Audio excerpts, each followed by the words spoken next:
Okay, so imagine this. You're the weakest hero in history. No sword skills, no magic blasts. Your attack power is literally one. The only thing you can do, make cute little monster pets. Cool, right? Wrong. You die. In the abyss. Game over. Except, plot twist, you wake up thousands of years later, in a world where humans are top dogs, abyss demons are their BFFs. And your name? Completely wiped from history. Now you're chilling in an antique shop, trying to stay low-key, when an Imperial General's super OP demon walks in. And, bows, too, you. Suddenly, people start throwing around words like Lord of the Abyss, and before you can say nah fam, the freaking kingdom of God drops from the sky and declares war. Gods are stealing people's emotions, demons are acting sus, and somewhere out there, your monster babies, the ones you made before you died, are still missing. Welcome to Hugh's life, from zero stats to cosmic chaos. And trust me, this weakest hero is about to be the biggest problem the gods have ever seen. Hey everyone, I sincerely appreciate your support. If you enjoy my audiobooks, I would be truly grateful if you could subscribe to the channel. And if you'd like to support even further, you're welcome to become a Patreon member, where you can access audiobooks of novels as long as they are freely available on the internet. Your kindness and support mean so much. Thank you. The winter sun spilled over the bustling city streets, where people hurried past without a second glance at the narrow, forgotten alley. Tucked away in its shadows sat an old antique shop, so unremarkable that even the rare passerby in heavy coats barely spared it a look. Inside, a black-haired young man set down his cleaning rag, a faint weariness in his eyes, but a quiet satisfaction on his face. He took a slow sweep of the shop, as if approving his handiwork, then pulled on a padded cotton coat, settled behind the counter, and opened a worn popular science history book. Ancient Era, Mysterious Era, God's Era, Demon Era, Human Era. He let the words sink in. 3 whole epochs since the day I died. Back when he first arrived in this world, the gods ruled and humanity was at the very bottom. Now, humans held the reins, at least on the surface. Hugh's gaze sharpened. He wasn't born Hughes. That was the name of his game avatar. In truth, he was a time traveler from Blue Star, one of the beta testers trapped when the 18th Great Sage transformed this reality into a living game. Of all those testers, only the ones who cleared the hero quest earned the title of Brave. Hughes had been the weakest of them all. A 3D modeler in his old life, he'd picked the creator class, thinking it'd be fun. It wasn't. With an attack power of 1, defense of 1, and terrible early growth, he was worse than a 5th scum NPC. His only path to power was through the creatures, his cubs, that he could craft, nurture, and level up. Then came the Abyss expedition. A spatial collapse separated him from the other heroes, leaving him, a level 10 creator trainee, alone in a death zone where even the weakest monsters could shred him. Against all odds, he survived until level 19, when an accident shattered his system and snuffed out his life. Or so he thought, because now he was alive again. Why, he didn't know. But he knew this much: his cubs were still out there, abandoned in the abyss at level 10 or less. Helpless. Vulnerable. The system's creation tab remained locked in gray, and the world had changed beyond recognition. Fortunately, he'd crossed paths with Priest Shalene, a dignified churchman and part-time adventurer, who'd taken him in, offered him work in the shop, and asked no questions about his memory loss. For days, Hughes had been quietly reading and trying to understand this new age. But his thoughts were interrupted when the shop door swung open. A man stepped in, battered military coat, snow melting in white hair, eyes sharp despite his weathered face. "Who are you?" he asked. Hughes smiled politely. "Hughes. Mr. Shalene asked me to watch the store." The man introduced himself as Ronald, a soldier of the OS Empire. His gaze swept over Hughes, clearly sensing no trace of magic. In this world, that meant weakness, dangerously so, especially with subspace monsters slipping into the human realm more often. But before Ronald could leave, his right hand convulsed. Black, writhing particles spilled from his palm, an abyss demon breaking free of its contract. Magic surged as Ronald tried to seal it, but the creature was already taking shape. Then Hughes did the unthinkable. He looked at the pure black, ominous being and smiled. Reaching out, he patted its head. "Is this your pet, Mr. Ronald?" Pet. The word hit Ronald like a thunderclap. The killing machine of the Empire had fought on countless battlefields, but never had he seen an abyss demon behave like a docile house cat. His mind reeled. Who is this man? You? Ronald's voice caught in his throat, sweat beating at his temples. He couldn't bring himself to finish the sentence. Hughes, oblivious to the man's turmoil, was distracted by a light pat against his hand. Looking down, he saw a small, black-furred kitten emerge from Ronald's sleeve. Its glossy coat, its piercing gaze, it reminded him so much of his eldest cub that a faint warmth stirred in his chest. "I've got a lot of these, too," Hughes remarked casually. "What?" Ronald's pupils constricted sharply. He instinctively stepped back. Abyss demons raised in numbers? Who is this man? Black hair, black eyes, traits that, in humans, usually came only after deep exposure to the abyss. But even that didn't explain this. Ronald could only stare as his contracted demon, normally a proud, vicious creature, behaved like a docile house pet before the young man. It stretched its neck, rubbed its head against him, purring in a way Ronald had never seen. The thought hit him like a bolt of lightning. An abyss monarch? His own demon held the rank of viscount, but before a monarch, even it would grovel like this. Since when had Shailene been consorting with the Lord of the Abyss? Ronald's skin felt clammy under his armor. The Lord of the Abyss could rival the gods themselves. A mere whim from such a being could wipe a country from a map. If this was truly one of them, then every word, every gesture Ronald made had to be perfect. No offense, no suspicion, only deference. He forced his expression into something calm and respectful just as Hughes glanced up again. The old soldier's strained smile was cut short by a sharp wail outside. Level A abnormality alert. Level A abnormality alert. All residents, evacuate immediately. The goddess of harmony protect you. Ronald's jaw tightened. A subspace attack. No time to waste. He scooped up the black cat in one hand. "Mr. Aegeus, I'm sorry. Duty calls." "All right," Hughes replied simply, blinking as he followed Ronald to the door. The street beyond was a frozen battlefield. Snow blanketed the ground. Wind howled between buildings, and the distant sound of destruction rippled through the city. Imperial soldiers, disciplined to the core, were already mobilizing. Hughes had been alive again for only a few days. He still barely understood this era, but he knew the ranking. An A-level anomaly was almost as bad as it got, just one step down from an S-level disaster capable of annihilating nations. And him? Time traveler or not, title of brave or not, he was helpless. Against an A-level monster, he wouldn't last a second. Against an E-level, maybe, he'd scrape by. The creator class was all brains and zero brawn.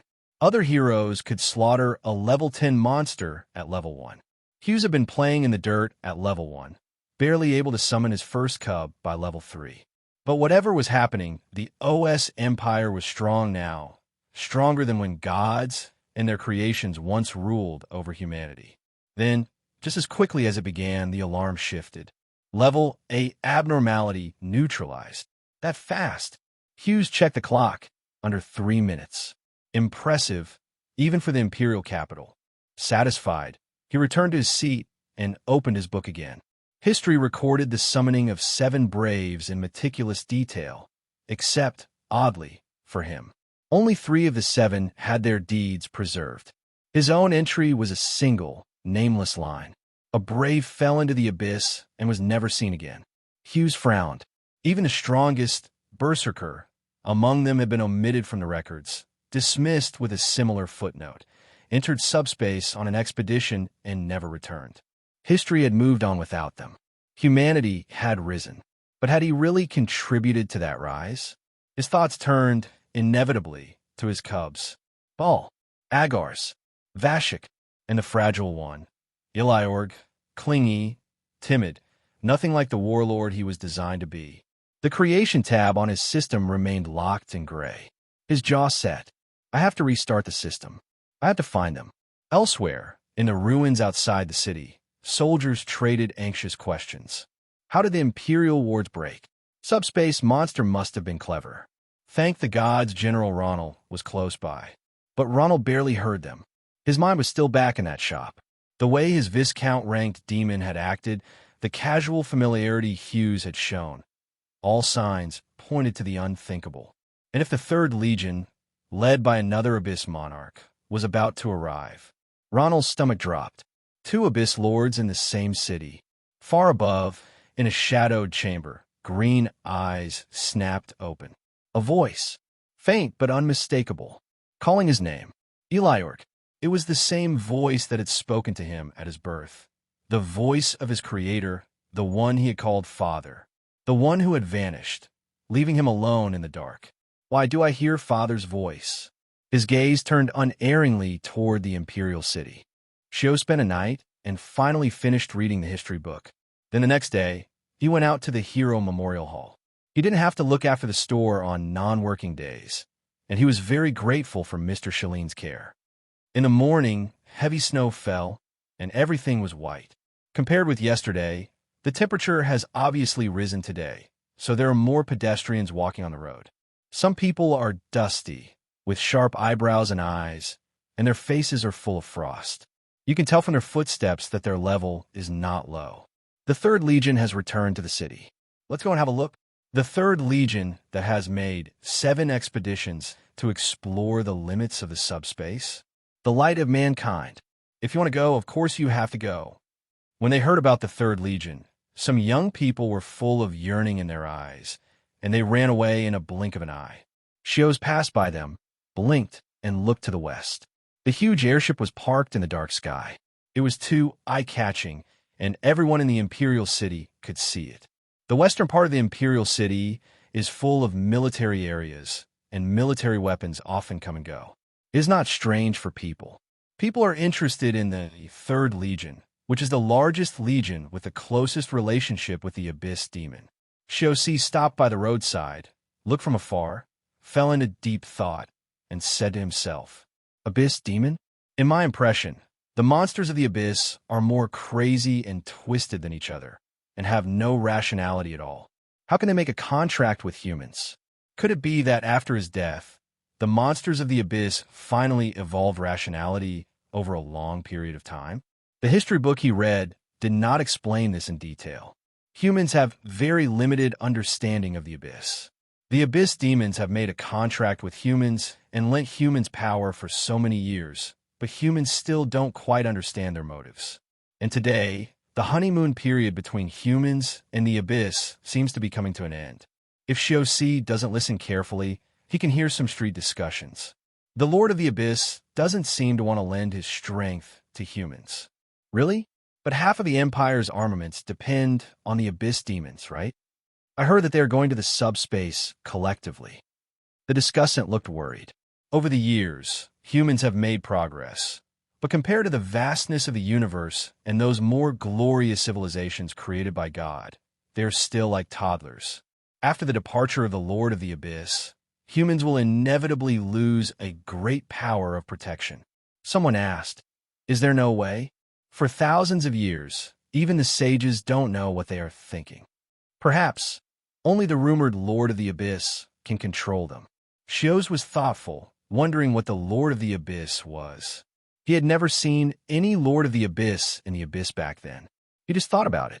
There was something important to do, so how could he waste time? Shios turned his head and looked at the Memorial Hall of the Brave. The snow stopped. In the Memorial Square of the Brave, some children walked around, referring to this or that statue. There are 7 statues in the square from left to right. There are 7 heroes. The 3 most important heroes stand in the middle, and the less important heroes stand on the edge. As for the one on the far right, he has no sense of existence. The names in front of the statues are all blurred, as if even the sculptor doesn't know his name. His body statue, is also the roughest of all the hero statues, as if it was not carefully carved at all, just to make up the number. The north wind is cold. Snow hits the statue, the temperature rises, and water drops seep down. People go to see the statues of the three heroes, but in front of this statue with no sense of existence, there stands a white-haired old man. The old man has obvious signs of the passage of time, wrinkles on his face, vicissitudes in his eyes, and an overly calm look. He looked at the statue, his eyes revealing a faint nostalgia, as if the past years were just yesterday, and thousands of years of time were just asleep. There was a child standing next to the old man. He looked nothing like the old man. The old man looked ordinary with ordinary features, while the child had delicate and beautiful features and was dressed elegantly and nobly. He exuded the upper-class atmosphere unique to the nobility. However, next to the old man, the child did not dare to do anything rash, but was puzzled by the old man's nostalgia for the statue.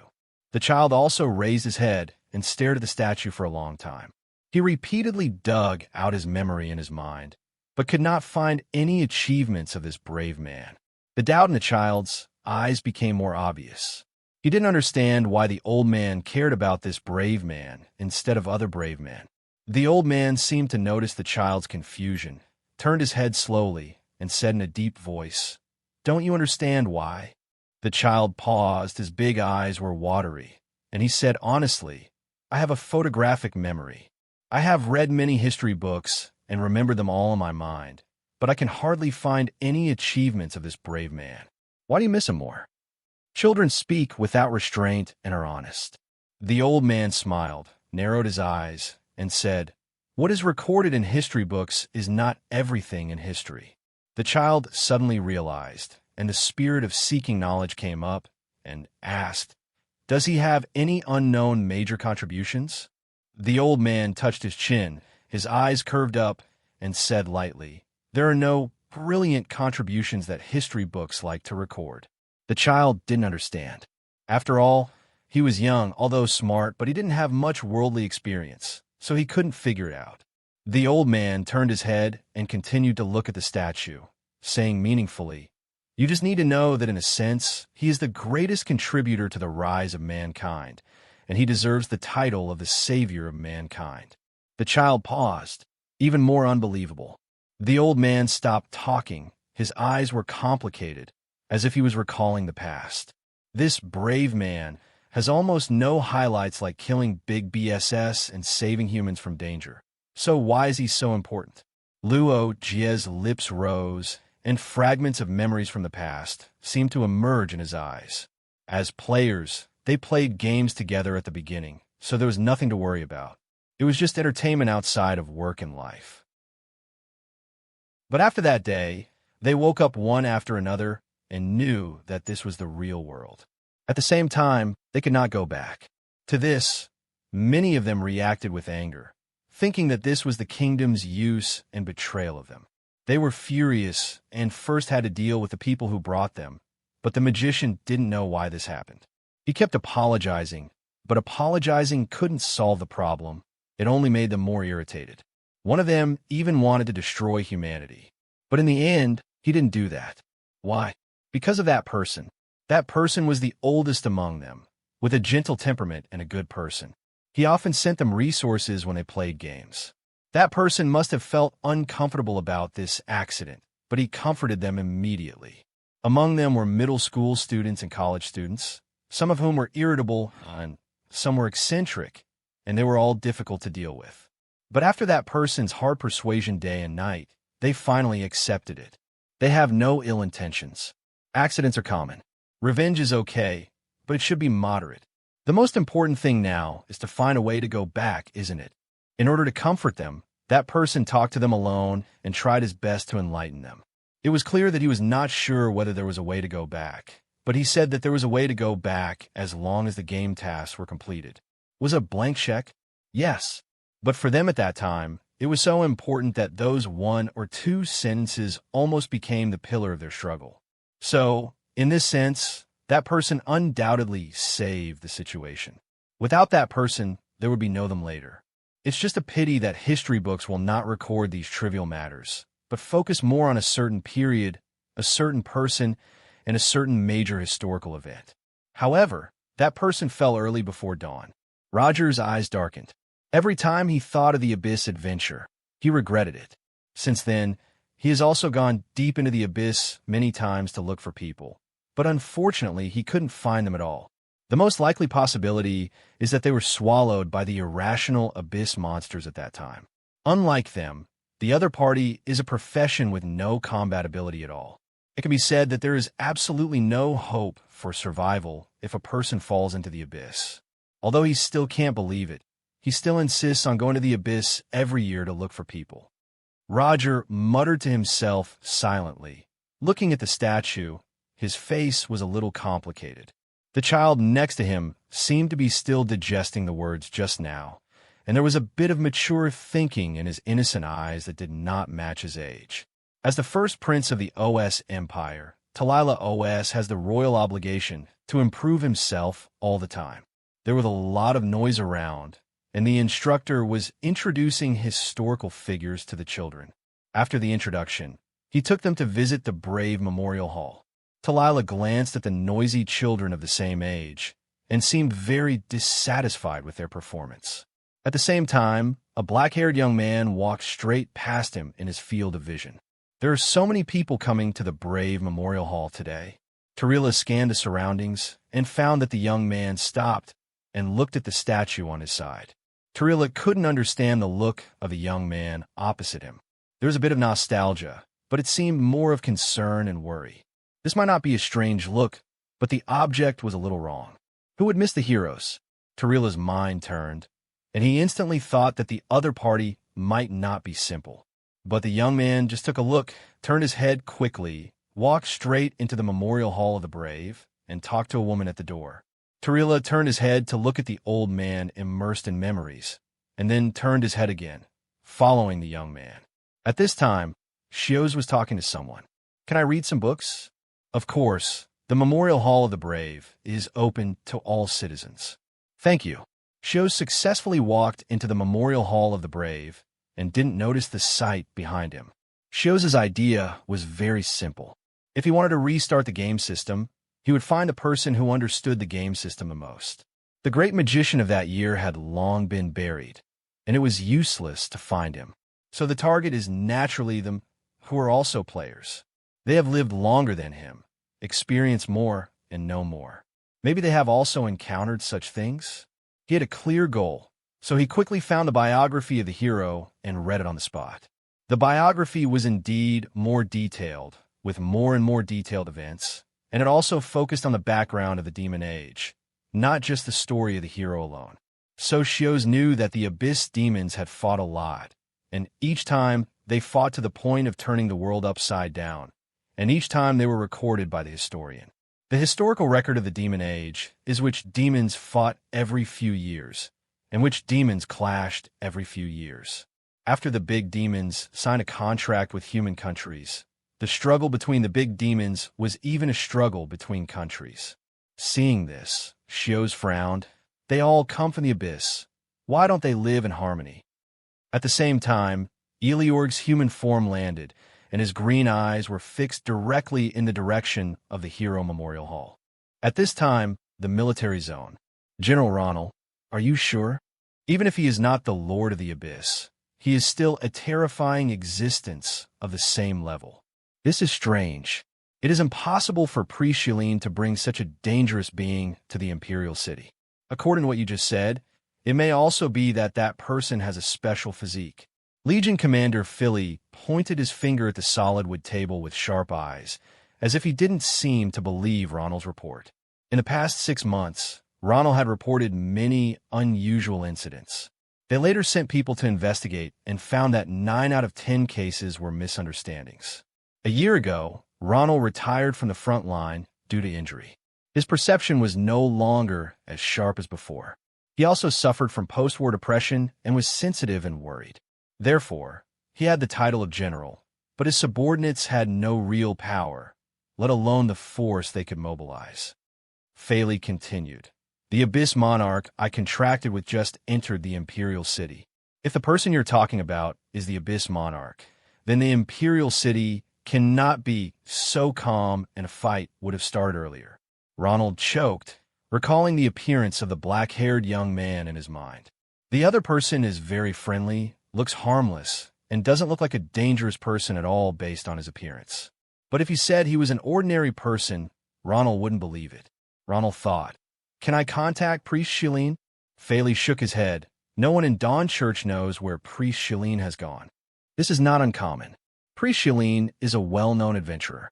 Although he is a clergy worker, he often leaves the Imperial City and goes to extremely dangerous places for several months or even a year. Faley reminded, "You and I both know that Priest Shilene is not a person without eyesight, and it is impossible not to recognize the Abyss Lord. Secondly, there is no need for strong people to disguise themselves. If the Abyss Monarch wants to come to the Imperial City, he doesn't need to use Priest Shilene or others. You can't stop him if he comes directly. The city protection magic can't stop monsters above level 80 at all." After hearing this, Ronald gradually calmed down. Although he was still puzzled, he tried to communicate with his contracted demon, but there was no response at all.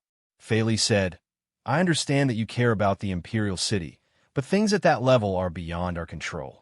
If the other party really had any thoughts about the Empire, something would have happened to the Empire long ago." Ronald nodded and thought, will he be a pro-human Abyss Lord?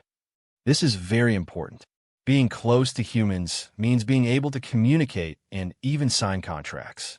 Currently, the OS Empire has signed contracts with 3 Abyss Monarchs, and its national power ranks 45th among all human countries. The more powerful external powers you sign with, the stronger your country will be. If they can sign another contract with an Abyss Monarch, the Empire's strength will definitely reach a higher level and enter the top 30. In order to enhance its overall national strength, the Empire has been actively cooperating with pro-human extraterrestrial forces. Ronald lowered his head, feeling uneasy. Faley saw through everything and said straightly, "The problem now is to find a way to contact the other party and release good intentions without the other party being disturbed." Ronald thought for a moment and nodded. At this time, the wind was howling outside, the clouds parted, and beams of sunlight came in, making the hall white. Faley turned around, his left and right faces clearly visible, looking in the direction of the tower, and said, "Go and investigate first. I will explain this matter to the Empress." When he heard the word Empress, Ronald's eyes flashed with awe, and he said, "Yes." After Ronald left, Philly frowned slightly and said to himself, if that person really exists beyond the standard, it is impossible for Eligor not to be able to sense it, but Eligor didn't seem to have any reaction. It's hard to say. The military affairs have been busy recently. Whether it is expedition or guard, all the sergeants are also tired. If there is an Abyss Monarch who is not friendly to humans, it will be troublesome. Thousands of years have passed, and human civilization has made some progress, but it is still far incomparable to the civilization created by gods. Philly knew it. For example, humans must build royal cities on the land, but the races created by gods can open up cities in the sky and fly naturally with their natural wings. No matter how tall a tower humans build on the ground, they still cannot reach the sky through the clouds. In history, there was a human kingdom that did this. It was considered to challenge the power of the gods. Not only the tower was destroyed, but the entire kingdom was also completely destroyed in one day. To be precise, it was not within a day, but within a breath. Before people could react, they felt the temperature suddenly rise. When they were about to look outside, they were instantly evaporated by the huge and terrifying energy.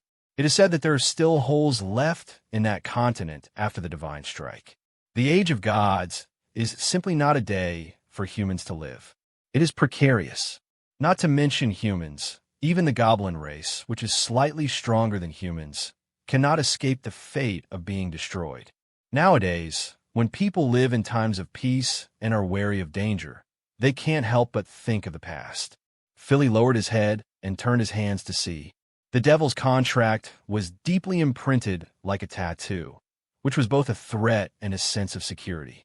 Using abnormalities to deal with abnormalities is the second most important means of survival for humans after learning to use tools. The complex human history is the history of human survival.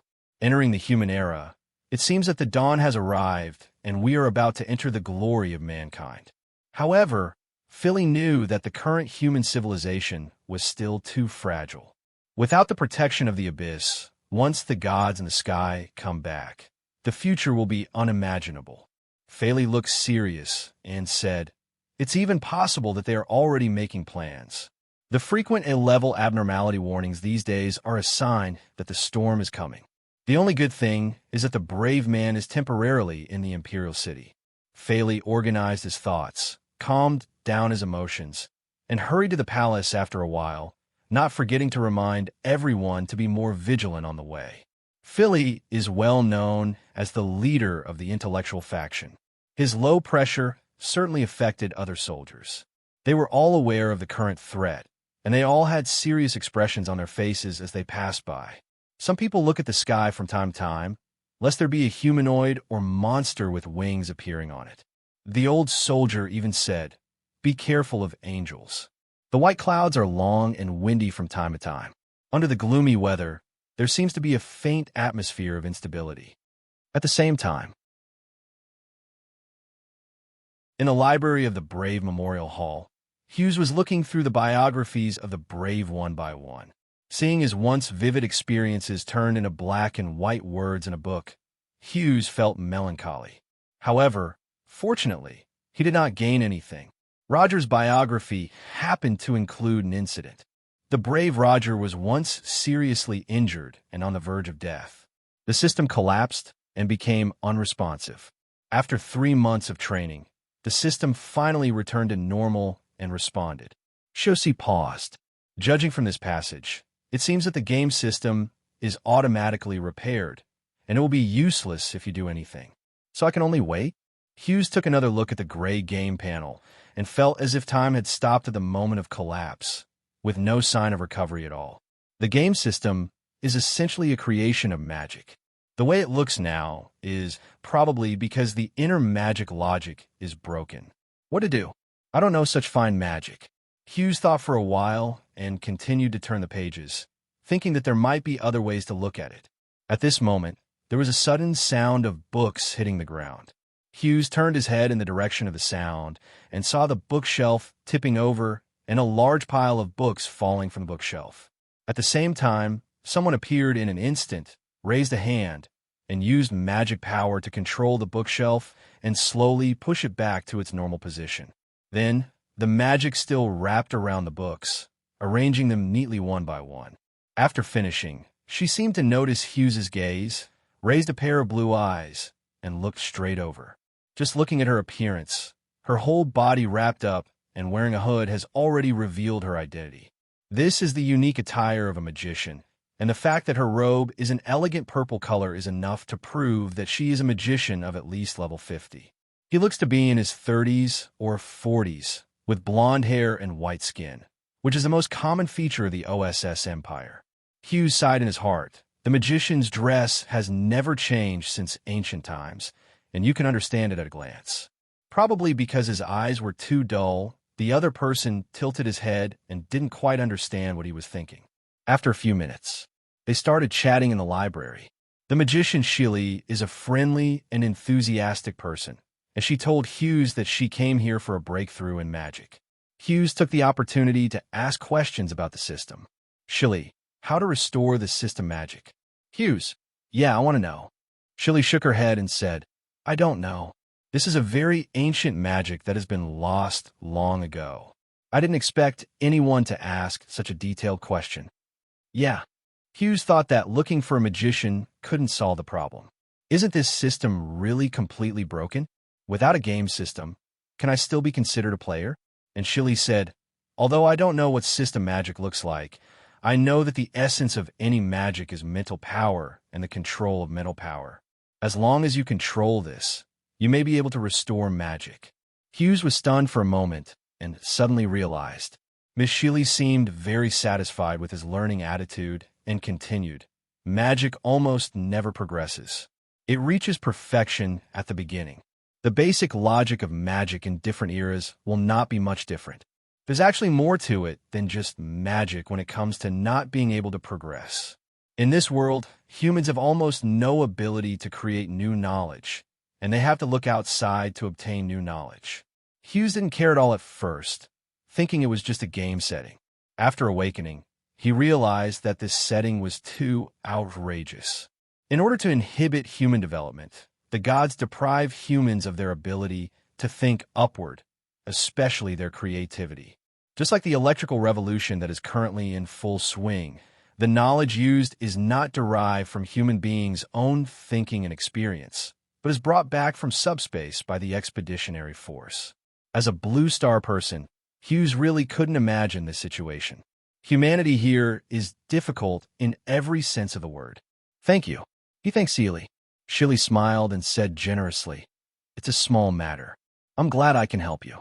They chatted for a while, and then Shilly said she had something to do and left.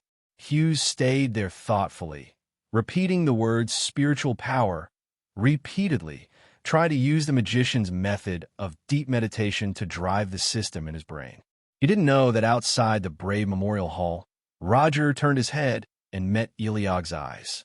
The two sides stared at each other speechlessly, as if this was not the first time they had faced off like this. Eligor turned his eyes and stared at the Memorial Hall, feeling a strong feeling in his heart. Other side, Hughes closed his eyes, concentrated his energy, and tried to awaken the remnants of power lingering in his mind. His mental power was undoubtedly very powerful. It didn't take long for an ordinary magician to successfully sneak into his mind. It only took him a few minutes to do it, and he felt an indescribable sense of understanding in his heart. Then something suddenly opened. The gray panel in front of him suddenly lit up, and a large string of characters jumped out. "Bite! Congratulations on restarting the game. Dear players, beloved heroes, long time no see." The notifications were full of constantly refreshing reminders. But Shios didn't care about that. As soon as the game system restarted, he immediately opened the creation sequence panel. When the panel was opened, the creature illustration was still gray, but it was obviously different from before, as if the color level had increased. Shios was nervous and then opened the status bar. When the system is normal, the creature's status will be indicated under the creature illustration, such as the location, distance, health slot, and magic slot. But the system is not normal yet. Almost every value is dash, which means unknown. A few values are question mark, which means the system cannot calculate. Shios looked at the status of each cub and found no exceptions. He was uneasy. The only thing he was sure of was that the cubs with question mark should still be alive. "I hope they're all fine." Shios' mood was up and down, and he looked back at his status bar. His personal values were no different from before he died, still at level 19, and his experience value was just at the end of the card slot, just short of reaching level 20. This was a bit strange. Shios thought that his upgrade was linked to the upgrade of the creation. When the creation was upgraded, he would gain upgrade experience. When the creation was constantly upgraded, he would be constantly upgraded. But now, his system level was actually the same as before his death. It was impossible that his cub had not grown at all in thousands of years, right? Shios was stunned and felt that this was unreasonable. After thinking for a while, he suddenly understood and muttered to himself, "My system should not have been updated yet. It was stuck with a bug before I died. How can I update the system?" Shios had a flash of inspiration and thought of magic, and his eyes turned to the bookshelf on the other side. There are not only books related to heroes in the library, but also books on other aspects. He can go and see if there are any introductory books on magic learning. Unlike some worldviews that control the spread of knowledge for fear that people will become wise, because the non-human external enemies are too powerful, the spread of knowledge is not so controlled within the human body. At least in the OS Empire, it is not difficult for you to find some elementary books leading to extraordinary. The OS Empire hopes that the people will become stronger. Since the Empress ascended the throne, the education of the Empire has become more and more prosperous. The Empress dared to let go and let the people gain power freely. The courage and courage of the Empress were extraordinary. Shios looked and found a book on the bookshelf. It was a little thin, with black cover and yellow pages, but it was obvious that this was an introductory book on magic promoted by the Empire to the whole people. Well, everything went well. There were not many people in the library. He took out the book and found a place to sit. There was a large floor-to-ceiling glass next to him, and there was a green lake outside. He could see the statue of the hero from here. It was just that the trees over there blocked it, and the light was dim, so it was a little unclear. For some reason, Shios felt an indescribable nostalgia in his heart, but he didn't know why. Maybe he thought of his former companions when he saw the statue of the hero. He turned his head and decided to learn magic first. At this time, in the Hero Memorial Square, the cognitive magic that blocked the perception of ordinary people was working stably. In this confrontation, the first prince of the Empire, Tarila, hid behind tactfully. Roger stared at the black-haired, green-eyed young man and said calmly, "The Lord of the Abyss should not walk around in the human world at will." The Lord of the Abyss, he mentioned, was solemn, with a slightly frowned brow and cold eyes. From a human perspective, this humanoid appearance is enough to make people admire the skills of the creator. Eligor. Roger looked friendly with a faint smile. Eligor stared at him and suddenly said, "You are old." Roger raised his eyebrows slightly. "We humans get stronger as we get older." "Humph, showing off." Eligor looked coldly, as if he didn't like this human strongman very much. At this time, the snow stopped, the clouds dispersed, like the waves of the receding tide. A bright light split in the west of the imperial city, making the clouds and waves golden. The light shone on the earth, slowly engulfing human buildings. The walls of the towers were illuminated white, and the fleet of warships like a torrent of steel was so bright that it was eye-catching. After the snow, the warmth spread to people's skin, bringing endless comfort. In the west of the imperial city, some soldiers relaxed their minds and were about to look up to appreciate the magnificence of the sky. However, just as they raised their eyes and were about to relax, their pupils suddenly shrank and their faces changed drastically. In the vast sky, pure white and bright, towering temples appeared like mirages. How could the soldiers not know what it was? The city in the sky is the kingdom of God. It's them. It seemed that the whole imperial city was trembling, and countless people stared at its appearance with wide eyes in disbelief. On the warship, the Legion commander Philly hurried out of the command room with a look of surprise on his face. How is this possible? Why would they suddenly target us for no reason?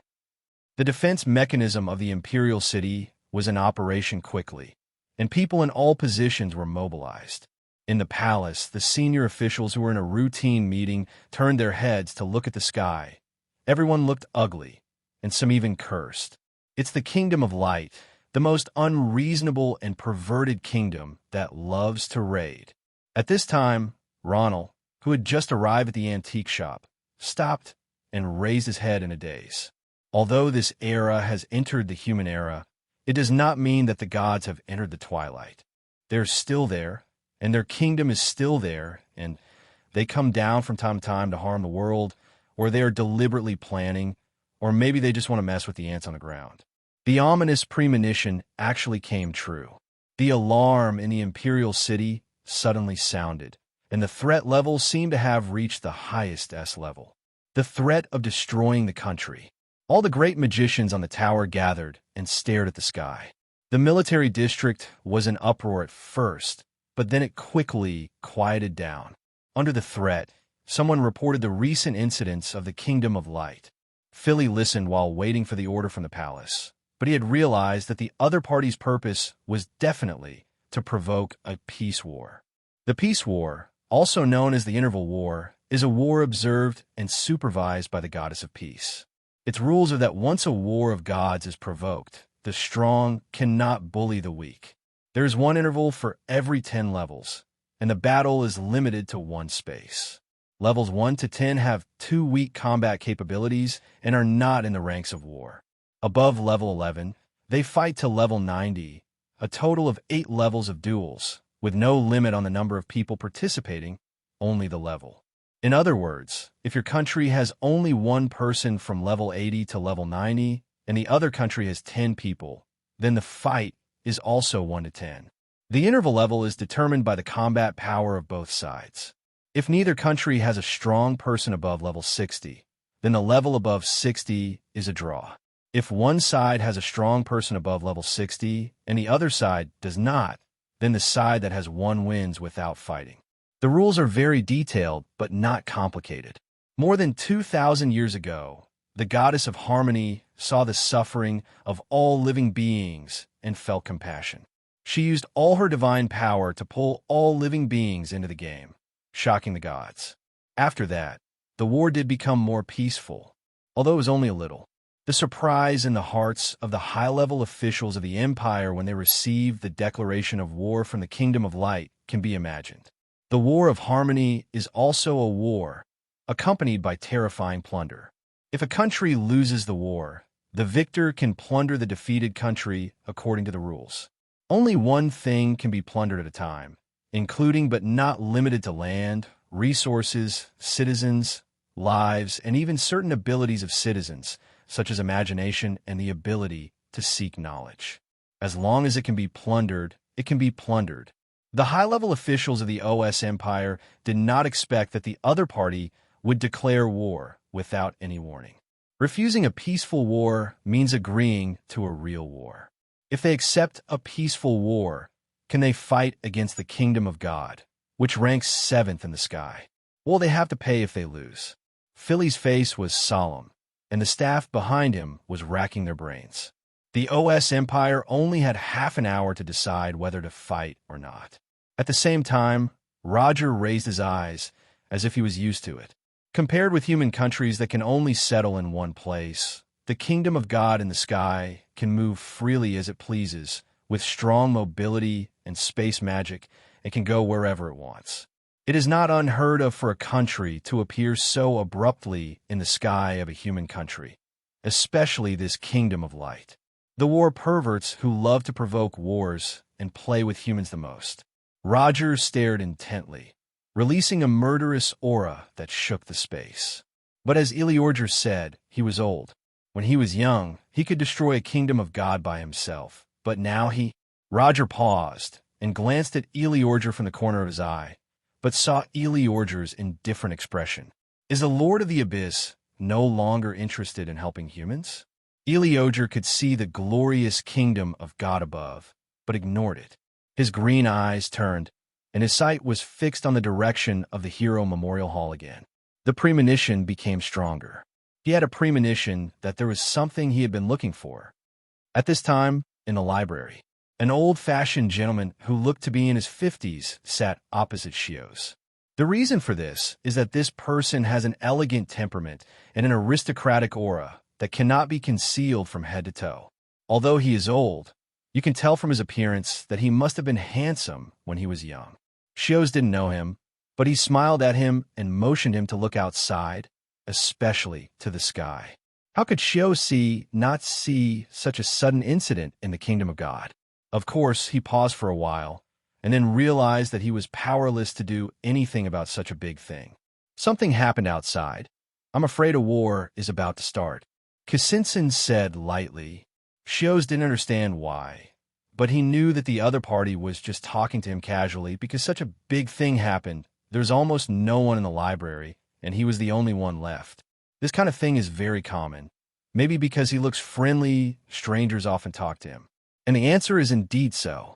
Finally waiting for this moment, Kisinson couldn't control the urge to share with others, and he just happened to meet Shios, an ordinary person who looks like he has no magic power and is holding a primary magic book and is learning magic.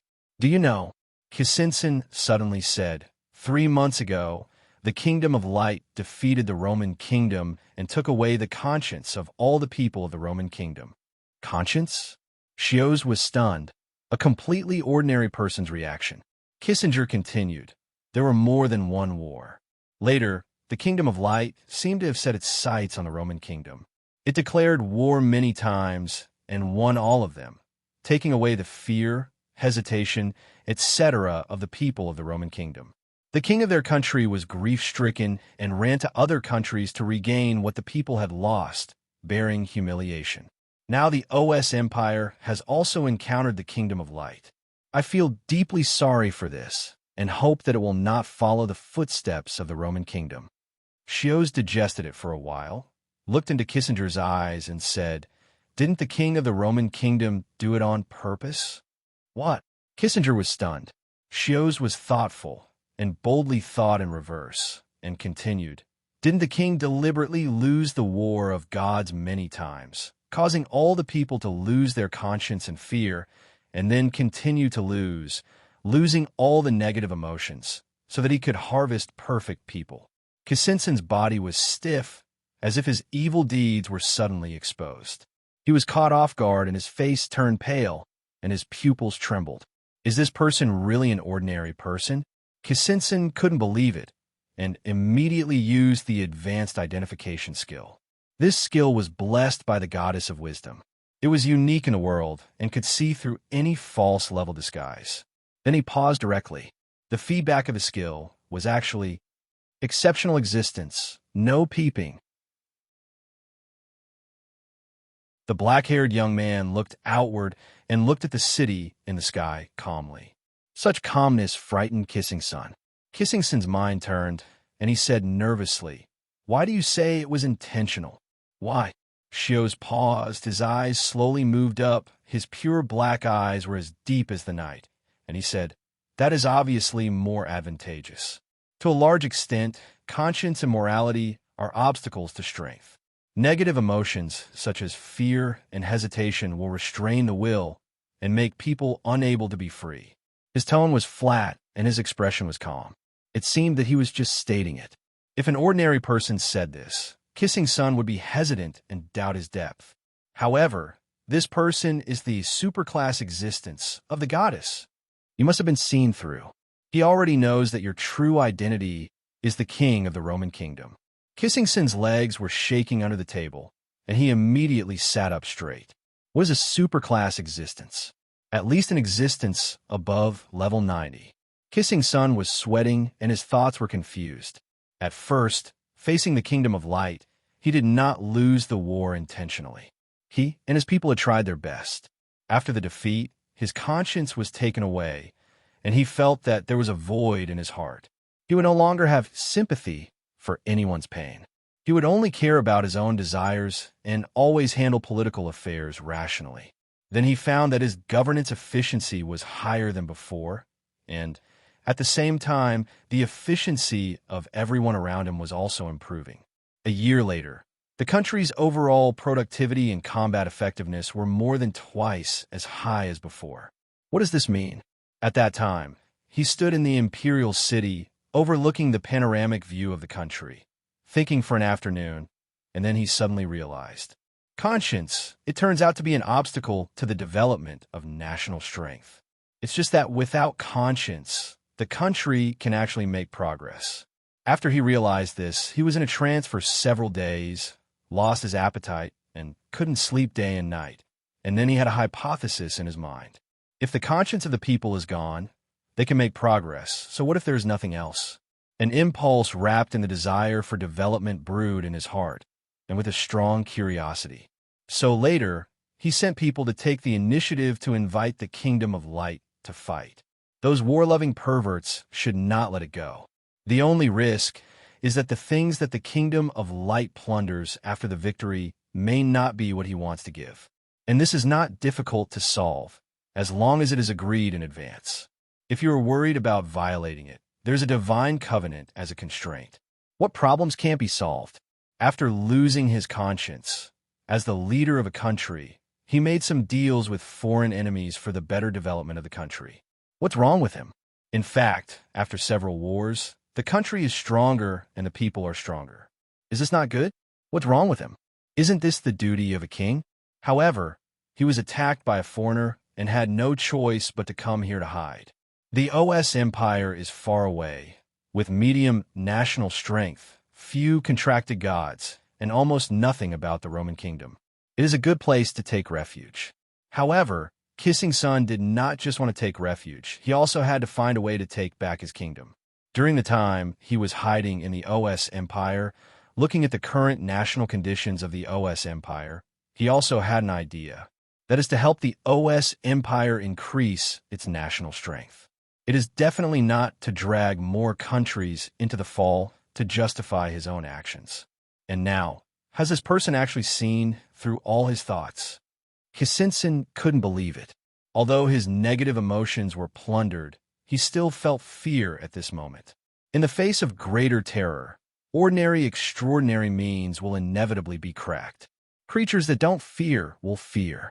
It's not the first time he has come to the Brave Memorial. He has come here every day in the past 2 months to find the legacy of a brave man. Who knew that he would encounter a super-level existence? Want to escape in front of a super-level existence? Impossible. Kisinsin tried to calm down. He didn't know whether the other party was an enemy or a friend, and what his attitude was towards the upcoming war. He swallowed his saliva and forced himself to be calm. Let's not talk about the matter of that kingdom for now. There will be a war here. This sentence seemed to be just a change of subject, a casual chat. The black-haired young man looked at the sky, his black eyes stained with a bit of golden light. Regarding Kisinsin's words, the black-haired young man seemed to think about it for a while, and suddenly said, "Do you really want to fight?" The air froze in an instant after the voice fell. Kisinsin could hardly breathe. These words were definitely meant for him. At the beginning, the foreigner crushed him with his martial arts, defeated all his legions, and came all the way to him, pointing his sword at him, and said coldly, "Do you want to fight?" This person not only saw through his identity, but also knew that he was expelled from the country, and might even be there. Kisinsin had never been so frightened, as if he had seen everything in his life, and there was nothing that the other party didn't know. There are monsters in the Brave Memorial Hall. He was sweating coldly on his back, and at this moment, the other party slowly turned his eyes and almost met his eyes. Kisinsin immediately stood up, panicked and almost gasping. What if there is a war? In response, the black-haired young man raised his lips slightly and smiled faintly. His face was light and dark under the backlight, revealing a bit of solemnity. Shios slowly said, "War may be inevitable, but I hope for world peace." In just a moment, Kisinsin felt that the air was sucked out, suffocating. What did the other party say? He actually said, "World peace." Even gods can't say that. World peace is something that even the goddess of harmony can't do. In this world full of horrors and weirdness, the other party easily said that he hopes for world peace. His biggest ambition is to rule a country, while the other party's ambition is world peace, and only by ruling the world can world peace be achieved. What level of super-breaking existence did I encounter? Kisinsin's face was pale and trembling all over. He couldn't bear the other party's sight at all. What's wrong? The black-haired young man seemed to have noticed his abnormality. His eyes were friendly and full of concern. However, this is even more terrifying. Kisinsin couldn't bear it at all, and subconsciously activated the space transfer. When Shios turned his head, he saw that the person who had just spoken had disappeared. He was confused, looking at the empty space, and muttered to himself, "Did I say something wrong? Or did the other party have something urgent? So he ran away in a hurry?" He reflected on it, and he just made a casual inference in the previous paragraph. Why did he suspect that the king did it on purpose? It was mainly because he lost his conscience after the first battle. In addition, Shios couldn't help but stroke his face a little shy, thinking that it was actually because he was still a little bit middle school. He had read too many dark and cruel works in high school, so he would inevitably think about that and couldn't control his dark imagination. Sometimes when we talked, I couldn't control my words, and other heroes said to me, "Brother Shio, you are not naturally dark, right? I have read a lot of dark and cruel things, but I don't think like you." Of course, Shios himself didn't think so. He always felt positive and energetic. But without conscience, the country's strength has become stronger. Shios shook his head. Although there was no basis, he thought that even if he became stronger by doing so, it would only be for a certain period of time. It was impossible to become really stronger, and it was not a long-term solution. Let's not talk about this for now. Shios turned his head and looked at the sky, which was getting brighter and brighter, almost burning people's eyes. Should the OS Empire accept or not the invitation of the Kingdom of Light? Judging from the current combat power, a human country ranked over 40 will never be able to defeat the Kingdom of Light. Whether it is an ordinary war or a peaceful war, there is no chance of winning, unless there is a certain superstandard combat power to reverse the situation and crush the enemy. But does the Empire have it? Zeus fell in a deep thought. He did not expect that he would face life and death so soon after his resurrection for only a few days. He might not be safe once the war started. On the other side, the OS Empire General Staff rushed to the palace. The senior military officials arrived at the scene, dressed in serious uniforms, full of murderous aura, and looked at the Empress on the high platform with awe. Whether to fight or not, the decision was made by no one else but the one they surrounded and admired, the Empress Annabelus. At this time, she looked up and looked into the distance, as if she was communicating with the distance. At the brave memorial square, Roger received the news with a heavy face and turned to look at Prince Tarila behind him. Tarila didn't understand why, but he felt that the situation was very bad. This might be a great crisis of national extinction. How could those war perverts in the Kingdom of Light target our OS Empire? And Roger shifted his gaze and fixed on Eligor. "Help," he said bluntly. Eligor didn't know what he was thinking. He kept staring in one direction. When he heard the question, he gave a cold look. "My contract with humans is almost up." Roger smiled. "It's not up yet." Eligor looked indifferent, as if he had nothing to say to Roger. "The contract is just borrowing power. I don't need to participate." Roger looked at him and thought to himself that it was true. The Abyss Lords are powerful and willing to contract with humans and lend them power. It's good enough, but you still want them to do it themselves. Is it too greedy? But in the face of war, this is not a problem. Roger thought, "You have been looking for something, right? As long as you make an effort today, I promise to do my best to help you find it." Eligor was unshakable, as if he knew that Roger couldn't find it either, so this proposal was meaningless to him. Roger frowned slightly and glanced at the Kingdom of Light. If he was 100 years younger, he would kill it alone, so why would he need to find someone? He was really old. But at this moment, the Kingdom of Light suddenly rose and moved away from the imperial city of the OS Empire. The huge sky castle went straight into the clouds, gradually disappeared, and even disappeared. Is it gone? It left after declaring war? Roger was suddenly surprised. It is well known that the Kingdom of Light loves war.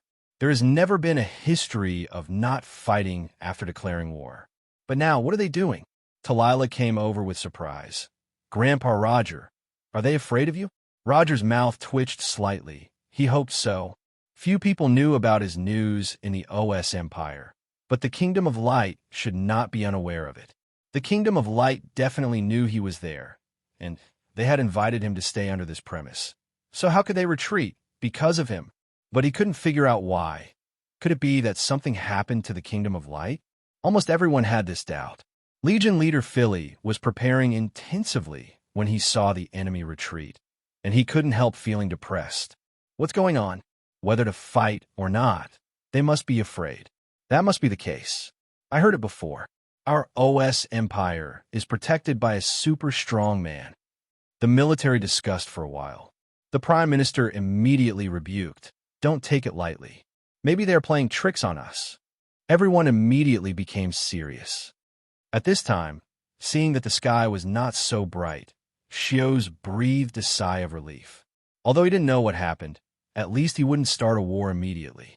He lowered his eyes and fell on his numerical panel. Looking at the suddenly added creation skill points, he fell into deep thought. Why did the skill points suddenly increase? This skill point is usually obtained by achieving some achievements, right? The other side. Eligor ignored Roger's inexplicable eyes and walked straight into the brave memorial hall. His intuition became stronger and stronger, and he turned his head and looked at the end of the corridor. Just then, the alarm sounded again. The Kingdom of Light has retreated, and its whereabouts are unknown. It is still in the nearby airspace.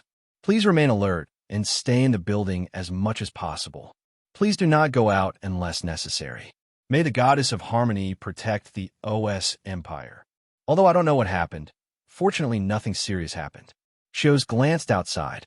The children who had just visited the Memorial Hall of the Brave have all left.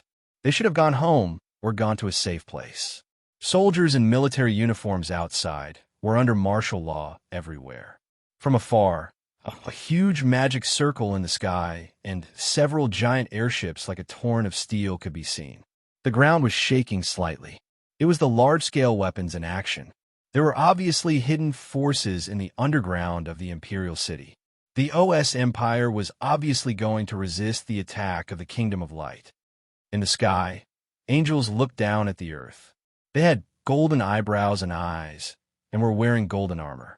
Their skin was white and shiny, and their bodies were delicate and beautiful to the point of being fake. The leading angel turned his head, his golden eyes narrowed, and asked, "What do you mean by what you just said?" In front of him, a human was crawling on the ground and trembling. In order to escape, Kisinson ran straight to the Kingdom of Light. Just now, he hurriedly told these angels of light what happened on the ground. The OS Empire has a great terror with unfathomable strength, and it has seen through our plot. He knows everything. Kisinson said respectfully. The Archangel frowned and said bluntly, "Is he stronger than us?"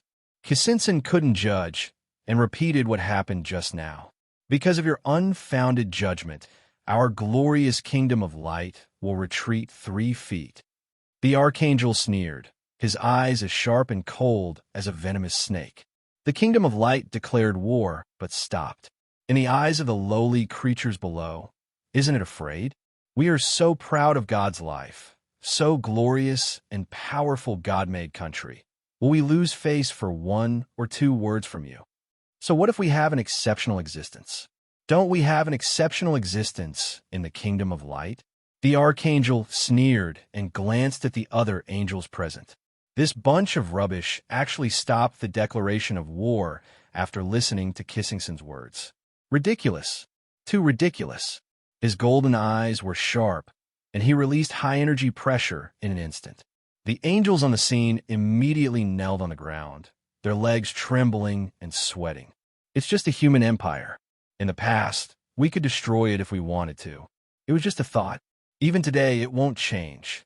The Archangel raised his chin, narrowed his eyes, and said coldly, "Humans boast and sell themselves. They just think they have entered the human era and think they have become the masters of the continent. It's ridiculous, too ridiculous. They were just monkeys crawling on the ground in the last second, and they claim to stand up in the next moment. If we don't teach them a lesson, they will never know the might of God."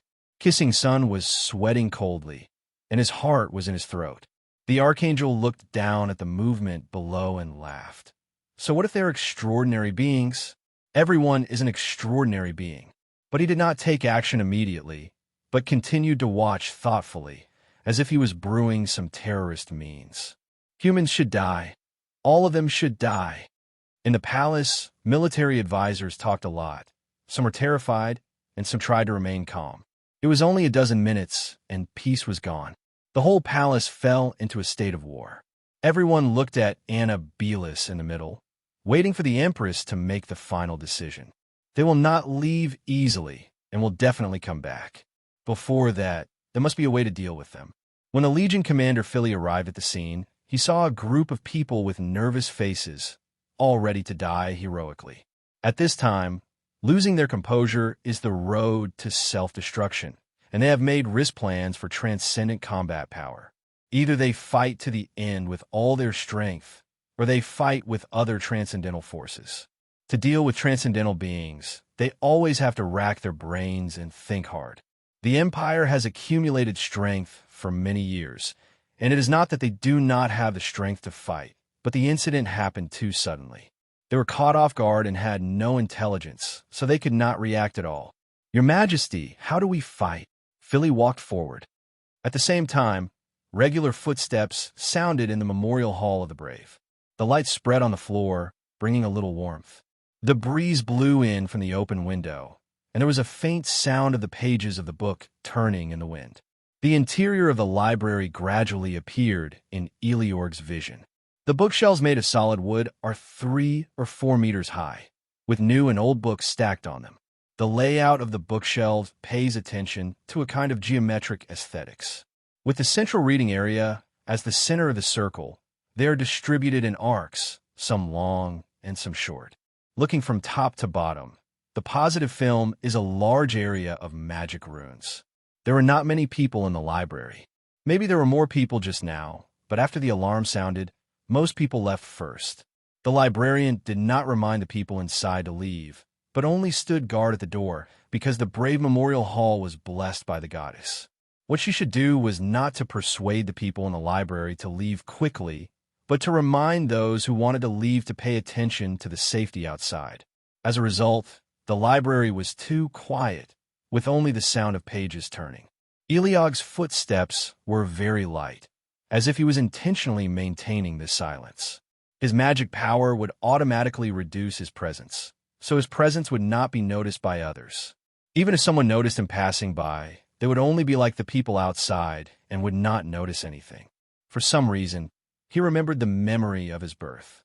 In the damp darkness, he appeared as a consciousness, like a flame that was suddenly ignited, but without shape, in the chaos, constantly falling, with no end at all. And that person caught him and shaped his form thought by thought, allowing him to take shape from chaos and finally stand on the ground. At the beginning, he had no 5 senses and could not perceive anything. He only knew that he was in a state of visualization. With the help of that person's visualization, he gradually established himself. Later, he completed it and finally had a form, then opened his eyes eagerly and finally saw that person. His creator. His memory of the moment of birth is his most profound memory, which will never be forgotten and will often be recalled to this day. And now, that familiar feeling is getting stronger and stronger. He suddenly became nervous, walked to the end of the corridor, and suddenly stopped, his emerald eyes trembling slightly. At the end of the long table outside sat a young man with black hair and black eyes. The young man lowered his head and looked through the book on the table attentively, as if he wanted to understand something, and nodded when he saw some places. How could Eligor not recognize who that young man was? Father. It was really his father. No mistake. Eligor's eyes widened. He had not been so excited since he walked out of the abyss. His father was right in front of him. There was no mistake. Even after thousands of years, he had not forgotten his father's appearance. However, Eligor had just taken a step forward, and then he inexplicably shrank back, his face tense. Under the bright light, his emerald earrings swayed slightly with his movements. He paused, his pupils trembled, and he immediately held his breath, because he clearly saw that his father was flipping through the history book of the Demon Age, and he didn't notice anything. Eligor immediately thought, if he let his father know that they had fought for an entire era, would his father still like him? Eligor could see some historical events written in black and white on the book from a distance. In the 102nd year of the Demon Age, the great demon Ami and the great demon Orion had a quarrel and fought in the deep blue sea, evaporating the sea water with a radius of 187 kilometers. In the 198th year of the Demon Era, the great demon Hampa and the great demon Mappa fought in the sky of Papas because of their different preferences, burning the dome and changing the climate.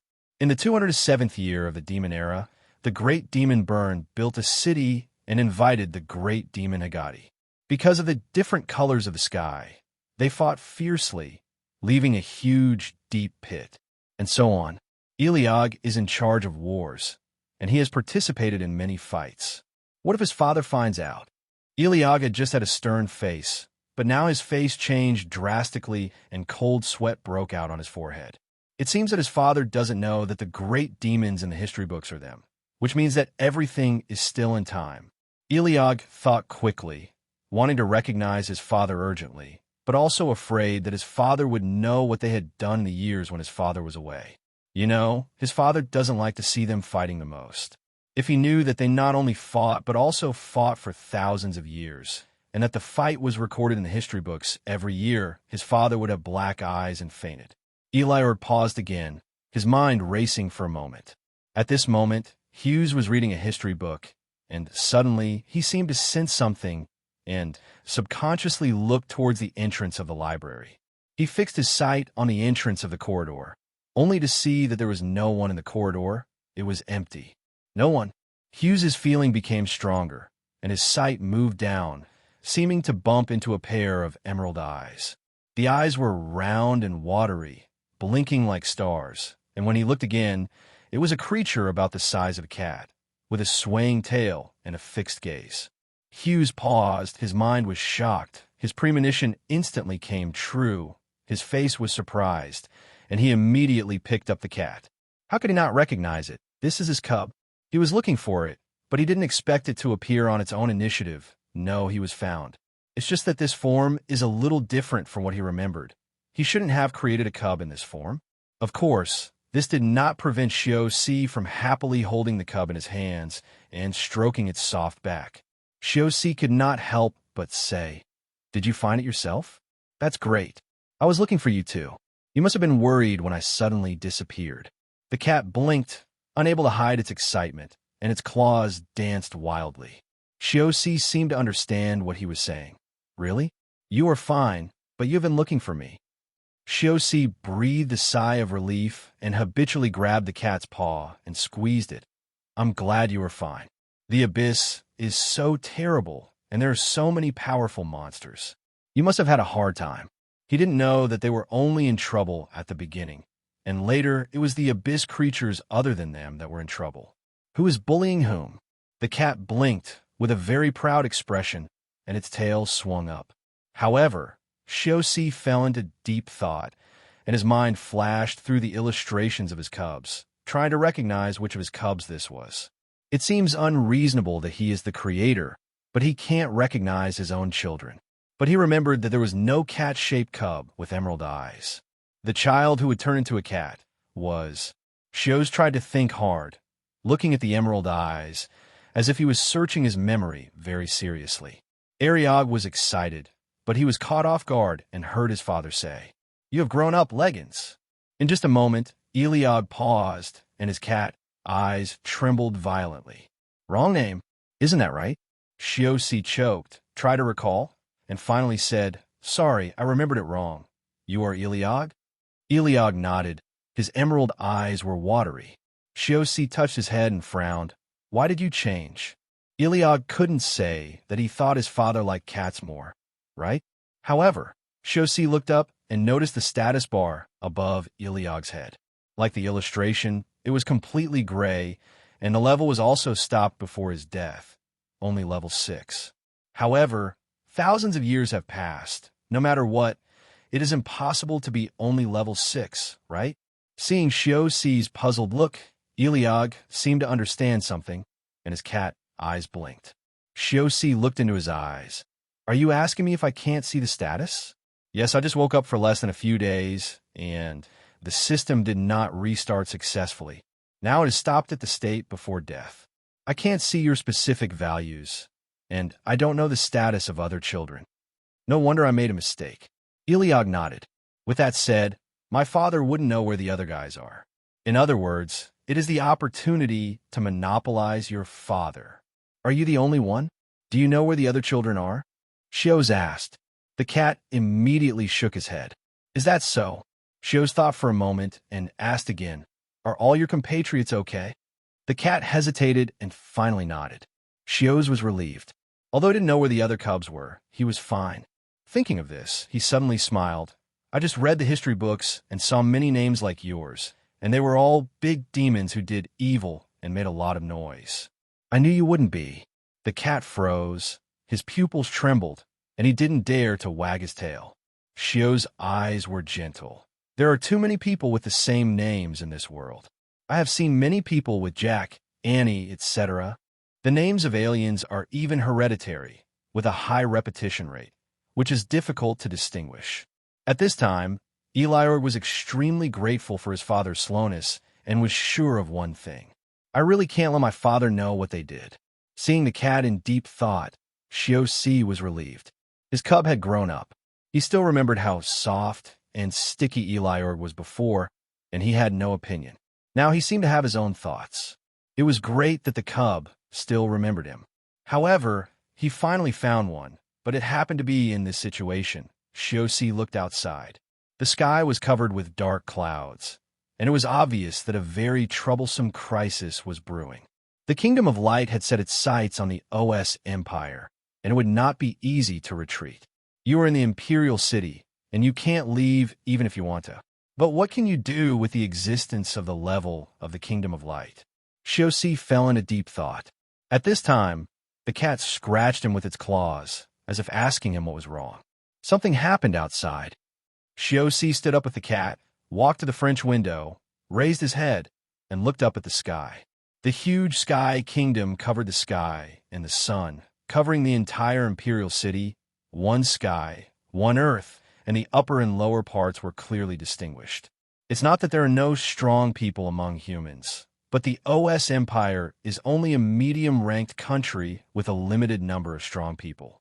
How can it deal with the kingdom of God in the sky that ranks high? Even if you ask for help from other human strongmen, you may not be able to make it in time. If this goes on, there will be some trouble. Xiao's eyes were solemn. He raised his eyes again, his eyes fixed on the sky, and he didn't notice that the cat in his arms was staring at him. At this time, Roger rushed to the palace and watched from afar. The hall was full of people. A group of people were running around on the road, and rows of great magicians in neat white clothes stood on the left and right of the avenue. This is obviously preparing for a peaceful war, but will the thing in the sky choose a peaceful war? The commanders of the 1st and 2nd Legions were all on the scene. They were all old generals and contractors of the Abyss Monarch.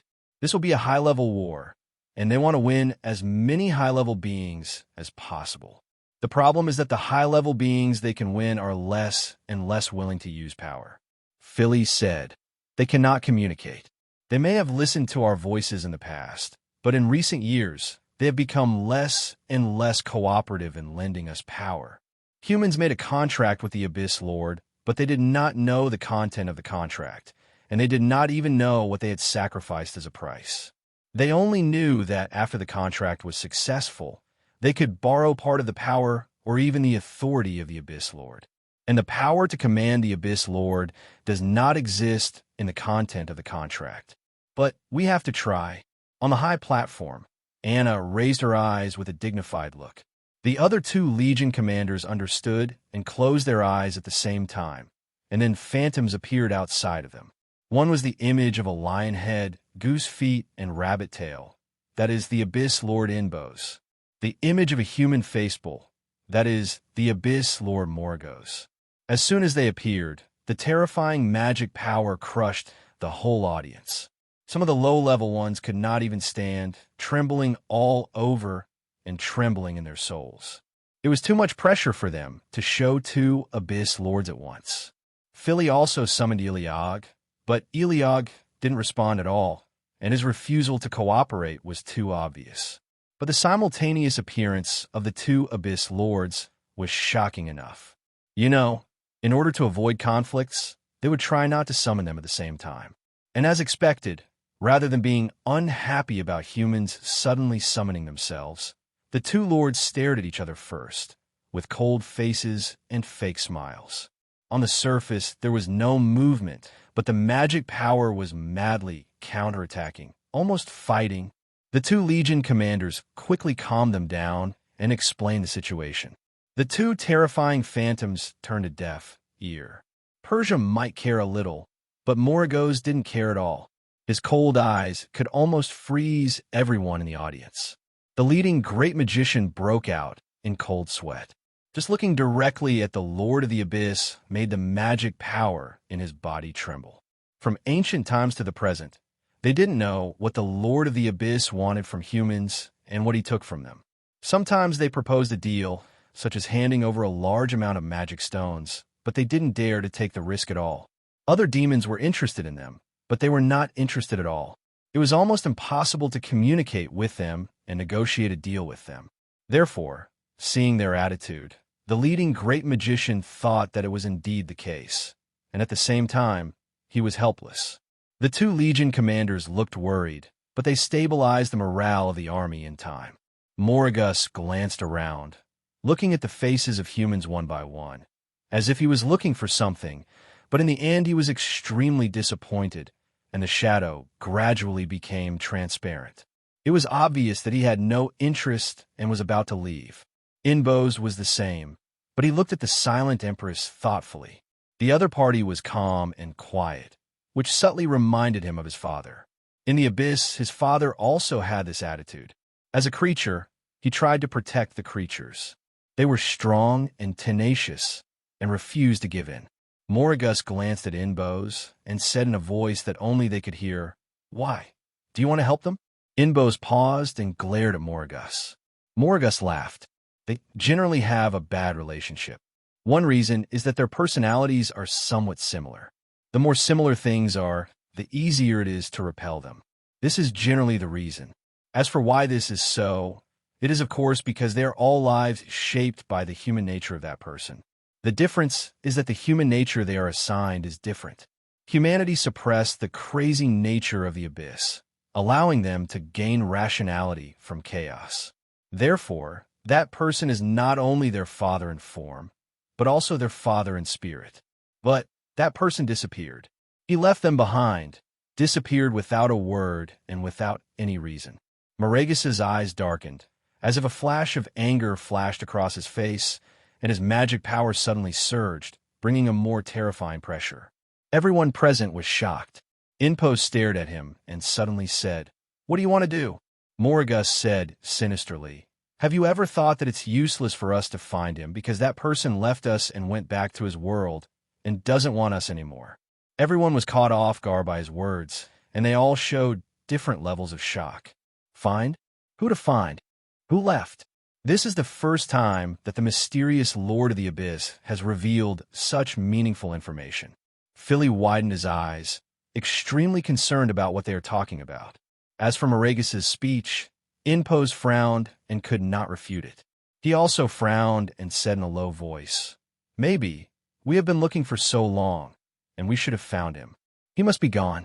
Maybe it is useless even if we search the subspace. The amount of information is too much." The staff officers on the scene looked at each other, and someone immediately wrote down this conversation. It has been speculated that the Lord of the Abyss is looking for something, and now the truth is revealed. The Lord of the Abyss is looking for him. I don't know who it is, but it sounds very important to the Lord of the Abyss. Can we get the help of the Lord of the Abyss as long as we find that person? It seems that they have been looking for that person for a long time, and they are almost desperate to find him. What is the existence that even the Lord of the Abyss can't find? They talked as if no one was around, causing countless people to be surprised, but now is obviously not that time. I saw that the sky suddenly changed color, from clear blue to deep purple. The sun was completely blocked, the earth roared, and the air burned. In just a moment, the high tower didn't have time to react, and the magic circle guarding the city immediately broke a layer. Everyone thought it was not good, and when they looked outside, they saw the Kingdom of Light making a comeback, with dazzling light shining everywhere. It looked like a huge, pure white disk about to press down from the sky to the ground, without any fancy means, only by crushing with its eyes. They wanted to crush the Imperial City alive, and crush every life in the Imperial City to death, like a giant elephant about to crush ants to death.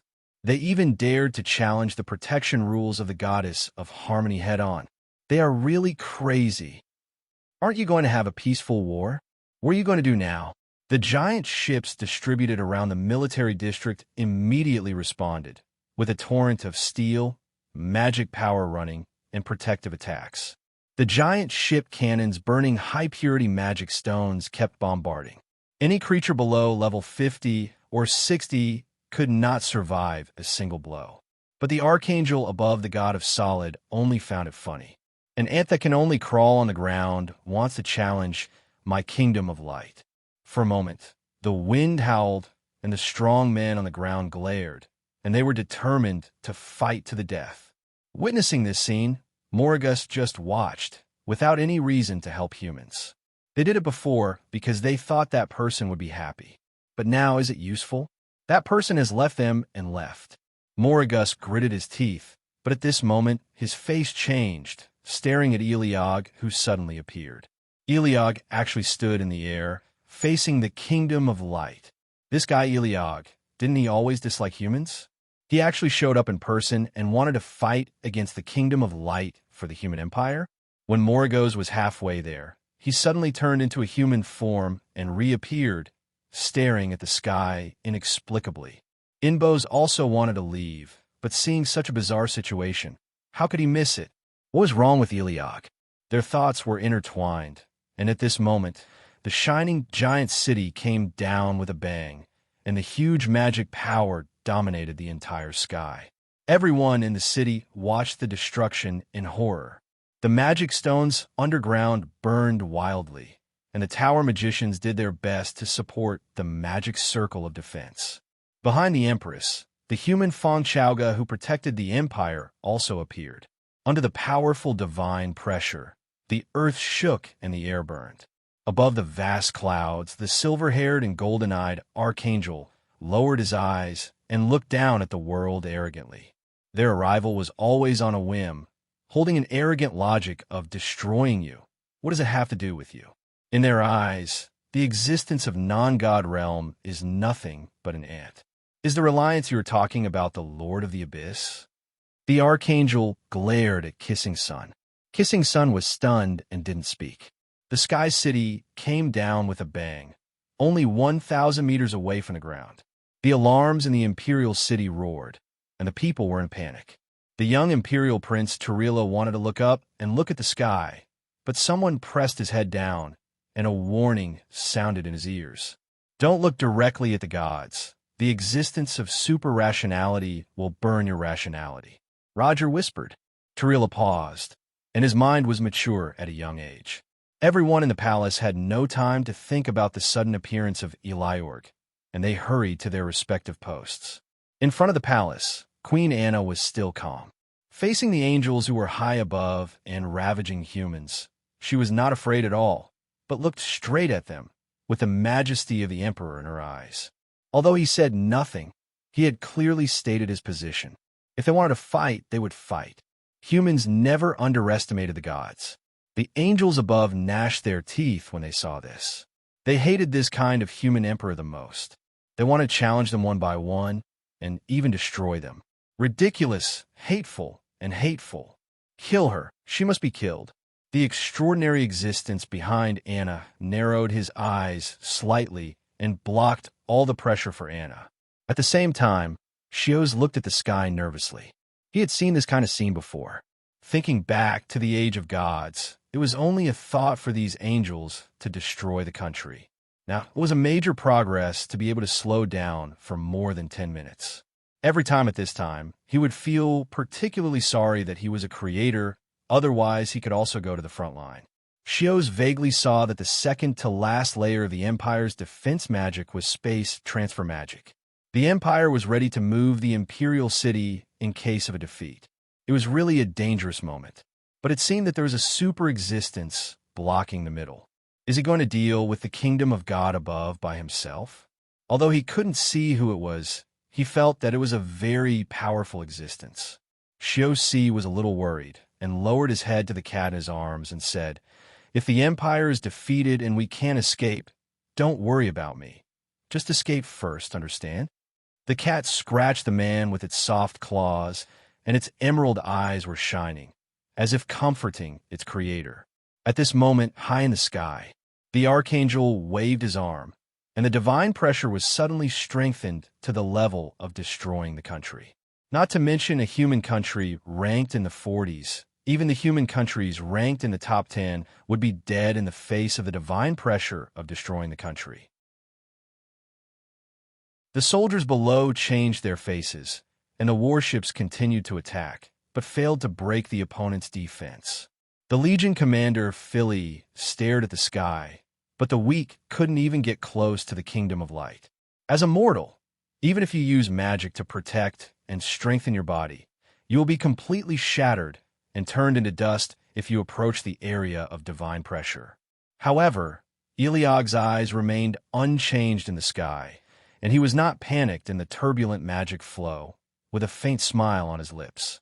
The archangel glared, raised his arm again to strengthen the divine pressure, and the terrifying energy caused the high-altitude area with a radius of several thousand meters to twist and tremble. The strong wind caused by it blew Eligor's robe. "Lord of the Abyss, you are looking for death if you stop us." Before the archangel finished speaking, countless golden spears appeared beside him. Spear of Judgment. The people below witnessed this scene, and their faces suddenly changed because this is a terrifying item that can kill demigods, and the level is surprisingly up to level 80. The rarity of high-level items is higher than that of humans of the same level. One strike is a city-destroying damage. However, before they could react, the large area of Spear of Judgment immediately locked Eligor. It attacked in an instant and cut through the space. Along with the attack of the Spear of Judgment, there was also the kingdom of God itself that suddenly pressed down. The archangel raised his lips and couldn't wait to see the other party being destroyed by the Spear of Judgment. But in just a moment, the huge and brilliant golden energy was swallowed up by a black light. The attack launched by the Spear of Judgment was actually swallowed up by the other party with an extremely strange magic. Not only the archangel, but also the magicians below widened their eyes.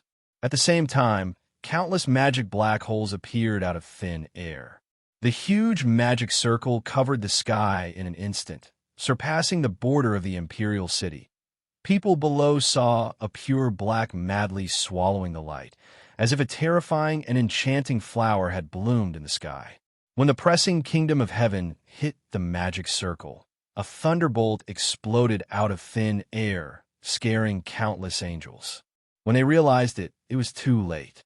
The extremely terrifying black magic broke the protective magic circle of the kingdom of God in less than a few seconds, split through the city and melt everything. Crushing strength, pure speed. Kissing Sun witnessed this scene and ran away on the spot. The archangel was furious, but the ants underground dared to cause harm to the great land of the kingdom of light. Unforgivable. Damn it. Hundreds of magic circles exploded around him immediately, and his golden wings spread out in an instant, and countless big and small eyes appeared in his eyeballs. The pressure of God was strengthened to the extreme. However, just when he wanted to look at Eligor, there was no one at that place. The archangel was stunned, and before he could react, black fire suddenly burned on his body. He lowered his eyes and immediately tried to extinguish it with magic power. However, in another moment, he knelt on his knees, and his body was pressed to the ground by an unimaginable pressure, and the magic circles around him collapsed one by one. The surrounding angels were screaming, and the black fire burned all over the land of light. There is no doubt that this was all the work of the Abyss Lord. It was not until then that the archangel realized the crisis and immediately understood why his brother asked him to be careful of the Abyss Lord. The magic power of the Abyss Lord was too strange, but it was too late. He looked up and saw a huge magic circle with great momentum in the sky. The emerald eyes looked down at him coldly, and the cold white face had clear contours like a god who was high above and judging all living things. This is wrong. This is too wrong. The power of any creation comes from the Creator. What are you, the creatures of the abyss?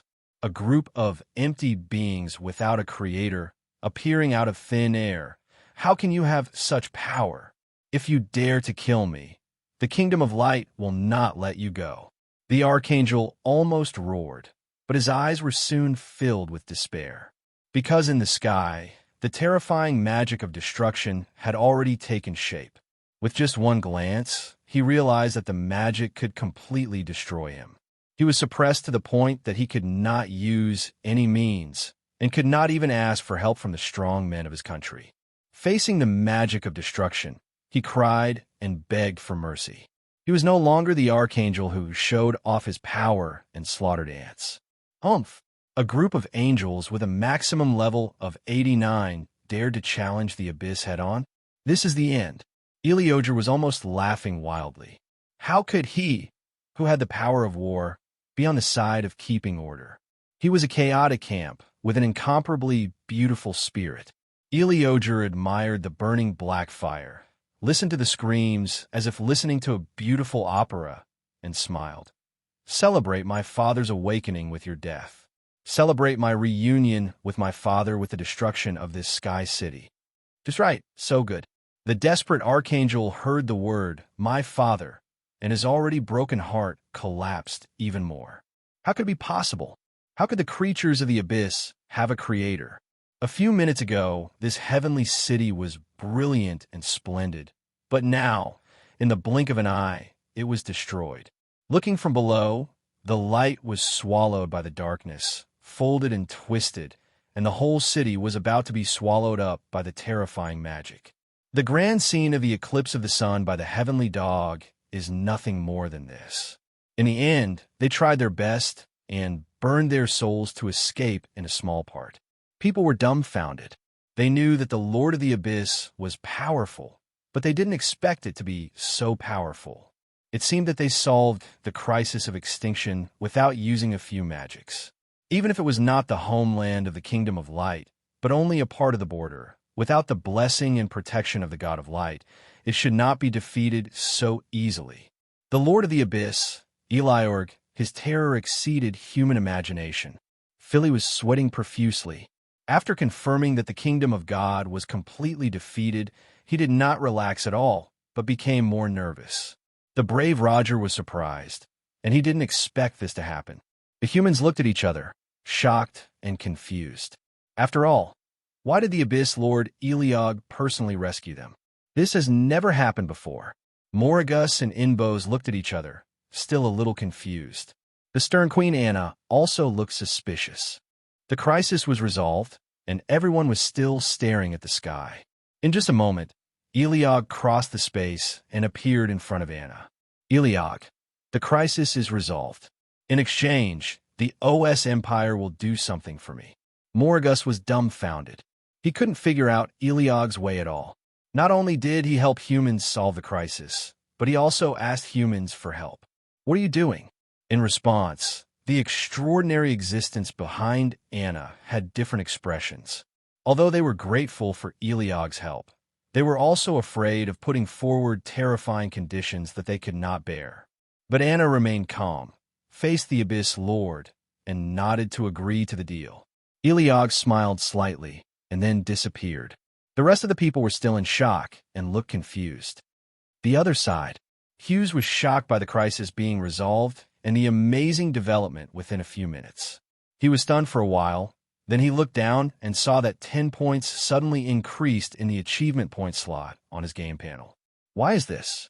He felt something was wrong when 1 point was added for no apparent reason before, and now 10 points were suddenly added. Is it a system failure? Hughes paused, and the cat in his arms suddenly rubbed against him, blinking its beautiful green eyes as if asking for credit, soft and cute. Zeus didn't understand, but he touched the cat's head and breathed a sigh of relief. Anyway, it's good that you're fine. When we settle down, I'll take you to find your compatriots. Eligor's heart almost stopped beating happily. Find them? No way. The other side. Anna was puzzled by the task Eligor proposed, because Eligor actually asked them to rewrite history and make the Abyss Lord, especially him, a kind and innocent existence that is friendly to humans. Is there something wrong with this?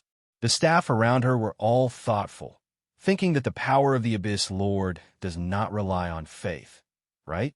Why rewrite history? At this time, after scanning the whole scene, Morrigus felt that Eligor must be hiding something. Otherwise, it would be impossible for him to suddenly change his nature to help humans and let humans help rewrite history. What do you think? Morrigus looked at Inbos. Inbos also transformed into a human form, and his beautiful androgynous appearance eclipsed the surroundings. Inbos nodded. Eligor must be hiding a secret.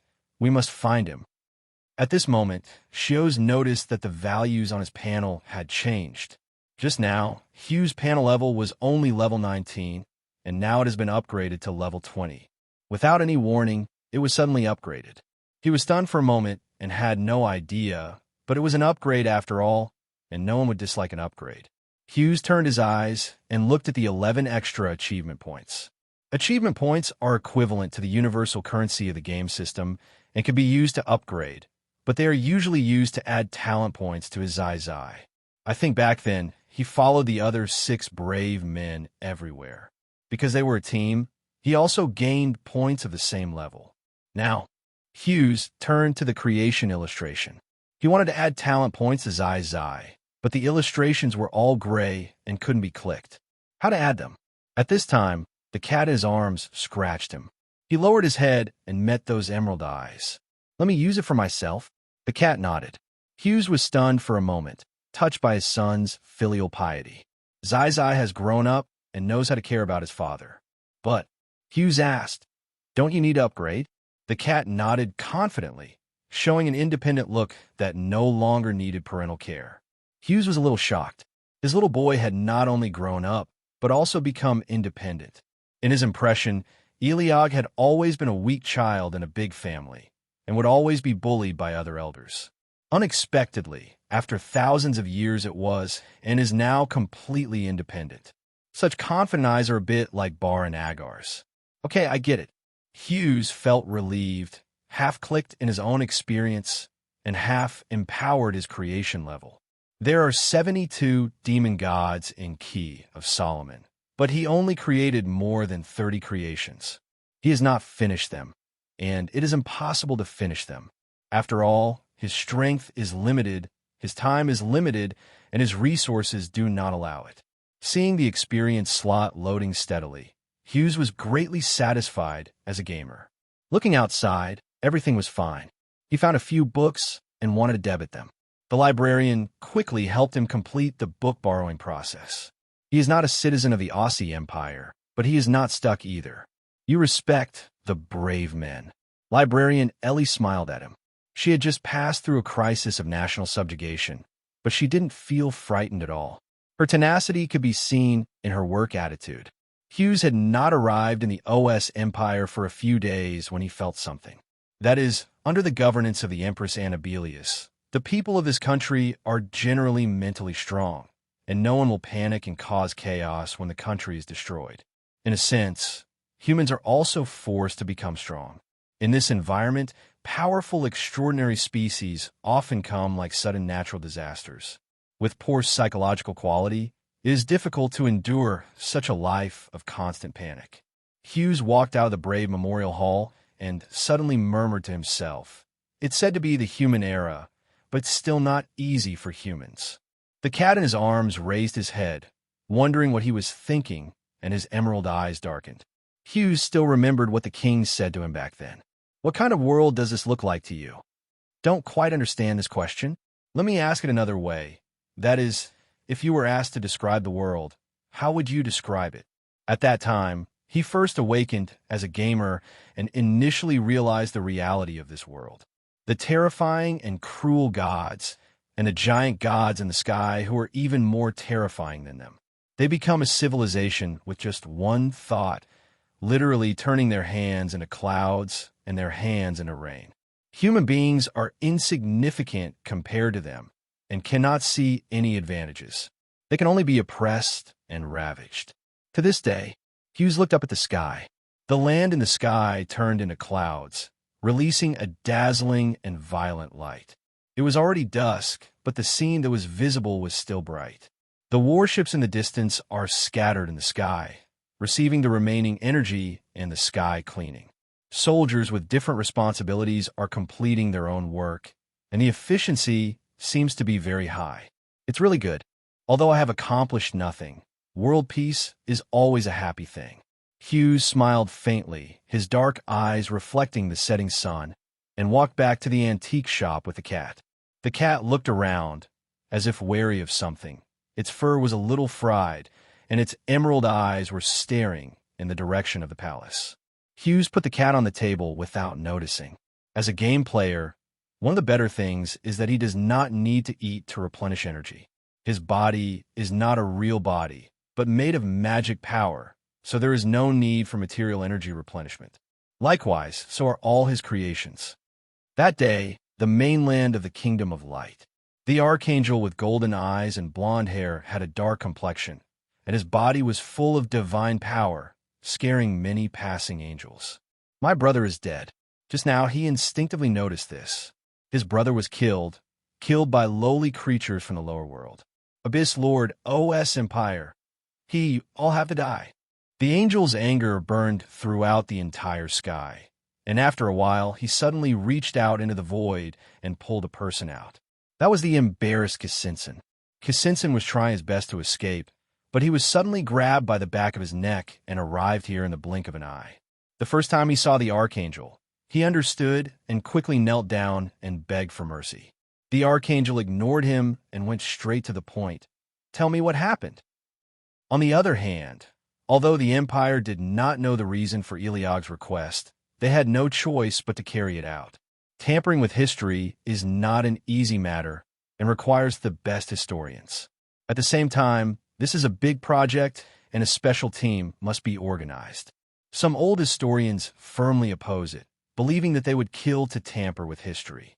However, the Empress convinced them with a few words. Anna, actually, I'm not asking you to tamper with historical facts. All you have to do is change your explanation. The scholars paused. Anna, for example, the fight between the Abyss monarchs is not a fight, but an exchange of feelings. They're all abyssal beings, and they seem to be related. It can be barely explained as communication between relatives. Abyssal creatures are different after all. Human beings cannot reason using human logic. Scholars suddenly realized that this seemed to be the case. Maybe for the Abyss monarch, fighting is really a means of communication. You're not the Lord of the Abyss. How do you know? From this perspective, the history they had compiled before was nothing more than trying to figure out the Abyss monarch from a human perspective, which could not be said to be true. This makes sense. Seeing that they had started working, Anna smiled lightly. The other side. Several regiment commanders communicated at the meeting. Everyone looked at Philly. Philly is the contractor of Abyss Lord Eligor, and he should understand Eligor better than all of them. Why Eligor suddenly took action personally is a very important issue. But Philly shook his head. He didn't say anything. Another person said, but it is obviously not in line with his past style. It is simply a change of personality. Philly nodded. He really didn't know anything about it. There might not necessarily be any communication between the contractor and the contracted devil. He and Eligor have never exchanged a few words, and it is almost impossible to ask questions. He asked Eligor and ignored him. They have no solution, but this matter is beneficial to them. But the Empire must also increase its strength. The Kingdom of Light will definitely retaliate violently after this defeat. There's not much time left for them. We must fight for everything we can. At this time, the night is dark. Mora goes, how? He turned to look at Impos. Impos shook his head. I can't find Eligor. He must have hidden his aura on purpose. Moragos frowned. It's so strange. He has never been like this. Something must have happened that has never happened before. Impos. But what can affect him? That's right. With Eligor's current power, anything can affect Eligor and make him uncharacteristically protect humans. It's impossible to suddenly awaken to human love. Moragos thought for a few minutes and suddenly said seriously, look for Vasak. Vasago is the third-ranked creature among them. Part of his power is to declare the past and future and to find all hidden and lost things star. Although he cannot find his father, even if he uses his power, Eligor should not a problem. Impos nodded.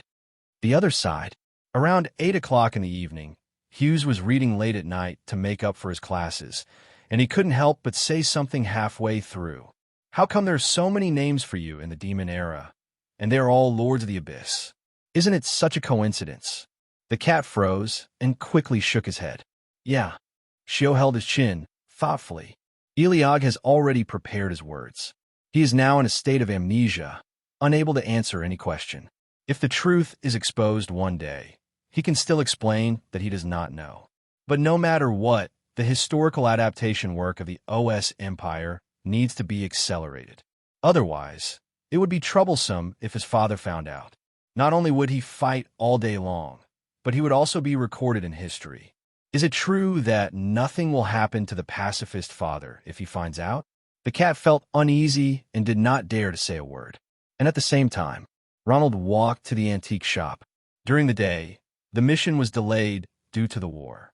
Now that he was finally free, he had to carry out the investigation mission assigned by Legion Commander Philly to investigate the identity of a young man brought by Priest Shalene.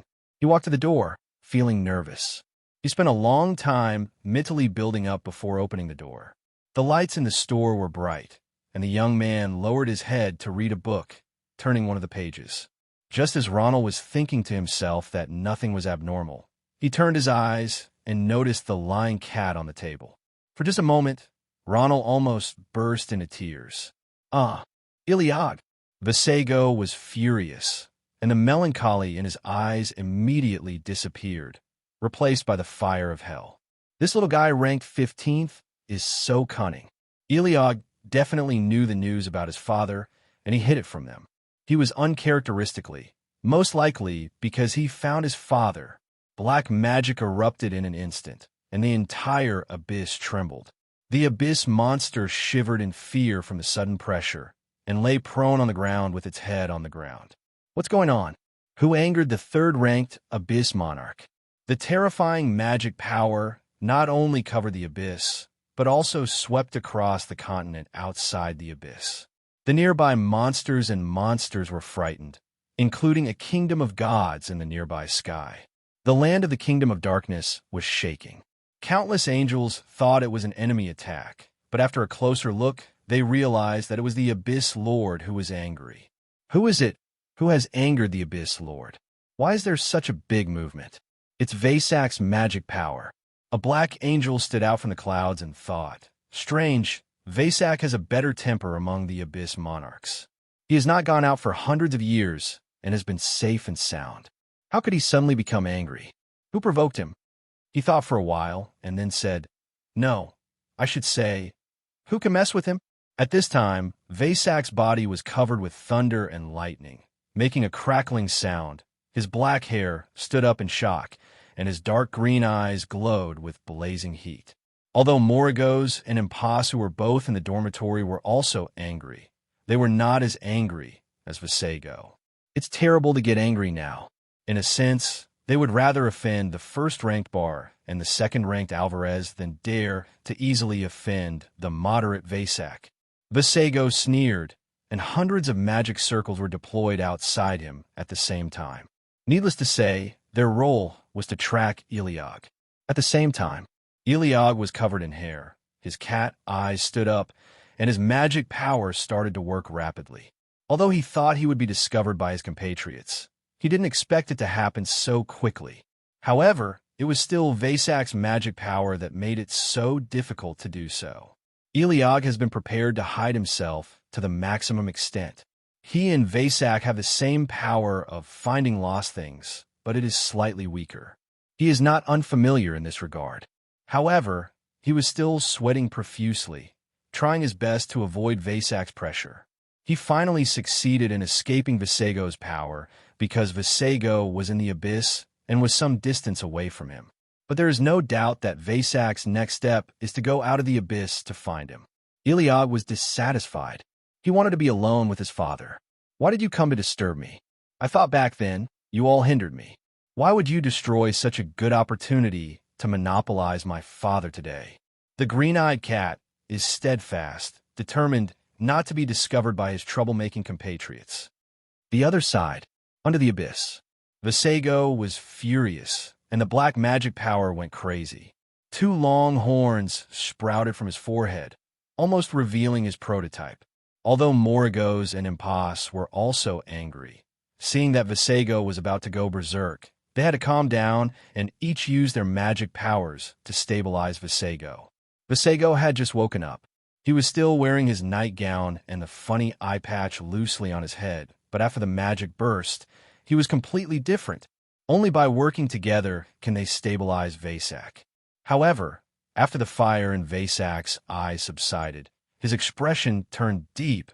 His face was covered with gloom, his body was trembling slightly, and his dark green eyes seemed to contain endless melancholy.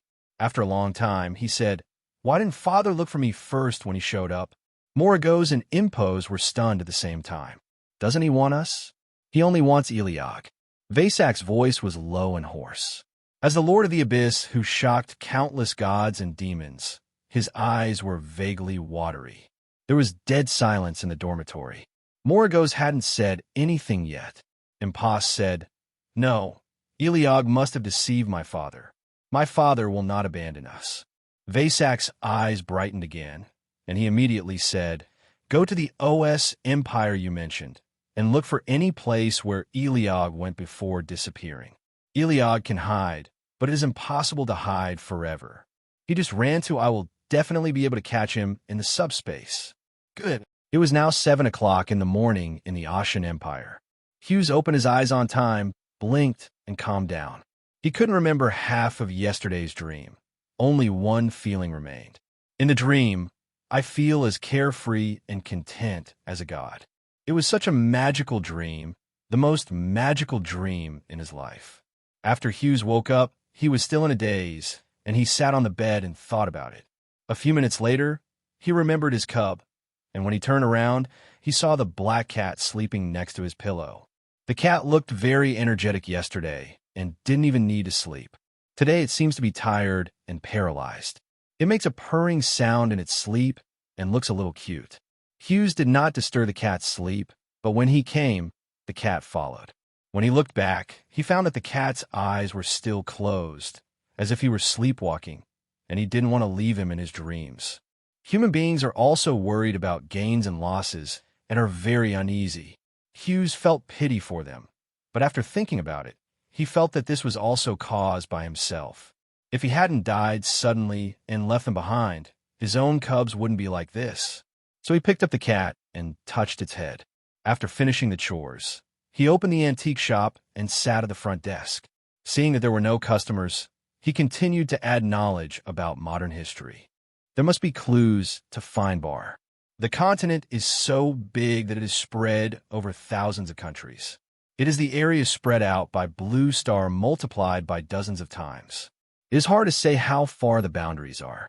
Finding a specific existence on the continent is like finding a needle in a haystack. The difficulty can be imagined. And no, so it's better to take your time. Hughes opened the modern history, and the dense small characters on it wrote down the major historical events of dozens of countries in chronological order. Most of them are wars between human beings and extraterrestrial beings. Looking around, you can see the history of the founding and destruction of nations. After the implementation of the Harmonious War, it is true that the weaker races have gained more vitality, but there are always loopholes in the rules. Although the goddess of harmony prohibits the victorious party's request for annihilation and plunder, the gods are gods after all, so how could they not think of exploiting loopholes in the rules of language? Using word games, one can also hide from the rules of the goddess of harmony. For example, 800 years ago, after the Kingdom of Light defeated a certain human empire, it took away the reproductive capacity of its citizens. This is obviously an act of genocide, but it complies with the rules of war because it does not cause any direct harm to the citizens. After the war, less than 100 years later, this once powerful human empire disintegrated and was destroyed. The Kingdom of Light is a real war country, and it has been as abnormal as ever since the Age of Gods. Hughes turned his head and continued to open an illustrated book. There are a total of 12 archangels in the Kingdom of Light. One came yesterday and was probably killed. The other archangels will definitely come for revenge if they know about it. The reason for revenge is not that they care about their compatriots, but that the majesty of the angels has been damaged and the glory of the Kingdom of Light has been damaged. But there's one thing it's hard to say. Hughes thought. As we all know, archangels are direct creations of gods, fabricated by their own hands, and share the nature and power of gods. Therefore, they are rare in number. It is said that there are only 9 at most in one god. The God of Light is one of the very few powerful gods with 8 archangels, who are ranked first and second among gods. Not to mention the Kingdom of Light under his rule, which is of course the leading power in the Kingdom of God. In other words, They're not opponents that the OS Empire can defeat. It may be okay now, but it's hard to say if it alarms the mainland of the Kingdom of Light. Although Hughes has no fighting ability, he can't help but care about the survival of the tribe. At this moment, the cat seemed to wake up and rubbed its head against his arm. His eyes were still blurry, but this action made him see a magical meaning. It's like saying, "Don't worry about anything outside. I will take care of it. As long as my father is here, it will be fine." Although he looks like a small animal, not even fully awake yet, he is inexplicably reliable. Hugh smiled, his eyes soft. Not only has my son grown up and become independent, he also wants to protect his father. Who wouldn't be happy to see it? But, Hugh said calmly, "Don't look at Dad like this. Dad is a brave man. Although he has no fighting ability, he is not someone who can only be protected. This is not to boast." Hughes's upgrade was done step by step. The advantage of slow advancement is that every step is very solid. You know, he used to be a 3D modeler. He didn't have the patience and willingness to be lonely, so it was difficult for him to do such a boring job. After all, unlike art design, which emphasizes creativity, as a model modeler who became a monk on the way, his work rarely involves original design elements. He just builds 3D models based on the drawings he is given. When he first started learning, he did nothing else, just sorting out points, lines, and surfaces. Later, after he started modeling more, he gradually became more comfortable with it and advanced to learn how to bind bones, set up steel bodies, etc. Of course, this kind of work requires meticulous attention to detail. Later, he also designed original models that he liked and learned how to do K-frame movements. He spent his free time learning and progressing, and he was more or less familiar with it. When Hughes recalled it, he couldn't help but sigh.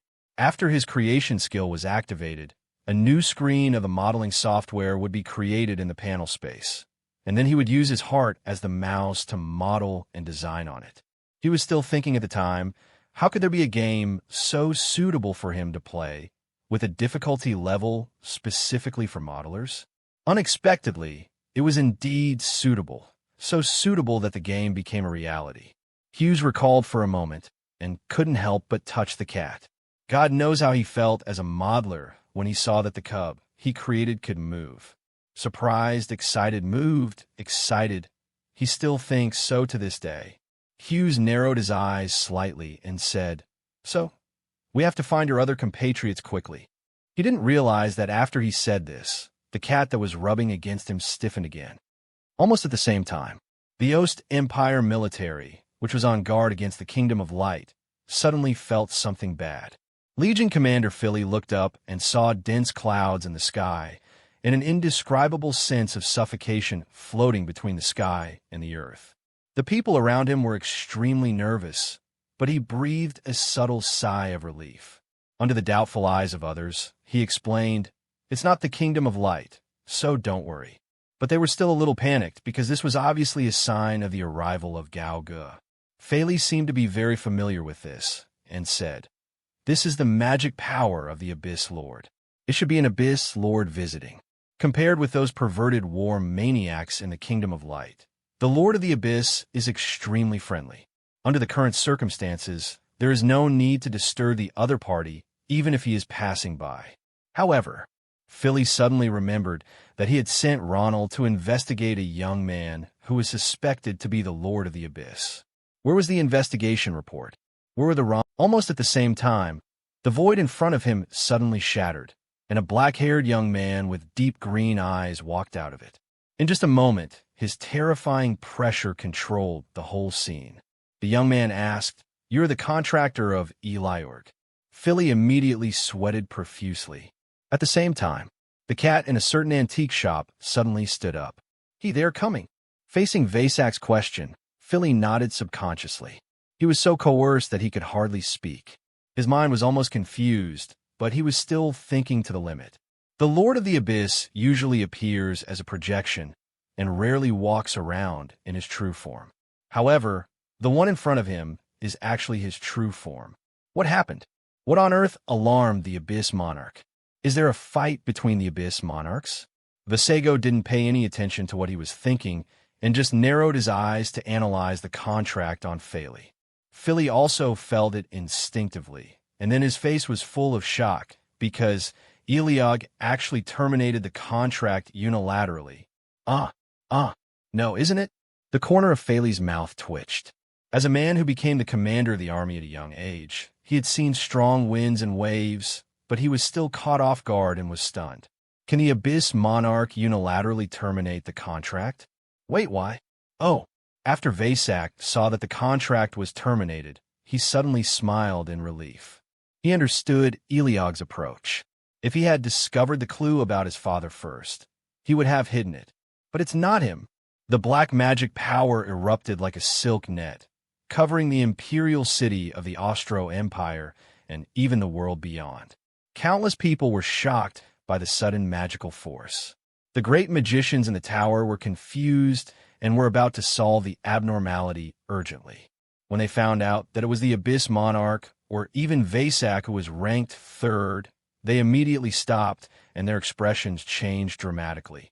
No, the Abyss Monarch ranked third, and he has arrived in his true form. Who in this city can beat him? It won't be enough for all of us to fight. After the tower, the military was also about to move, but stopped. At the same time, the Empress sensed a change and looked outside strangely. Prince Tarila, who was in the same room, felt an unprecedented, terrifying magic power. His whole body became hairy, and he couldn't help but tremble. He was confused. Why had so many abyssal monarchs come to the Empire recently? Although I know that they are arrogant and don't care about humans at all, and they don't threaten humans, but they move so frequently, it doesn't feel right no matter how you think about it. Prince Tarila has suffered too much at a young age. The other side, the brave Roger, who was resting his mind with his eyes closed in the room, trying to regain his prime state through special means, also opened his eyes. He had seen such a magnificent history of gods, demons, and humans, and was shocked at this time. Why did Vasak, the docile and lazy Abyss Lord, suddenly come to the OS Empire to look for Eligor? What did Eligor do? On the other hand, at this time, the Kingdom of Light is on its way to invade the OS Empire. Archangel Achilles stood in front of the White Palace. He stared at the land of the OS Empire from a distance with his cold eyes. However, for just a moment, the terrifying magic covered the sky and caused everything within sight to turn gray. Achilles paused immediately. Cold sweat dripped from his forehead. His eyes trembled violently, and the wings behind him subconsciously shrank. He was completely different from the arrogant and domineering man he had just been. For 3 whole minutes, he stood straight and alert to the extreme. After the magic power was put away and the sky and the earth returned to normal color, he let go of his guard. But as soon as he reacted, he seemed to be angry with embarrassment. His face turned blue and white, and he couldn't help but curse. The Lord of the Abyss, a half-baked creation without a master, actually dares to challenge the gods and the kingdom of God. In the age of the gods fought each other, and the war heated up to the end. Most of the gods suffered heavy losses or even were eliminated and had to withdraw from the stage of history. Only then did the Abyss demons catch up, and the continent ushered in the Age of Demons. No matter how powerful the Abyss demons are, they come out of the filthy abyss and are completely different from the divinely created creatures with their masters. After 303 years of the Human Era, the gods gradually revived and the kingdom of God reappeared. How could they tolerate mere apes occupying the continent? Even if they always live in the kingdom of God in the sky, they do not need to and will never set foot on the earth, causing themselves to be polluted by dust. But also intolerable. Achilles stamped his feet in anger, almost losing control of his divine power. He did not withdraw and still drove the kingdom of God to the OS Empire. In the past few hundred years, the kingdom of God has just recovered, and the world has forgotten the terror of divine power. So these lowly creatures dare to do such things. He wants to establish his authority, and he wants the whole world and even the entire subspace to know that their Father, the God of Light, is the God of gods who is above all gods. Achilles raised his chin, gritted his teeth, and his eyes were full of ruthlessness. The OS Empire, as well as the Abyss Lord who protects the OS Empire, must all be destroyed. Yes, even if he wants to use the weapons made by gods from the Age of Gods, he must complete it. The other side, the large-scale fluctuations in magic power shocked not only the OS Empire, but also neighboring countries. Several heads of the country noticed this extraordinary magic power. Of course, Hughes also noticed the movement. He was reading a book. When he turned around, he saw that the water in the cup was stirring, and the tables and chairs also trembled slightly. What happened? But for such a big movement, the Empire did not issue an alarm. Does this mean there is no security threat? Hughes pondered in his heart. For some reason, although the magic power was terrifying and full of violence, it was inexplicably nostalgic. Just as he was about to continue thinking, two soft cat paws pressed on his arms. Hughes lowered his head and met a pair of emerald eyes. What's wrong? He touched the cat's head. Eligor was concentrating on fighting Visego's magic. I have to say, the pressure is a bit high. It would be okay if it was just Visego, but Moragos and Impos were both there. Visego is even more so. He is obviously a melancholy otaku who sleeps every day, but he ran out. At this moment, he stood directly above the imperial city of the OS Empire, and his magic blocked the sky. You socially anxious otaku, just stay at home. Eligor was unyielding and refused to give up easily, even when he was chased to the door. Shios didn't know what happened to him, but he looked very serious. Maybe he was trying to upgrade? Wait, his own children are working hard. How can he fall behind? Shios paused and quickly cheered up. He only saw half of the history and opened the game system. At the critical moment, he couldn't be so Buddhist. He has always been a Buddhist character. In the abnormal era of the gods fighting, his character has remained stable. Even if there is a high probability of death tomorrow, and he will usher in absolute despair, he will hardly say discouraging words, and even comfort other younger heroes, just like the eldest brother in the 7-member group. Knowing that upgrading can't be done in a hurry, he never rushes, always takes steady steps. Ahem, can't think about the past. Shosi shook his head and focused on the game panel. It is known that learning magic and using magic power is conducive to system updates. At the same time, the increase in one's own experience depends on the proficiency and improvement of creation skills.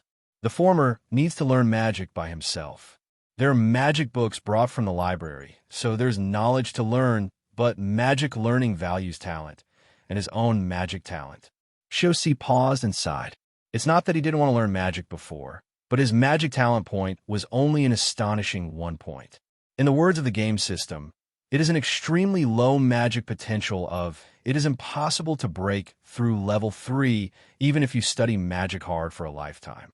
You know, any passerby in the other world can have a magic talent point of 3 points. And he actually only has 1 point, which is rare in a sense. But in this way, how can he learn magic after waking up this time? When Shosi came to his senses, he found that he could fully sense the operation of magic power in his body, which was almost impossible before. In the past, although his body was woven by magic, the magic never obeyed his command, just like ordinary people cannot command the cells in their bodies. But now he has actually done it. The operation of magic is like gradually controlling the flow of his own blood and the respiratory metabolism of cells, controlling the energy in his body. I see. Zhu knew it first, and then realized it, thinking that it should be the blessing of surviving a disaster. Unknowingly, some kind of lock that restricted him was unlocked. He tried to click on the status slot of magic talent, thinking that there would be no movement, but something unexpected happened. The value he set at 1 suddenly increased by 1 and became 2. Zhu was stunned and continued to click, but he did not add 1 as he wished, as if the experience value was not enough, and he had to accumulate the corresponding experience value through magic learning. This is absolutely an outrageous thing. In the cognition of Shosi, among all the values, only the talent value is the value that cannot be changed absolutely, and it will never change in a lifetime. It is said that even gods cannot change it, but his value has changed. What is going on? Shosi was stunned for a moment, and he couldn't figure it out. He kept his doubts in his mind for the time being, and continued to learn and familiarize himself with the operation of magic, trying to make it as natural as breathing, instead of requiring conscious control. Xiuxi's thoughts were clear, and at the same time he opened the system panel of the creation, created a new file in one thought, and began to concentrate. Unlike other players, the advantage of the creator profession is that he doesn't need to fight to gain experience, but can accumulate experience through skill training. There are no customers in the antique shop, and he is very free as a front desk. He focused, his eyes half closed, motionless like meditating. The cat thought he'd been reading a book, but he didn't hear the sound of turning pages for a long time. He looked up and realized that his father was upgrading. In this regard, Eligor was also a little puzzled. Logically, their levels would become their father's experience, but their levels are so high now, how could their father still be an ordinary human? The cat's eyes moved, thinking at least he should have become a god, right? Thinking of this, Eligor couldn't help but be happy for his father. However, the moment he relaxed, he was caught by Vashik. At this moment, the black-haired young man in the sky suddenly opened his eyes, and his eyes shot straight to the center of the imperial city. He smiled, disappeared in an instant, and when he reappeared, he had already walked to the antique shop. Vashik knew that his father was behind this door. On the other side, a few minutes ago, on the top floor of a building somewhere in the imperial city, Moragos looked up at the sky, his face heavy, his fists clenched under his sleeves, revealing a suppressed tension. He ranked 21st among his compatriots and was born relatively late. At that time, he opened his eyes for the first time, was extremely surprised at his birth, and subconsciously looked at his creator. Then, he saw a young man with black hair and black eyes. He instinctively wanted to approach the young man, like a young bird recognizing a nest. The young man smiled at him and gently stroked his head. He was just born, his shape was unstable, and he was sluggish. Under the touch of the other party, he gradually stabilized himself. That was the first happiness he felt, but it didn't last long. Soon his compatriots came back or appeared one by one. The tenderness he was attached to was equally distributed to many compatriots, and he could no longer monopolize that person. He was lost and sad, and wanted the other party to pay more attention to him, but found that the older compatriots all thought so. Among his compatriots, he was not even the most eye-catching, so he wanted to work hard to upgrade, to be different from his compatriots, to let his father look at him more, but he found that his older compatriots were also doing this. Everyone wanted their father to look at them more, and they worked hard for this. Even the lazy Vashik was tempering his mental power in his dreams. Looking sleepy, he was really working hard to upgrade. Originally, it was okay to endure such days. At least he was his father's creation, and this relationship was his most precious treasure. But Moragos felt a little uneasy and couldn't help but say, "What if we find our father? He left us behind that year. Does he really want to see us again? Thousands of years have passed. Will he have other creations and ignore us?" Compared to Moragos, although Inbos is ranked 22nd and younger than him, he is obviously more stable. Inpos shook his head and said seriously, "I believe in my father. He will not abandon us." After a subtle silence, Moragos said, "I want to believe it too." Just then, Inpos suddenly remembered something. Speaking of which, why did Eligor want the Empire to tamper with history? Morags was stunned, and doubts emerged in his gray-green eyes. He thought, yes, why would he do this for no reason? No, Eligor would not do that kind of thing for no reason. There must be a reason. What could that be? Morags shrugged his chin and thought. Inpos looked serious and suddenly said, "He saved the OS Empire in order to promote." Moragos didn't understand and said strangely, "He pretended to love humans for no reason.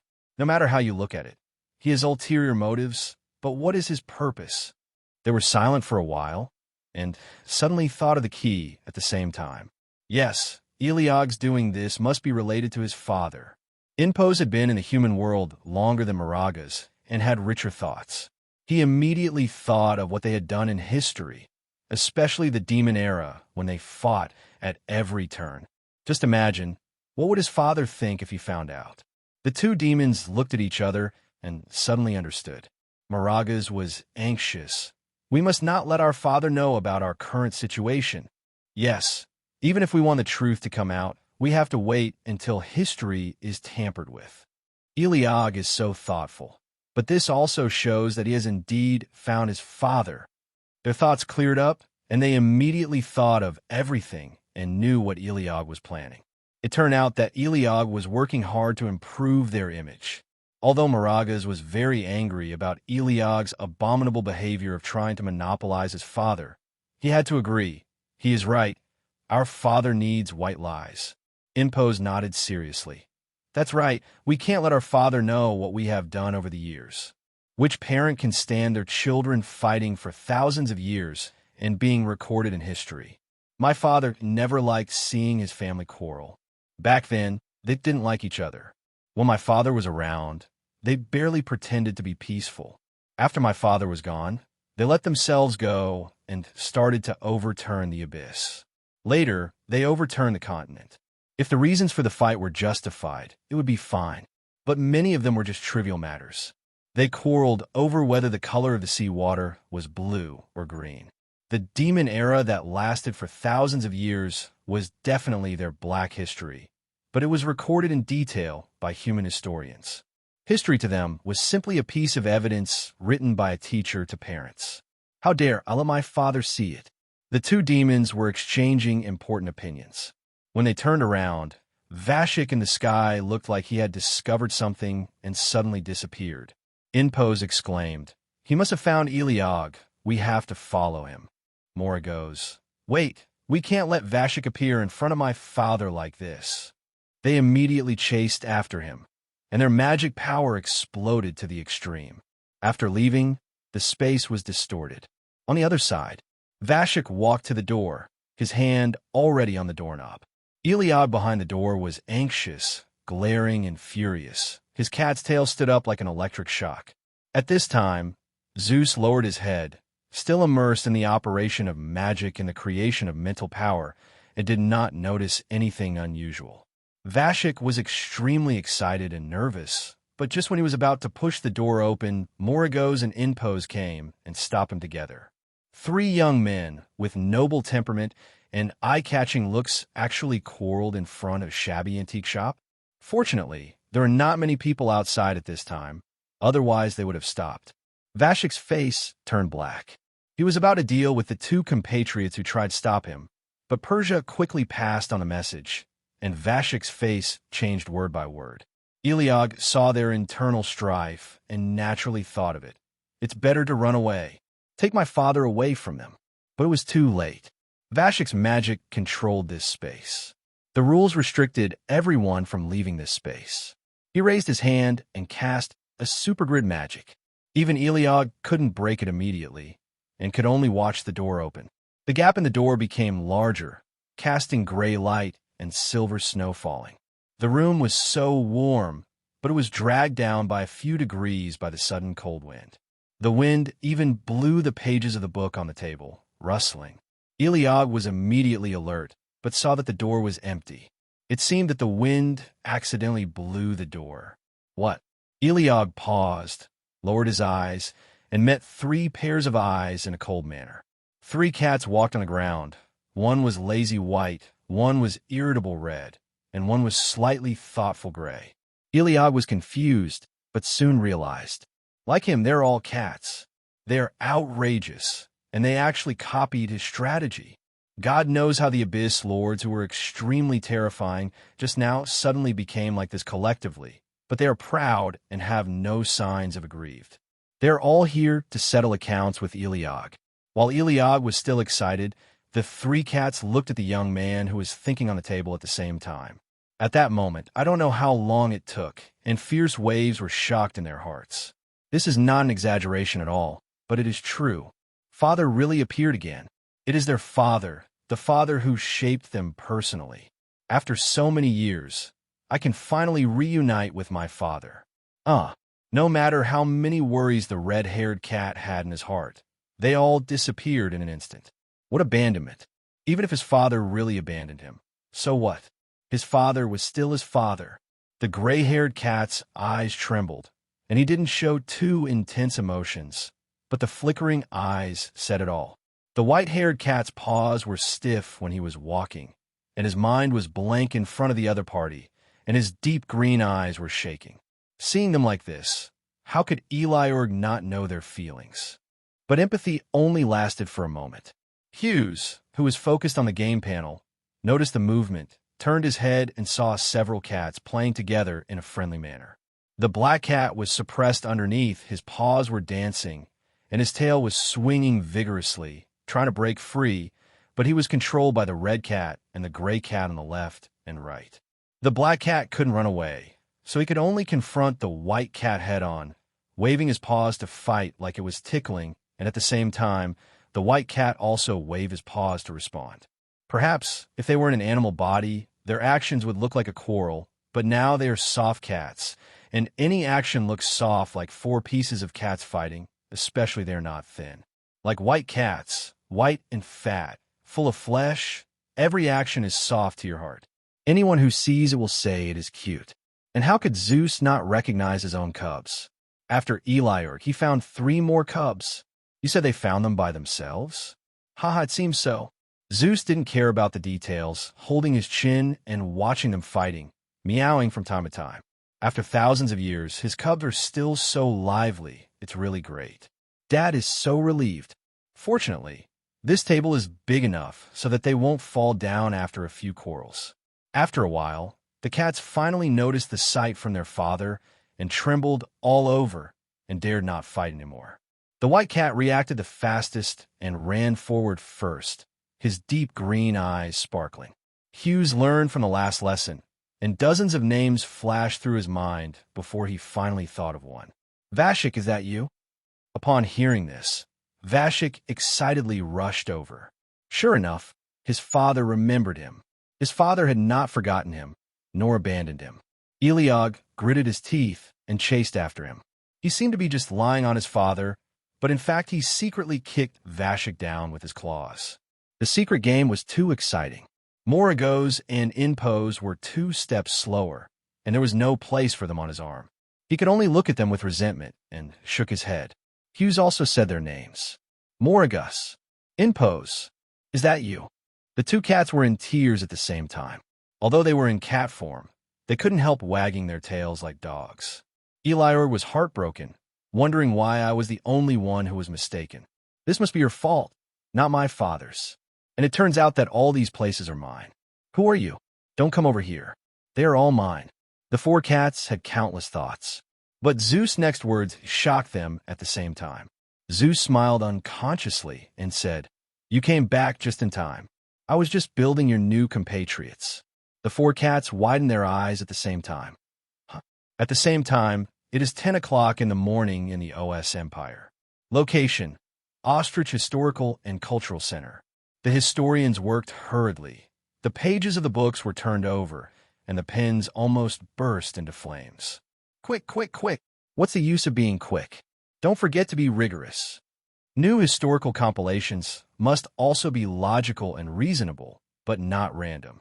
A group of temporarily formed historians were busy talking and sorting out the materials all night long. The team leader and deputy team leader were still sorting out the main ideas and program of the editor. It is said that the empire is in danger, but their scholars are actually busy working on academic masterpieces and new historical theories. In a sense, it is quite magical. Helen Rothstein, the history editor leader, drank some black tea, slumped down on the wooden chair.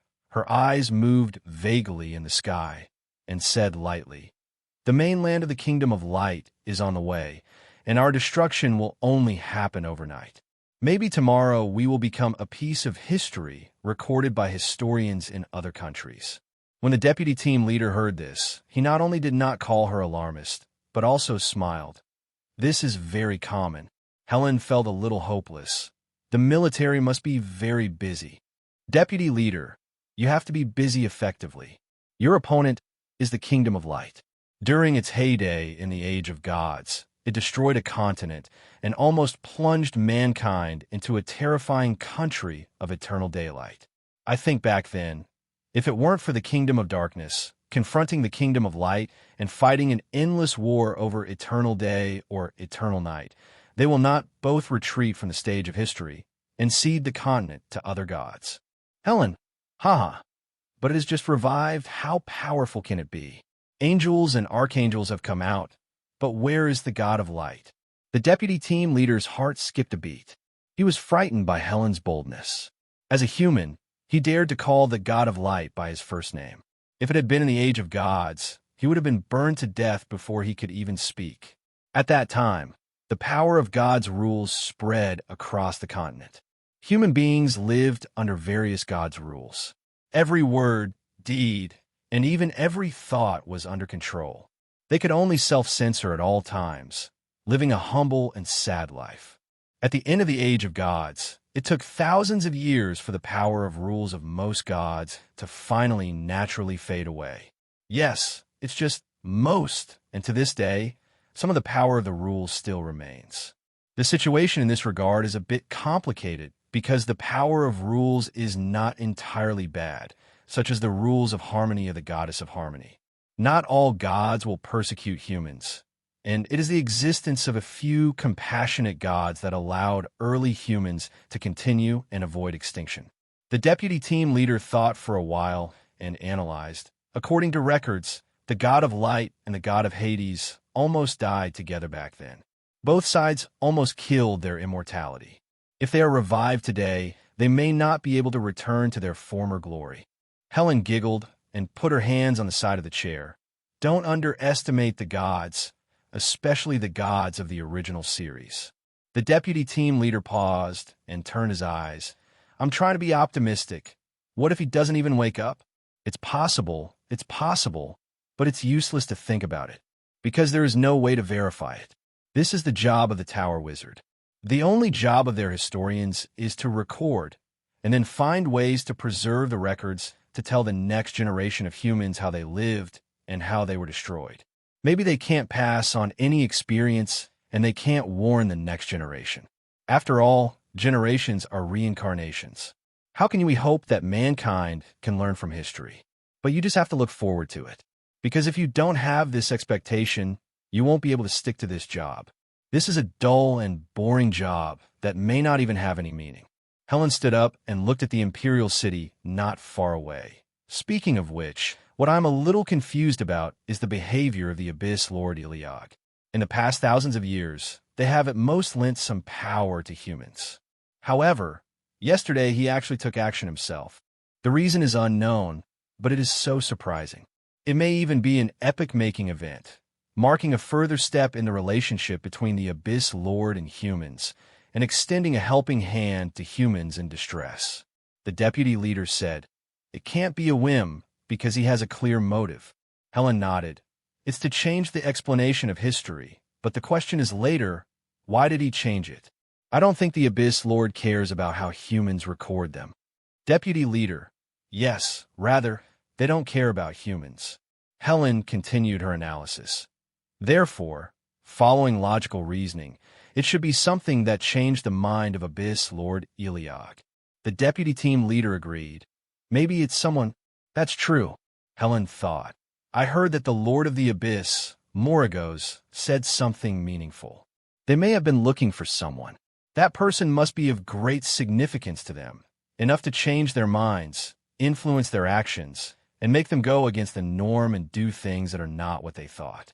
Helen and the deputy team leader looked at each other, as if they had thought of something and made several bold assumptions in their minds.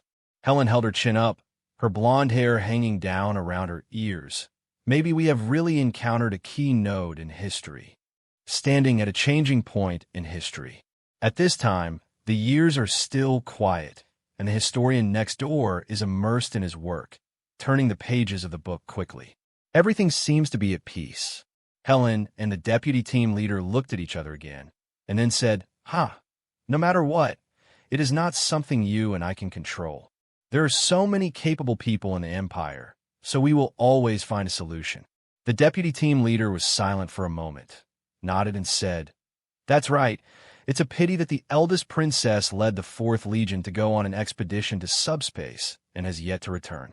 We have lost a lot of extraordinary strength. Princess. Helen lowered her eyes, thoughtfully. The other side, high above the giant ship in the military area, a group of military staff also thought about it. They gathered around the round table and discussed for some time. Their faces were haggard, and their eyeballs were bloodshot. It looked like they had not slept all night and were exhausted both physically and mentally. But how could they sleep soundly at a time of national crisis? They are the brains of the empire, the general staff. To deal with the kingdom of light, the power of the Abyss Monarch is indispensable. There are too few cards we can use here, and they are not easy to play. The question is how to win them over. They found the person they were looking for, and you all heard it at that time. But is it too late? We don't have any clues. But having said that, why is Vasak, the third monarch of the Abyss, looking for Eligor, the 15th monarch? What grudges are there between them? Is there a possibility? Discussions continued in the staff room. Beside the staff room, Philly held his forehead, his face solemn, still thinking about Eligor's sudden termination of the contract. I always feel that. Eligor was in a hurry and tried his best to avoid contact with the Sago. Philly thought. Normally speaking, Eligor has no reason to avoid Visago. They, the Abyss Monarchs, each have their own tempers, and they will not admit defeat. What is this? While he was deep in thought, there was a knock on the door outside. Philly raised his eyes and said, "Come in." Ronald opened the door and walked into the conference room with heavy steps, cold sweat dripping from his forehead. Philly was a little surprised that it was Ronald who came. There were too many things going on in the past 2 days, including the attack of the Kingdom of Light and the conflict between the Abyss Monarchs. He couldn't turn his mind around, and how could he still remember Ronald's affairs? By the way, Ronald claimed to have discovered a person who was suspected to be the Lord of the Abyss. He asked Ronald to continue the investigation. He didn't know what the result would be now. Philly looked at the veteran soldier who was 20 or 30 years older than him and asked, "What are the results of the investigation?" Ronald trembled, as if someone had slapped him from behind, and all the nerves in his body were aroused. He took a deep breath and calmed down before saying, "It must be an Abyss Monarch level, or someone above that." Philly was stunned, stared at Ronald and asked, "Are you sure?" Ronald nodded heavily. How could he be unsure? He was so sure. Ronald said plausibly, "Although I don't know why that person came to the OS Empire, he is definitely a super existence." Philly immediately asked, "Is it a power we can win?" The gentle look of the young man popped into Ronald's mind, and he didn't think much about it. He blurted out, "He himself should be fightable, although I'm not sure whether he is a human being." Yeah. Philly felt relieved inwardly. In the face of national danger, he couldn't care too much, not to mention the power of unknown origin.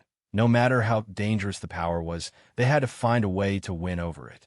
As a weak species, human beings can survive to this day on a continent where monsters are rampant, precisely because they strive for all the power they can, leverage their strength, and develop themselves at the same time. No matter how much it costs, even if you make a deal with the devil and sacrifice your soul, you must definitely do it. This is the determination of mankind. The Kingdom of Light doesn't know when it will come, and everyone in the tower is trying their best to contact the super existence. On my own side, Philly glanced in the direction of the staff room with a serious expression. Half a minute later, he turned to look at Ronald and solemnly said, "Lead the way, I have to go and visit." Ronald's pupils trembled, and he immediately thought of the black cat's terrifying eyes and couldn't help but said, "I'm afraid it won't go well." Philly suddenly laughed and said, "Ronald, we have never seen any battlefield. We will defend our country to the death, and we are still hesitant now." Ronald paused, his eyes changing.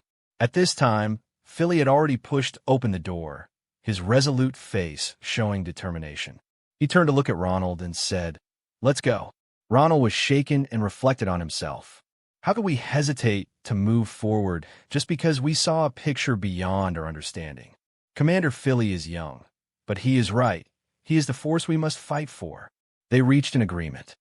The others, looking at the stiff expressions of the 4 cats, Hughes blinked and couldn't help but reflect. Did he say the wrong thing? Isn't it a good thing to have new compatriots? Vasak was the first to react, staring at his father, speechless. Thousands of years have passed, and my father is still the same, gentle and slow, with a Buddhist optimistic attitude. But no matter what, my father is still alive, and there is nothing better than this. The white cat walked softly, unaccustomed to it, and walked up to Hughes, hand and foot, and then laid down lazily. He made a big fuss and seemed tired. Now, he returned to his father and just wanted to sleep peacefully. Sleeping next to his father was his favorite thing since childhood. After his father's absence, he suffered from insomnia for more than 1,000 years, and he had to try his best to fall asleep every time. After thousands of years, nearly 10,000 years, I finally found my father today. What else could he ask for? Hughes noticed that the white cat was slightly tired and stroked the cat's back. The fur felt so good. "Thank you for your hard work," he whispered. The white cat paused, and the dark green in his eyes trembled slightly. The fatigue accumulated for thousands of years seemed to have completely dissipated at this moment. He lowered his eyes and thought slowly in his heart. My slow father never knew the contradictions between our compatriots, but he still cared about us, as always. But anyway, it's great that you're okay. On the side, the other three cats reacted and realized that Vashik had gotten there first. Eligor was very dissatisfied and was about to rush over, but his tail was held down by 2 claws. Moragos and Impas laughed at the same time, their cat eyes shining. If Zeus turned his head, he would have seen a fierce claw battle between 2 cats beating up 1 cat. Their hand speed was almost faster than the speed of light. The soft cat claws caused the space to distort, and tiny black holes burst out. The scene was terrible, but it was subtly cute. At the same time, Philly arrived at the door, wearing a solemn military uniform. His whole body was straight, and his expression was solemn. He knocked on the door, but there was no response from inside, which increased his tension. But he took a breath and resolutely pushed the door open. The next second, Philly's eyes widened, as if his whole body was electrocuted. What on earth is going on? Philly doubted life and himself. He didn't know whether it was shock or shock. He felt his whole body was numb, and he felt like he had seen something he shouldn't have seen. He subconsciously closed the door, but before he could do it, he received a series of terrifying glances. Hughes raised his head and looked at the door where the noise was coming from, but he saw no one. He only saw light snow falling. It was dim, and no pedestrians could be seen. The door of the antique shop is a glass door, and you can see the outside from the inside. However, it is old, the glass is yellowed, and the outside is hazy.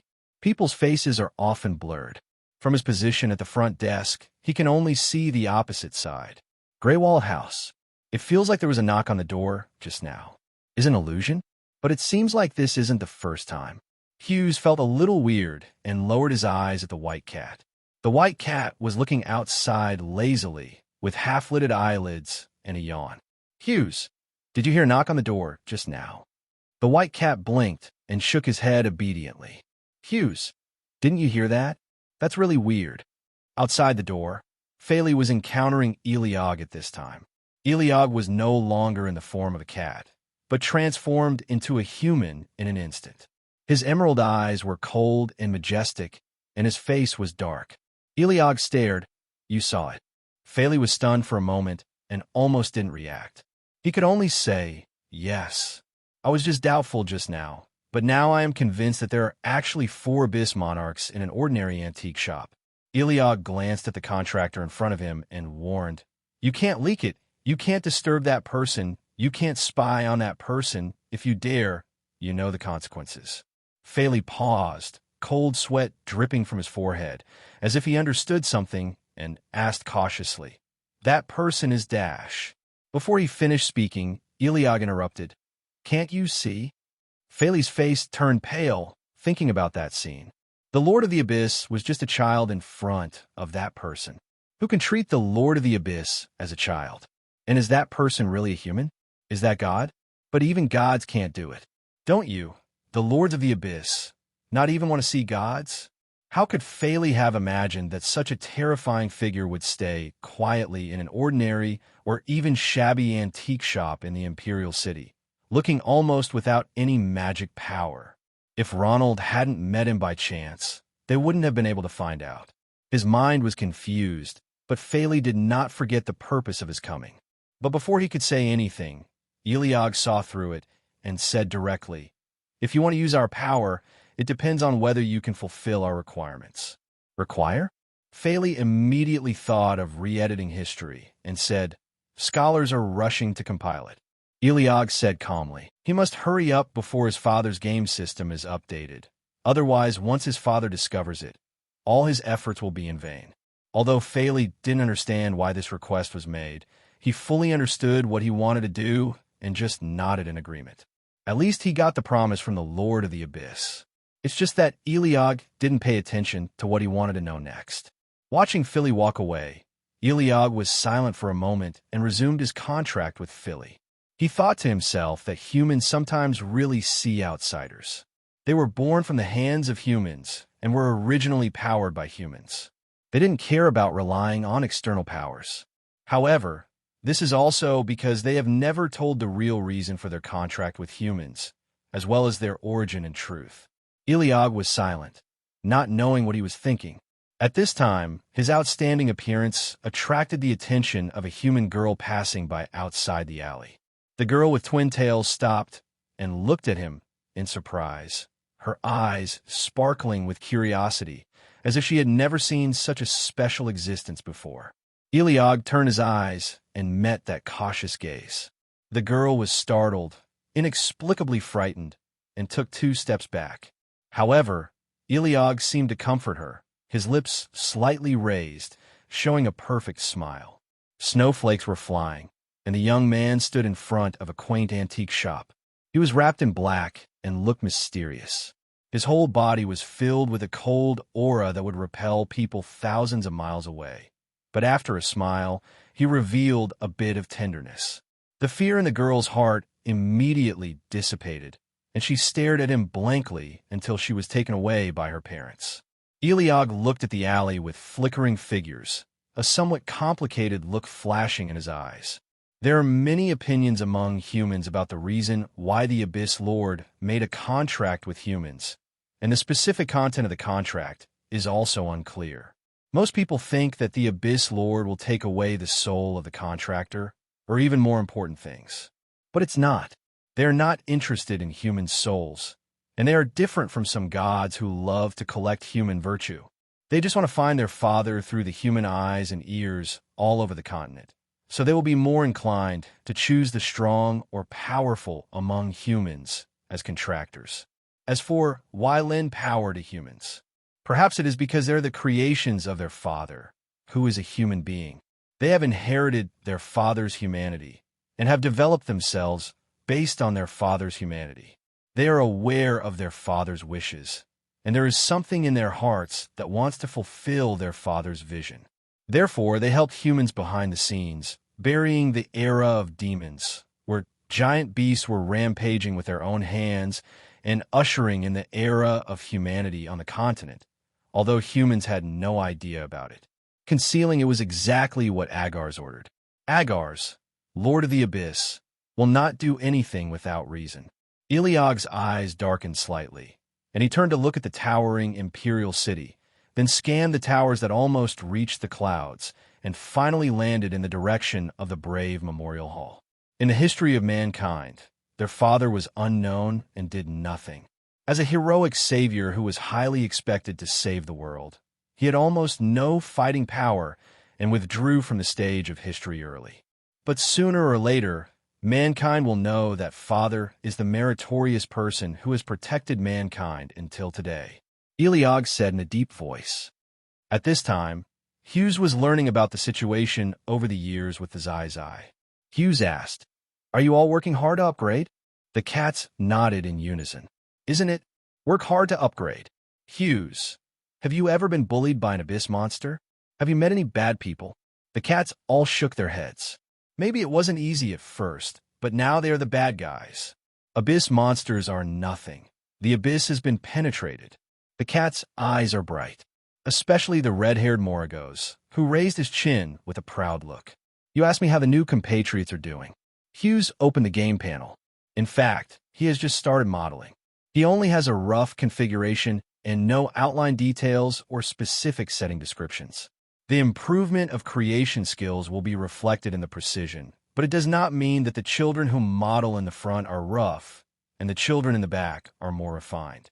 Because after the children in front of them have modeled it, the children will upgrade and evolve themselves, refine themselves, and ultimately will not fall behind the children who come later. His progress is almost in sync with the children's. In addition, as his skills improve, he will also add additional settings to his previous children. Even if there are too many children, sometimes he will focus on one thing and not the other, and always fail to do well. He is also very embarrassed about this.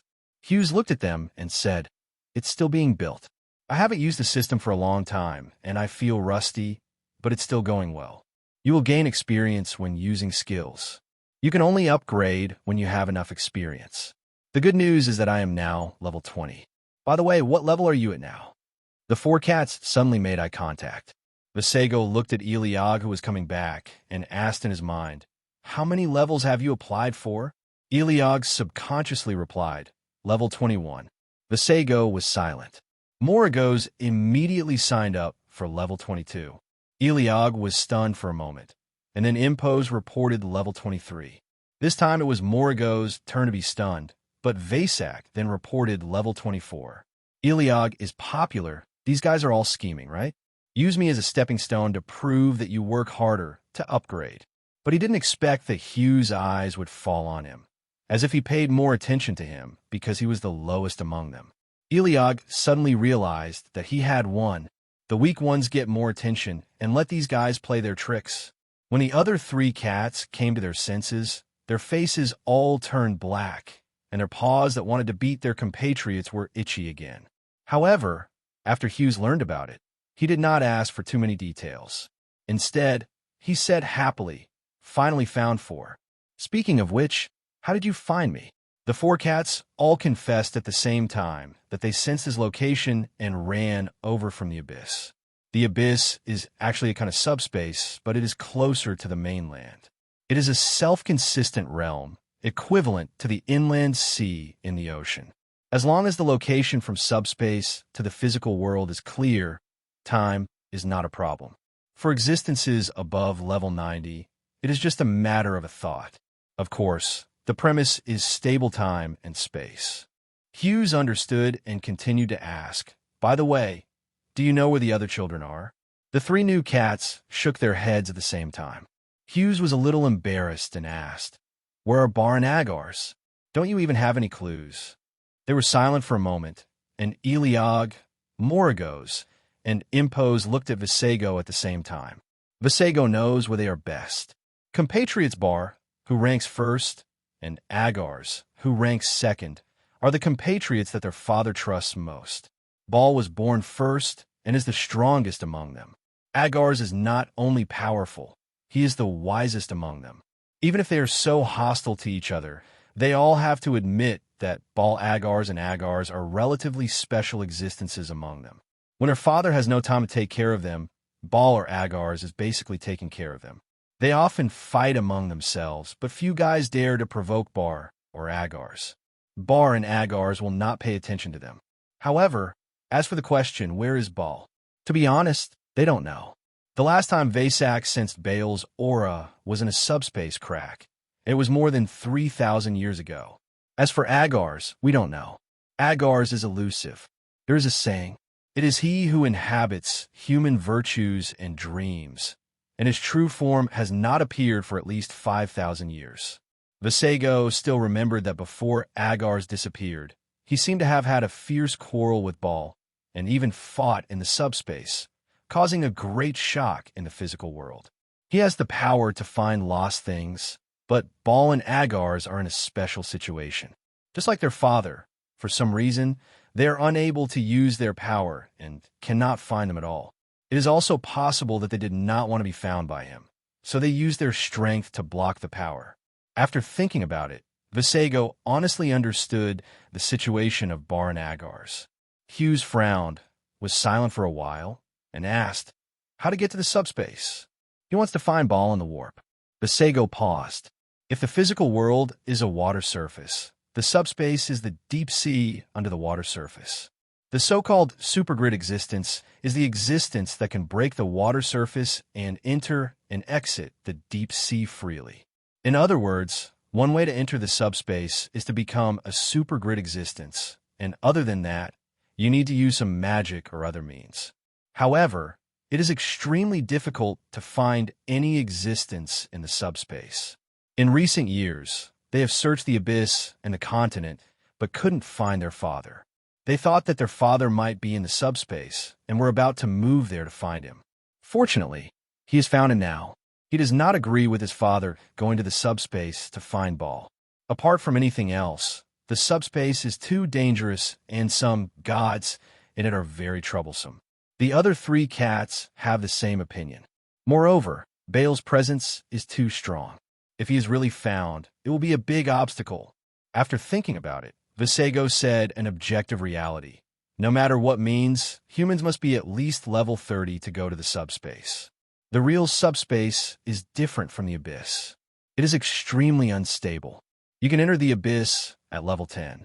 The danger mainly lies in the monsters in the abyss, but the subspace itself is dangerous. Shosi nodded. Is that so? The book Hitchhiker's Guide to the Subspace also said so. He was talking about a book he had just borrowed from the Memorial of the Brave yesterday, and it happened to be at hand. I have to upgrade quickly so that I can find Ball and the others as soon as possible. Hearing the name Ball, the white cat did not say much, and his deep green eyes were a little resentful. But Shosi turned the topic and looked outside the door, but I don't know if it's too late. This country is facing a crisis. The Kingdom of Light is attacking. You may not come at the right time. The OS Empire is vast, and the Imperial City is located in the center of the Empire. It's too late to leave now. He is not a citizen of the OS Empire, which may be good. Once the war breaks out, the consequences of the country's victory or defeat in the war will not fall on him. So, Shosi touched the heads of the cats one by one. If the Empire cannot avoid the end of destruction, you see that the situation is not right. Run back to the abyss first, understand? The white cat tilted its head. The red cat swung its tail. The gray cat nodded. Eligor took a step forward, pressed his soft paw on Zeus' arm, raised his head, and fixed his cat eyes, as if saying, Father, you're slowly upgrading. You protected us before, and now it's our turn. The other cats had the same look. Zeus looked at their kitten forms and couldn't see any fighting power at all. He even felt that he might be better than them. However, it was quite gratifying. At the same time, Philly walked back to the military office with heavy steps, and suddenly a bold guess popped up in his mind. Could the young man in the antique shop be the legendary Lord of the Abyss? At this time, in the Imperial City, the brave Roger is looking through the system panel. He has many legendary weapons in his hand, but he may not be able to lift them now, and it is difficult to find a fellow human being who can lift them. Most legendary weapons have a temper and will not be used easily. Secondly, if you are not qualified enough to use legendary weapons, the price will be very serious, and you may even have to pay your own life. The Kingdom of Light is attacking, and the Imperial Army borrows weapons from him. Every soldier is willing to risk his life. He knows that he cannot withstand the magic power of these weapons, but in order to fight against a powerful enemy, he has put aside life and death long ago. How can he consider the cost? Luo Jie sighed. If he had been a few hundred years younger, there would be no need to think about countermeasures. He would have fought it himself. However, no matter how much preparation you make, it may be in vain. Luo Jie's eyes were serious. He wondered if he could find help. But this is very difficult, and it is related to the basic national conditions of the OS Empire. The previous king was a war madman who invaded and occupied other countries' lands frantically and had almost no friends around him. He even withdrew from the Continental Human Alliance. Therefore, if something happens to you now, the surrounding countries will just take pleasure in the misfortune, But how can they go beyond the hatred of the country and the family to lend a helping hand to you? Even if the current empress is wise and wise, the surrounding countries will not buy into you, not to mention the possibility of getting burned. Although anyone with a bit of vision would know that after the Kingdom of Light destroys the OS Empire, its target will only be the next human country. But for any country, persuading its ministers and people to fight for other countries is not an easy task. Not to mention that the OS Empire offended its neighboring countries. Withdrawing from the Continental Human Alliance was also an extremely stupid thing to do. The Continental Human Alliance has a cloud of powerful people gathering together the strongest human beings. It can be said that the highest level powerful people in the current human race are all in the Continental Human Alliance. They protect mankind regardless of national boundaries. No matter where there is a crisis, as long as someone asks for help, they will lend a helping hand to the best of their ability. Even if sometimes they are short of manpower and cannot come to the scene, they will find ways to serve as a think tank. You think about solutions. In a sense, one of the main reasons why this era can be called the Human Era is the existence of the Continental Human Alliance. However, the former king was so arrogant that he withdrew from the Continental Humanity Alliance and almost killed a visitor, completely offending the Continental Humanity Alliance. Therefore, the OS Empire is equivalent to an expelled country in the Continental Human Alliance, and it is impossible for them to help the OS Empire survive the crisis. Even if he, the brave Roger, spoke, no one among them would be willing to take action. This is also karma. The OS Empire is to blame. But the problem is that the king back then is dead, and the Empress Anna has come power. The OS Empire has changed a lot. Old grudges are also difficult to deal with. After thinking about it, Lugis thought that the Empire's main support might be the great magician who was half a step into the divine realm. The Lords of the Abyss are moody, so it's hard to expect them to lend a helping hand, although Eligor's actions are indeed miraculous. Thinking of this, Roger said thoughtfully, since Eligor wants the OS Empire to help rewrite history, he won't just sit back and watch the Empire's destruction, right? Roger seemed to have thought of the key, but he still couldn't understand Eligor's motives. At this time, a voice came from outside the door. Teacher Luogia. Luogia turned around and saw the little prince Turilo walking in, his face full of worry. Luogia immediately put on a calm expression in front of the child and asked, "What's wrong?" Turilo said nervously, "Nothing will happen." Luogia smiled and touched the prince's head. "I can't guarantee it to you, but you have to believe in the power of the Empire and your mother. Turilo is the first prince of the OS Empire, but he is not the first heir to the throne. The princess who went on an expedition in the subspace is. However, the princess is in the subspace and cannot communicate. How could she know that the motherland has suffered such a fate? Crisis. This generation of crown princes is still young, but they have also experienced a lot." Turilo looked up at the gray-haired warrior and asked, "Can I be as powerful as you one day?" Luogia smiled. "If you work hard, anything is possible. The key may be talent, but Luogia himself is an example of low talent and trying hard to change his destiny. Although it was also due to excessive overdraft, he has now lost 7,788% of his power.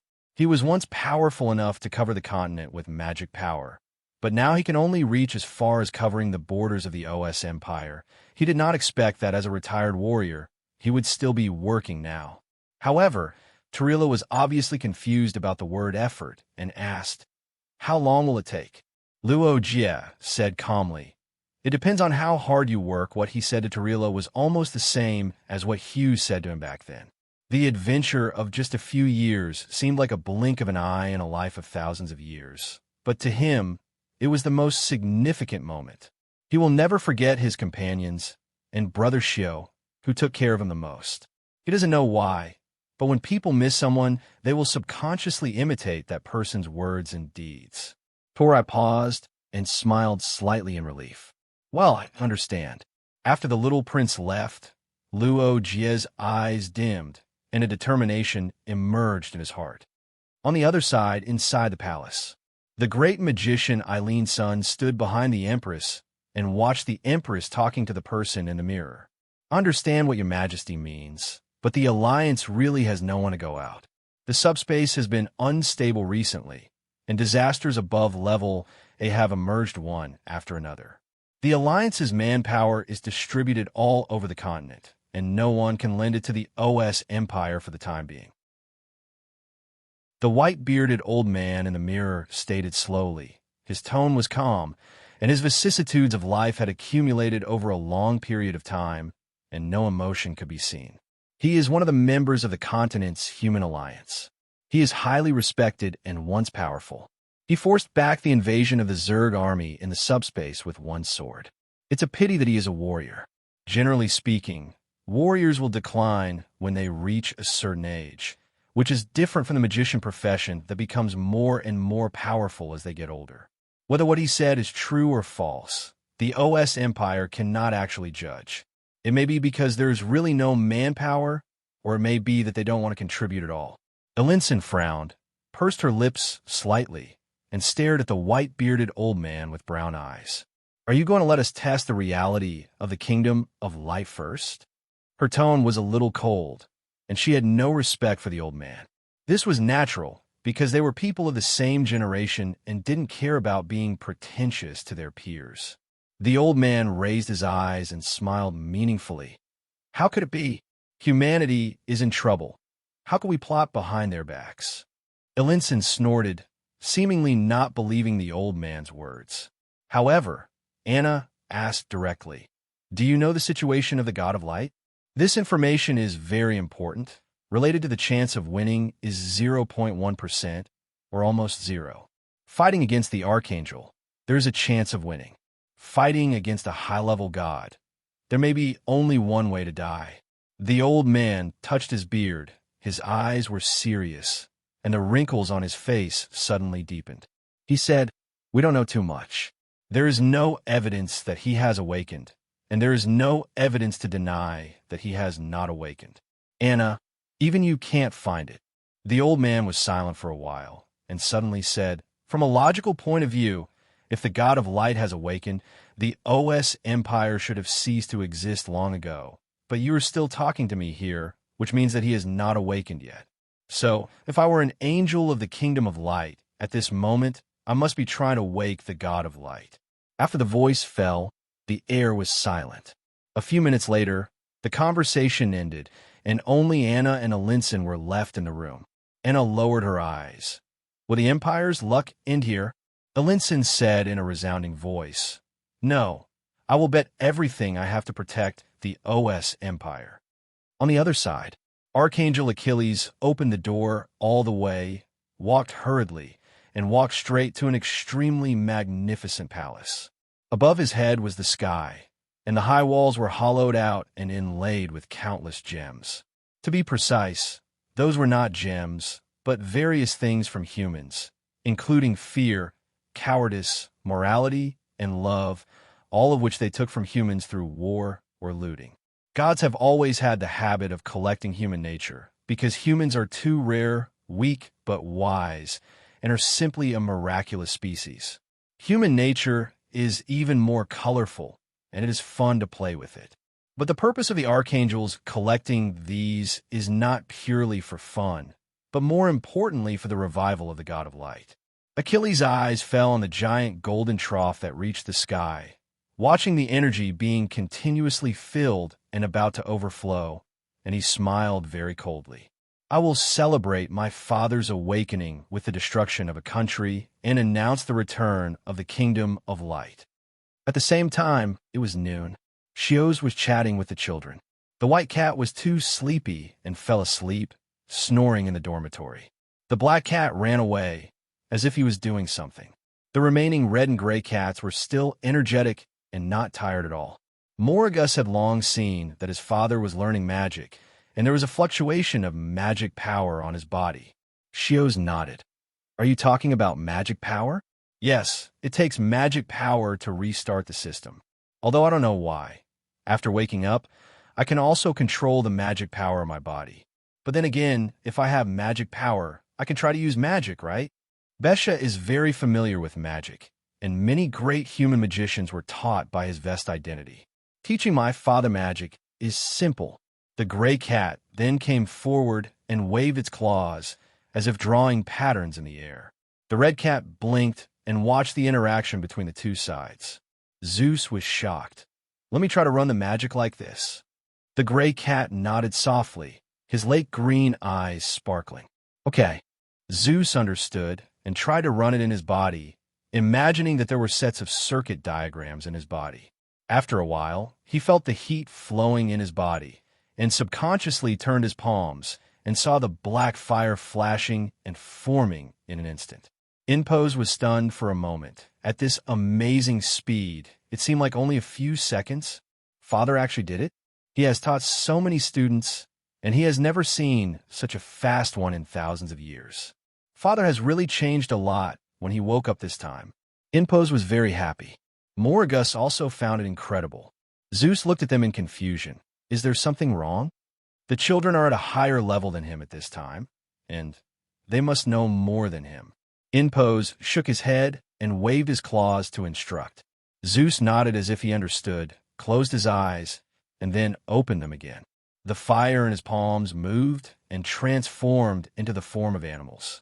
Morgos and Inpose were both startled. Inpose continued to dance with his paws happily. Zeus remembered and closed his eyes again. This time, it was not fast, but he waited for a minute before opening his eyes. The fire in his palm turned into water and accumulated on his palm. The property change was also successful. Zeus was surprised. Could he use magic at will? But what surprised him more was Inbos. It was unprecedented that a beginner could achieve such a fast property change. But why? As Inbos was eager to explore, his claws danced faster.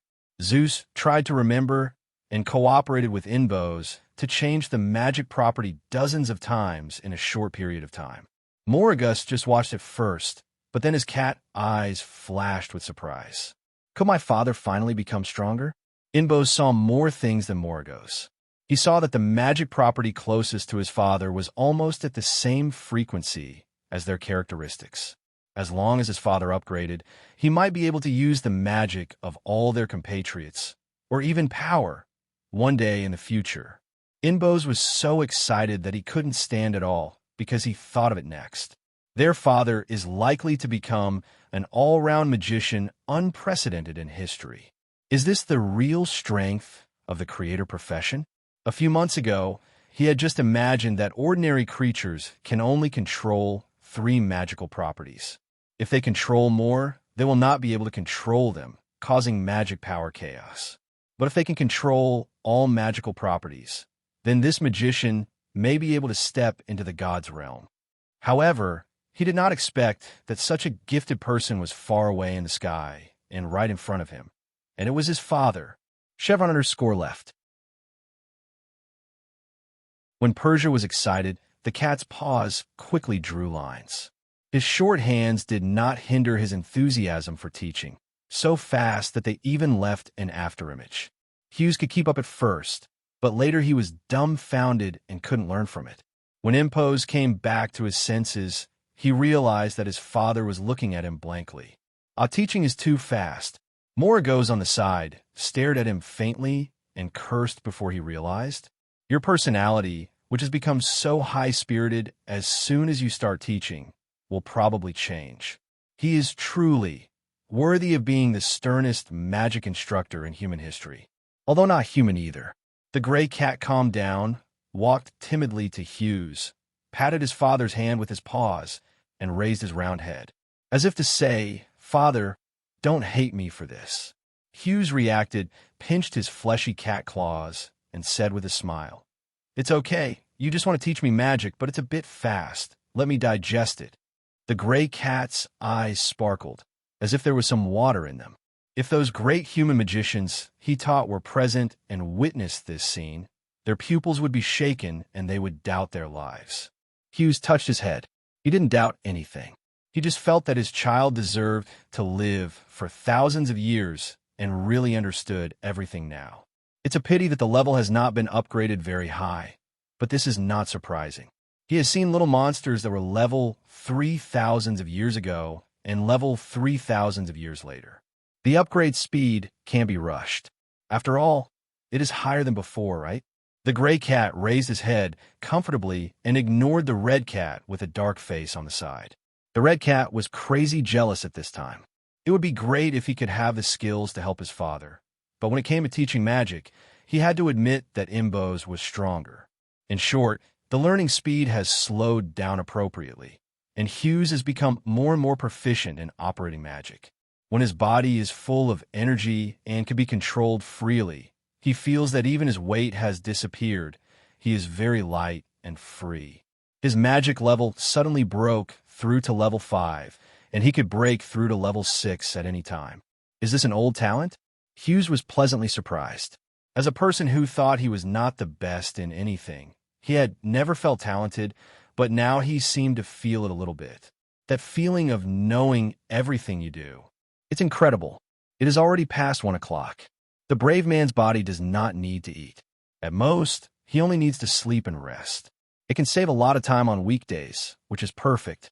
The red cat and the gray cat accompany me to study, and they never tire of it. Moragos was initially jealous of Impose, but gradually came to accept him. He once thought that his father had abandoned him, but now the truth was revealed. Not only had his father abandoned him, but he also cared about them very much. What else could he say? By the way, Vasak was really lazy and fell asleep as soon as he came back. During this period, he heard voices, and it seemed that he had been up for a while, but he continued to sleep. He thinks that he is not lazy, but sleeps better when he is with his father. At this time, Eligor actually slipped away to the history compilation team. He secretly observed the work of the scholars. His eyes swept across the faces, pausing on the face of the deputy team leader, and finally looked at the team leader, Helen. Helen is 56 years old. Her tear troughs are somewhat obvious, and her nasolabial folds are relatively deep, but she doesn't have any makeup. You could tell just by looking at her outline that she was definitely a rare beauty when she was young. Of course, for people who devote their lives to their careers, everything outside their careers seems less important. Eligor understood their compilation ideas. Most of them were satisfied, and a small number of them were skeptical. So, when Helen was lying on the table and falling asleep, he followed the train of thought and gave Helen an inspiration. Helen was originally thinking about the origin of the Lord of the Abyss and the more mysterious, true identity of the Lord of the Abyss. And in his chaotic brain, a hypothesis suddenly appeared. Is there a possibility that the Abyss Monarch was created by the Lord of the Abyss? She murmured, suddenly as if she had discovered a new world. Her pupils trembled, and she stood up straight. The deputy team leader was startled by her and turned around to see that she was even more exaggerated. Yes, how can we ignore this possibility? There must be a relationship between the Lords of the Abyss. Otherwise, with their attitude of disapproving of each other, how could they accept that monarch ranking? Helen said excitedly, that ranking may be the ranking when the Lord of the Abyss created them. She has a strong voice and amazing content. Everyone present was shocked by her. The deputy team leader was stunned for a while, touched his chin and said, "It seems not impossible." In the library, the pages of the book were flapping in the wind. Suddenly, a strong wind blew, and the pages of the book were flapping violently. The scholars were discussing academic issues, but when they realized something was going on outside, their expressions turned uglier. As long as you look outside, you will know that the square, which is extremely bright at noon, is now dim, and the magic power that should be smooth under the control of the tower is restless. Even if they didn't see the kingdom of God at all, they noticed that they were coming. The terrifying kingdom of God that once almost destroyed the continent had really arrived. Not far from the imperial city of the OS Empire, a huge, brilliant, and shining behemoth was approaching. The clouds on the horizon were burning, and the birds in the sky fled desperately. The terrifying heat distorted the air. In just 10 seconds, the earth exploded, the rivers dried up, and the ground cracked. It is said that the kingdom of light can destroy other countries without using force at all. It only needs to stay over those countries for a few days. Now it seems that the legend is indeed true. That country is like the real sun itself. If the wide area guardian magic on the Empire's side had not taken effect, the scene would only be more tragic. One historian blurted out, "How can we defeat such a perverted country?" The siren sounded across the country in an instant, and tension spread in almost everyone's heart. The warships immediately rose, their guns aimed at the Kingdom of Light. The homeland of the Kingdom of Light is like a huge disk, with terrifying divine patterns carved on the bottom that are beyond human cognition. Once it arrived, it became a target of public criticism, but the targets could not break through its defense, and they all turned into fleeting waves less than a few hundred meters away from it. The attack methods at levels 60 to 70 are not even scratching the itch for it. The military was dumbfounded and truly realized that this would be the most terrifying and powerful enemy in their lives.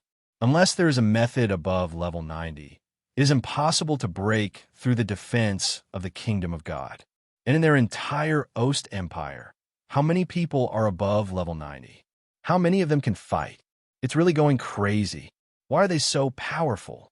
Phaley stared at the Kingdom of Light that was approaching, almost biting his lower lip.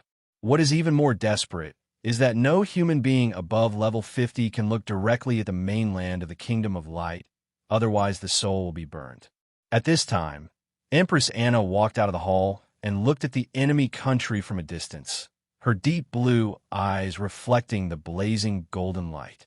At the same time, outside the OS Empire, several great magicians from neighboring countries were watching the overall situation, but none of them had any intention of taking action. Some of them were executives of the Continental Human Alliance. It seems that they want to stand by and watch the destruction of the OS Empire, while observing the methods of the Kingdom of Light.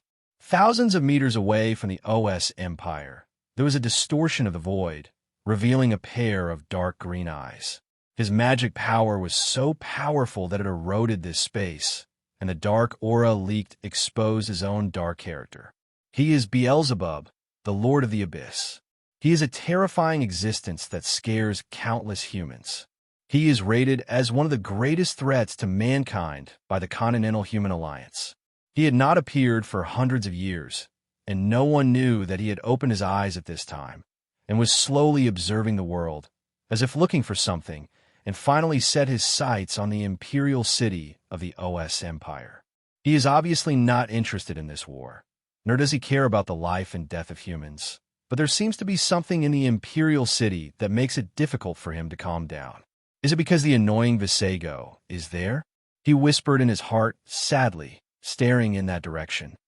At the same time, the great magician Eileen Sun stood high in the sky, her white clothes fluttering in the wind, and her brilliant blonde hair showing her solemnity and majesty.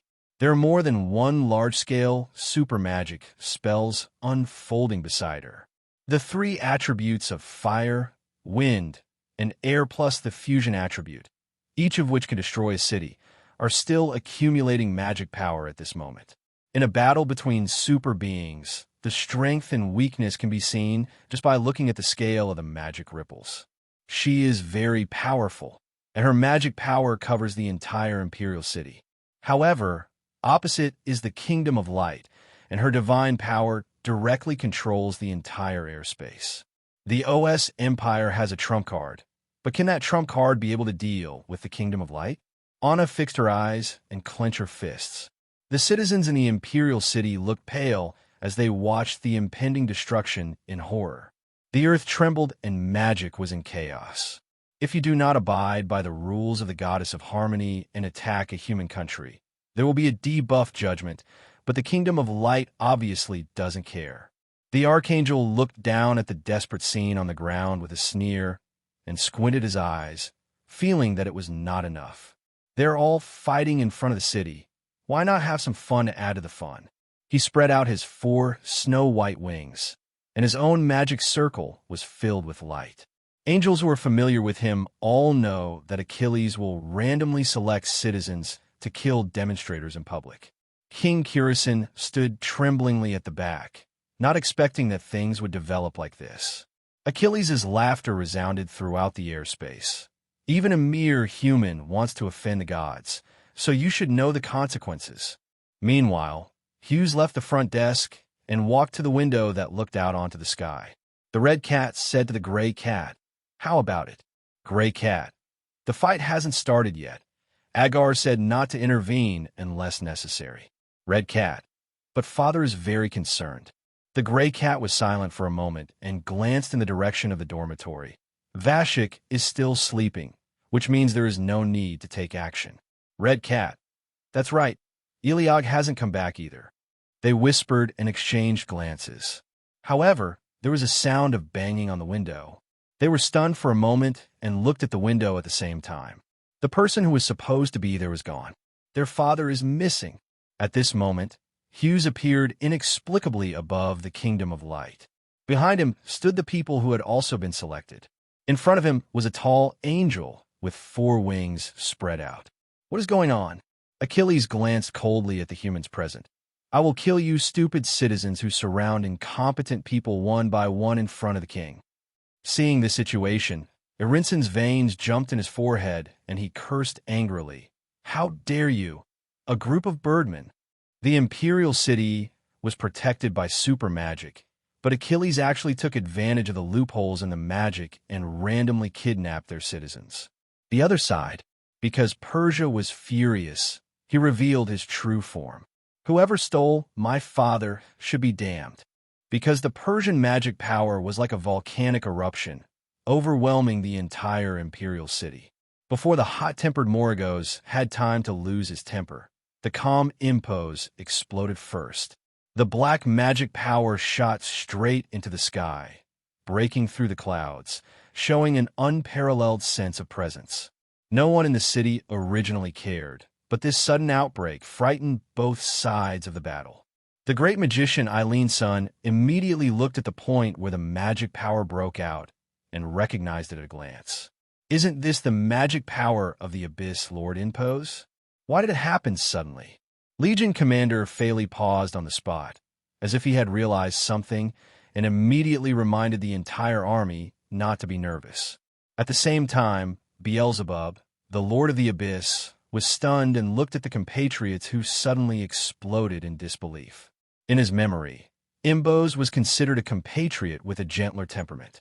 He had never seen Imbos lose such a temper. Why? Why is he angry?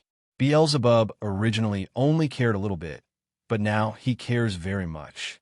"Haha, what my dear compatriots doing again?" And because Persia appeared in the sky in a blink of an eye, his eyes swept around and then fixed on the kingdom of light. He saw that it was this group of birdmen who kidnapped his father. They kidnapped his father, who he had missed for thousands of years. Impos was completely mad. The other side, Archangel Achilles, was startled by the sudden burst of terrifying magic power. Before he could take action, he suddenly felt a chill rising behind him.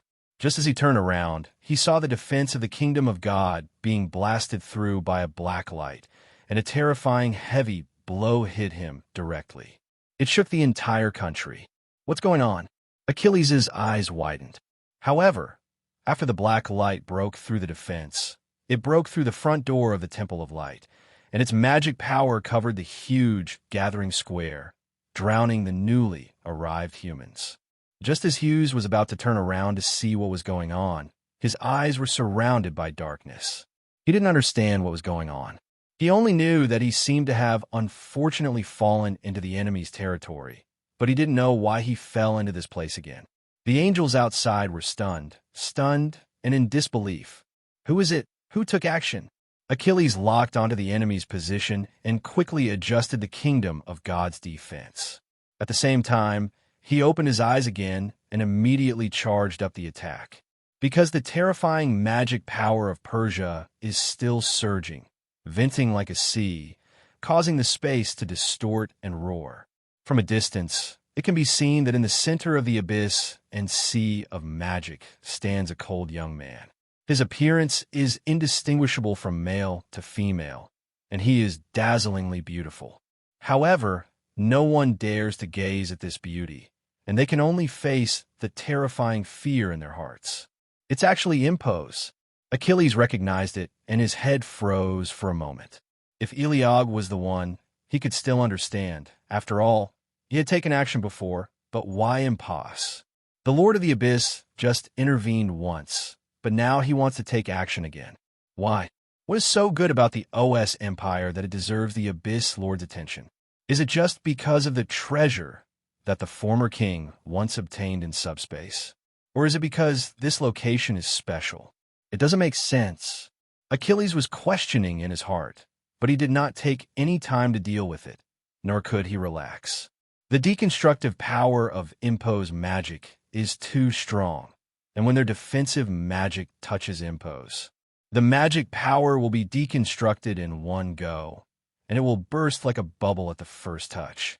There is no way to resist it and no countermeasures. And the horror doesn't stop there.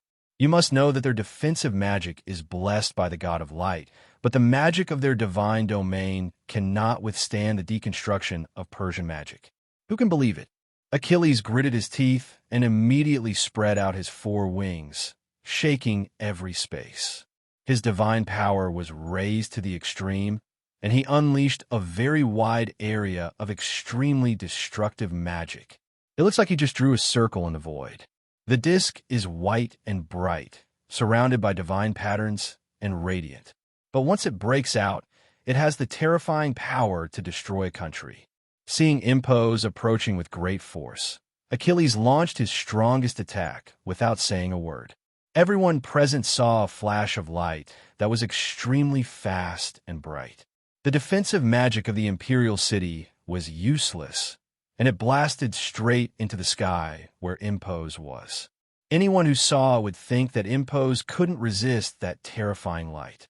But Impos narrowed his eyes and actually just raised his hand. It was obviously a very slow movement, but somehow it managed to catch up with the attack at the speed of light. Boom! Countless people in the OS Empire stared wide-eyed.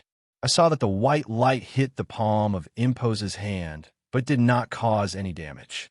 It struggled fiercely in front of Impos's palm, bursting out waves of city-destroying, terrifying energy. However, it could not break through his control at all, as if it was being pinched. Cats and dogs holding their necks, baby L being strangled by the wrist. The magicians in the tower almost jumped up when they saw this scene, because this was beyond their knowledge and shattered their understanding of magic so far. This kind of use of magic power has never been seen before. Eileen's son also widened her eyes, because let alone whether she had seen it before or not, she had not even imagined it. Achilles on the opposite side panicked, and his four wings trembled visibly. They were all facing each other directly. How could he not realize that the other party's level was higher than his? I saw that because Persian's 5 fingers were closed, he actually grabbed the bright light containing huge energy into crystals and then smashed it into pieces with billowing powder scatter between his fingers. How is this possible?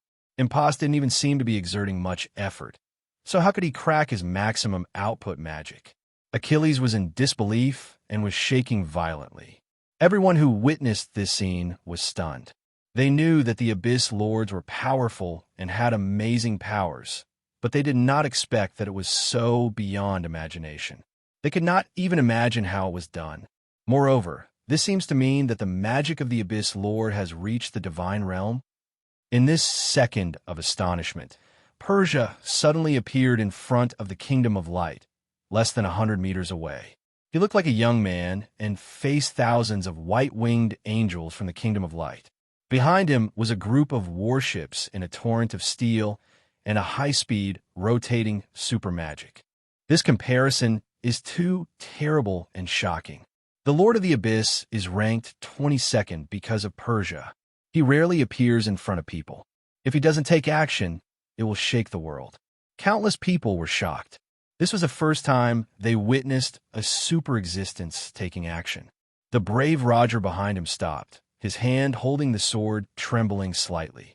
Roger originally planned to take action at all costs and use special means to restore his full strength, but at this moment, he was stunned. Eligor could still understand why. Why was it Impos who took action? Achilles reacted and quickly set up a defensive array. The God-level array maintained and developed by the kingdom of God for thousands of years could not be easily broken even against gods. However, because of Bosie's cold eyes, he took a step forward, and 6 black wings spread out behind him. His terrifying magic power darkened half of the sky. I don't know what happened, but his eyes were still burning with anger, as if the kingdom of light had taken away something very important from him, and he wanted to take it back and kill the god of light who had committed a serious crime. The country is destroyed. Before Achilles had time, he saw Impos holding the staff, suddenly raising it and hitting the void. Then the cracks spread crazily, destroying their progress or construction of the mid-god level magic circle. People in the OS Empire only knew that the Abyss Lord dared to challenge the gods, because wandering poets who traveled around the world said so, but they did not have a precise understanding of the strength between the Abyss Lord and the gods. To this day, they have witnessed with their own eyes the furious monarch deconstructing and destroying the defense of the kingdom of light step by step, like a giant beast playing with small animals. Angels without the protection of the god of light are like a group of blind people under the opponent's terrifying methods. A headless fly, too incompetent to be angry. The great magician Eileen's son had accumulated several super magic spells, but found that there was no use for the opportunity. He could only watch the devastation from behind. Does anyone know what's going on? What happened to our robbed citizens? I only saw them shrouded in black mist. It seems that Impos protected them.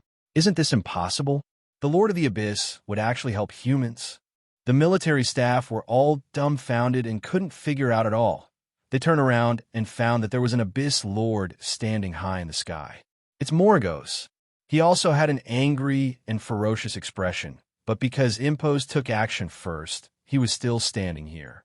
How terrifying. What did the Kingdom of Light do to offend 2 Abyss monarchs at the same time? While they were still thinking, the fight there had already reached fever pitch, with violent magic fluctuations affecting the entire Imperial City. Even Eileen's magic could not completely alleviate the aftermath. The Kingdom of Light suddenly dimmed. At the same time, Beelzebub in the distance blinked, and dark green magic spread around him, like an expanding swamp, eroding and distorting the surrounding void. After Impos, Morgos actually took action. They have no human love. Even if they listen to Agar's advice, they shouldn't take action so actively. War is a human matter. His eyes were dark, and his fingers touched his lower lip. His bones were distinct and inexplicably textured, and his cold white face had a kind of frightening beauty in the bright sunshine. He seemed to be thinking about something, but unfortunately his attention was attracted by the actions of Impos and Morgos, and he missed more important things. The next second, the people of the OS Empire saw that the Lord of the Abyss, Morgos, also took action. He pointed to the sky calmly, and a black hole suddenly appeared directly above the Kingdom of Light. In just the blink of an eye, the fist-sized black hole expanded its radius crazily, releasing an extremely thick black mist, just like the giant god in the sky knocked over the ink, causing black to spread across the sky and saturate the clouds. Then, suffocating despair fell from the sky. The huge black mist turned into countless abyss monsters, various strange birds and beasts, and herds of giant beasts that can cause earthquakes by walking appeared, and they were crowded together, like ragdolls forcibly compressed in the cracks, twisting and deforming, and as the cracks expanded, they scrambled one after another to squeeze, and when it comes out, it looks like an abstract painting in motion. A magnificent scene of mythical level appears here. The Angel Legion raised their heads and couldn't help but take a breath of air. Only then did they know that the Kingdom of Light had encountered a formidable enemy. Your Excellency, Archangel, the magic circle on the east side has been broken. What should I do? Your Excellency, Archangel, the Tower of the God of Light has been destroyed. What should I do? The angel's hoarse cries for help buzzed fiercely in Achilles' head. He was so angry that he didn't understand why he wanted to destroy just a human country. What does it have to do with you, the Lord of the Abyss? Why did you target him? He didn't know that Kassinson, who was hiding under the building, was the person in the room who knew the reason best. Because Kisinsin saw that when Achilles was selecting citizens, he actually selected the most dangerous beings in the entire OSS empire. Isn't this seeking death? Who makes you so unlucky? Who is easy to whip, but that person is whipped? Who will die if you don't die? Kisinsin knew it was over and immediately turned around and ran away. Immediately afterwards, the land of the kingdom of God was shaken, and countless buildings were reduced to a sea of flames. The black six-winged Imbos seemed to have stepped out of the sea of fire. His level was at least level 94. Achilles broke into a cold sweat and couldn't care less. Stop him, stop him! Angels created by a single god are creatures of the will of the group. Only the archangel level can have independent consciousness, and the archangel can command ordinary angels. After his command, the angels immediately rushed forward and used all their means. Achilles fled frantically and went straight to the Temple of Light, still saying, "This is wrong. I am the seventh archangel under the throne of the God of Light. How could I lose to mere abyss monsters? They are not even creators. A ridiculous existence. I was created by God. There's no way I can lose. I must have just recovered and my strength has not been restored yet." A group of people behind him was destroyed, but that was none of his business. It had happened before. In the era of gods, there were victories and defeats. It was not that the homeland had not been bombed. Angels had been wiped out. There would be reconstruction. As long as they, the archangels, existed, no matter how much it would take. How many angels have angels made? Boom, boom. Destruction comes with a bang. Achilles rushed into the hall and shouted loudly, "Father God, help me. There are villains outside who dare to invade my kingdom of light." A few hours ago, the energy in the golden tank was filled. However, the God of Light showed no signs of recovery, and the hall was still quiet. Achilles believed that there was no rush, as he had enough energy and needed time to digest it. If he waited a little longer, his father would recover. It might be a few days, maybe a few years, it didn't matter how long. Anyway, they could wait. The God of Light was killed by Hades until his body was gone, leaving only an illusory concept. The so-called recovery means collecting enough energy so that the gods can shape the body through energy and come to the world again. Now that the energy is enough, theoretically, as long as the thoughts are correct, a divine body can be formed in an instant. But after a few hours, he became anxious, because the Lord of the Abyss has broken into the kingdom of light. Father God, my beloved Father God, please save us. Destroy the arrogant and evil abyss creatures. Achilles fell to his knees and begged loudly. His voice resounded throughout the hall, but there was no response, only the sound of bombings approaching from behind. Achilles' back was dripping with cold sweat, and he continued to beg without looking back. Father God, they are coming. Father God, please save us. Most of the archangels under the God of Light were dead that year, leaving only him and his younger brother who were just born. They were just born, and they didn't live for many days. It took more than 300 years at a full count before the younger brother died. How could he die? Achilles shouted at the top of his lungs. Father God, wake up and look at your children who are being ravaged. Please save us. At this time, Impos walked to the front of the main hall and teleported the humans in the square back the way they came. He could sense that Vesak had woken up and found that his father was missing.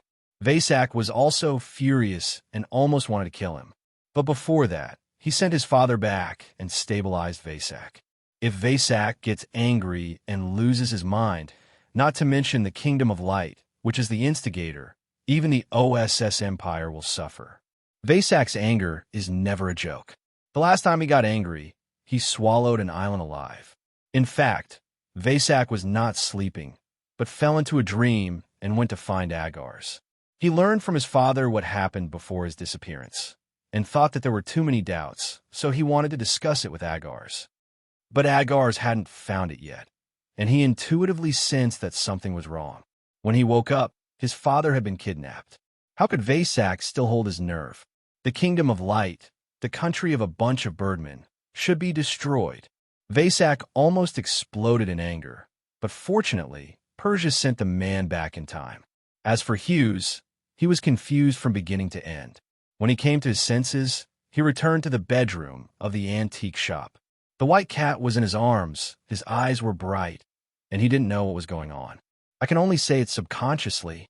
It's okay, don't be afraid. Nothing happened to me, it was just... Hughes touched the cat's head. The white cat didn't seem to know, and shook his head. Hughes always felt that something was wrong, because the magic that was transferred back to him always had a familiar feeling, but fortunately, he did not go to the next door to look for the red cat and gray cat. Instead, he turned his head and looked up at the sky through the bedroom window. His game stats were low, and he could barely see a few kilometers away. But how to describe it? In that sky, light and darkness were intertwined. Darkness fell from the sky, swallowing up the sun that should have been blazing and dazzling. The bright land was trampled by black beasts. Everything happened so suddenly and quickly. What specifically happened in the kingdom of God was completely invisible from his perspective, but the strengths and weaknesses of the black and white parties were already too obvious. The kingdom of light came proudly, but now it was beaten to a pulp by a lesson. Did it turn out that he was so fierce and weak at heart that he didn't have the power to regain the age of gods? Hughes didn't know why, so he could only watch while being shocked.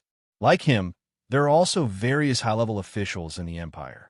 After receiving Anna's question, Aaron's son turned around and landed next to Anna. As the most powerful magician in the Empire, Aaron's son should know more than ordinary people. But Eileen's son shook his head. I don't know. Chew, it seems... Is there any grudge between the Kingdom of Light and the Lord of the Abyss? But this was too sudden. Wasn't everything calm before? If there was a grudge, why not take action earlier, but at that moment? They don't have the character to hold back revenge, right? The people present were very knowledgeable and could not figure out what was going on. It was as if, in those short few minutes, the Kingdom of Light did something that was enough to anger the Lord of the Abyss. Thanks to this, they were not attacked and destroyed by the Kingdom of Light. Everyone at the scene looked at each other. They were all nervous about the crisis of annihilating the country.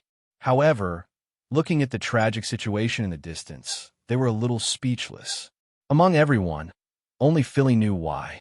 When the Archangel Achilles captured the citizens, Philly's first reaction was to save them, and then he saw that one of the people he extracted was actually that person. What did you say you were doing? You didn't hit anyone, but you hit that person. You dare to offend the Lord of the Abyss. If you don't seek death, who will? Philly's eyes turned black at that time, because he was afraid that the Kingdom of Light would seek death and bring down their OSS empire. He looked at the tragic situation of the Kingdom of Light from afar, and he felt really complicated at this time. Fortunately, their people did not offend that person. Otherwise, today's situation of the Kingdom of Light would be the tomorrow of your OS empire. Philly's expression at this time was extremely wonderful, and he wanted to open his mouth to tell the truth, but because of Eligor, his open mouth made no sound at all. In addition, Eileen's son looked worried, frowned, and looked into the distance, and said in a deep voice, "We don't know the situation of the God of Light yet. At present, it seems that the God of Light has not awakened. Otherwise, he would not sit back and watch his kingdom be destroyed in this way." However, Aaron's son still felt a little uneasy in her heart. She always felt that the Kingdom of Light would not be solved so easily. It was not a matter of strength, but that most longevity species had extraordinary means. Boom! I saw a loud noise coming from the distance again. People saw a huge shadow appearing in the sky. Its body is comparable to a mountain, all white, with 4 wings on its back, holding a spear in both hands, like a majestic judge. That was none other than Archangel Achilles, who revealed his prototype. However, in front of the superb black magician impose, his attacks were like a baby L waving a toy. He shouted to attack, but was severely suppressed by the black magic. Within a few rounds, he fell helpless in the air, his angelic body wrapped in a black curse, unable to struggle. Looking at it again, the Kingdom of Light was actually defeated by half of its territory. If the God of Light still exists and is conscious, there is no reason to allow his country to be destroyed like this. The empire was amazed. Beelzebub, who was watching, smiled, not knowing who he was mocking at. God will not sit back and watch the country be destroyed. Why do you have this misunderstanding?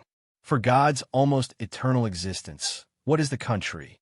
It is a temporary collection of engineers and soldiers who provide faith, which is what you call angel. Don't think too highly of yourself. The kingdom of God will be destroyed if it is destroyed. It will be better to build it earlier. As long as the gods are still alive, how many kingdoms of God can't be built? If you were asked to mold a castle from the soil, wouldn't you be able to mold as much as you want? Beelzebub held his head with one hand, moved his fingers, swept across his eyes and face, and lifted a strand of hair with clouds in his dark green eyes. Gue Boju, with a slightly raised lip line, said, "However, the question arises, is the great day of all living beings, the God of light, still alive?" It was as if he spoke with a single word. As soon as he finished speaking, the kingdom of light collapsed.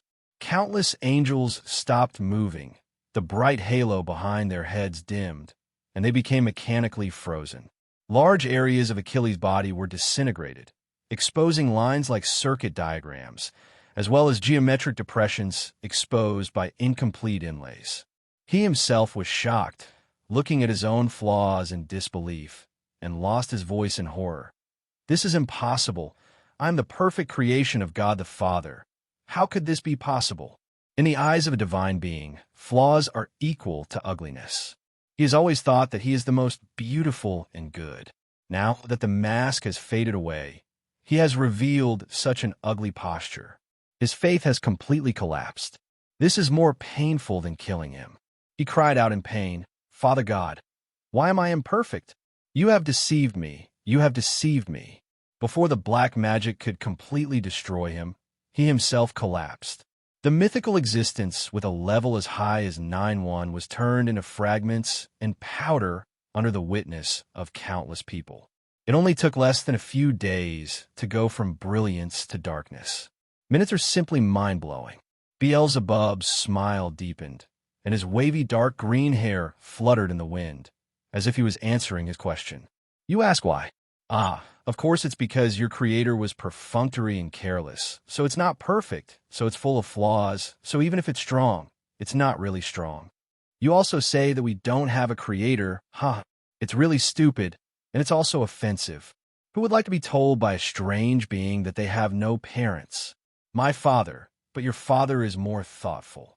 When he said this, Beelzebub's face suddenly turned dark. "However, my father's good at everything, but he is not very good at all." He didn't know what he was thinking, but he suddenly became unhappy, and the corners of his mouth lowered, as if he was a little angry. The other side, after Persian finished cleaning up the kingdom of the God of Light, he did not leave immediately, but came to the palace of the God of Light. Moragos then appeared behind him. Moragos raised his eyes. His eyes fell on the surging energy tank, and then turned to look at the various collections on the wall of the hall. Impasse. They are really thinking hard to resurrect the gods. Moragos squinted, but they failed. I saw that the angels outside looked like giant infants with insufficient intelligence. I think their brains were also severely damaged. It must have been deprived of some of its intelligence. The War of Harmony is a simplified version of the War of the Gods. The Age of Gods also fought for this and that. They prefer to make an existence imperfect than destroy it, because for them, for me, death is not painful. Only defects are painful. Impose raised his hand, and the magic power worked, and the jewels on the wall moved, forming long rivers one after another, and finally gathered around Impose. Here are human conscience, virtue, love for beauty, etc. There are also human fears, despicability, ugliness, etc. There are things that have been taken away from human countries, and there are also things that human countries have actively contributed. As Boss untied them, they trembled, then remembered where they should go back, and gradually disappeared. Moragos, they're a good resource for refining into magic power. Impasse, yes, but I don't need it. Moragos smiled, his eyes suddenly turned serious, and said, "It should be said that we don't need it." Impose was silent for a moment, then suddenly said, I can understand the point of finding your father by any means necessary. Morrigo smiled. Me too. A few seconds later, they walked out of the Kingdom of Light. A few seconds later, a huge beast beyond human cognition suddenly appeared and swallowed the broken Kingdom of Light in one mouthful. Just like Tengu eating the sun. The sight was so astonishing that the Empire was dumbfounded and the warships almost stopped firing. They were silent for a long time, and suddenly realized that they had changed from the protagonist to the supporting role, and dealing with the Kingdom of Light was not their business at all. But at least the crisis has been resolved. Philly coughed and tried to lighten the mood. The staff members next to them looked at each other and came to their senses. Yeah, no matter what, we're fine now. Everyone performs his or her duties, but also be careful and don't let it guard down. Inform the whole country that the alert has been temporarily lifted, the Kingdom of Light has disappeared, and the OS Empire has survived the crisis. Amid cheers, Anna lowered her head in thought. Eileen's son came over and said, "The Lords of the Abyss are unpredictable. Let's just focus on our own affairs. If we can communicate with them, I really want to thank them in person." Anna paused and nodded. Also in the Imperial City, the brave Roger always felt like he had missed something, and he touched his chin and fell into thinking. After the neighboring countries of the Austro Empire knew the complete situation, they had different ideas, but they did not make any announcement. On the other hand, the old man, a member of the Continental Human League, had an unknown expression and his eyes were a little dark. And at the same time, Beelzebub sneaked into the Imperial City without anyone noticing, looking for the aura of his compatriots, and fixed his sight in one direction. On the other side, an antique shop. At this time, Hughes looked into the distance and thought deeply, saying to himself, "I always feel that there is—" The white cat felt bad and meowed quickly to interrupt Hughes' thoughts. Houston paused and slowly turned his head. Outside the door, the gray cat and the red cat came back. Seeing that his father was okay, the two cats pounced on him at the same time. The black cat, who came back a few steps slowly, saw that he had no place left. It's so abominable. Everyone learns to imitate me. Transforming into a cat is obviously my special skill. Eligor was so angry that he gritted his teeth. However, the one who contributed the most this time was Impos.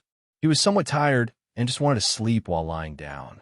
Hughes thought for a moment and thought that he was tired from teaching magic and needed to take a good rest. Teaching is also a physically demanding task. But Hughes touched the gray cat's back and suddenly discovered that the gray cat's magic power was somewhat similar to the magic power that sent him back. At this moment, the red cat meowed very inappropriately, as if it had burped after eating, and then lay down softly and fell asleep. Hughes turned his head and saw that the red cat seemed to have gained weight, almost as fat as the white cat. If he remembered correctly, "I always feel that my child is hiding something from me." Hughes frowned slightly, but he didn't have time to think more deeply because he found out. It was found that the red cat was wrapped with a very fine golden thread. "What's this?" His eyes caught the black and white cat's attention, and Eligor also turned his head to look. "Don't you know if you don't see it? You will know after you look at it, good guy. This guy Morgos, after swallowing the Kingdom of Light, he came back without digesting it, and he has divine power in his body." Eligor was about to slap the idiot Morgos awake with his paw. However, Shios suddenly stretched out his hand and picked up a strand of golden thread. The black and white cats widened their eyes at the same time. "Ah, is that touchable?" This approach is exactly the same as what Imbos used to deal with Achilles. It seems as if Hughes has unconsciously synchronized the power of Imbos. But fortunately nothing was exposed because the strand of golden thread was lifted up and then disconnected, melting and disappearing in less than a few seconds. But what would Father think if he knew that they had just destroyed the Kingdom of Light? You will be happy for them. After all, they did what their father wanted. Vasego was a little moved, but I can't say yet. Eligor winked with Vasak and said that the rewriting of history was already in progress. Vasak's mood was a bit complicated, and he didn't want to hide it from his father, but for now, he still had to wait. At this time, another thing attracted Hughes's attention. He didn't notice it. He just glanced at it accidentally and saw that his achievement points had inexplicably increased by 30. This is not the first time. He has clearly done nothing, but his achievement points always increase suddenly. Could it be that the system not only needs to be updated, but also has bugs? Hughes couldn't figure it out, but he got more points out of thin air. He couldn't think of a reason why he didn't use them. Have you seen the monsters in the Kingdom of God? They're all over 80 and 90 levels, and you are only level 20 now. You can't think of a way to hurry up. Click to upgrade, strengthen yourself, and acquire resources. How will you raise your children? How to survive. Although Hughes is a Buddhist, he is not an idealist. He came out to work early and has a deep experience of the hardships of survival. He thought for a while and divided the achievement points into creation skills and magic talents. After clicking, his level directly increased by 5 levels, reaching level 25, and the value immediately increased. The magic talent points have also increased to 5. He immediately felt that the magic power running in his body had been sublimated, and the corresponding powers in all aspects were increasing. But there was no feeling of getting something for nothing at all. Instead, there was a feeling that he should have upgraded. Hughes felt it for several minutes, keeping his eyes closed. The black and white cat outside felt relieved and exchanged glances. Eligor, what have you found, Agars?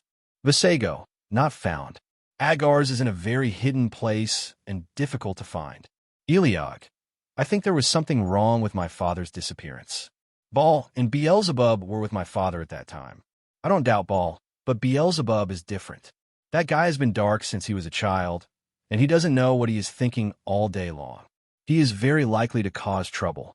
Vasak was silent for a moment, as if he didn't agree, and said, Beelzebub has a dark mind. But he said nothing and looked at Moragos. This red cat slept soundly, snoring evenly, but there were golden bubbles visible on its body, bright and bright. The remnants of God's divine power are almost invisible to people. Can't this guy just digest it and come back? They cursed in unison. At this time, looking at the improved creation skills, Hughes couldn't help but give it a try.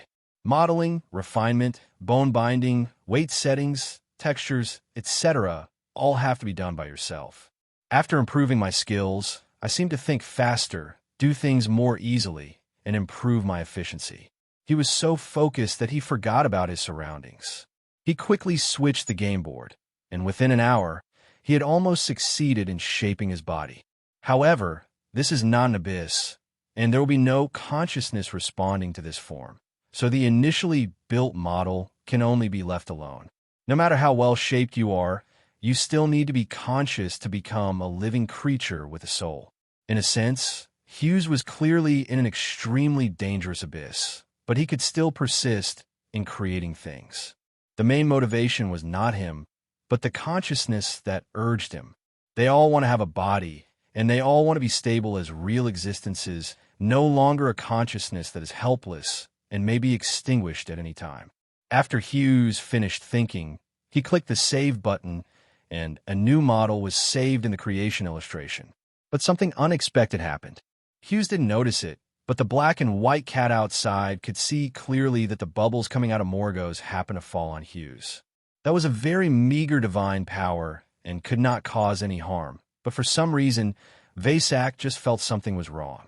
What felt even more wrong was Hughes, because the model he had just saved actually moved, moving slowly in the illustrated book. It seems that there is a mysterious consciousness responding to this form, and it is about to be revived in this form.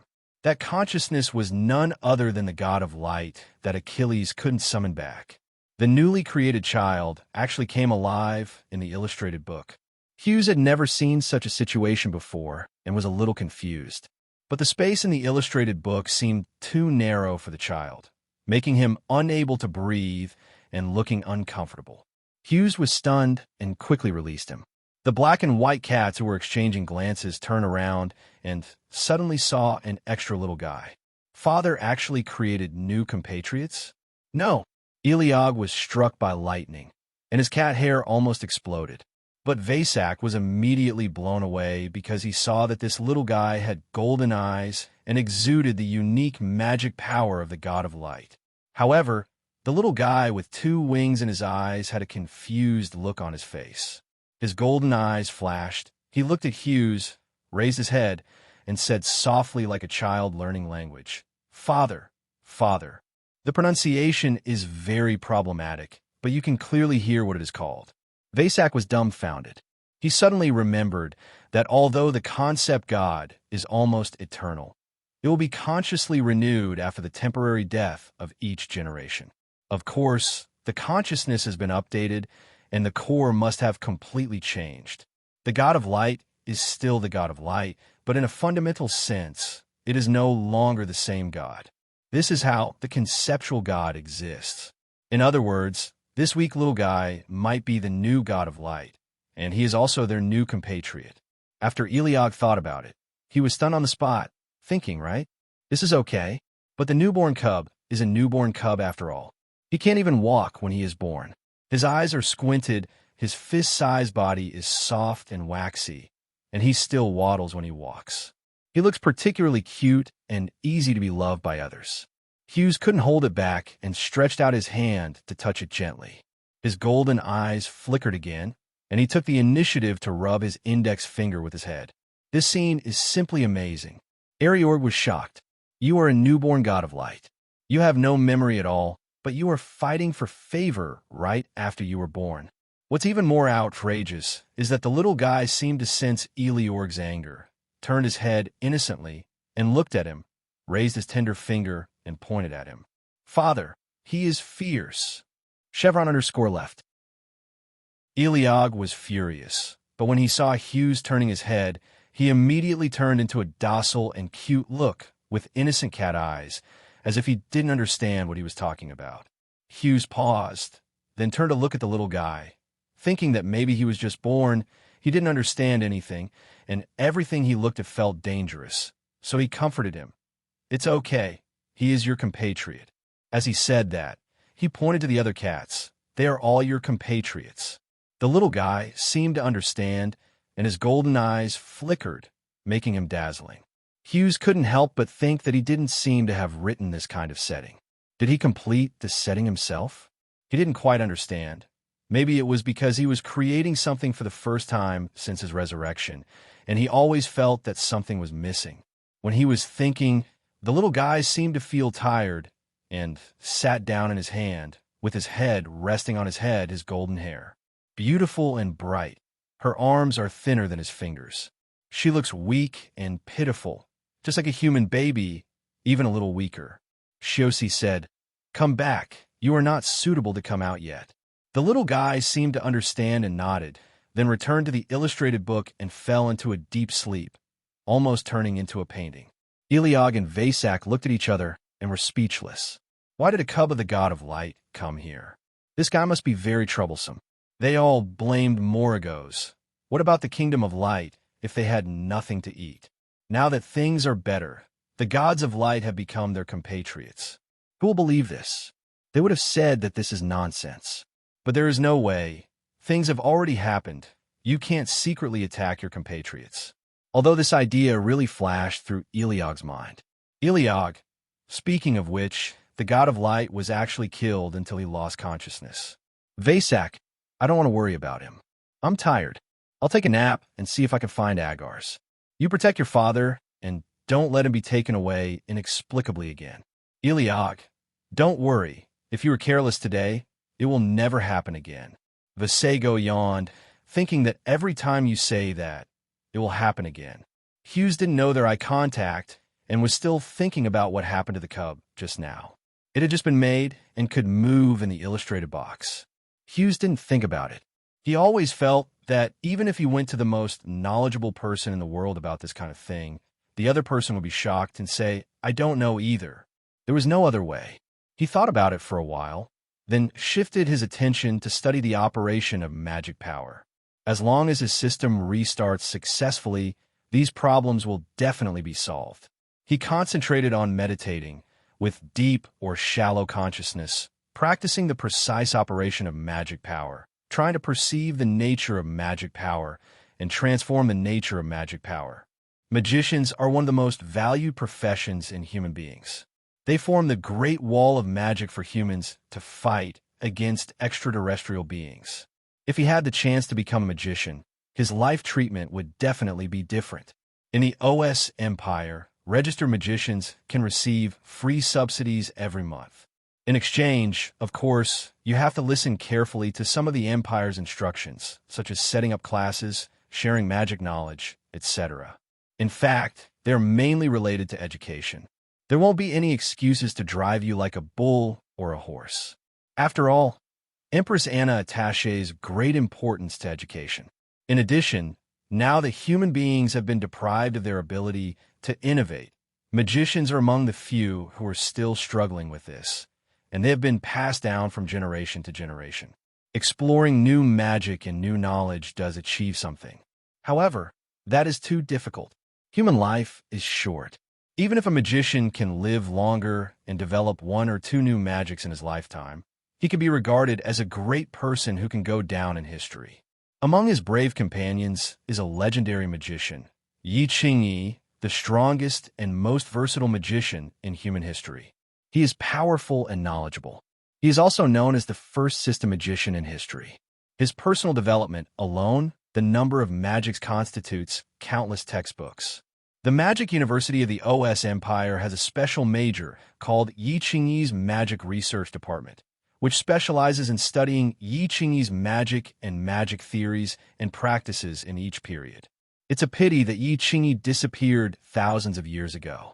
Some people said that something went wrong while studying subspace, and he encountered the indescribable person in subspace. Without knowing the specific situation, life or death is unpredictable. The Yi Qingyi, in Hugh's impression, was a girl of 16 or 17 years old when they first met. She had a gentle personality and a strong core. She knew many things at a young age, and she was self-taught. Knowing that she was missing, Hughes felt nervous. But now thousands of years have passed, and there is no way to find her. I can only hope that she can survive like him. Hughes calmed down and continued to study magic. He felt that his magic practice was a little different from what was said in the textbook. The textbook said that the essence of magic is imagination. It must first be formed in the mind before the external image can be manifested. In order to better imagine, magicians usually construct a realm of thought filled with various imaginations so that you can use them as you wish during battle. For example, if you want to use fire magic, then before that, you'd better think about fire in the realm of thought. If you think about 5 or 6 forms of fire and its changes when you practice, you can use magic to manifest it. Create these 5 or 6 types of fire. But this is an ideal state. In reality, it is not that smooth. If you're not mentally focused, various errors will occur on the spot. Therefore, it can be said that there is no magic without imagination, and without the realization of magic, no matter how powerful the imagination is, it cannot be manifested. Hughes used to be a type with imagination, but no magic power. His creation profession can shape imagination, but other than that, he has no other special abilities. Hughes continued to imagine, studying all kinds of magic knowledge. On the other side, the intelligence officers of the Continental Human Alliance were too busy to handle it. What did you say? The conscience of the people of the Roman kingdom has returned. The love of beauty of the people of the Principality of Cass has returned. Aren't they finally ugly? It's touching. In the Chaos Empire, they lost their sanity in the past few years and finally don't have to go crazy all day long. God knows how I feel when dealing with those crazy people every day, thank God. But I remember that this was not taken away by the Kingdom of Light. The Liaison Department of the Continental Human Alliance was discussing it enthusiastically. How could the middle-level counselors not care? They didn't know what the top leaders were thinking. They only knew that the situation of the OS Empire was special and could not be ignored. A young counselor leaned against the wall and said, "It's because of the defeat of the Kingdom of Light. Everything they took away has returned to its original place." Another counselor said, "That's not right. The Kingdom of Light has been defeated before, but after they were defeated, the things didn't return to humans." The young counselor smiled and said, "Are you saying that it was the Lord of the Abyss who released them?" The counselor on the opposite side stroked his beard, smiled back, and said, It's not impossible. The young counselor said thoughtfully, I would like to understand them, but they ignore us. There are too few Abyss Lords who are willing to communicate with humans. Except for Agars, who is known as the Secret Sage, the others either ignore humans, such as Vashik and Eligor, or have terrifying temperaments, such as Beelzebub and Amon. The former can still strive for communication, but the latter, it is better to avoid contact. There is a legend that Beelzebub once ate an entire race because he could not control his appetite. Such a brutal existence. Do you dare to provoke it? He might also eat humans to extinction. In short, the OS Empire has saved its life. But the young counselor turned his head, revealing a pair of silver eyes, and said seriously, the location of the OS Empire is checked. Do you understand what is going on? The man on the other side frowned and lowered his voice. According to the inference of the Research Institute, the OS Empire may become the land of descendant. Subspace invasions are everywhere, but there are also places that are easy to invade and places that are not easy to invade. The most easily invaded place is called the land of descendant. The OS Empire was not originally an area that was easy to invade, but the previous emperor went crazy and did some kind of ritual to re-edit the geographical logic of the OS Empire, causing the OS Empire to continue to become the land of descendant. If it is ignored, the OS Empire will completely overlap with the subspace, and it will be another crisis of national extinction. But this is also the fault of the OS Empire. It is impossible for every human king to go crazy and make trouble, and finally have their people to clean up the mess. I don't know how many comrades have we lost because of this. No matter how noble the human love spirit is, it can't stand those stupidities and calculations. The young counselor thought about it. Maybe this is why the top leaders don't care about the OS Empire. He suddenly asked, do you want to remind the OS Empire? The counselor opposite said, what to remind? They know it well. I won't help them. Let them deal with the things they have done themselves. The conversation ended, and the young counselor looked solemn. A few minutes later, he walked into the Alliance's teleportation array and appeared somewhere in the OS Empire in a blink of an eye. The other side, Morags opened his eyes and was attacked by Eliog's cat claws unexpectedly, and his head was hit. Morags was angry and cursed. Eliog, what are you doing? Eliog, I want to know what you are doing. Eat the kingdom of the God of Light brought the God of Light and made him our compatriot. You idiot, don't eat anything you want in the future. Moragus was confused and stunned after knowing it. He thought, no way, this is possible. When Inbos woke up, he felt like he had heard the bad news. He was so shocked that his cat hair was depressed. What does it mean to invite a god into the house? It feels so strange to be a compatriot with the God of Light. They were in a mess, and in the eyes of Zeus, it was just a group of cats playing. It was already the second day. Joaz wanted to register at the Magician Association, but the cats didn't want him to go alone, but they couldn't all follow him. 4 cats followed him and would certainly attract attention on the road. Moreover, Eligor reminded that there was the breath of Beelzebub nearby. That guy had a problem with his personality and was too dangerous to be discovered by him. They discussed it, and finally Inbos followed Zeus out. Inbos was very good at magic, could adapt to circumstances, and could come back at any time. The most important thing was that Inbos was the best at disguising himself as an ordinary cat. So Zeus took Inbos out. The streets of the OS Empire were not very clean, and Zeus was afraid that the cat's paws would get dirty. So he picked up the gray cat. The gray cat has beautiful fur and is considered a very beautiful cat in the cat world. It attracted the attention of many cats and cat owners when passing by. Some people would come to talk to it and want to stroke its fur. Zeus had no objection, but the gray cat had a lot of objections. I am a dignified monarch of the abyss. I just destroyed a kingdom of God yesterday. Thanks to me, you can live safely. Now you dare to touch my fur? Damn human, so disrespectful. Maybe the gray cat was too resistant, so Zeus refused embarrassedly. The gray cat was extremely grateful to his father for his understanding. Hughes walked into the Magician's Association with the cat, and all he saw were people dressed in magician costumes. Most magicians like to keep pets. When they saw him coming in with a cat, they all looked shocked, and some even had their eyes glowing.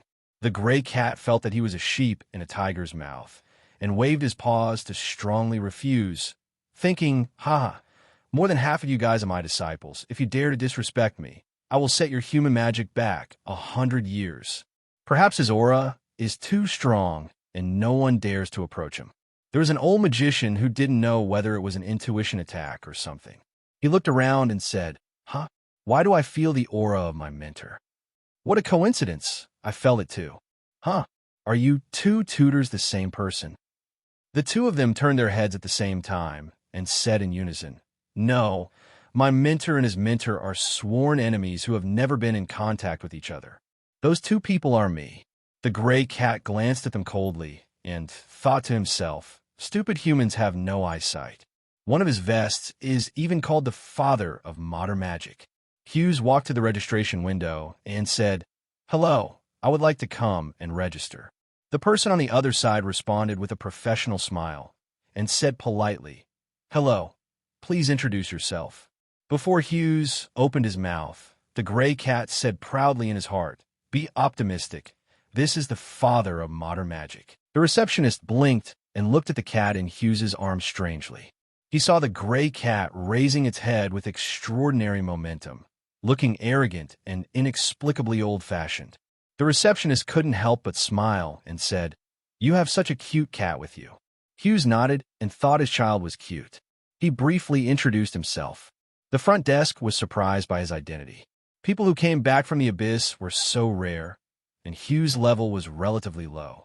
Logically speaking, it would be difficult to survive among the monsters in the abyss.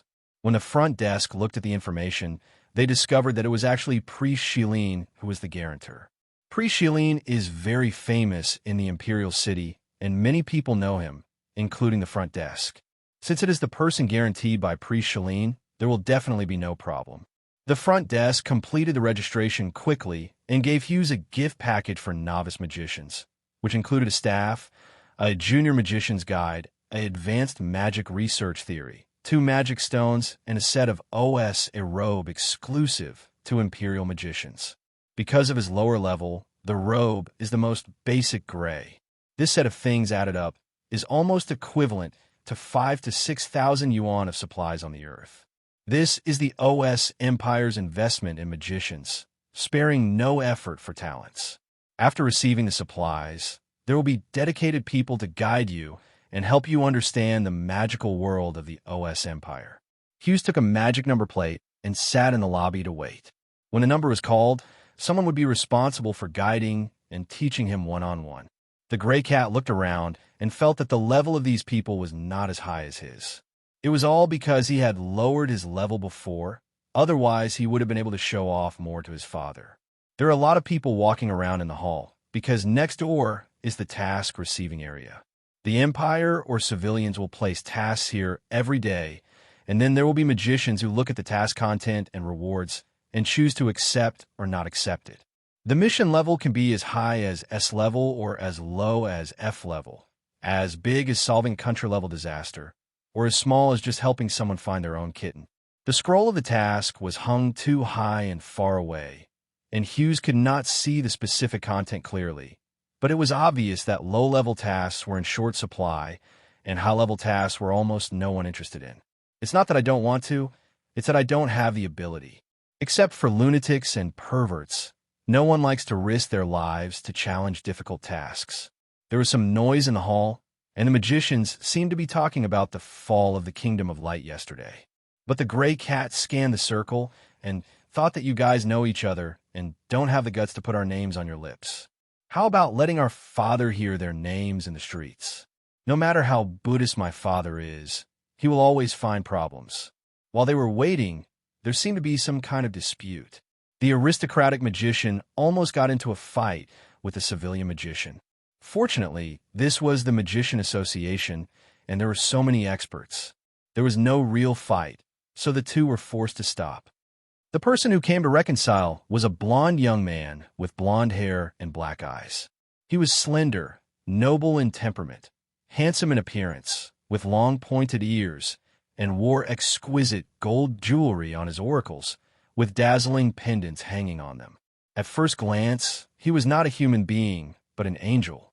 However, he was not an angel from the kingdom of light, but from the kingdom of darkness, because the robe he wore was the coat of arms of the kingdom of darkness on the back. Angels are not allowed to enter human countries. After all, not all kingdoms of gods are hostile or threatening to humans. For example, the kingdom of darkness is neutral to humans, although they pursue eternal night. It will definitely endanger most of the creatures on the continent, but it hasn't been realized yet. He seems to have come because of the kingdom of light against the OS Empire. A mortal enemy is a friend. They have very good reasons to help the OS Empire, although it is not very useful, because there is only one person who comes, and it seems that he is just one of them. Just an ordinary angel. The magicians present were afraid of the foreign guests of the angels, so they naturally gave him face. Secondly, despite the fact that the angels from the kingdom of light were killed like cabbage yesterday, angels were born above level 50 and had talents above 50. Point: ordinary humans simply can't compare.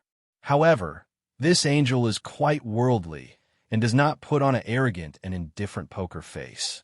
It can actually be harmonious when facing low-level humans. When others saw his smile, they felt like a spring breeze, and their favorability level increased visibly. Everyone, calm down and don't quarrel, haha. He has a smiling face on the left and a smiling face on the right.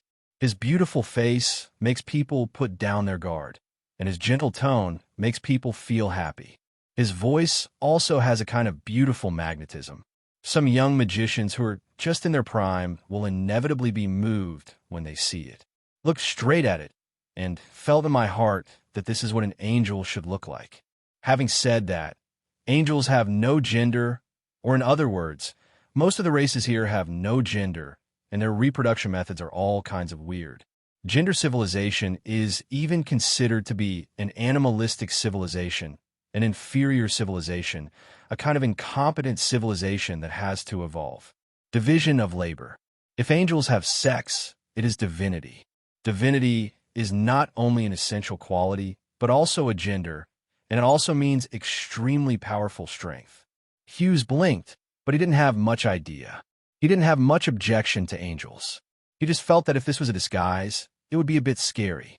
The enemy is not afraid of being arrogant, confident, and arrogant, but he is afraid that the enemy will put down his body to understand you. When he was thinking this, he didn't know if it was a coincidence or not, but the angel suddenly glanced at him and showed a bright smile. Hughes was dumbfounded and almost didn't react, but the cat in him reacted greatly, and the cat's eyes glared fiercely. The angel's smile froze immediately, as if he was frightened. Hughes was confused at this moment. "Hello, we meet again." A female voice sounded beside him. Hughes turned around and looked stunned. The other party was the magician Shili, whom I had met before at the Brave Memorial Hall. Shili is still wearing a magician's robe and professional makeup. She smiled. "What a magical coincidence. I didn't expect you to come here. You seem to have just learned about magic when we met the day before yesterday." Hughes nodded. "Yes. Most magicians have been trained since childhood. It is rare for them to learn magic after they are in their 20s or 30s. Even if they do, their attainments will not be too high. Of course, being studious is a good thing at any age." Shili said, "Let's go. I will help you understand." "Good." Hughes stood up and followed Shili. He didn't notice that the gray cat in his arms had been staring at the angel, and his dark green eyes even glowed with magic power, making the disguised god of hell a little suspicious of Shunshin. But Hades was even more curious. Who is that person? Why does he have the aura of his old enemy on his body? On the other side, there is a confrontation in a dark alley. Beelzebub stood in the shadows, his arrival triggering no surveillance system. "Eligor, it's rare for you to be together." Eligor on the opposite side seemed to be disgusted by what he heard and immediately retorted, "What are you thinking? How can I get together with them?" Beelzebub stared at him. "I can see that." "Eligor, you can't tell." Beelzebub's eyes darkened. "Tell me what you are planning." Eligor was silent, and the surging magic power revealed his mood. Beelzebub said coldly, "You are not infected with the desire to rule mankind. Are you gathering together and planning to use the OS Empire as a base to rule mankind and dominate the continent?" Eligor was silent for a moment, and then said, "So what?" Beelzebub's face turned dark. "Have you forgotten what you are?" Eligor retorted. "Have you forgotten who you are? Did you eat a race? Looking at the good things you have done, have you ever thought about your father? What would your father think if he knew?" Beelzebub's calm expression suddenly changed, and his magic power almost exploded. He said in a very cold tone, "What do you know? I can't communicate with you at all." After saying that, the black mist surged, and he disappeared directly. Eligor thought to himself, as expected of Beelzebub, who loves conspiracy theories, he always thinks in the most complicated and darkest way about everything. I just want to make him angry and drive him away. It's best to go away, and the farther away the better. The other side, in the corridor of the Magic Association, the two of them were walking and chatting. Shilly said, "The textbooks you read all say that the essence of magic is imagination." Hughes nodded, "Yes." Shilly smiled, "That's right, but not completely." Houston immediately cheered up, "Isn't it?" Shilly stated her hypothesis and said slowly, "I think that before imagination, there is a worldview. The worldview is the cornerstone of imagination. All imaginations are based on a personal worldview. At least that's what I think. A magician's worldview, whether the worldview is broad and rich, affects whether the imagination is broad and rich, and ultimately affects the attainment of magic. This is a statement that Hughes has never heard of." Shilly continued, "The magic of angels is powerful because they have divine knowledge and know the world more clearly. However, we humans are limited to the earth, limited to inherent cognitive boundaries, and have a relatively narrow worldview, so we lag behind those species created by God." Hughes seemed to understand. "It seems so." Shilly continued, "This is just a hypothesis of mine, and it is also my magic research topic. It has not been verified yet. Just listen to it. You still have to study according to the textbook." Hughes nodded, but kept it in mind and had some ideas in his mind. Then Shilly opened a door. Dozens of people have come inside, and all of them are young, noble magicians. You can tell just by looking at their clothes and mental appearance that half of them are children under the age of 10. When Hughes, a civilian, walked into it, he seemed somewhat out of place. Thousands of years have passed, and even the world has changed countless times, but some things have remained unchanged since ancient times, such as class. This link is to test the magic properties. They gathered together. Most of them had already taken the test and stayed here just to socialize.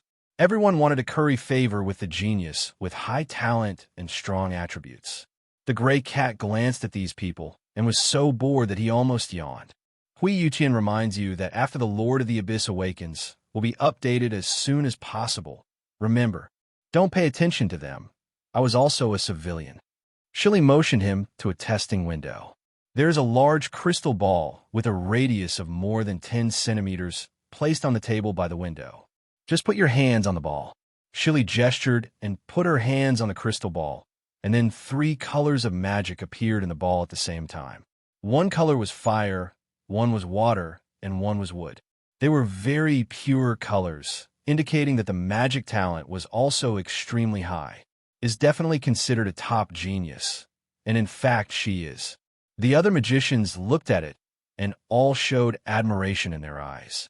As expected of Ms. Shilly, she is so strong. Good. Hughes walked to the table. His eyes fell on the crystal ball, and he didn't think anything.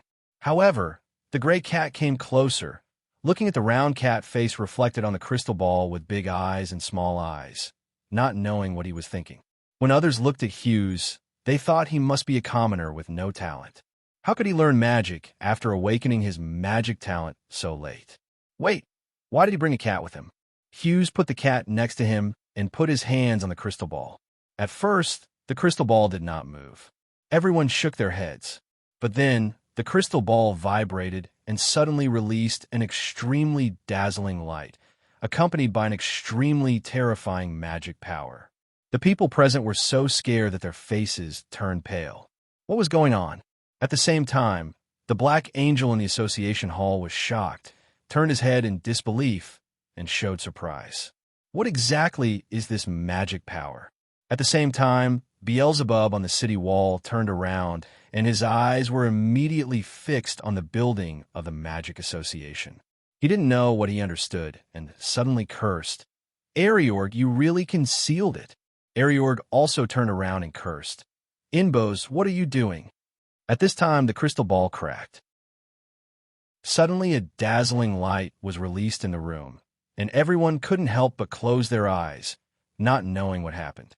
At the same time, the magicians from the Tower Safety Monitoring Bureau were sitting at attention, staring at the two huge magic whirlpools in the light ball. No, come again. The crisis in the Kingdom of Light was resolved yesterday. What happened today? The next second, the despairing magic power monitoring results showed that it turned out that the Abyss Lord Beelzebub and the Abyss Lord Eligor were suspected of fighting in the Imperial City. The magicians from the Security Monitoring Bureau immediately became vigilant and notified the top management. The next second, the great magician Eileen's son quickly moved out. Without even having time to put down the teacup in his hand, he immediately released the super magic, white feather great wall that strengthened the defense of the Imperial City. She knew that Eligor was in the Imperial City, but when did Beelzebub come to the Imperial City? Aaron's son couldn't help but feel nervous, because unlike Abyss monarchs like Eligor, Impos, and Moragos who were willing to make contracts with humans, Beelzebub was not only unkind to humans, but was also a real threat to humans. On the other side, Eligor, who reacted in time, intercepted Beelzebub immediately and dragged this furious compatriot into the subspace universe with all his strength. The stars are twinkling, and magic is flowing everywhere. Beelzebub was so angry that the ends of his hair burned with green flames. This time, his prototype was revealed. If Eligor was a step later, he would definitely rush to the Magician Association, and the aftermath of his magic power would burn out a city casually. District, why are you crazy? Eligor cursed. You're still asking me? Beelzebub released his magic power, causing the space to distort, and cursed. Stop hiding. I smell my father's breath. You're hiding my father behind my back. Eligor also responded tit for tat, releasing his magic power to confront Beelzebub head-on. You are mistaken. That was because Persia was doing magic experiments, and his father was not there. Beelzebub chuckled. Do you think I'm stupid? I knew you had some conspiracy when you gathered together. I didn't expect that you secretly found my father without telling me. You're thousands of years old. It's almost time to become independent. A group of elders, not a big fool. Childish. Eligor laughed even more. Have you grown up? Since you said you were independent, then why do you want to find your father? You are the one who should be independent. You are childish. The scolding between the Abyss monarchs turned out to be about calling each other childish. If this scolding was spread, I don't know how many people would be shocked. Beelzebub was trembling with anger. He was usually very rational, but in this matter, his rationality evaporated. The two demons faced each other in the air, refusing to give in to each other. They started fighting in an instant, and the terrifying magic power burned the surrounding materials. Before that, the other side, Impos was not idle either. Taking advantage of the opportunity of the crystal ball exploding to release light, he quickly transferred his father back to the antique shop. Then he appeared in the form of Matros, the father of modern magic in a vest, and came out of the dissipated light. He said to Sheely and a group of aristocratic magicians who were stunned and confused, the talent of that gentleman just now is unprecedented. I have seen too many. It's so rare that I can't wait to accept him as a disciple and pick him up first. What? Everyone's eyes widened, and they recognized Matros almost at a glance, because it was too obvious. The person in the oil painting on the wall is him. Exactly the same, no difference at all. Whether it was the sudden appearance of Matros, the father of modern magic, or the content of these words, it all hit the minds of everyone present. Everyone is stuck. An unprecedented talent? Can't wait to be accepted as a disciple. The father of modern magic, Matros, who has been living in seclusion for hundreds of years, can't wait to show up to take a disciple. How powerful is this talent? Countless people were in disbelief, including the high-level magicians who had just arrived. Shilly on the side was also stunned, but there was no doubt that it was Matros himself. Because you see, the iconic white hair and blue eyes, the body-length sacred with staff, the unique supreme magic emblem in the world. As soon as he appeared on the stage, the magic suppressed the entire audience, making it suffocating and exciting. Some people couldn't help shouting, "Great Master!" "What? Great Mentor?" Some people paused for a moment, then were so shocked that they lost control of their expressions. Yes, a great mentor. A mentor's mentor is called a great mentor. He is a scholar at the pinnacle of the magic field, a mentor who has brought out countless mentors and a cornerstone great man of magic civilization. The continent is so big, and throughout the ages, only two people have had this title. One is the brave Yi Qingyi, and the other is Matros, a being that they may never have the chance to see in this life. They actually saw it today in such a completely unexpected place. At this point, who cares about the light just now? Grandmaster Matros is here. Is there anything more important than Grandmaster Matros? Some high-level magicians who had admired his name for a long time immediately rushed over to greet him or look familiar. Others couldn't help but want to ask questions about magic. When Shilly came back to her senses, she found that the room was crowded. The place where young magicians were mentored was occupied by a group of old guys. The young magicians were squeezed outside. Some were doubtful about life, while others were extremely curious and admiring. Watch that scene. Everyone was excited, but it seems a little too exciting. Shilly calmed down and felt that something was not right about the situation just now. After the gentleman named Hughes touched the crystal ball, she clearly saw that a thick black mist suddenly appeared in the crystal, and then the crystal ball became unstretched and cracked. At the same time, the sudden burst of magic caused a strong light, which even affected their cognition, making them all stagnant for more than 3 seconds. Grandmaster Matros said unprecedented talent, but Mr. Hughes's abnormality just now. Can this sentence alone summarize it? While Shilly was deep in thought, her hair stood on end. She looked up and saw Matros staring at her through the crowd. Time seemed to have stopped, and no one noticed the stares between them. Then Matros did something to her, made a silent move. The meaning was too obvious just to tell her not to say anything, let alone think too much about it. Otherwise, Shilly's back broke into a cold sweat, and she immediately thought that to Matros, that person was definitely not just a new genius disciple, but a very important person, and the disciple said it was just a cover-up. She nodded stiffly, and the pressure finally subsided. Because Matros withdrew his gaze, time started to turn again. The scene became noisy again, and the respected Grandmaster turned his head and controlled the scene with a smile. At the same time, the Black Angel, disguised as Hades, was late. Rushed to the scene. Everyone dispersed regretfully, murmuring that it was a pity that the Grandmaster could not stay longer. Speaking of which, who is that person that can actually make the Great Master pay such attention to him? I don't know, but it is said that he is not from the OSS Empire. Then who is he? No matter who he is, the person whom the Grand Master values so much will become a famous great magician in the future. When the Black Angel heard these words, he lowered his head thoughtfully, then looked around and saw the remaining traces of magic in the room. The other party's concealment is so good that most gods cannot detect it, but he is the god of Hades, and all dark and secret things are under his power. He analyzed the magic and deduced the specific magic, cognitive tampering, which controls people's minds to a certain extent. But that's all. Even he can't go back to the time before the cognitive tampering. What is going on here? While he was still thinking, the great magician Eileen's son also arrived at the scene. Eileen's son immediately asked the people at the scene about the situation, especially asking about the whereabouts of Matros. Everyone said they didn't know. Aaron's son said regretfully, "Really?" A magician said, Grandmaster Matros has accepted a new disciple, but I hope we will not disturb that disciple.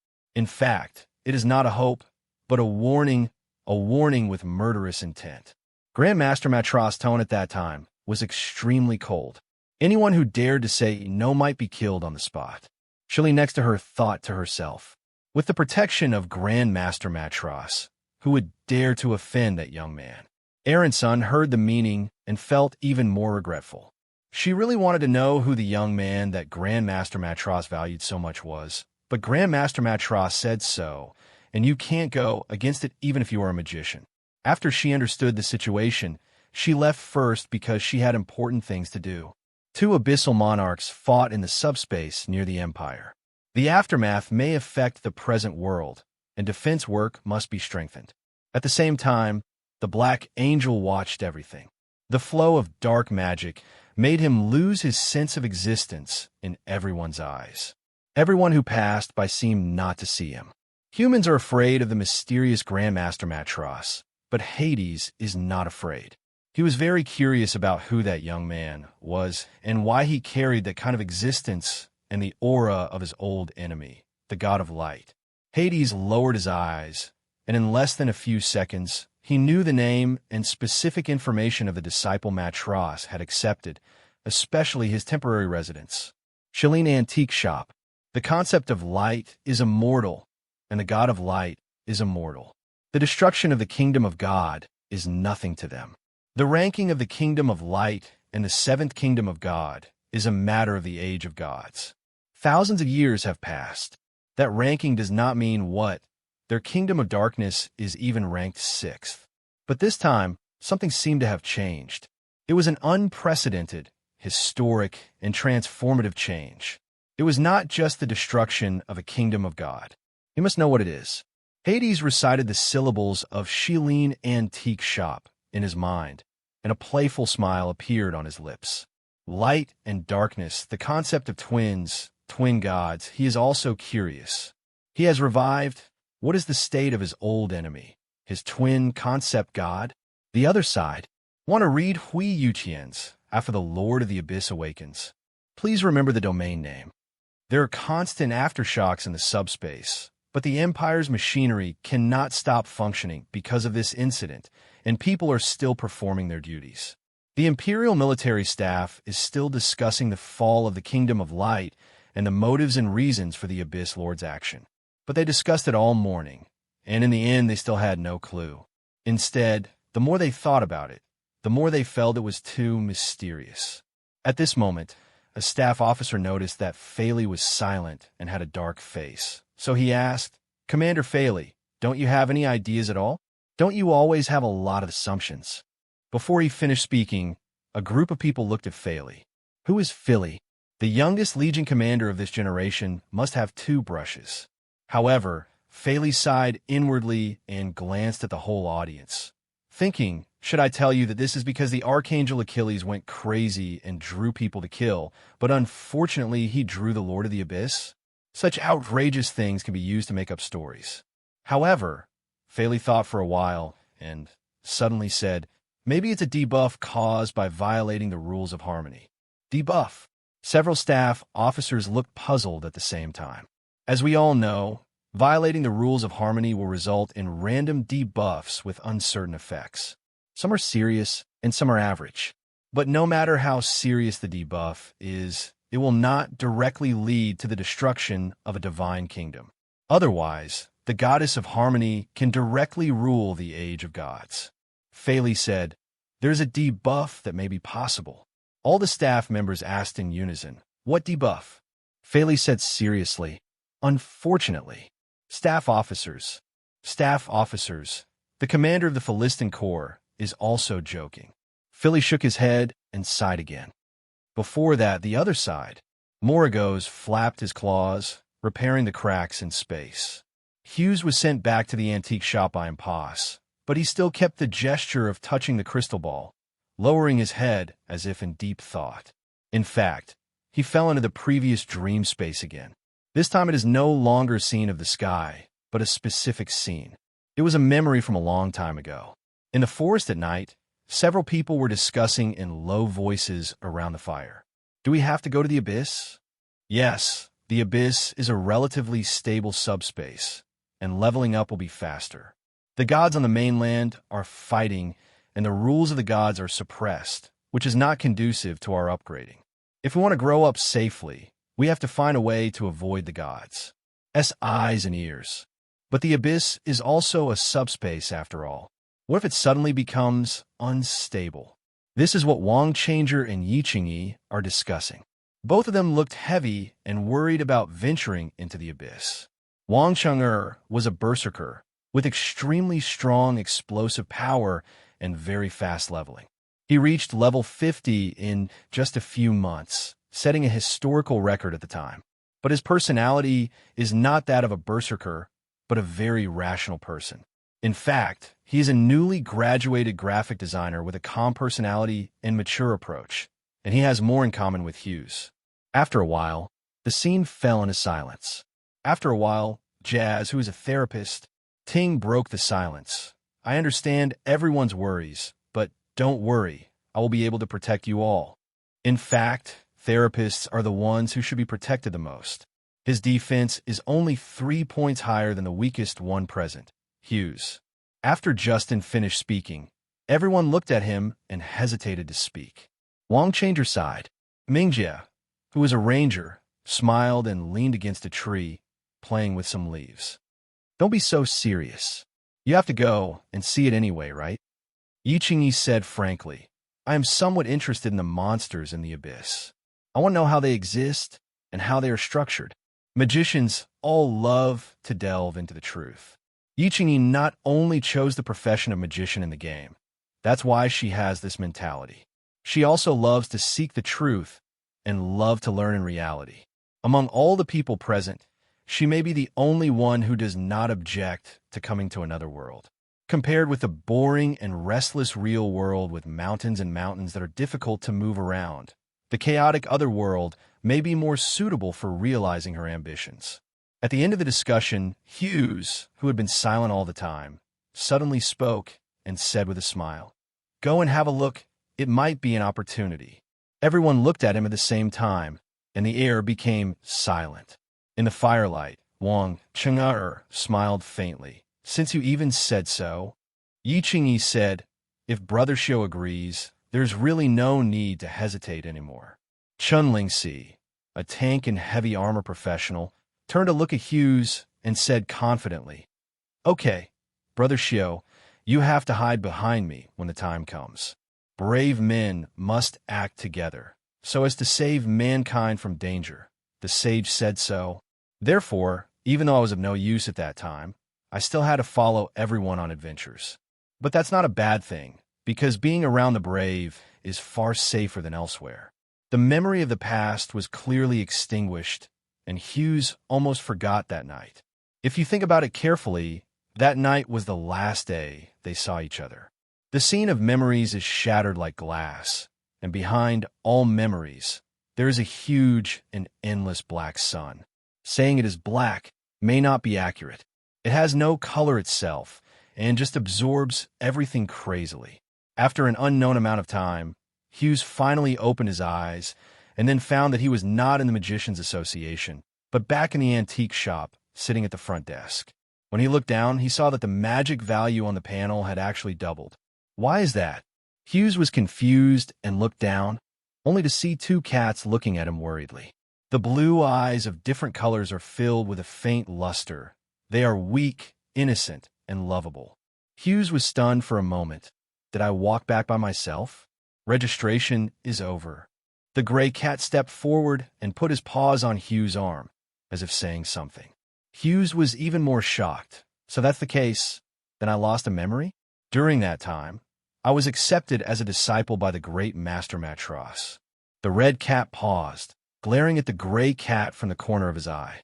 Because Bosi was just telling lies, I didn't know that he could be so deceptive, but he actually made things come true. He said that after touching the crystal ball, he suffered some mental shock, and everyone present had more or less memory loss. Humph, stop putting gold on your face. Obviously, you didn't expect that this would happen when you came into contact with a crystal ball. You got carried away and neglected it. This led to being discovered by Beelzebub. What are you saying about accepting your father as your disciple? Who are you? If you dare to take advantage of your father, I will slap you down with my paw. Moragos curled his lips and became even more flustered. He was fine now. In order to cover up a lie, he made up a bigger lie. When his father found out the truth later, he might have to turn a blind eye. In the final analysis, all this is because of Eligor's concealment. Do you want to surrender to your father now and say that there are the abyss monarchs who have been fighting throughout history? Moragos was still hesitating, but when he looked up, he saw that Impose actually made sense, and his father really believed him, with a flattered smile on his face. Talent? I didn't expect that I have magic talent. The system's talent point value is only 5 here. What? Grandmaster Matros has an unusual vision. He looks at future potential. So it turns out that I am ignorant, but it's not that exaggerated. Hughes couldn't believe that a big shot he had never seen before actually valued him so much. He had no real sense of it. You said he had something to do and would come to see me when he had time, right? Well, that's fine. I really want to know if there is any misunderstanding. Seeing the back-and-forth conversation between his father and Impose, Moragos hesitated to speak. He thought to himself that his father was too coaxing, or that his father trusted them too much and would not doubt what they said. Will they believe anything, no matter what they say? Thinking of this, Moragos felt uneasy with his conscience. He couldn't imagine what would happen to his father when he knew the truth. So tell the truth, let's forget about it for now. Moragos silently retracted his claws, and a few minutes later, he actually joined Impose. Because he couldn't stand Impose boasting, he spoke so loudly that even Hughes fell silent. It doesn't seem to be the case, right? Hughes stretched out his hand and grabbed the red cat's flailing paws. I'm very grateful that the Grandmaster took a fancy to my talent, but he valued me so highly and was afraid of having any plans for me. I don't have much strength yet, but after all, I have an identity. It's a bit special. It's an antique left over from the Age of Gods. Although I don't want to speculate on such a respected old man, it doesn't matter to me, but I'm worried about you. As he spoke, he stroked the gray cat's back with his other hand. The gray cat and the red cat looked at each other at the same time. My father is an adult after all. How could he not understand the principle of not being too early without benefit? No matter how much he trusts them, he will not be easy to fool. Besides, that kind of person might really be able to see how special I am. Hughes was a little worried about this, because it is true that not all human beings are good people. Just a few days after his resurrection, he had great expectations for mankind. However, after reading history books for a few days and experiencing several events, he saw many dark clouds under the sun. The neighboring countries that turned a blind eye to the Ost Empire and the mainland human alliance that stood by and took the opportunity to observe the reality of the Kingdom of Light. The many grievances in the human camp are not a united whole, and they can hardly be a united whole. Moreover, this morning, Hughes accidentally overheard some discussions on his way to the Magicians Association. According to the intelligence released by the military investigation, the reason why the OS Empire was targeted by the Kingdom of Light was actually because of the secret plan of King Casinsin of the former Roman kingdom. If it weren't for Casinsin, the Austro Empire wouldn't have been wiped out. Mingxian Kingdom suddenly took notice. And why did Casinsin do this? Unexpectedly, he was unwilling to be expelled and wanted to drag the OSS Empire into trouble. If it weren't for the fall of the Kingdom of Light, no matter how powerful the intelligence organization was, it would be difficult to find out the connection. Things in the world are so complicated and difficult to understand. Thinking of this, Hughes looked around at the cat's eyes. Do you all understand? Although I don't want to say this, humans also need to be careful. The two cats raised their heads at the same time, blinked their big eyes, and nodded obediently as if they were very taut. As expected of siblings with similar birth orders, the synchronization rate is so high. A closer look shows that except for the color, the two cats look almost exactly the same. That is, the red cat is slightly larger and the gray cat is smaller. Well, I'm really obedient, but understood. Hughes thought of the other two Zai and suddenly stood up. Impost didn't think anything at first, but suddenly thought that Eliog had gone to fight with Beelzebub, and he quickly transformed into a black cat in the dormitory. When Hughes went in and took a look, he saw both the black and white cats sleeping soundly. Fortunately, they're all still there and not running around. Hughes then turned around and looked at the time. At 1500 hours in the afternoon, there were still no customers in the antique shop. At this time, an alarm suddenly sounded. CS level alert. The Abyss Lord Eliog and the Abyss Lord Beelzebub fought in the subspace near the Empire, causing slight space fluctuations. Residents, please pay attention to travel safety. What is CS level means that the threat level starts from C level and reaches S level, which may lead to national annihilation. The expressiveness of a C-level threat is at least as high as street level, but the alert only mentions walking safety, which shows that although the threat is great, there is no real harm for the time being. However, when they heard the names of their compatriots being announced throughout the city, Impos and Morgos felt their hearts skip a beat at the same time. Hey, what's the difference between this and the school notifying their children of a fight in front of their parents? Don't you consider the parents' blood pressure? When Hughes heard this, his expression was indeed a little subtle. He subconsciously glanced into the bedroom. After a long time, he turned back and whispered to himself, "It's a coincidence. Avery is sleeping. How is that possible? It's really possible." The two cats looked at each other, wondering if the two cats could fight quietly, at least as far away from the OS Empire as possible. The next second, Hughes suddenly glanced at them. The two cats straightened their backs at the same time and moved their eyes to the right at a very high synchronization rate. This is undoubtedly a sign of guilty conscience. But the filter of Hughes' biological father was too thick. After watching it for a few seconds, I just thought it was cute and couldn't help but say what was in my heart. I know you're not that kind of kid. Both cats were sweating profusely at the same time. This time it is really difficult to ride a tiger. I must not let my father find out. The consequences will be disastrous. And then, Hughes thought of the newborn little guy. The issue of safety education must be taught from an early age. In the subspace at this time, the planet was shattered and boulders exploded. The two giant beasts stared at each other, and the burst of magic power was still rising, which meant that they would continue to fight. But Eliog's eyes suddenly changed, as if he had received some news. His huge figure straightened up inexplicably, and he restrained his fighting spirit and killing intent. Killing chi. Beelzebub stared at him inexplicably. Eliog suddenly said, "A temporary truce." Beelzebub frowned, folded his huge bone wings, causing the cold wind to blow, and whispered, "Why should we stop the war? Hand over your father first." Eliog suddenly glared at Beelzebub and transformed into a human form, turning into a young man in black with extraordinary bearing. Beelzebub didn't understand what he was going to do. He turned into a human in the middle of the fight and was looking for death. Eliog said, "Rather than fighting with you, there's one thing I need to ask you first." Beelzebub narrowed his eyes with a cold look. Perhaps he knew that he would not be able to see his father unless Eliog was dealt with, so he could only make a slight concession. He knew only too well the stubbornness of his fellow men. Beelzebub had a fight, but calmed down.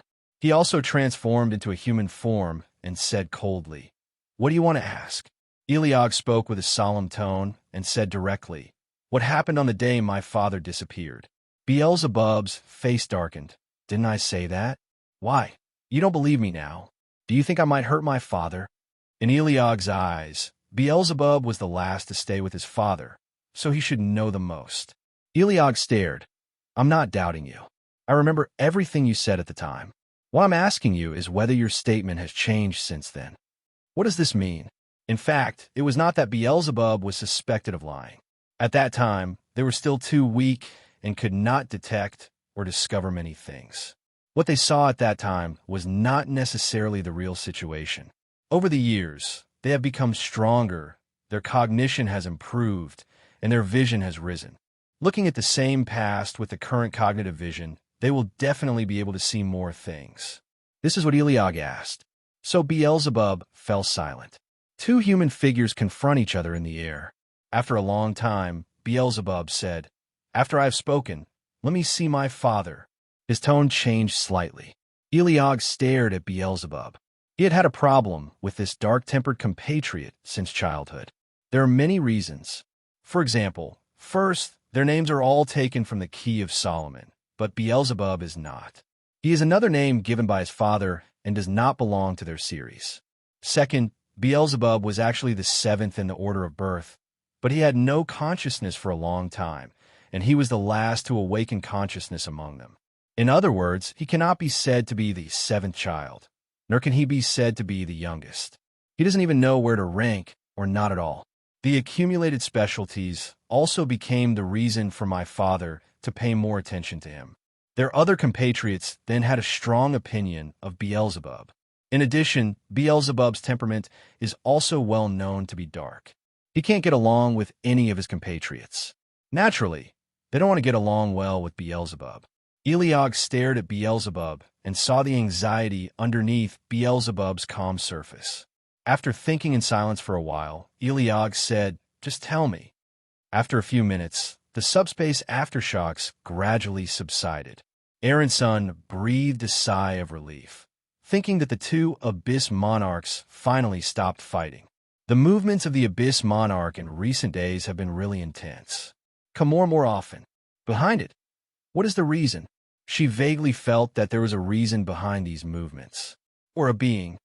4 o'clock in the afternoon. Hades walked into a deserted alley and finally stopped at the door of a quaint shop. He stopped. Why? Because he saw it, even though the outside of this antique shop looked ordinary. But if you take a closer look, there was more than one terrifying existence inside. As the god of Hades of this generation, he was resurrected more than 10 years ago and has experienced enough. But even so, he has never seen such a scene.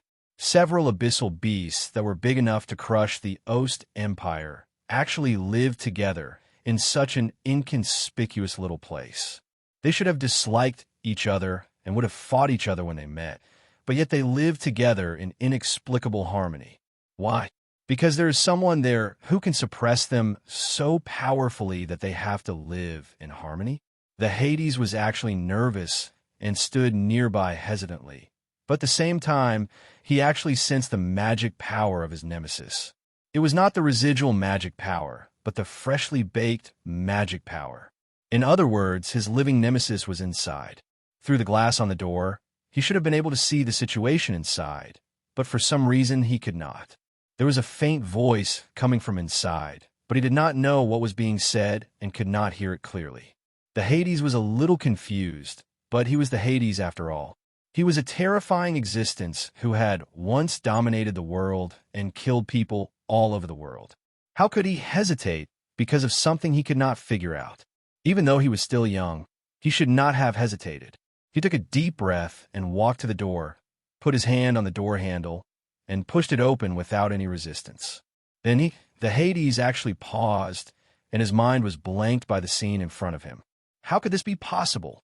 It has a body as big as a palm, a round head, tender fleshy wings slightly covered with white hair, arms as big as fingers, soft and delicate, and looks like it will break if you pinch it even slightly. Hades was dumbfounded. His old enemy, the god of light, was sitting in the palm of that young man's hand, tilting his head, confused and listening intently. The young man seemed to have said almost everything, so he just added one sentence later. "Do you understand?" The little old enemy nodded, his tender white wings slightly folded, showing a cute look, like a young animal treating its creator. Then, a word that could almost explode Hades' sanity was spoken. "Yes, father." A small voice, but completely true, with a bit of tenacity, as if making a promise to the young man. The golden eyes flashed again and again, as if they were tempered with gold powder, bright and mysterious, like reflecting the Milky Way, showing the magnificence of light. Although it is the posture of a cub, the true core of the god of light is completely visible. This is definitely his old enemy, but why is it in this state? Hades doubted his own eyes, and even suspected that he opened the door in the wrong way. Otherwise, how could he see such a horrifying scene? His old enemy has always been arrogant, and he is a war madman at the top. He will fight to the end of the universe and will not end. The gods are afraid of him and do not dare to provoke him easily. But now, in the hands of a strange young man, he is as well-behaved as a baby animal. Maybe it is indeed a child, because no matter how you look at it, it is just born. Hades was really confused. What's even more outrageous is that there are several cats on the table who are staring covetously, not at him who suddenly comes in, but at that little old enemy. His arrival seems not to have attracted their attention. Compared with him, the young man who is the good little xiaosu in his hands is the more troublesome and important enemy. When he was shocked, the little old enemy suddenly paused and glanced at him sideways, with inherent repulsion and hostility. Then he actually stared at him and raised his hand to point at him as if he wanted to report to the young man. The cognitive impact came suddenly. Pluto really couldn't understand this scene. He closed the door immediately and ran away instantly. At the same time, he tried to use his reason to analyze the situation just now. How could the old enemy become like that? And who is that young man? No matter what, the old enemy is still a god of the original sequence, with the same level of status as him. Even if he has just been reborn and has just awakened his consciousness, it is absolutely impossible to have such an attitude and call that young man father. An extremely terrifying imagination flashed through the mind of Hades, an imagination that even made his hair stand on end. Could it be said that that young man's personality is above them? The god of Hades was surprised and immediately ran to the side gate of the imperial city. It was really difficult for his brain to digest this information. It has only been more than 10 years since he first awakened. Perhaps he is not mature enough as a god, and his strength has not yet recovered. However, he has been plotted against him, and his status has almost fallen. Therefore, he cannot make too much publicity about his recovery. He learned about the situation of this era everywhere. He came to the OS Empire because he heard that the Kingdom of Light was going to destroy the OS Empire. He stopped by to see the situation of his old enemy. However, he did not expect that if he did not look at it, he would see something so outrageous. Things. The god of Hades may have been overly shocked, and his body went crazy. A pain spread all over his body, and he couldn't help but tremble, and blood overflowed from his lips. The concept is magical. It is because of this weakness that they need a container to shape, otherwise they will not be able to appear in the world.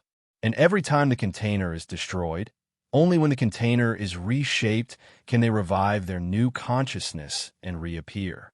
There was a big problem with his resurrection this time. It was not a resurrection presided over by the black angel of the kingdom of darkness, but a blasphemer who tried to use him to preside over his resurrection. After he resuscitated, he became furious and immediately killed the blasphemer. However, the incomplete divine body still caused him huge troubles, so much so that it collapsed at every turn and had to be repaired as soon as possible. The second reason why he wanted to find the God of Light was also here. He needed divine power to repair his body, and other substances were useless. He wanted to get some divine power substances from the Kingdom of Light, and natural repair couldn't afford to wait. However, I didn't expect that my old enemy would actually become like that, although in a sense, his situation was much better than his. The blasphemer who designed him was still an undead, and he refused to let go, insisting on obtaining his divinity. The kingdom of darkness broke into it several times. Among humans, there's truly an incredible monster.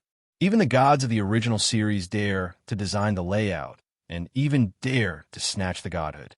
The god of Hades' expression changed, and he finally stabilized his body. Just when he was about to breathe a sigh of relief, he suddenly felt a chill all over his body, and he immediately looked to the west of the imperial city. It was the aura of the blasphemer, and he actually followed him. Hades' eyes darkened. Yes, the Continental Human Alliance only came now. They said they wanted to re-establish friendly relations with the OS Empire and protect the OS Empire from infringement. They only declared friendship after the crisis of the Kingdom of Light's annihilation, and OS, the Imperial Ministry of Foreign Affairs, has accepted it and will discuss specific matters with the mainland Human Alliance. That blasphemer is someone from the mainland Human Alliance, and he is probably taking the opportunity to infiltrate the Ost Empire.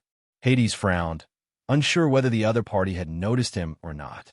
But one thing is certain, the OS Empire will become the center of the whirlpool of the continent struggle. Hades lowered his head with a complicated expression. The other side? What's wrong? Hughes looked at the Zai in his hand and followed his gaze towards the door of the store. The door was slightly opened and a bit of cold air blew in, but other than that, nothing happened and no one seemed to be passing by. Because the cold wind blows in, is it cold? His other compatriots have never been afraid of the cold. It may be that he has just been resurrected and is not familiar with the creation skills, which is why this child is afraid of the cold. Hughes quickly stood up and closed the door. When he turned around, he saw the little guy sitting wilted on the table, his eyes lowered, his golden eyelashes trembling low. He was so sleepy that he almost fell asleep. The two cats next to him seemed a little curious about his state. I don't know if it's a congenital defect or something, but I always feel that this child is physically weaker than his compatriots. Come back first. As soon as Xios finished speaking, Zai nodded, as if he knew his situation. Hughes took it back into the illustrated book, thought for a while, and then strengthened the settings. The settings of creation are not added casually, especially the essential settings part. The description you write cannot be too exaggerated. Otherwise, it will be judged as oversetting and will not be recorded. It is equivalent to saying that it is useless and is not what you want to write. You can write whatever setting you want. Otherwise, if he just writes a child who can destroy the world at birth, wouldn't he be able to conquer another world? So every time he creates a child, he must. I was troubled by the description for a long time. This child woke up before he wrote the specific description, so he neglected to describe it? Now I just remembered it. So why not write the specific settings now?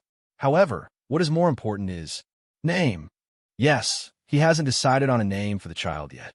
In this regard, Hughes fell into deep thought. He is usually named according to the Key of Solomon, because it is convenient and the order is easy to remember, except for Beelzebub. The child Beelzebub was a bit special. He was silent for the first time after he was created. Then he became conscious. After the consciousness appeared, his shape also changed a bit. It was a little different from the one he modeled at the beginning. He actually looked similar to the eldest Baal. He then thought that in some legends on Earth, Baal's other name was Beelzebub. Solomon's first demon, Baal, was also considered to be Beelzebub. Hughes actually doesn't know much about the mythology of the Earth. He just read some books while working, and his memory is not very clear. He may have forgotten it. There are also some confusions in the evolution of the mythology itself, which led to the name, shape, and deeds may not be consistent, and there will be new interpretations in different eras. Beelzebub, in his memory at that time, there were 3 key words. If he didn't remember them clearly, they were King of Ghosts, Lord of Hell, and Gluttony. He was thinking about it and tried to write it in. Unexpectedly, he actually succeeded. The text King of Ghosts is gray, and the text Lord of Hell is gray, but Gluttony is on, which means Beelzebub's gluttony power is in effect. He was so happy at the time that he almost fell into the middle school syndrome. He was full of expectations for this child. In fact, it did meet his expectations. This child was able to use powers as soon as he was born. He was simply a genius among geniuses. However, Beelzebub has a shortcoming. He is a glutton and loves to eat. He loves to eat very much. He eats all the time in his memory. You can see that he is still fine now, but if you turn around for a moment, he might be eating it. Once, he even bit his fellow humans and wouldn't let go, even drooling over the extremely powerful monster of the abyss. Hughes thought at that time that there was something wrong with the setting description. He should not have committed the 2nd grade and wrote about gluttony, but he really became a gluttonous child. Once the essential settings are entered, he cannot change them. Alas, just thinking about it makes me cry. Of course, he likes his own cubs, but sometimes they are too individual, and he doesn't know how to take care of them. You know, he has never taken care of a child in real life. Fortunately, Beelzebub was just a glutton when he was born. Later, I don't know if he understood what he said, and he became less gluttonous in front of him. Well, at least he didn't bite his compatriots. From that moment on, Hughes knew one thing. That is, the settings cannot be written randomly. So now we need to pay more attention to it. He looked at the shiny new cub in the illustrated book and slowly extracted the key words in his mind. Light is like the incarnation of light. The light itself is crystal clear and can emit light by itself.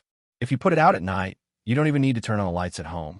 If you take it out at night, it will probably attract countless eyes because it is too bright and dazzling. In mythology, who are the gods who symbolize light? Apollo from Greek mythology, Balder from Norse mythology, Palenque from my mythology, and others he couldn't remember. Apollo doesn't feel like it. Okay, Greek mythology is too free.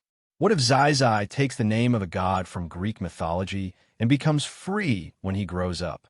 So Greek mythology is ruled out, and as for Balder, the personification of light, it is said that he is always emitting light, which is somewhat similar to his little boy.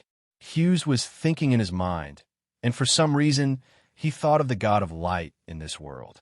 The gods of light are conceptual gods, but before the concept is born, they're natural gods.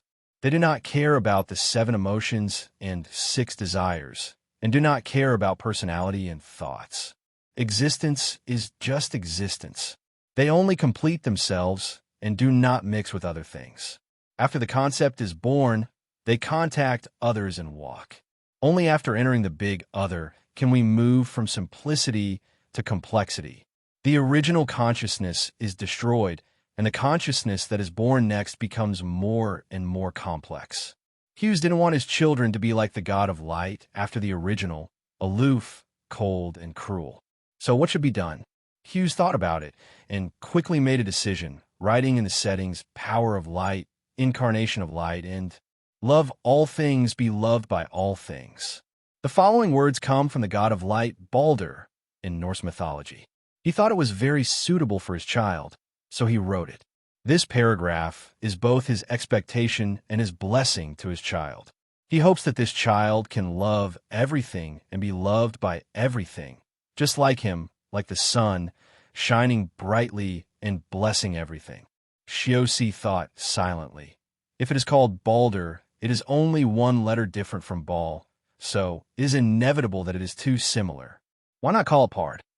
The little guy in the illustration moved slightly, his eyes flashed, and he seemed to like this name very much. Okay, let's call it Pard. Shio smiled. Then he was surprised to see that all the essential settings he wrote took effect, and at the same time, the system panel suddenly added 50 achievement points. Yesterday, the fall of the Kingdom of Light inexplicably added him only 30 achievement points, but after taking a name, it actually added 50 points at once. What on earth is this? Shio was stunned. This had never happened before. Was it a system error? Or was there some logic? Zeus couldn't figure out, but the system sound rang again. Congratulations on obtaining the blessing of light. You will never walk in the dark, and light will accompany you forever. Zeus was even more confused. This was not his problem. If it were anyone else in the world, they would probably never have thought that this newborn child was actually the new consciousness of the god of light and could use power as soon as he was born. With the known information, Zeus could only think that his own child was gifted and knew to buff his father as soon as he was born. You sleep well. Zeus was very relieved and smiled even more deeply. Looking at his father's changing expression, the 2 cats on the table had sparkling green eyes, and they had already regarded the bird cub as a great enemy. Sure enough, the youngest cubs are the most dangerous. Moragos and Inbos looked at each other and talked secretly. Inbos, the god of light, is too hateful. He can't beat us, but he robs our father. Moragos, by the way, how is the fight between Eligor and Beelzebub going? Beelzebub rarely fights seriously, and his strength is unfathomable. Eligor must have been defeated. It was not until this time that they thought about whether to help Eligor. Although Beelzebub awakened his consciousness the latest, his power, gluttony, is undoubtedly one of the most troublesome powers in heaven and earth. Even the gods dare not provoke him easily. If they really fight, Eligor, who controls the power war, will have a hard time dealing with him. So, should we go and see the situation? Inpos glanced at the dormitory, not sure whether Vashik was just sleeping or looking for Agars. Compared with Inpos, Moragas's thoughts are simpler, but sometimes he will have sudden ideas, such as now. Moragas put his paw on his chin, raised his cat eyes, and said thoughtfully, "By the way, Inbos, I have a question for you." Inbos turned his head and said, "Go ahead." Moragas stared at him and said seriously, "Agars is very wise, right?" Inbos, "Yes, then what do you want to ask?" Moragas, "Do you remember what he said that year, the day we left the abyss and dispersed?" Inbos remembered it. Of course he remembered the situation on that day, which was the last time that their compatriots were so united. "Of course I remember," Inbos nodded and said. "He asked us to love each other and not to cause trouble everywhere. And then, we didn't listen to any of them." Inbos was inexplicably proud when he said this, but suddenly his face changed. Because when he thought about it carefully, Agars' advice was too right. If they had listened to Agars at the beginning, would they still have to hide it from their father today? Agars is really... Why didn't he emphasize it a few more times at the beginning? Their compatriots just came out of the abyss. How could they understand history and culture? Thousands of years later, they looked back and mixed into the human world to find out that their random quarrels became history. To be honest, if Eligor didn't say it, they didn't realize the troublesomeness of these bad deeds. But Inbos thought about it, and suddenly said, "But Agars is so wise, he can't be unaware that we won't listen to his advice." Moragas paused, and the cat's hair almost exploded. He didn't make it clear on purpose. On the other side, the scene of the Imperial Military Conference. The major staff officers around the round table stopped discussing at the same time and turned to look at the people who came. Historian Ms. Helen. As a historian, Helen would never be able to participate in such a high-level military meeting. The people in it are all the new mainstays of the Empire. Compared with them, the identity of a historian is simply not enough. But she has another identity, the most trusted teacher of the Grand Princess of the Empire. Who is the Grand Princess? She is the second most powerful person in the Imperial military and the actual person in power. Empress Anna handed over the military power to the Grand Princess 3 years ago. 3 months ago, the Grand Princess went to the warp, and the military power was temporarily returned to Empress Anna. Once the Grand Princess comes back, she will naturally be the controller of the Imperial military. In this sense, the Grand Princess's most trusted teacher is not an ordinary identity. Moreover, the Grand Princess gave Helen extremely high military authority, allowing Helen to know most of the intelligence except state secrets. Although Helen usually only uses these authorities to see real historical events and specific historical details. Why did Miss Helen come here suddenly? They thought about it in their hearts. And Helen stopped, stood at the intersection of light and darkness, and said, "Sarah is coming back soon." Everyone's face changed immediately. This author Hui Yutian reminds you that after the Lord of the Abyss awakens, we'll update the latest chapters in. As soon as possible, remember, Deputy Minister of the General Staff Cheshire stood up immediately.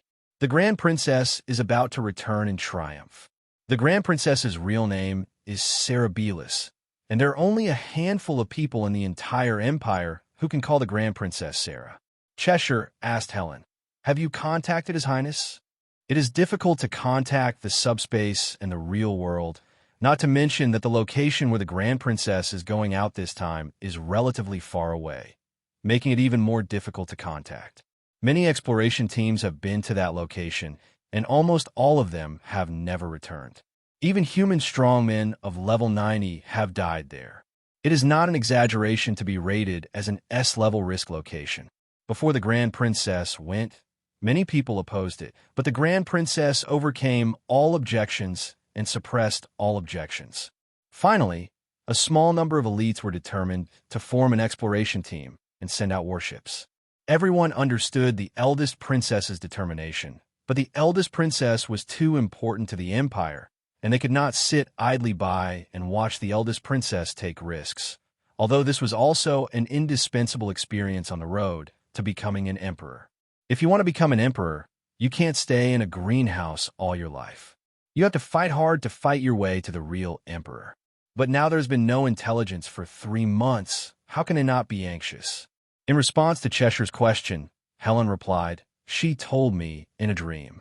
As everyone knows, the eldest princess, Cerebellus, is a student of the Abyss Lord Agar's. The Abyss Lord Agar's is active in dreams and is the best dream magic in the world. As a student of Agar's, Seraph certainly knows dream magic. So after saying this, everyone present understood. The Abyss Lord Agar's had many students in different eras, and almost every one of them was a great man who influenced human history. He is fundamentally different from other Abyss Lords. He is a symbol of wisdom and virtue, and is not like a demon at all. It is said that when he first appeared in front of people, he appeared in the appearance of an old man. For a long time, humans did not know his identity until one day he suddenly revealed himself, and humans knew that this greatest scholar of all time was not a human. The shock of the people at that time was absolutely unimaginable. However, the Abyss Lord Agar's disappeared for a long time. The eldest princess, Cerebellus, is said to be his only student in the past few hundred years. Cheshire continued to ask, "How was the expedition?" Helen frowned and said, "It was not going well. Everyone's face turned pale, and they were all nervous." The main purpose of the Grand Princess's expedition this time was knowledge, in order to obtain knowledge to bid farewell to steam and enter a new era. Not only the OS Empire, but all human countries are working hard for this, and they all want to be the first country to light up the next technology tree, so they have frequently gone to the warp in recent years. Cheshire continued to ask, "Not going well. What do you mean?" Helen was silent for a while, and said while recalling, "Sarah said that the monsters in the warp are stronger and are still eyeing near the present world. So let's be more careful." Everyone looked solemn. The OS Empire has been attracting more and more monsters in the warp recently, and they all know the reason behind it. It's because of the legacy of the previous generation of kings. Because of the madness of the previous generation of kings, not only the country suffered, but also the blood of the royal family was cursed forever. If the king is a profession, it is probably the most likely profession to go crazy in the world, whether it is the king of their OS Empire, the king of other human countries, or even the king of other races. In order to deal with the legacy of the previous generation of kings, they don't know how much they have done, and now they have to continue to deal with it. Otherwise, the country will not be able to live in peace. This is a well-known thing to the citizens. Even so, the people did not leave the OS Empire, perhaps because the living conditions in other countries may not be so good. "Helen, I came here just to tell you this. I don't know anything else. I'm busy compiling history. I'll leave first if nothing else." Cheshire wanted to ask more, but Helen had finished. By the way, Helen suddenly turned her head and asked curiously, "Is it true that we will re-establish friendly relations with the Continental Human Alliance?" Cheshire paused. "I don't know. Diplomacy is not within our jurisdiction." "That's right." Helen looked back and thought whether to re-establish friendly relations still depends on the Empress's intention. But now the Continental Human Alliance. Helen left the general staff, looked up at the sky, and felt a little uneasy. The Empire found out that Kisinsin was the main reason why the OS Empire was targeted by the Kingdom of Light, but further inference, what made Kisinsin target the OS Empire instead of other countries. This matter may not be so easy. In this regard, several people in the Empire have the same view. Among them is the brave Roger. At this moment, he was fishing by the lake of the Hero Memorial Hall, looking at the ripples on the lake, wondering what he was thinking. On the other side, in the subspace, after hearing what Beelzebub said, Eligor's face became more and more ugly. In other words, you suspect that it was God who did it, and your father's fall into the space crack was not an accident? Eligor stared at Beelzebub, as if asking him if it was true. Beelzebub said frankly, "It's not a new suspicion. You must have thought of it, because you are the power of war, and you are one of the few compatriots among us who have game ideas." Eligor paused, but he didn't expect that this dark guy, Beelzebub, would praise him. "I thought of it. At that time, there were a bunch of uncivilized monsters in the abyss. Humans and the brave were a community of interests. It was almost impossible to deal with the brave. So if you eliminate everything, the only possibility left. Eligor's tone was extremely cold. I just don't know what kind of god did it. It stands to reason that the father at that time could not threaten the gods, and they were far from powerful enough to attract the attention of the gods. Regarding his question, Beelzebub rarely continued. There are several possibilities. One is the god of Hades, the other is the god of the abyss at that time, and the other is the god of war. These were all relatively troublesome gods at the time, and their power extended throughout the abyss. Dealing with the beings in the abyss was just a matter of a thought. Beelzebub, the god of the abyss, was killed and eaten by us together. The memories are all in our minds, and he can eliminate them. Eligor, the god of Hades, is unlikely. Neither he nor the god of light can. God who cares about humanity. Most of the gods at that time did not take human beings seriously, just like humans would not take ants seriously. It was impossible for the god of war to tell the truth. The old god struggled to speak. He was hanging high in the universe, petrified, and stopped thinking. Eligor thought for a while, but didn't think of it for the time being. Seeing his appearance, Beelzebub finally couldn't help but said, "I've already told you. Please let me see my father." Eligor paused and looked at Beelzebub. "Beelzebub, why? I've already said it, and you want to go back on it." He couldn't help but release his magic power before he finished speaking. His already pale face turned even paler, and the veins on his forehead jumped. It was obvious that he had almost reached the limit of his endurance. If Eligor dared to play tricks on him, he might really risk his life with his compatriot. But Eligor stared at him, turned his face, and actually said something that stunned him. "It wasn't your fault that day." Beelzebub's pupils trembled. How could he not understand which day that day refers to? Eligor continued, "You will not hurt father. We all know that you tried your best that day, but the trouble in the dark was beyond your ability. Not even Bar can deal with it, let alone you, who were just born. There is no need to be afraid now, because we have become stronger and nothing can take away our father." This was probably the first time Eligor had comforted his compatriots. It was a bit awkward to say it. I don't know what change in his mood caused him to do such an abnormal behavior. Beelzebub stared at him silently, without saying anything more. "Stop talking about this. Take me to see my father." Eligor glanced at him up and down and said, "Before this." At this time, it is 5 o'clock in the afternoon. Hughes continued his magic practice and gave the antique shop to 2 cats to guard, asking them to come to him as soon as anyone came. Hughes was thinking about the relationship between imagination and worldview that Miss Shilley said. According to Ms. Seeley, magic requires a strong imagination, and imagination requires a strong worldview. And what kind of worldview is your own worldview? Hughes had never thought about this problem before. When he really thought about it, he felt that this problem seemed simple, but it was not simple. After thinking about it again, he also discovered that it seemed that every divine civilization had its own independent and self-consistent worldview. For example, in the worldview of the Kingdom of Light, the basis of everything is light, and light is the basic element that makes up the world. As for human worldviews, the worldviews of different human civilizations are also different. A person's worldview may be different from that of other people in the same civilization. Hughes thinks separately in his mind. It is said that learning to distinguish is the first step to learning to think efficiently. The simplest method can lead to the fastest road. He thought this subconsciously, and he was indeed on the right track. Magic power was almost synchronized with life, causing a magical resonance that made the 2 cats outside worried and surprised. After a few minutes, the resonance subsided. Hughes was exhausted, but his brain was so clear for the first time. He walked out of the dormitory in a particularly good mood and was about to announce the good news to his children, but suddenly stopped and looked at the door. The door was opened.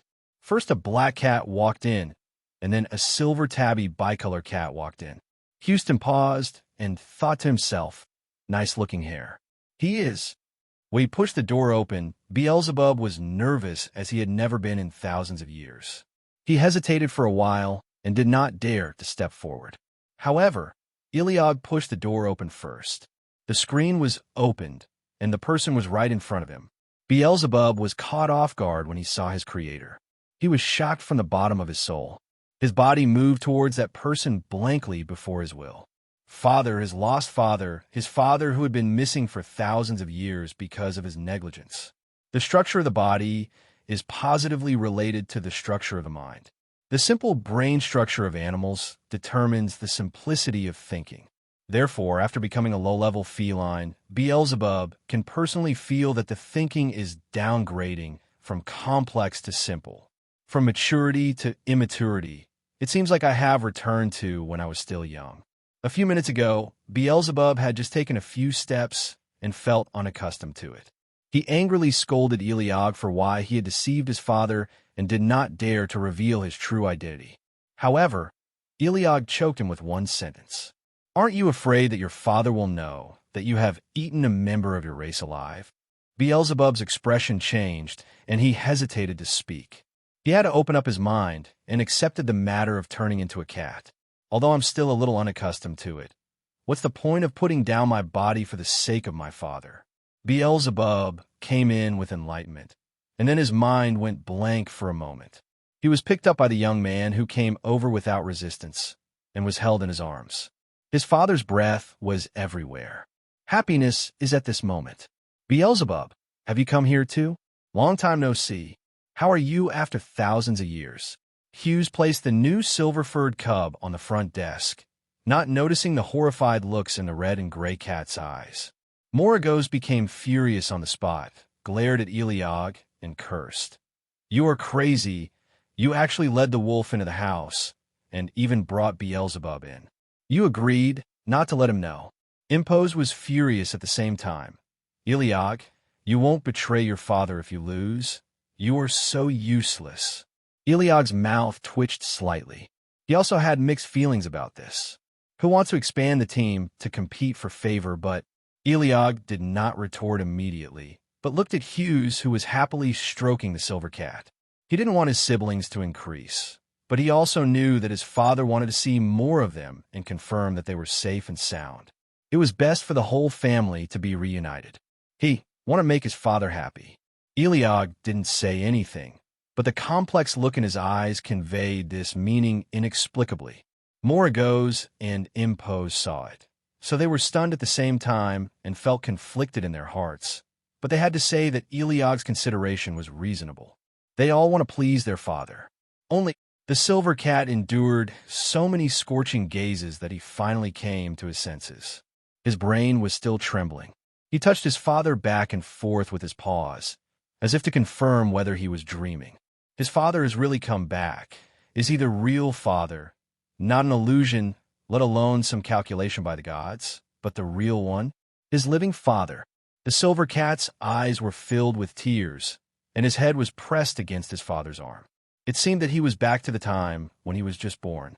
He was so young and pitiful and just wanted to be close to his creator. If someone were present and saw the human threat that everyone feared being so affectionate and fawning over a young man, they would probably doubt their life, and their cognition would collapse. But in front of the father, children are still children no matter how old they are. So what does it matter if they are thousands of years old? Before the silver cat came, he was opposed to it in various ways, but after actually enjoying it, he realized that this feline's body is really wonderful.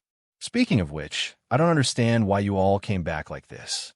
Is this an agreement between you? Hughes was counting his cats, and suddenly realized that the table was covered with cats. From a distance, they looked like blankets changing colors. Of course, Eligor has already said this because this form is the most convenient. There are many cat owners in the OS Empire, and some cafes also have cat services. It is inevitable that they will be astonishing when they appear in their true form, and this body is the most convenient. However, if their father wants to open a coffee shop, they can also help. Well, as long as the guests dare to come. Eligor suddenly showed a kind smile. Is that so? Hughes turned to look at the black cat, and suddenly remembered, wasn't the black cat sleeping in the room just now? How could it turn around and appear from the front door? He was stunned for a moment, obviously suspicious. At the same time, Imbos reacted immediately, unlocked the magic and told Eligor at the same time. Eligor stiffened on the spot. When Hughes turned to look at the dormitory, the fake black cat had disappeared. What's going on? He turned his head again and saw the black cat approaching, waving its paws and surrendering, saying that it had sensed that its compatriots were nearby, so it jumped out of the window to look for Beelzebub.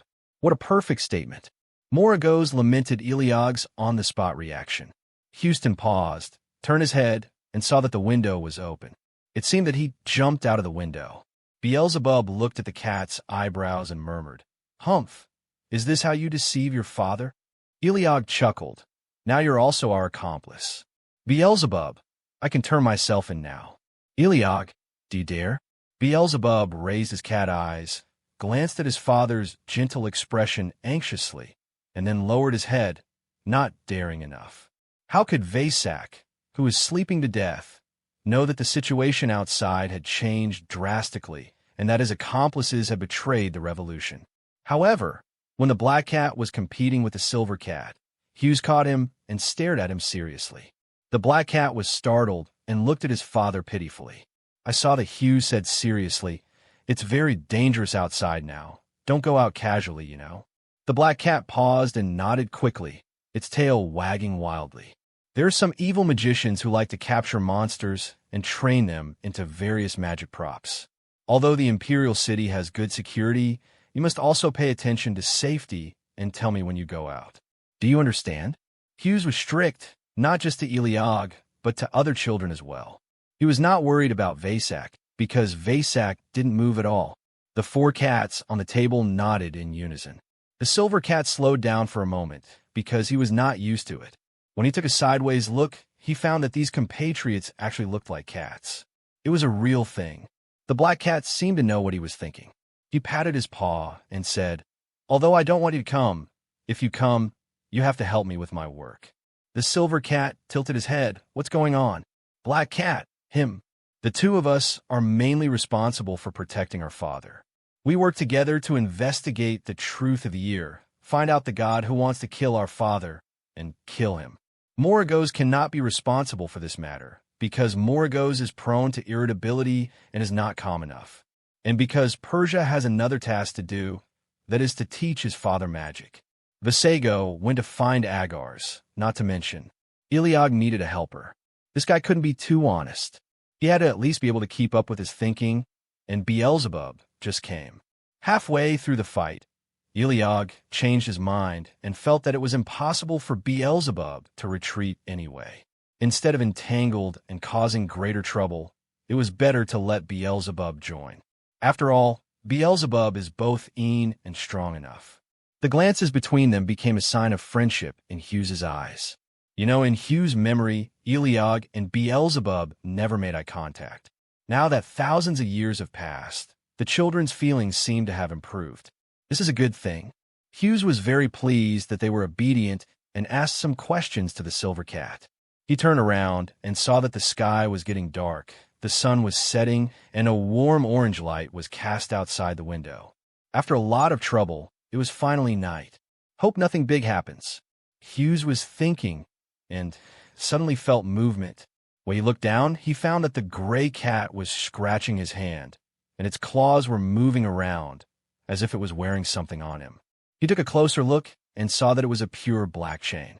It was very thin and had no special decoration, but it was inexplicably warm, as if it was itself generating heat. He was a little surprised. Watching the gray cat raise its head, its eyes seemed to be talking.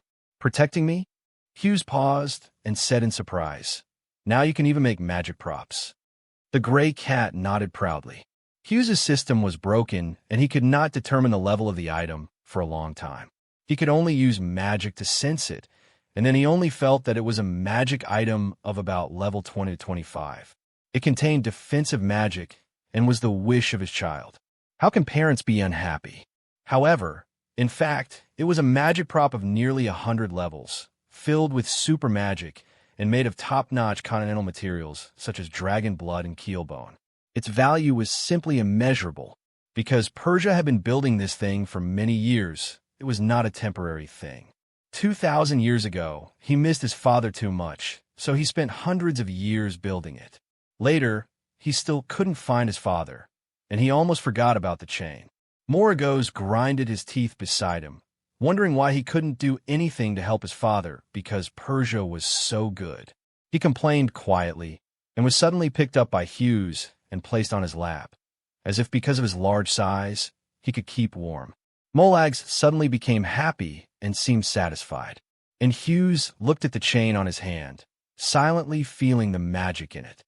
At the same time, at the palace dinner, several representatives from the Continental Human Alliance came to the scene. They're the three brothers Hit, Hill, and Sheikah, and they're all high-level human powerhouses above level 60. Receiving them were diplomats from the Austro Empire and Legion Commander Philly, who gave the diplomats confidence. The three brothers Hit, Hill, and Sheikah are well known on the mainland. They once teamed up to kill an evil dragon and saved several human villages. Zhuang, but they are not decent human guardians with brave hearts, but business-like types. There are roughly 3 types of human beings on the mainland. One is only for themselves, the other is for the collective and lofty ideals, and the other tries to take care of both, completely linking their own interests and ideals to the success or failure of the collective honor and disgrace. Just by looking at their faces, you can tell that these 3 brothers belong to the first type. In addition, according to the stereotype, individuals have a casual personality, while collective people choose their outfits according to the situation. The 3 people's outfits do not look like they are taking this diplomacy seriously. Faley was thinking a lot, and he was a little confused about what His Majesty said to him. Before coming, His Majesty did not say that he would strive for friendly relations, nor would he not strive for it. He only said that you should go and have a look and leave it to you. This is the most troublesome statement. After several rounds of purges, there are not many available people in the OS Empire, so it could only focus on cultivating trustworthy young people. Faley knew that this was a test given to him by His Majesty, just like His Majesty agreed to let the eldest princess go on an expedition. Those who are superior to others must have the eyes and considerations of superiors, otherwise it will be difficult to survive in a world full of gods and demons. His appearance seemed to shock the 3 brothers opposite, causing their expressions to change. Because as we all know, Philly is the contractor of Abyss Lord Eligor. In any country or place, the contractors of the Abyss Monarch are not to be underestimated. And the Abyss Monarch Eligor is a powerful monarch who rarely contracts with humans. The power of war. Just looking at the literal meaning, you can know how terrifying its strength is. In history, only the god of war who has been petrified in the sky and Eligor have the power of war. It is said that thousands of years ago, Eligor fought with the god of war, and the outcome is unknown. Many people speculate that it may be that the god of war lost, so he closed himself in the sky. The 3 brothers did not look at the diplomats, but they all looked at Philly in a friendly manner. The weakest contractor of the Abyss Monarch is also the strength of destroying the city, that is, above level 70. The weak must be in awe of the strong. But Philly did not pay attention to them, and his eyes looked behind them, a tall man in a coat and wrapped in black cloth. This person closed his eyes, frowned naturally, and had scars all over his face. He was definitely a warrior who had experienced many battles, and his strength was unfathomable. He couldn't be just a guard of these 3 people. In just a moment, Philly felt something was wrong, and his hair stood on end. He intuitively knew that this person was at least level 85 or above, and definitely not a good person. What did the Continental Human Alliance mean by sending this person down? In just a few seconds, Philly had no idea how many thoughts flashed through his mind, but he finally shook hands with the other party in a friendly manner. I wonder who you are. Until then, the man barely opened his eyes, revealing an extremely cold breath, and said in a low voice, "Nobody, don't mind." Really, Philly was so disappointed that he had to raise his judgment of the man's strength to a higher level. A few dozen minutes later, the dinner ended. There were few words exchanged throughout the whole process, as if they were just having a meal. In fact, both sides were waiting for the other side to lose control first and bring up the topic of re-establishing diplomatic relations. Whoever gets anxious first will lose. At the same time, both sides were still trying to figure out each other's intelligence. After the dinner, the diplomats from the Ottoman Empire were sweating profusely and almost couldn't hold on. This was not because it's not his character, but the people who come are all higher than him.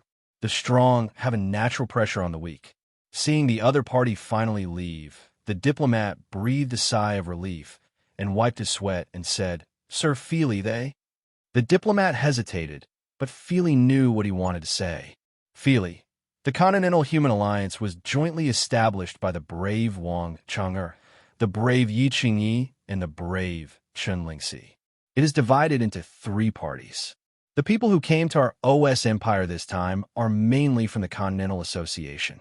The Continental Association refers to a faction that ideally conquers all continents. It was first established by the brave Wang Chang'er. In the first 3,000 years of its establishment, Wang Chang'er led the human strongmen to expand the territory, purify and improve the land, and facilitate human habitation. The total territory was expanded tenfold. Half of the territory of the OS Empire was conquered by Wang Chang'er at that time. But unfortunately, 3,000 years later, Wang Chang'er mysteriously disappeared, and the continent would be led by his 2 students, which planted the seeds of instability. Although most of the people, there are good people who sacrifice their lives for humanity and their ideals. The trouble often lies only with those who have bad intentions. Feely felt vaguely that the man was one of the bad ones. "I'll report the situation to His Majesty first." At the same time, on a balcony of a high-rise building, a middle-aged man dressed in aristocratic clothes suddenly said, "How is it?" He leaned on the railing and faced the palace, speaking to the person behind him. And the person behind him was the tall man who made Feely nervous.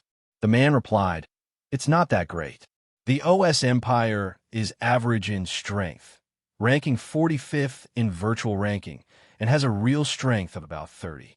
In addition to the super powerful people on the surface, there are also the reclusive hero Roger is their secret support, but the hero Roger's strength has declined. He didn't even take action against the invasion of the Archangel. It can be seen that he has basically no fighting power now." The nobleman's mouth was hooked, and he asked directly, "Can the OS Empire be destroyed?" It seems that the real mastermind behind the destruction of the OS Empire is none other than this mysterious noble. The man was silent for a while, and suddenly said, "It can be destroyed, but I need chaos." Destroying countries is his specialty. He personally led the destruction of 6 countries, big and small, and he didn't do it himself, but borrowed a knife to kill people. He especially liked to borrow the knife of the Kingdom of Light because it was too easy to use. Angels who are only a few hundred years old are just children to humans. No matter what you say, he doesn't want to agree. Anyway, he is powerful and not afraid of calculations. The people who commissioned him to destroy the country have different situations, but he doesn't care because all he wants is resources to become a god. Thinking of this, he couldn't help but sigh again because he accidentally let the Hades run away before. Such a rare, weak Hades, who is far from mature in both body and spirit, was the best opportunity to plunder his godhood, but he ran away unexpectedly. The eyes of the undead Andre darkened, and his expression suddenly became a little ferocious. The noble felt his murderous intent and asked, "What kind of chaos do you want?"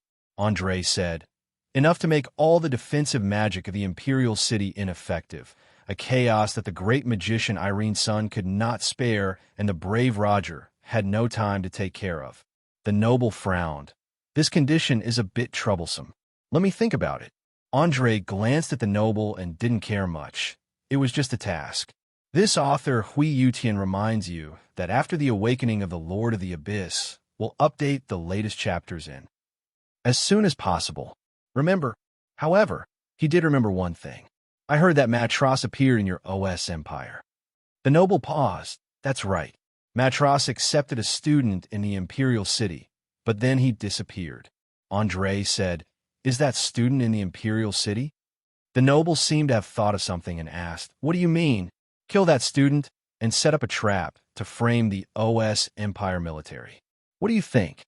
Will Matros be furious and kill the military? Andre has always been a person who dares to think and do. He has tried and tested methods, such as framing and killing people with borrowed knives, and the higher the status of the offended object, the more excited he is. Some people say that he is a person who seeks excitement, as perversion is indeed true. Life is for excitement, offending authority, blasphemy. How exciting and interesting. But the nobles seemed to be shocked by his idea, and thought hesitantly, Matros is too mysterious, and he is also a magic master with the eye of truth. You may not be able to frame him successfully. However, this remark angered Andre. Andre has a high self-esteem and hates being questioned the most. I can even calculate the underworld, so why am I afraid of calculating Matros? The noble was hoarse, almost wanting to say that you can successfully calculate the underworld, thanks to the fact that you happen to meet a few fallen black angels. The fallen creatures are no longer creatures, and they will even stab their gods in the back. If the gods still trust the creatures as before, they will be betrayed. The world has changed, and we have completely bid farewell to the era of gods fighting for hegemony. The one who can rival the gods' humans, I can already count 7 or 8 with my fingers, not counting those who are missing. Andre sneered. Anyway, your goal is to destroy the OS Empire and let the subspace come. No matter what I do, as long as I do it, it will be fine. The noble was silent for a few seconds and replied with a monster-like hideous smile. That's right. A few minutes later, the noble left. Andre stayed and looked down at the scenery of the imperial city. The identity of the Continental Human Alliance is useful. You could go anywhere without any obstacles and get the most efficient intelligence support. For him, the Continental Human Alliance is a convenient tool. The strong wind blew, ruffling his long hair, revealing a deep purple emblem under his neck. If there were no one here, someone would always recognize it. It is the emblem of the most troublesome organization on the continent. Andre, looking around the imperial city, he was not interested at first, but suddenly his eyes lit up, because he smelled the breath of the god of the underworld. The other side, Philly went to the palace and was reporting the situation. After listening, Anna looked calm, and she didn't know what she was thinking. She only said, strengthen the guard work. They are not really going to establish friendly relations. At least the first one they send is not. Philly, yes. Anna raised her eyes. Also, investigate that person. At this time, in the antique shop, Shiosi made the bed, brought his puppies over one by one, put them over, and then found that the bed was too small.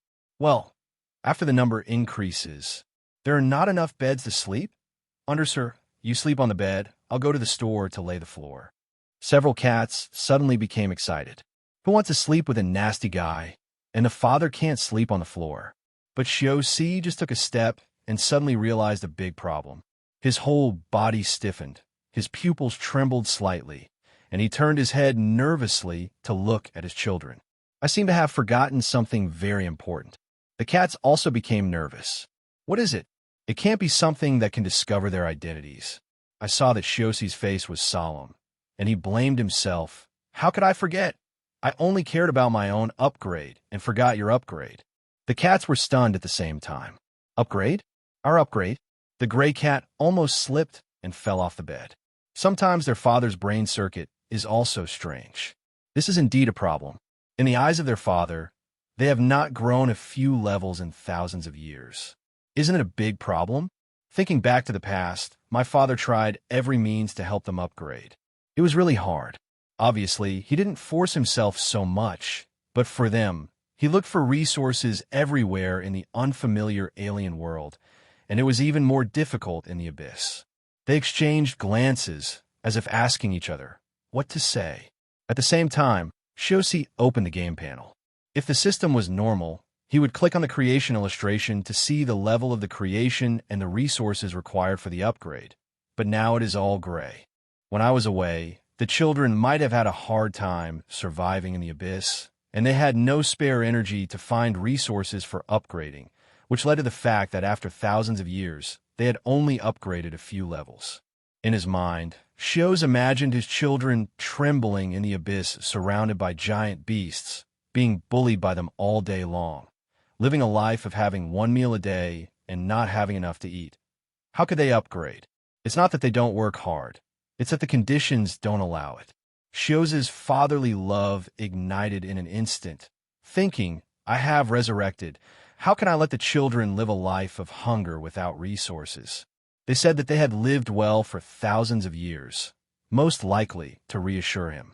They were all well-behaved children, and they must have said that they had lived well in the abyss and were not bullied in order not to worry him. Father's love makes people blind. Thinking of this, Zeus looked at his children, patted their heads one by one, and assured, Don't worry, just tell Dad if you need any resources, and Dad will make money and resources to support you. The four cats were stunned at the same time. Make money and develop resources? Why do they need their father to support them now? They want to support their father and make him the happiest person in the world. At this time, the silver cat walked over first, its beautifully patterned tail wagging, and its dark green eyes looking at Zeus. Zeus was stunned for a moment. You said you will get your own resources? Is the upgrade slow because of the foundation? Laying the foundation for thousands of years. The black cat's pupils shrank when he saw the silver cat walking out and saying such explosive words. But Beelzebub explained to Zeus matter-of-factly, saying that it was just a joke. In fact, it was the environment of the abyss that restricted their upgrades. They had been staying in the abyss, which was why they did not become stronger. It was such nonsense that Eligor wanted to make trouble. Zeus said, But when I was alive, you upgraded very quickly. Beelzebub continued to say that it was because their father was alive, and their upgrade speed would be infinitely slower without his father. Eligor couldn't help but back away from his tactics. Good guy, he actually still has this idea, but it makes sense somehow. Only when the creator is alive can the creation be upgraded properly. Doesn't it sound reasonable? It's just that this lie gets bigger and bigger. When the time comes that his father knows the truth, Eligor can't imagine it. Impos and Morgos glanced at each other at the same time, and both saw the anxiety in each other's eyes. But Beelzebub really made sense, and he said it so well that Zeus couldn't verify it and could only nod. Zeus, is that so? Then when you need to go to the abyss to get resources, tell your father and come back in time if you encounter danger. Don't be brave. The silver cat lay on its stomach, its head resting on the palm of Zeus's hand, showing a very well-behaved and obedient look. Eligor's pupils trembled again. This guy said that turning into a cat was childish, but it turned out that he was the one who got the most out of it. Learned to take advantage so quickly. Zeus, no matter what, you must become stronger, you know?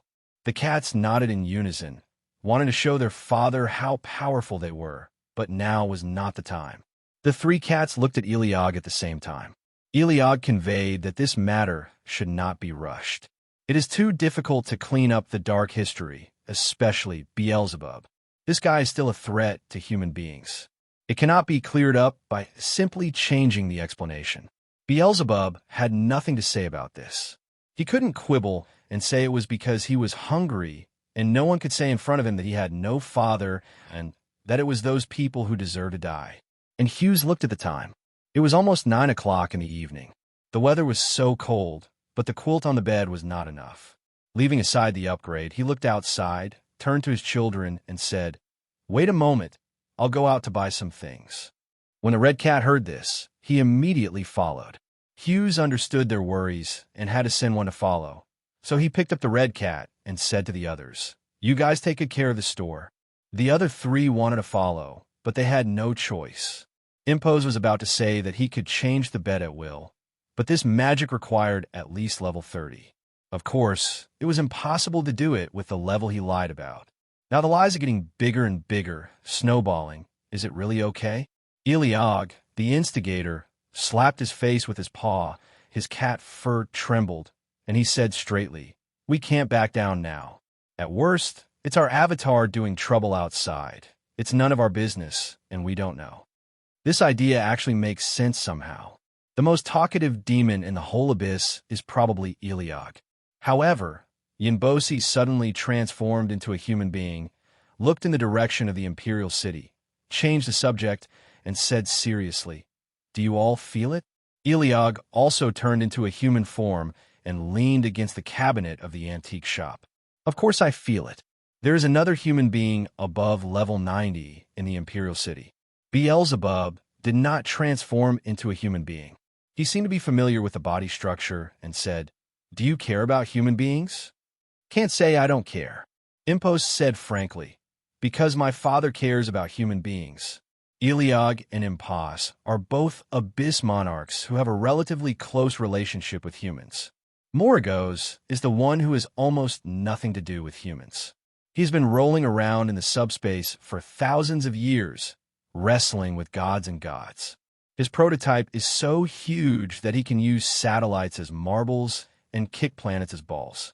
The actual settings seem to be. It affects their character, and Moragos' power is violence, so one can imagine his character. Once Moragos loses control and goes berserk, the abyss will tremble. Only Baal can control him. Eligor was suddenly worried and asked Moragos to accompany his father out. Nothing would happen, right? At this time, Hughes was surprised by the light around him. Could never walk in the dark be this kind of buff? He brought his own light wherever he went, and he was also very warm. The wind and snow could not blow him at all. Your child hasn't grown up yet, and the buff is so strong.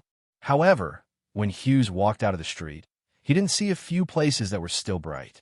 It's cold and snowy, so no one wants to walk around.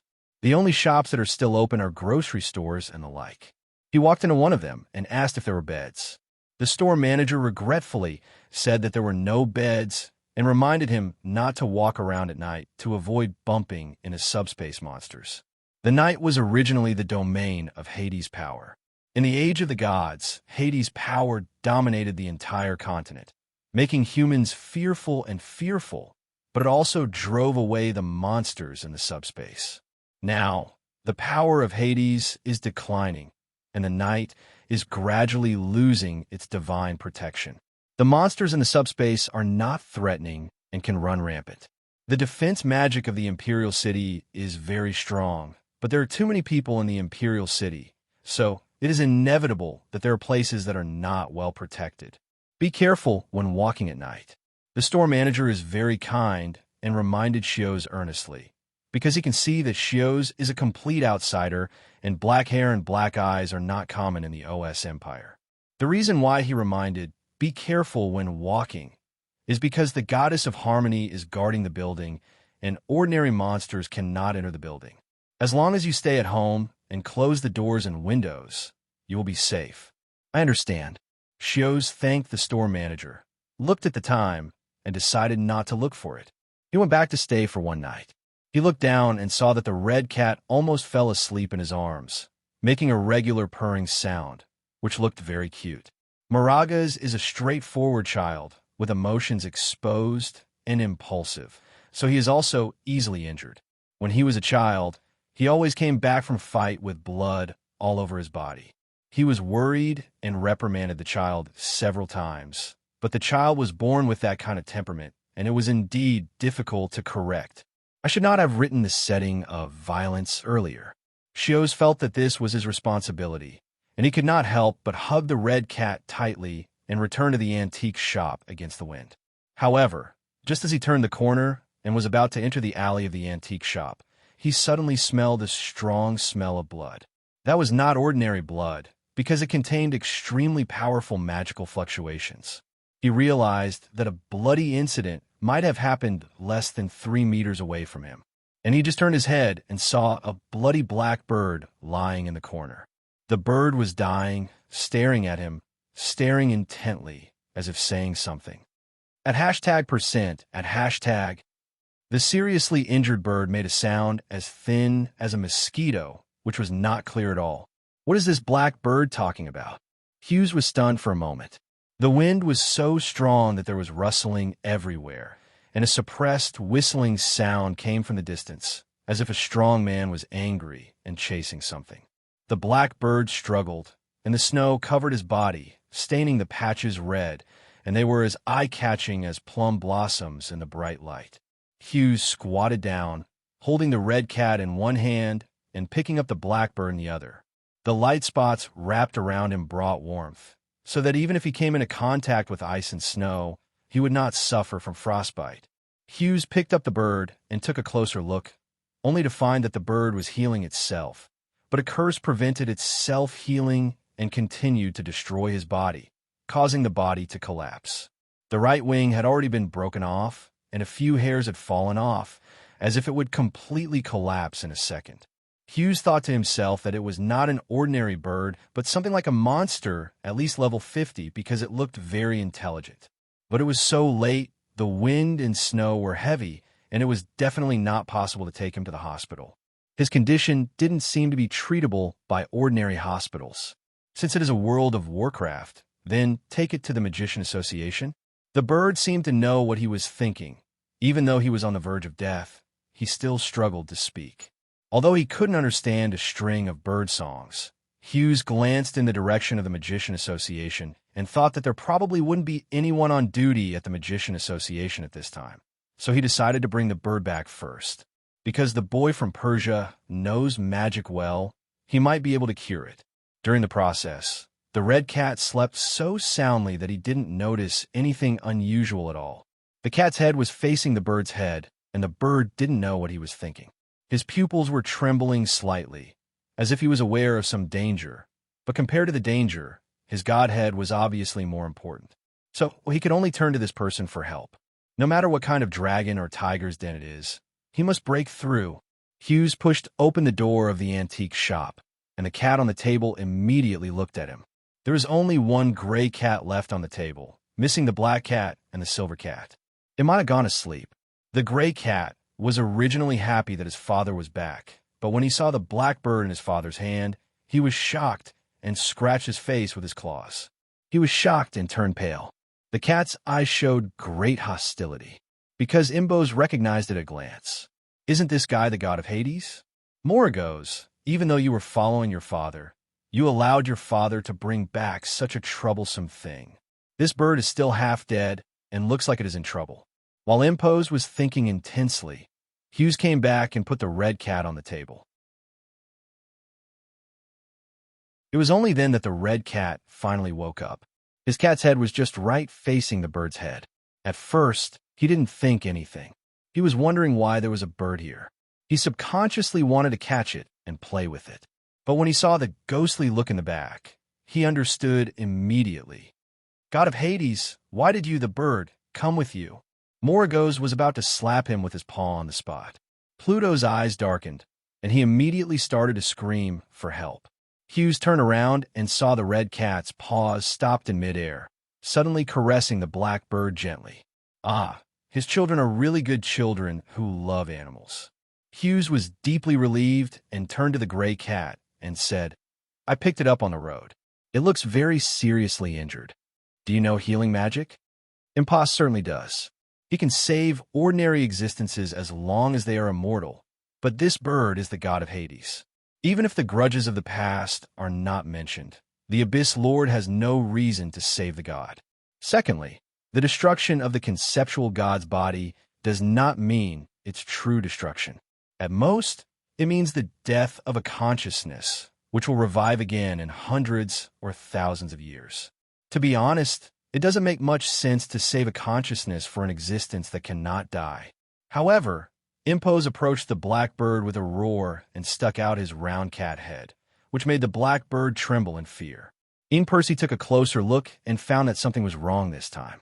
Not only was the body of Hades destroyed, but his godhead was also plundered, and he actually lost 1/3 of his godhead. Godhead is the most important attribute of a god, which means the level of the god and the difference in strength and authority.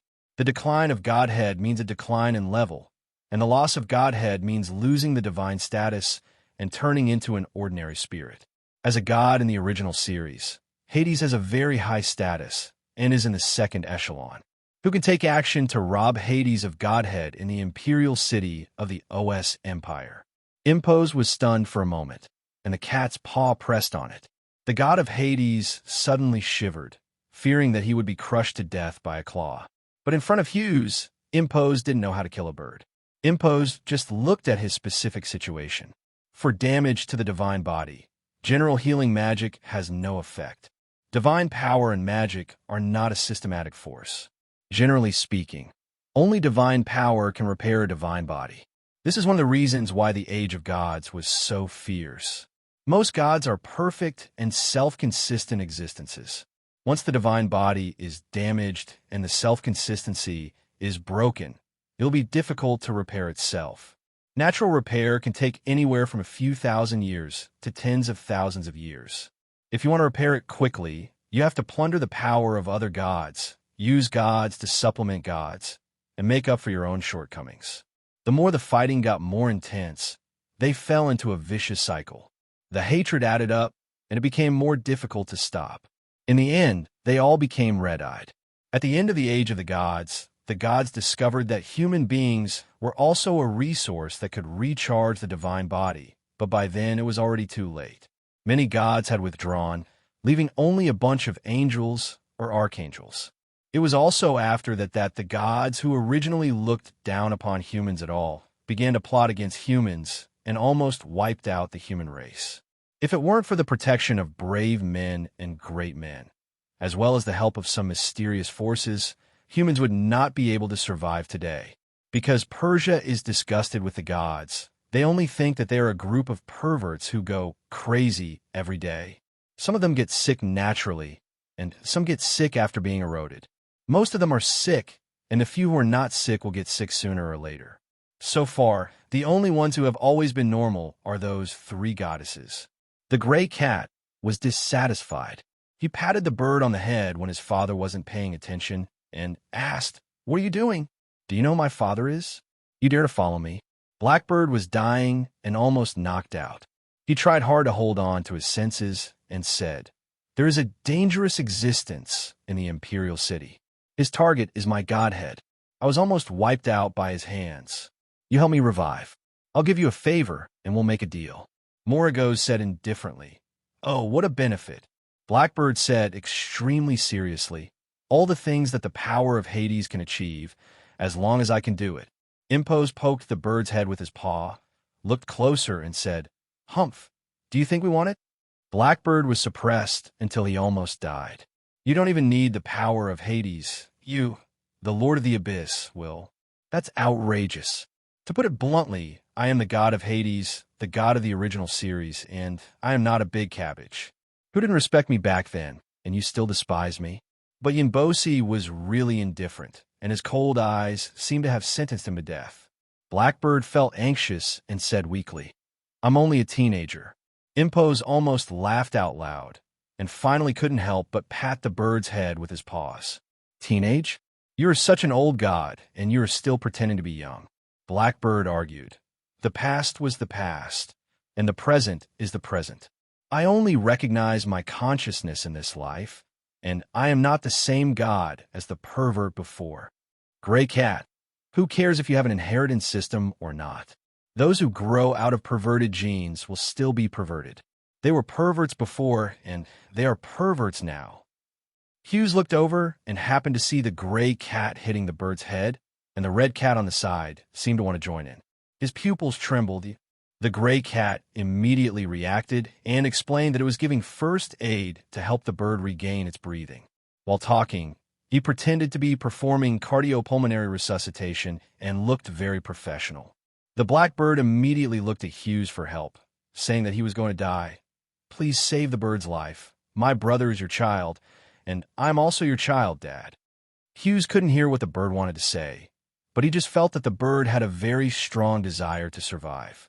Being looked at like this by a weak and pitiful little animal makes everyone feel pity for it. "What's going on? Can you save me?" Hughes asked the gray cat. The gray cat's movements froze, and his eyes were a little complicated. Damage to the godhead is the most troublesome thing for a god. He must get back the godhead that was taken away. Otherwise, the bird will not recover. But is he worth it? Gray cat death stares Blackbird. The blackbird's wings trembled and then broke into pieces. But after a few seconds, the gray cat nodded. Because he didn't want to disappoint his father, he wanted his father to think that he could do anything. "Really, you can try?"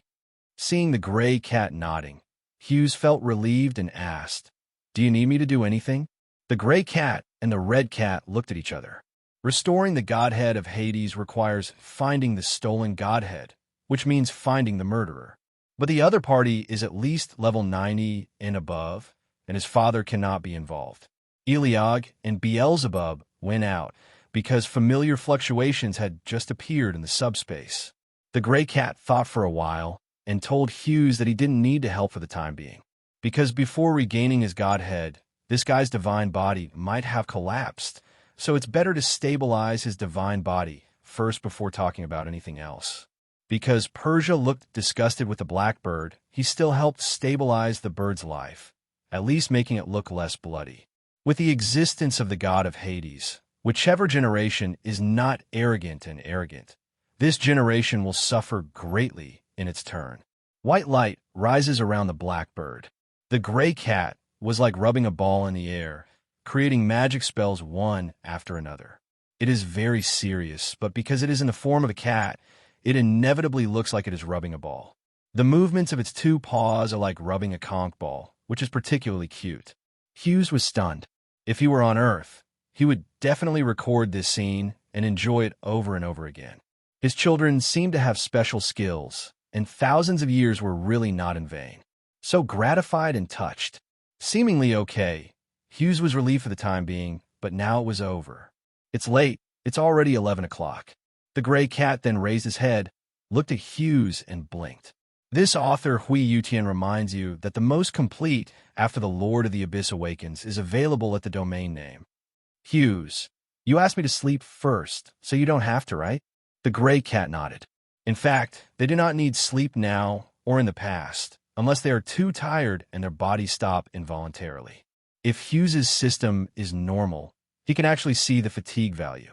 This world is like a life game with values for various states. He could see the values in the past. Hughes doesn't have to worry too much. Now he can't see the values. He's more or less not used to it and doesn't know how to take care of his children. However, he thought to himself, it is not good for a parent to care too much about his children. They have grown up and have long been independent. If he has to take care of this and that, he will not only restrict them, but may also cause problems. Annoying for kids. Parents must maintain an appropriate distance. If your child says he doesn't need a break, you can't force him to do so. Hughes was suddenly enlightened and nodded seriously, looking into the gray cat's eyes. I'm sorry to trouble you. Do your best. Wake me up if you're really tired. The gray cat was encouraged and rolled the balls faster. He thought to himself, Father, leave it to me. As long as I am here, this bird will not be able to die, even if it wants to. The red cat glanced sideways and then looked at the half-dead bird. Well, since his father said to save it, then he would reluctantly save it. The red cat said to the blackbird, I have saved him, but you are not allowed to hang around. Do you hear me? The bird didn't hear it. The bird was dying and couldn't answer. Morigo's magic is so rough that it will break if you get close to him. The two cats surrounded the bird, this time and that time. To be honest, although they were being treated, they also left an indelible psychological shadow on Hades. On the other hand, Hughes returned to the room and saw 3 cats sleeping together in a row, cute and quiet like ragdolls. Hughes casually pulled the quilt and covered them all. He also collected the corners of the quilt to ensure that no cold wind would blow in. Thank God, after thousands of years, his children are all fine. Although the leveling process is a bit slow, as long as everything goes well, the level will be raised sooner or later. Just, does Visego love sleeping too much? I haven't woken up all day today. Hughes knew the child's temperament, so he wasn't worried. He was just worried that he would sleep for too long and become fatter and fatter and would be unable to walk. After thinking for a while, a few minutes later, Hughes also lay down and fell asleep. At the same time, outside the Imperial City, Andre searched the whole city and found that the aura of Hades had completely disappeared. His face was dark and his eyes flashed darkly. Hades gone out? Impossible. He used magic power to invade the Imperial City's protective magic. His eyes were all over the city, especially at the border. He was waiting for Hades to run out and capture him in an instant, but he never waited. It is impossible for Hades to escape quietly, which means that he is definitely still hiding in the Imperial City. Andre looked around and thought. Several black angels came to the kingdom of darkness the day before yesterday. Unexpectedly, he also got mixed in. He probably wanted to see the situation of the old enemy, the god of light, and find an opportunity to seize some divine power to repair the divine body. How could I not have thought of this?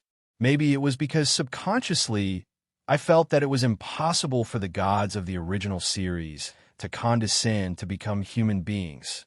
But now times have changed, and God may have changed too. Andre reflected and continued to mutter to himself. After all, he is the God who controls the power of darkness. He is particularly good at concealment, but it doesn't matter. I can always find him. Andre turned around and fixed his gaze on the tallest tower in the southern part of the Imperial City. That is where the magic central system that protects the entire Imperial City is located. The goal is extremely obvious, but there is nothing that can be done because the height is high enough to overlook the overall situation and protect the entire city. Generally speaking, this kind of building is the strongest fortress in a country. There are at least 3 super magics laid out outside, which can resist the simultaneous outbreak of more than a dozen super magics. It is difficult for ordinary people to sneak into such a place. So dead. However, Andre laughed. He raised his right hand and carefully observed the pure black crystal on his palm. The crystals are suspended in the air, surrounded by active black particles. They rotate and rise and fall bit by bit. To the naked eye, they are just ordinary magic stones. But when you look closer, you can see that there are infinite magic stones in their small size. Endless mystery, the power of darkness, includes multiple properties such as swallowing, absorption, gravity, concealment, etc. It is perfect for assassination, calculation, and layout. Andre has wanted the power of darkness for too long and has never had a chance. Today he can count on getting some of it. He waited in his hands for a while, feeling the power and omnipotence of the divine power in the wind and snow, and the arrogance in his heart grew more and more. Gods are all arrogant, and strong men are all arrogant. If you stand high, you will certainly be superior, isn't it? The pure black crystal turned in the palm of his hand, and a drop of pure black liquid dropped out as if it melted. The liquid fell on his palm, and the space shook like a meteorite hitting the ground, causing rolling ripples. Andre smiled, feeling the divine power flowing through his blood vessels, strengthening his flesh and blood, and strengthening his entire physique. Watching my personal value suddenly increase, it tripled. Andre couldn't hide his excitement and trembling. Oh God, it really must be God. You are the resources. You're the best resources in the world. Andre laughed wildly, and his loud voice even woke up the surrounding residents. He was scolded and his whole family was scolded, but Andre didn't seem to hear it. All he could think about was trying the power of darkness. Therefore, his eyes naturally turned to the tower. The Empire's most fortified fortress. What if he could sneak into it, like entering a no-man's land? The corners of Andre's mouth rose, unable to suppress his swelling heart. That night, the people sent by the Empire to monitor the mainland human alliance did not find any movement, but they also vaguely felt that something big had happened. Faley didn't sleep all night, walking around the room, anxious. Vaguely, he also figured out that establishing diplomatic relations was just a pretense. People outside were just waiting for your country to be destroyed, and they were just observing how your country was doing. Destruction is not a good thing. We can only rely on ourselves. The other side, late at night, the great magician Aaron's son went to the brave Roger and asked him if he had any opinions on this situation. They knew each other and had discussed the topic of the OS Empire countless times. Back then, Aaron's son was a baby that Roger dug out from the pile of corpses on the battlefield. Later, Luo Jie entrusted the rescued girl to a member of the Imperial Magician Association. The highly respected teacher forgot about it until Eileen's son came to visit him after he became famous. Luo Jie is very happy that the children he saved back then can grow up and achieve what they have today.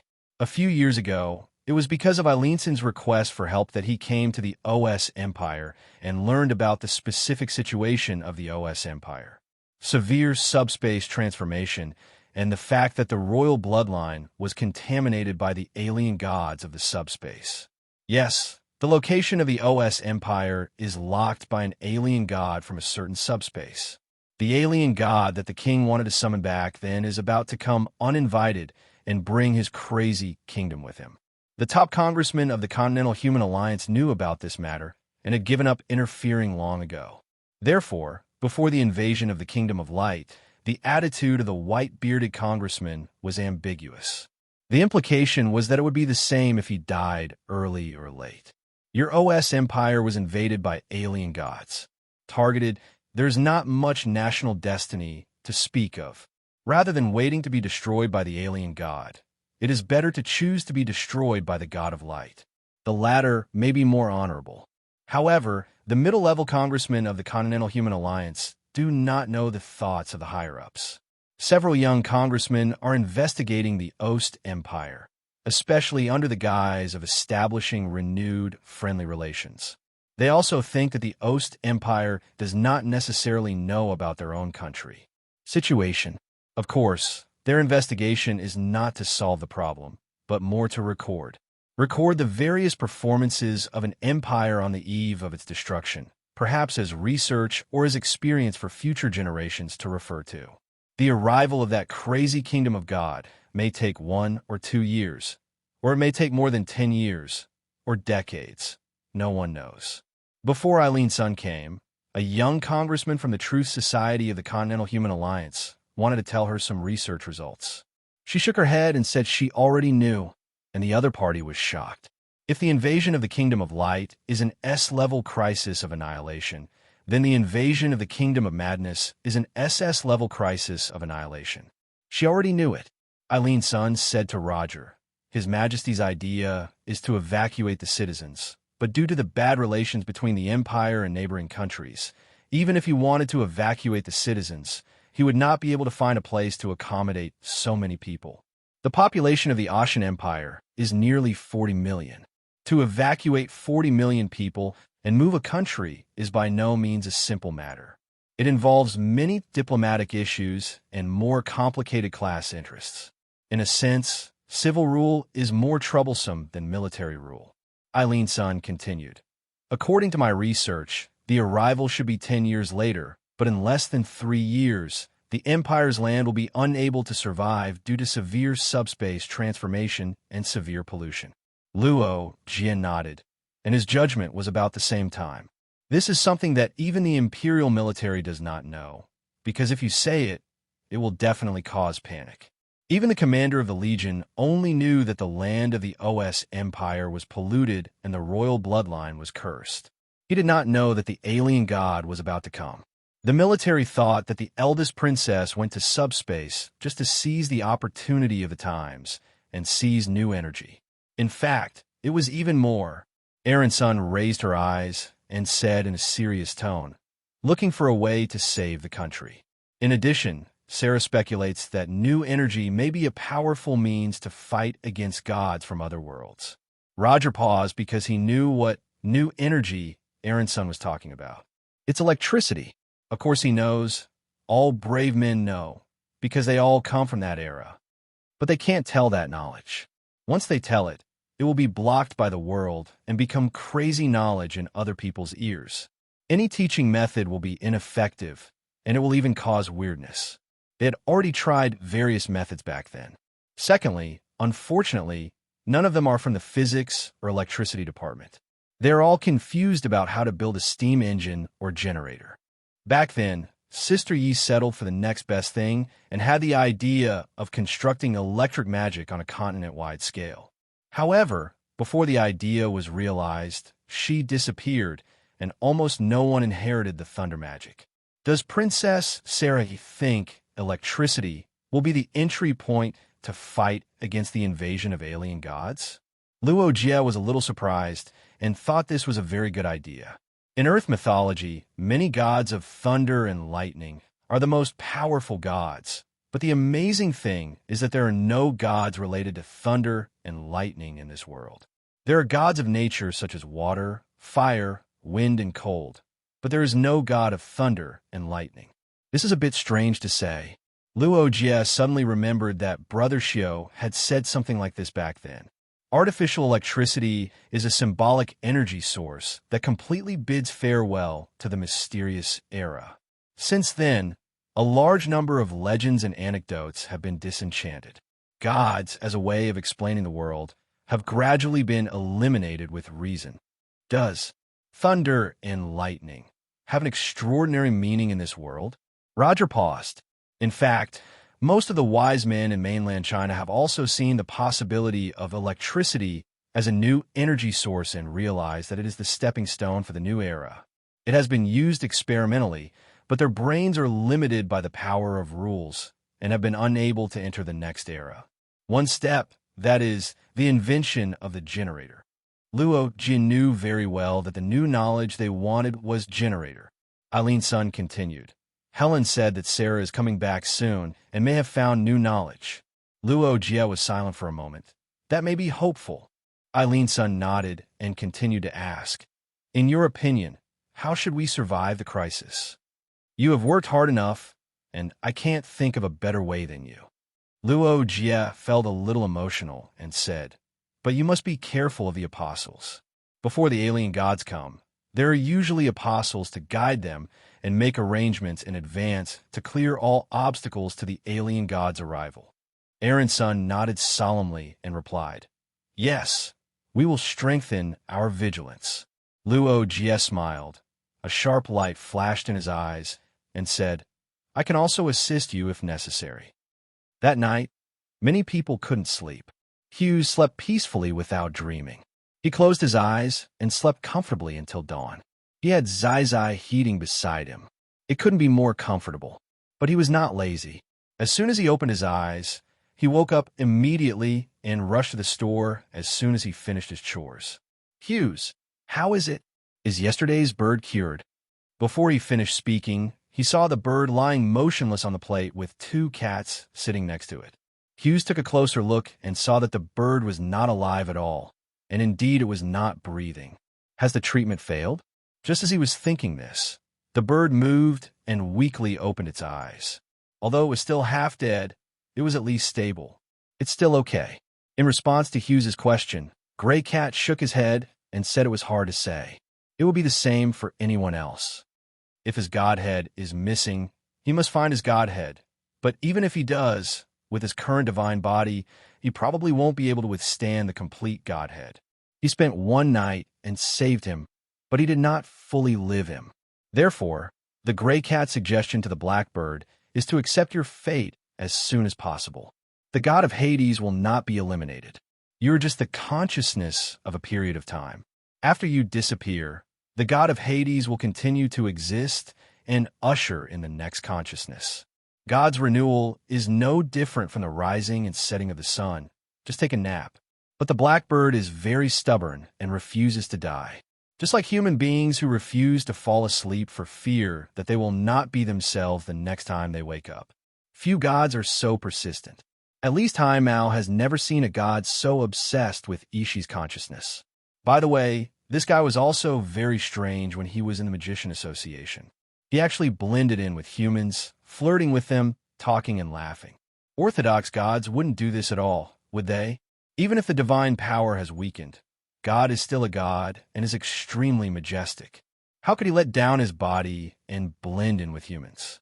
It is simply a strange existence among the gods of the original series. The Gray Cat thinks he is too abnormal.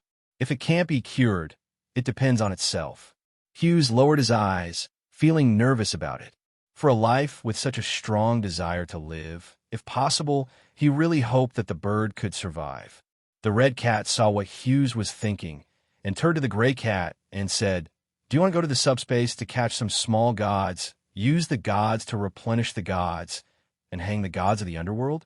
The Gray Cat shook his head. It was of no use. The divine body of the original series of gods could only be repaired with the same level of divine power. Gods who were too small could not repair him at all. Of course, besides this, there is actually another way.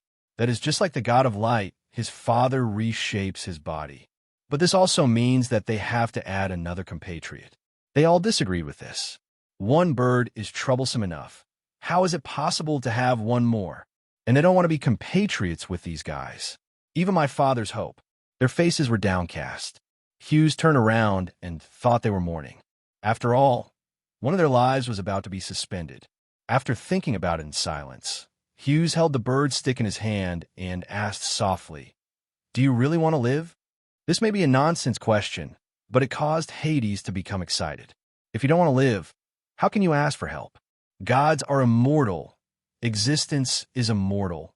But consciousness will be destroyed, and consciousness is me. I just don't want to disappear. I want to continue to be who I am at this moment. Isn't this okay? Because he is a god. Why can't he cherish me, who only lives once? Bird looked at Hughes stubbornly. His will to survive was too strong. He seems to be asking, do you also think that I deserve to die and that my consciousness is insignificant and irrelevant? This time, Hughes seemed to understand. Looking at the stubborn eyes that were trying to open wide, he suddenly smiled and said, "That's not true. Except for the extremely vicious, any existence has the right to live." His tone was too plain, as if he was saying things that were taken for granted, but in fact they were taken for granted and could be seen everywhere. But for some reason, it happened to hit Hades, making the blackbird stunned. My mouth was dumbfounded and my heart was shocked. Then, Hughes thought for a moment and said, "Let me ask Miss Shilly to take a look." The gray cat watched their conversation and was suddenly excited.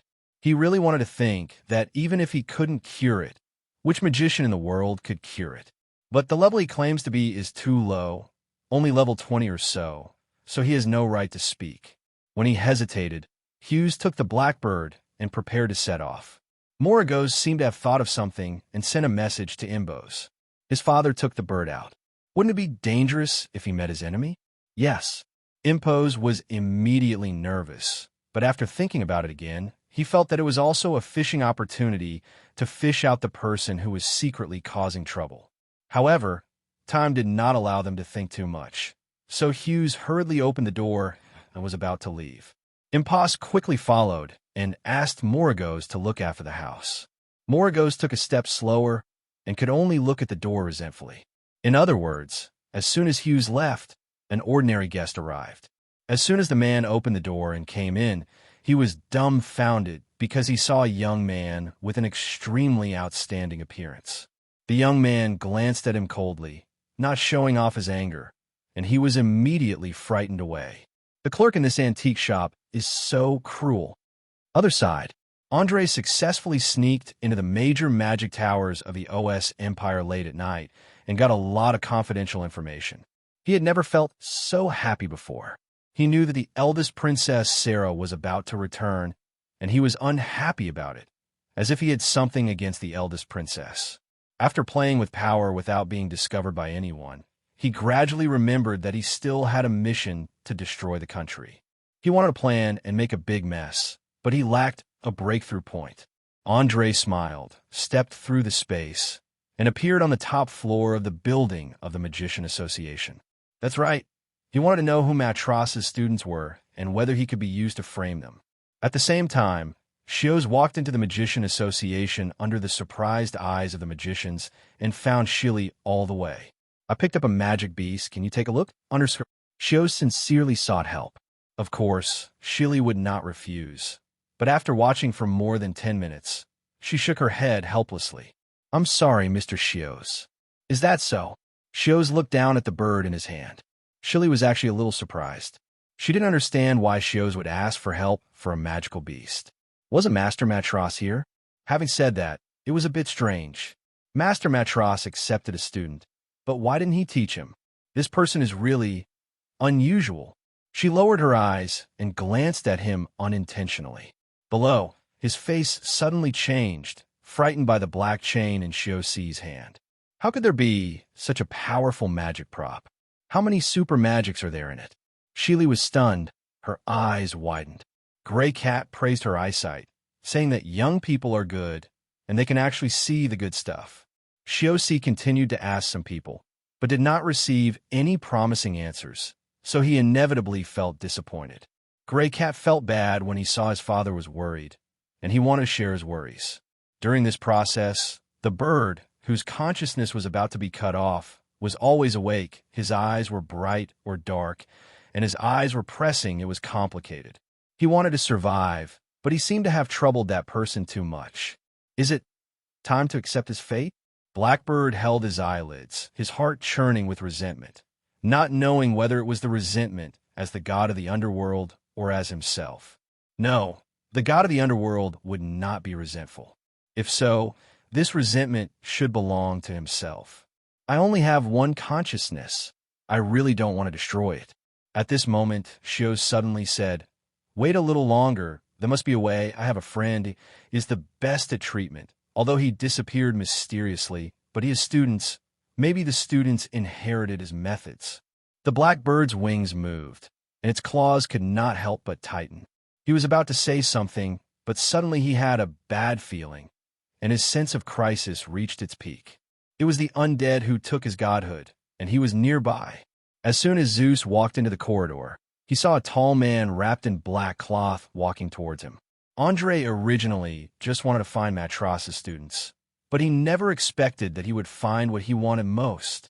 He couldn't suppress the corners of his mouth that were raised, and his eyes moved down. He was stunned and met a pair of green eyes. "Cat! Cat! Is this really a cat?" Absolutely impossible. Andre was literally horrified. His system judgment jumped out in an instant. Level 23 was clearly hanging on the gray cat's head. It was just a little monster, and even his skin couldn't be broken. But just for a moment, his hair stood on end, and he immediately took a few steps back, staring at the cat and the young man in black. The young man has a delicate face, which is a rare appearance. He may come from the east or the north. His short hair is well trimmed, giving people a very refreshing and comfortable feeling. His temperament is gentle and uniquely approachable. He is the first thing anyone looks at. I should feel good about him. The young man was carrying a small basket in his left hand. There was a black bird in it, and some cotton cloth was also placed in it to keep it warm. He is holding the gray cat in his right hand. His movements are natural and ordinary. It looks like he is just passing by. However, Andre was frightened and felt that this young man was definitely not simple. Think about it. Who would carry Hades out? You? Do you dare? Can you? Even he couldn't think of such a subversive move. This can all be recorded in history. Andre was shaken wildly, especially when the gray cat suddenly broke the silence and yawned. This cat actually yawned and scrupulously in front of him, who was level 94. Andre's pupils trembled. It is definitely not a cat, but an abyssal species. With those iconic blue eyes, there were not many species in the abyss that could make him so fearful. Excluding those below level 90, he immediately thought of the abyss monarch. This cat might be the incarnation of some abyss monarch. Andre was shocked. Don't blame Andre for losing his temper, because he has never seen such a scene before, and his brain can't understand it for the time being. Someone is standing in front of you with a god and an abyss lord. Can you react immediately? When Andre was inexplicably silent, Blackbird was trembling, not because he was afraid, but because he had been seriously injured and nearly died at the opponent's hands. Once he got close to the opponent, the curse that destroyed his divine body would attack crazily, and he could not control his trembling instinctively.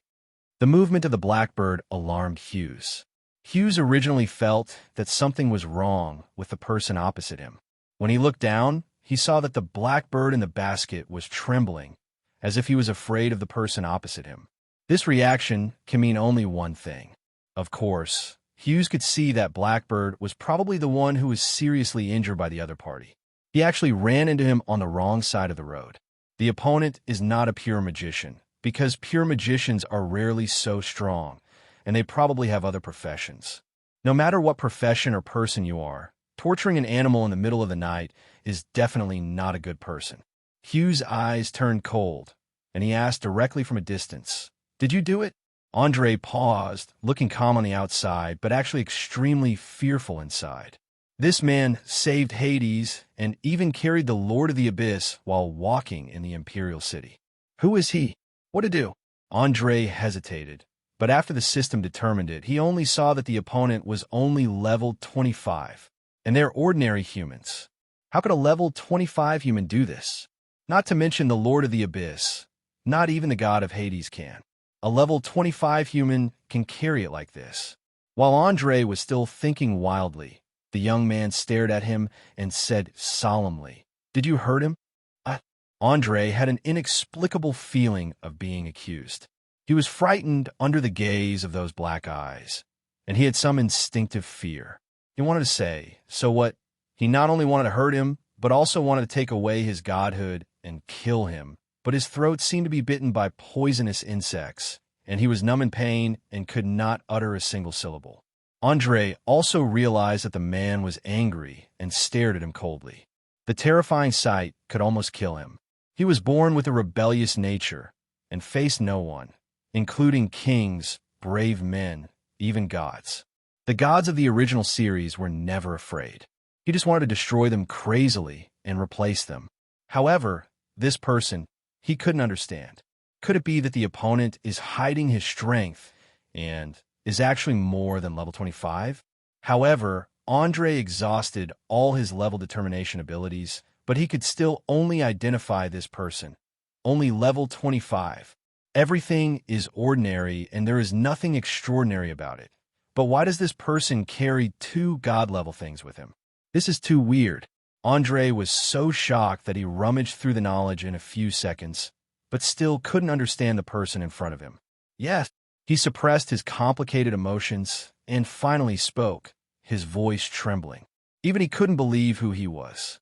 He was a member of the Great Free Alliance.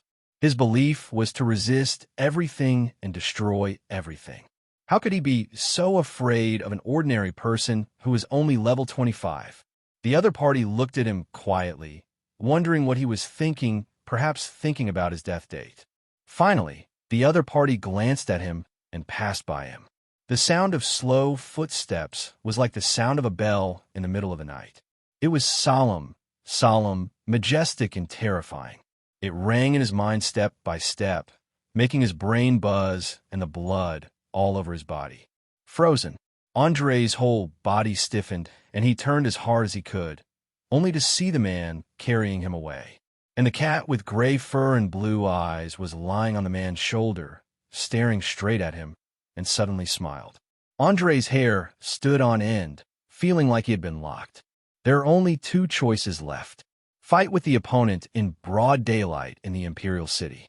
But the opponent is the Lord of the Abyss. What are your chances of winning? Or run away as far as you can. This student of Matros is not an ordinary person at all. He is weird, big weird. Andre thought wildly and clenched his fists. Then he suddenly realized that the other party left and didn't do anything to him. Doesn't it mean that the other party might also be afraid of him? Yes, I have the godhead of Hades in my hand, which is the godhead of the original series of gods. The other party must be afraid of me. Otherwise, how could he let me go? However, just as Andre raised the corners of his mouth, the space around him suddenly became distorted. At this time, the gray cat lay on Hughes's shoulder, tilted his head, lowered his gaze, and asked the bird, "That's the guy, the one who took away your godhood." The blackbird didn't know what was going on in the corridor just now.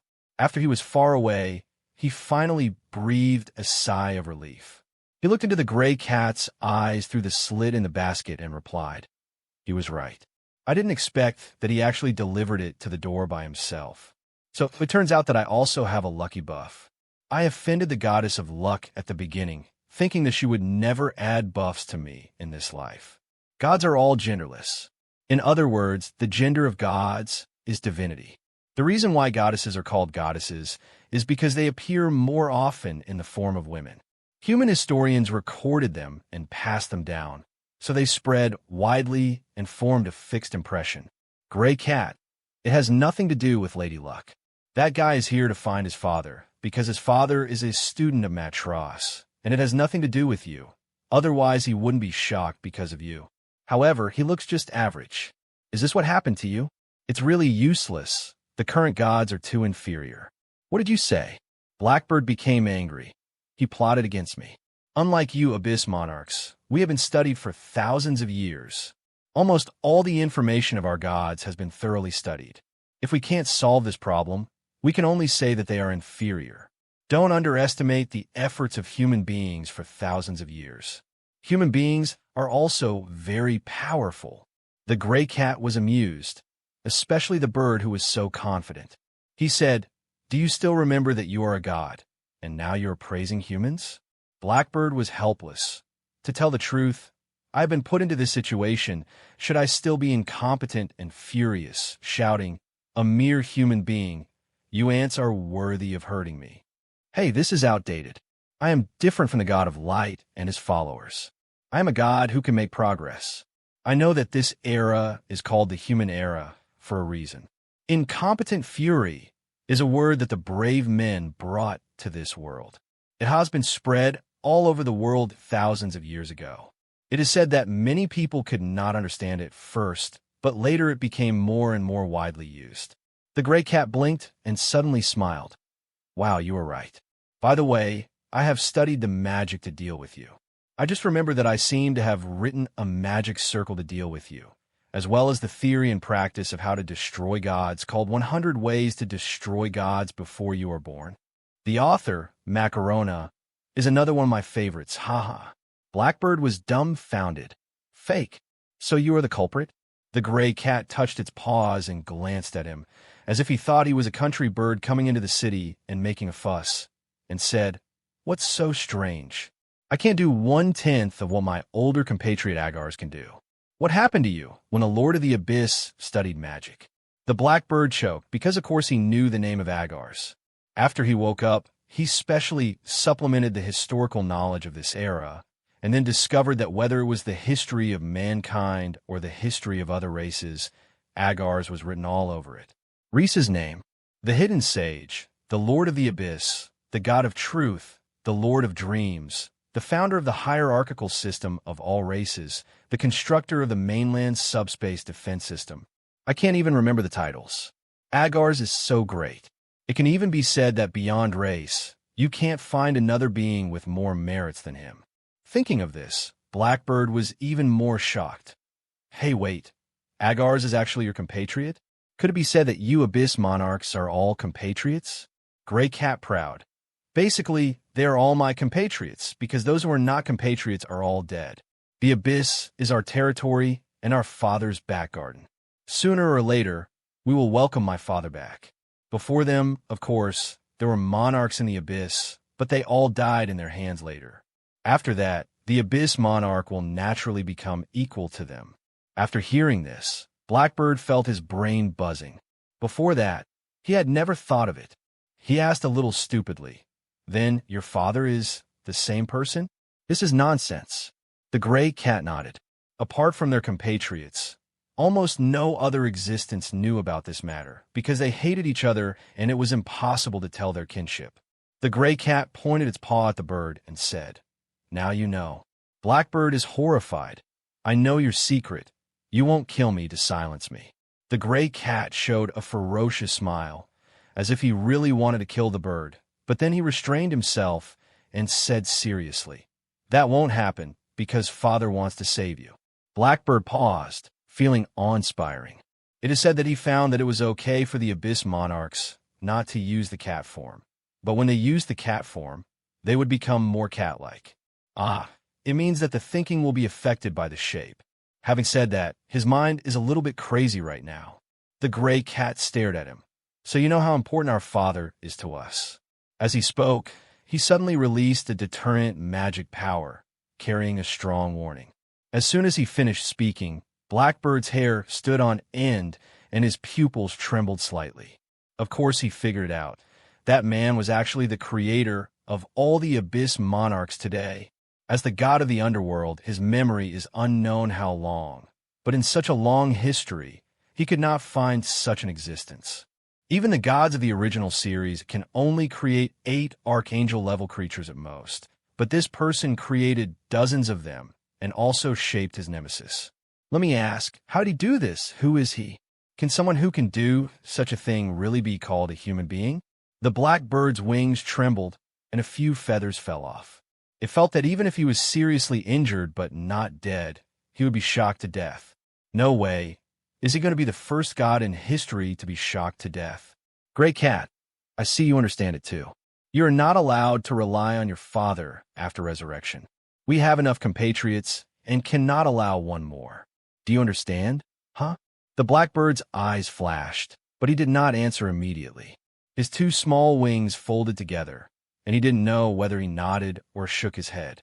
He asked carefully, "Wait, can you help me deal with that undead? My godhood is in his hands. My power is very useful and can definitely help your father." The gray cat glanced at him, as if he didn't care. Blackbird was nervous. He had never been so weak in his life, but he couldn't give up. This was related to his life. So he looked at the gray cat's eyes with his black eyes. The gray cat's green eyes flashed, and he glanced at his father's profile. He knew that his father was angry just now, and anyone who made his father unhappy would die. This is the truth that should be written into the rules of the world. Take back the godhood of the blackbird. Just by the way, the gray cat lowered his eyes and said, "Don't worry, Moragos is here. He is an astronomy enthusiast." Really? The guy who looks bad-tempered? Blackbird was happy, but didn't understand why it was followed by astronomy enthusiast. The gray cat laughed. Of course it's because he loves stars. After all, Moragos' usual interest is to play with stars and moons. Andre was thinking in the corridor, and suddenly he felt a chill all over his body. He looked up and saw a flamboyant young man walking out of nowhere, looking at him coldly, as if he were a dead man. There was no word the air was dead. He was too confused to see it, but if there were other people present, they would have seen that the two men who were just in the corridor disappeared in an instant, swallowed up by the invisible giant beast in an instant. The space was distorted, and Andre used the strongest means of escape and used the godhood of Hades to the extreme, but he still failed. He was locked in his position by the mysterious man who suddenly appeared. He escaped to more than a dozen places in a second, but could not get rid of the man's pursuit. This author, Hui Yutian, reminds you that after the awakening of the Lord of the Abyss, we'll update the latest chapters in as soon as possible. Remember, Andre realized the level difference. The opponent's level was higher than his. The field he opened had no effect on the opponent at all, and the various magic props he used were ineffective. He thought quickly, and his magic power burst out on the spot. He used all his means and drew his sword to slash countless spaces. He knew that he could not escape, so he set up a trap to counterattack the opponent, but he missed in an instant and only heard a low laugh behind him. Andre set up a trap to murder so many people. For the first time, he tasted the taste of being set up and murdered. He was ignited by the invisible enemy's super magic, and his whole body was burned with pure black fire, and his skin and flesh were boiling. He was in the trap, and the opponent outside the game. He released his magic power, trying to dominate and control this area, but it was useless. He couldn't even find the opponent's whereabouts, and couldn't find a target for attack. The feeling of powerlessness made people crazy. Andre had just obtained the godhood of Hades and was inflated for a night, but he didn't expect to hit a wall the next day and encounter such a weird existence. "Who are you? What do you want?" he shouted loudly. "Your goal is the godhood of Hades? I can give it to you. I will give it all to you." This was of course a lie. How could he give it to you? But he wanted to lure the opponent out and create an opportunity for counterattack. But even if he took out the most valuable thing at the moment, the opponent remained indifferent and still laughed softly. It seemed like he was trapped in a cage. Beast for the other party to enjoy and play with. Moragos didn't listen to what Andre said at all. He was actually a little annoyed. He finally found his father, but he had to stay with his annoying compatriots. He didn't get angry because of his father. Now he finally found something to vent his anger. He lowered his eyes, retracted his claws, and the four-dimensional space continued to shrink. The space for the people trapped inside became smaller and smaller. Andre struggled. Andre was desperate. He tried his best and racked his brains. He was decent at the beginning, but fell into madness later. This kind of person is not the first time Moragus has seen it. Human strongmen are not necessarily wise. Wisdom is a treasure that rarely comes to humans. High level and high class do not mean high knowledge and high morality. Don't look up, don't look down. Everything should be viewed in detail. This is what my father said. Moragus lowered his eyes, letting the four-dimensional space shrink infinitely, crushing the adult's body until the bones broke, making a crackling sound. Andre still didn't understand in the end and asked why. Moragus lowered his eyes and looked at him. Why? How could there be so many whys? Those who make their father unhappy will die. Secondly, Moragus' pupils contracted. You make me unhappy too. Andre struggled to death with fear in his eyes. Click. Moragus closed his mouth and bit it, as if nothing happened. It turned out that Andre had been struggling in his mouth from the beginning. As long as he bit it, everything would end just like now. Level 94 humans are not good enough in his eyes. After level 95, each level is very different. If one level is lower, he will be crushed. If Andre really knows how to use the godhood of Hades, he may still have the strength to fight, but Andre has no time to study it. He thinks that the power of Hades is more convenient for assassination. If the perverted god of light heard this, I don't know how he would laugh. The kingdom of darkness is one rank higher than the kingdom of light. The god of light knows best how terrifying the power of darkness is. Unfortunately, Andre has no chance at all. After eating, Moragus burped and spit out a black bubble, which is the godhood of Hades. He had never seen it before. He stared at it for a while. I don't know what he thought. Then he threw the black bubble aside, opened it again, and spit out a transparent bubble. This bubble is Andre's memory, which contains a lot of information, including the information that he repeatedly instigated discord and caused civil war among humans, leading to the destruction of the country. Moragus couldn't think about these things, so he kept it for now and waited for Eligor or Beelzebub to come back and analyze it. However, what exactly is the Freedom Alliance? Isn't this guy a member of the Continental Human Alliance? Is the Continental Human Alliance harboring filth? Or is it sick? It's useless to think about it. Let's wait for them to come back. This process took only 3 minutes. Shows didn't notice the passionate conversation between the gray cat and the black bird at all, and was still thinking about the person who just passed by. Abusing birds is really a perverted act, too much. But the Empire has no corresponding punishment, and he can't do anything to him.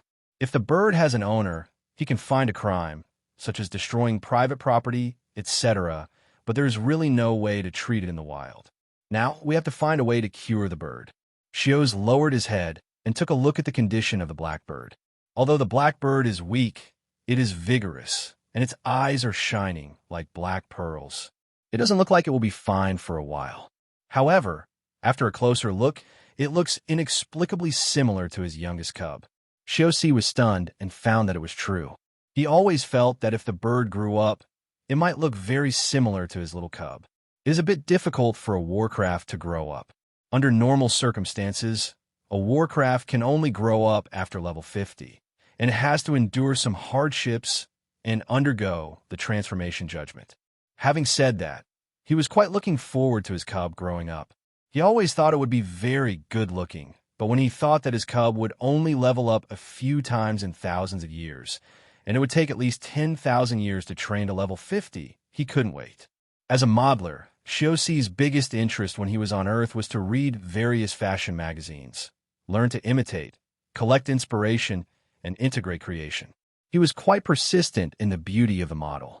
Everyone has a love of beauty, so at work, whether he is modeling a beast or a human, he will lean on the beauty. Even if it is a ghost, it must have the beauty of a ghost. It's a pity that he is not a designer with strong talent, superb aesthetics, superb creative ability, and help from experts. He is a diligent type, learning step by step and gradually reaching the position he expected. He would try to do whatever efforts a mortal could make, and he didn't know if he had reached the final level. Shiosi suddenly felt a little emotional, but soon found that he was distracted and had to find someone to save the bird as soon as possible. According to historical records, The brave Justin married a person from another world and had a family that had been passed down to this day. If he could find Justin's heir, he might be able to save the bird. But the difficulty is, why would the other party's family help you, a stranger, for no reason? Even if you report your identity and say that you are a friend of your ancestors thousands of years ago and want to help see a doctor, do you believe it?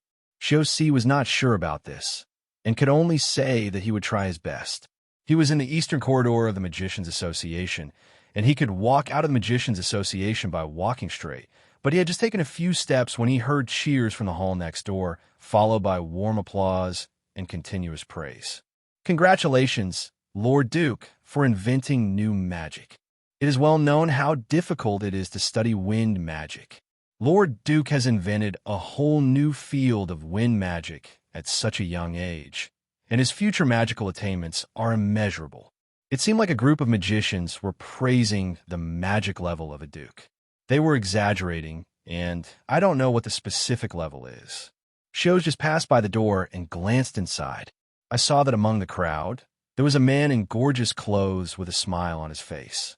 He looked only in his early 30s, but he was well-maintained, with a slicked-back hair, radiant face, bright eyes, gorgeous clothes, and handsome face, which made people remember him at a glance.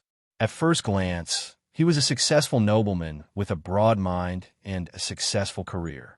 But Xiao didn't care, so he just glanced at him. The other noble noticed him and suddenly said, "Sir, please stay."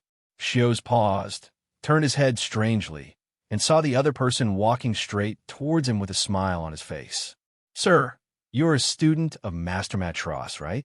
Xiao nodded subconsciously. It was not strange to be recognized. During the test, many people present had seen him, but generally did not disturb him.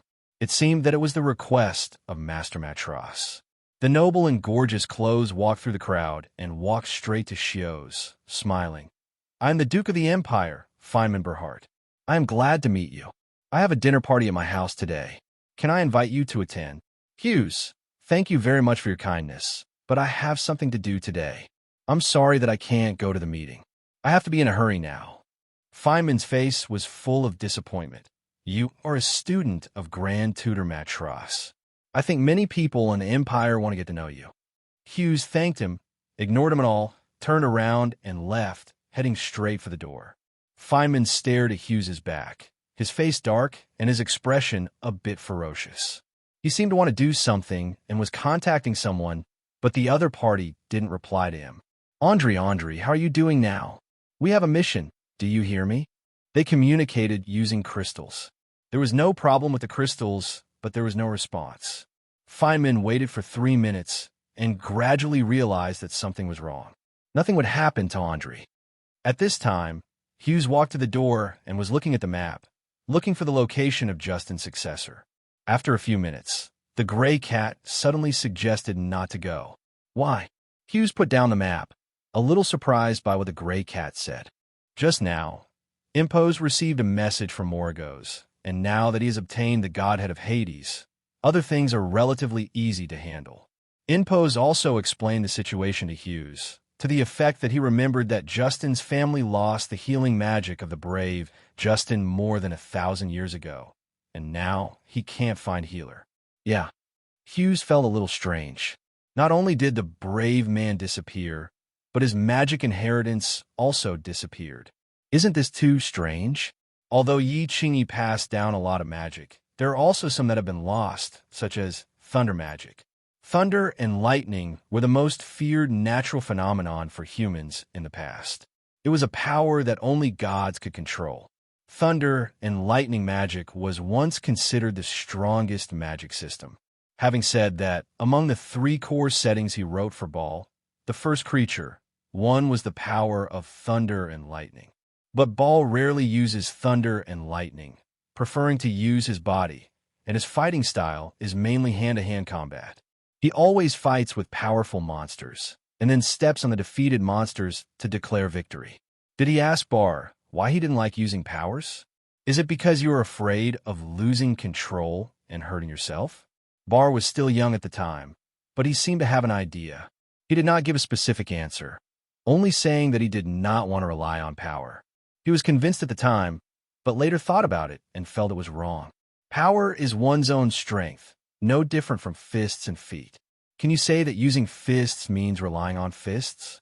He originally wanted to ask further questions, but the other person was gone the next day, and he lost the opportunity to ask Bar.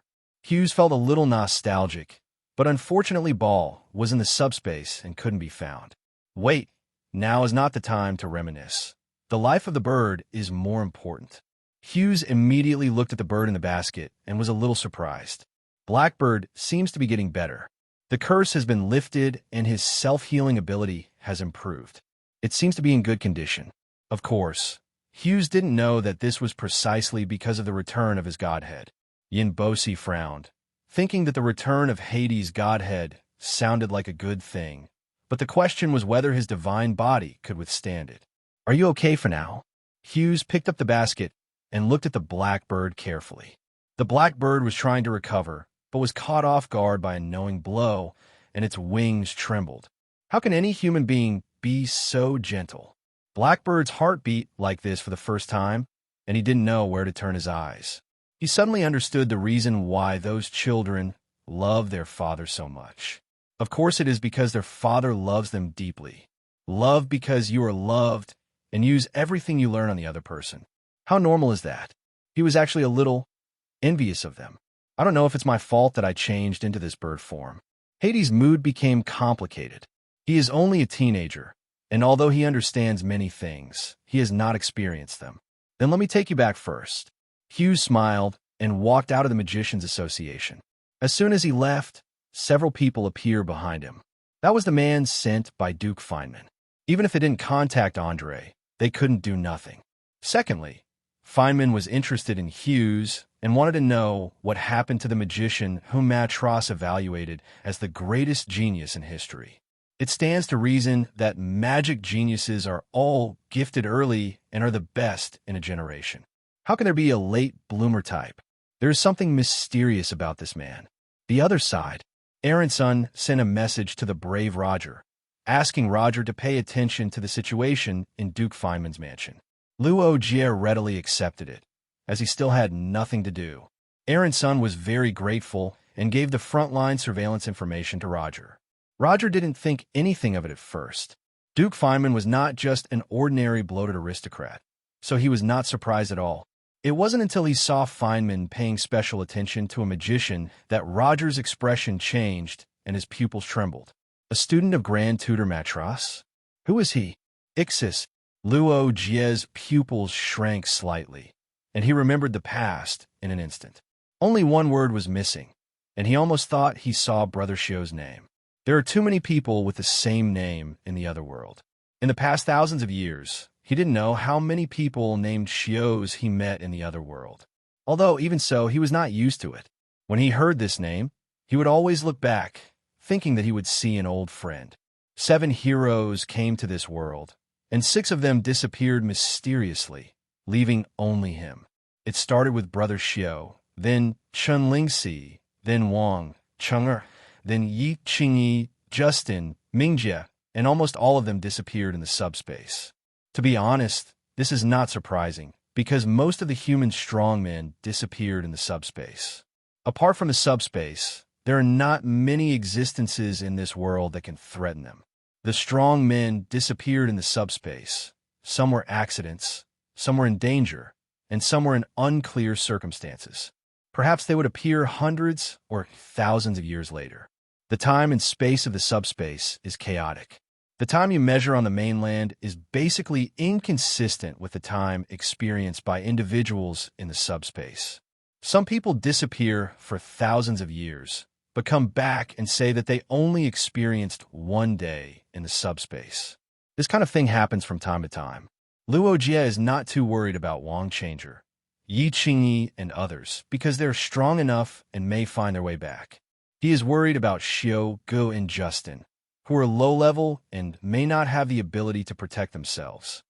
Luo Jie's eyes fell, and he pondered for a few minutes.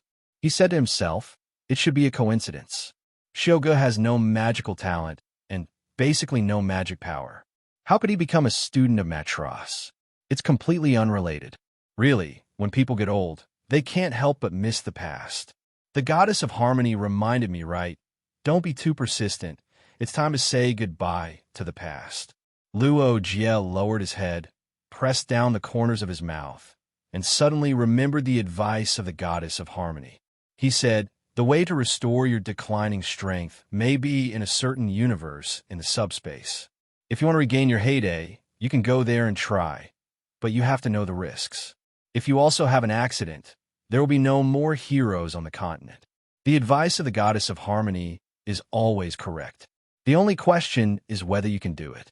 Maybe it seems that the advice she gives you is pushing to the death, but it is indeed reasonable advice. If it were other gods, they might not even be able to give advice. Luo Jie has delayed the advice of the goddess of harmony more than 1,000 years ago and has not yet gone. Maybe it is because he cherishes his life.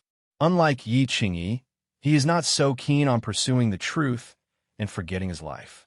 Between dying in a vigorous battle and dying quietly in old age, Luo Jie would choose the latter. When people get old, they really can't stand the tossing. He was not the kind of person who was a hero. In reality, his job is just an ordinary video editing. His life has nothing to do with passion. The most passionate thing in life is to edit a video that makes many people feel passionate. Those grand and eye-catching events were completely parallel to his gray life in a rented house in a big city. He never thought that he would become a hero who saved the world one day, nor did he have such an idea. At most, he was unconsciously immature when playing games. The more he came into contact with society, the more he understood that reality and ideals were parallel lines that never touched each other. Never expected to travel to another world?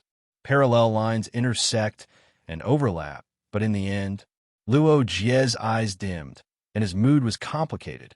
He still felt that parallel lines should be parallel lines, and people should not force themselves to do things that are not suitable for them, and some things even exceed their capabilities. Although he's still doing it now, he laughed at himself in his heart. I'm still not free to do what I want after getting to this point. If you know, I will definitely be laughed at. He is just a mortal, but he has to force himself to shape himself into a hero, pretending for thousands of years, enjoying the worship and admiration of countless people. Isn't this a kind of hypocrisy? Luo Jie sighed. This is the last time. After this, I will really retire and will not come out again, no matter who calls me. Yes, everyone should not know his means of contact, so that no one can call him. He will find a place with mountains and lakes, raise a few gentle monsters or cats and dogs, fish all day long, comfortable and worry-free, and then go to the abyss to find people every year or two. Now humans are also it has gradually risen, and there have been several strong men who can rival the true gods. Soon, there will be no need for old antiques like him. It is time to retire and to give more space to young people. The Yangtze River's back waves pushed the front waves. As Roger looked through the intelligence, he thought about his retirement life. As for this Duke Feynman, Roger looked at the intelligence records and fell in a deep thought. The OS Empire is a military country. That is, a country founded on military power, and there's a tradition of recording all kinds of things in intelligence. Intelligence shows that Duke Feynman's life is unremarkable. Although he is a duke, he has not done much. His family has long declined. However, more than 10 years ago, Feynman awakened overnight, as if he had opened up the run and do meridians, and he reached level 72 in just 1 year. It is difficult for humans to level up. Most people are stuck below level 50, and it is difficult to advance. Humans who have reached more than level 70 are a minority in any country. Level 70 is a major watershed, which means that you have initially embarked on the path of transcendence. It is obviously abnormal that Duke Feynman has reached more than level 70. It is impossible for him to have reached it by his own strength. Luo Jie remained silent and took a calm sip of tea. He also saw that Feynman had just extended an invitation to Aegeus, but Aegeus refused. The Austro Empire is a class society, and if ordinary citizens refuse invitations from nobles, big trouble may occur. But Aegeus is a student of Matros. In a sense, This status is comparable to the king of a country. You, a mere duke, can't compare to Matros students. But what was Feynman doing by inviting Aegeus? Was he targeting Aegeus? If something happens to Aegeus in the imperial city, with Matros temper, he probably won't let the OS Empire off easily. Several intelligence officers were waiting behind Luo Jie, respectful and not daring to breathe too loudly. Brave men are living legends, and few people can feel at peace in the face of legends. Moreover, the brave Roger is the last brave man, and there are only a few legendary treasures left by mankind. The brave Roger is willing to lend a helping hand to the OS Empire, which is a great act of kindness. After Luo Jie read the information, he turned to them, said, "Send someone to protect Aegeus immediately and try not to disturb him." Yes, Duke Feynman has a problem, but there is no evidence at the moment. Send someone to monitor him first, and be careful not to alert the enemy. If he is an apostle of a god from another world, he will definitely be exposed. The intelligence officer nodded repeatedly. After they were gone, the room fell silent. Not knowing what he was thinking, Luo Jie took out a dagger from the void.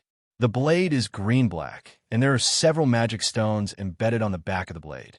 These magic stones all come from great demons above level 95, and are the magic core formed by their lifetime of magic power. 3,000 years ago, the master of weapon refining, Aphil, forged this god-level dagger and gave it to him, telling him that this dagger could kill gods and push people to immortality. What is pushed to immortality? The meaning is that if you stab the dagger into your heart, you can enter the trial of the undead. If you fail the trial, you die. If you succeed in the trial, you will be rejuvenated, regain your vitality, and even become immortal.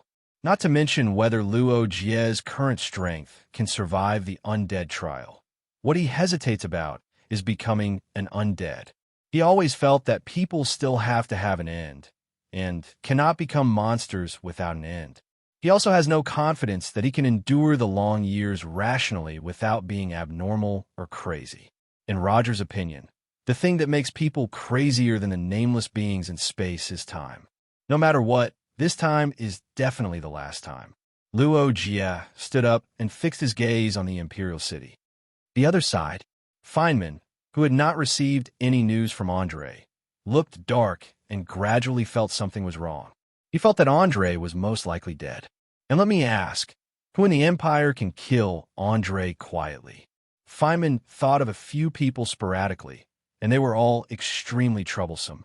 He became a little angry and couldn't help but cursed. "Andre, you're a loser. You're quitting now? Is this what your free alliance is all about?" But it was useless for him to scold him, because Andre was indeed dead.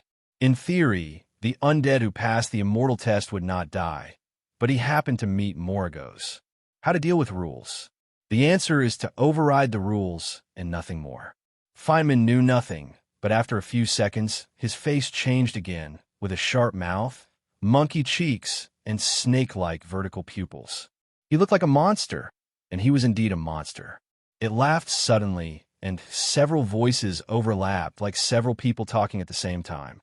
Some voices were deep, and some were sharp, accompanied by a compound sound like the cry of an evil ghost. "Ha! So what if we don't have the helper? We still have to die. The OS Empire has been locked by the Great One. No one can stop the coming of the kingdom of God. Everyone who lives must die. No matter how hard you struggle, you can't escape this fate." At the same time, on the roadside of the Imperial City Street, is this what he will eat? Before going back, Hughes wanted to buy some bird food, but when he lowered his head, he saw that the birds were already eating. The gray cat was lying on the basket, holding something in its paws to feed the birds. Feed a little at a time, kind of like. He is playing with the bird, but he seems to be afraid that the bird will choke, so he can only feed a little bit. The black thing in his hand looked like a steam bun, but when he touched it with his hand, it was hard and difficult to bite. The taste of this bird is really extraordinary. In fact, it was really because Persia was afraid of choking after eating too much blackbirds, because this guy's body could no longer support his godhead.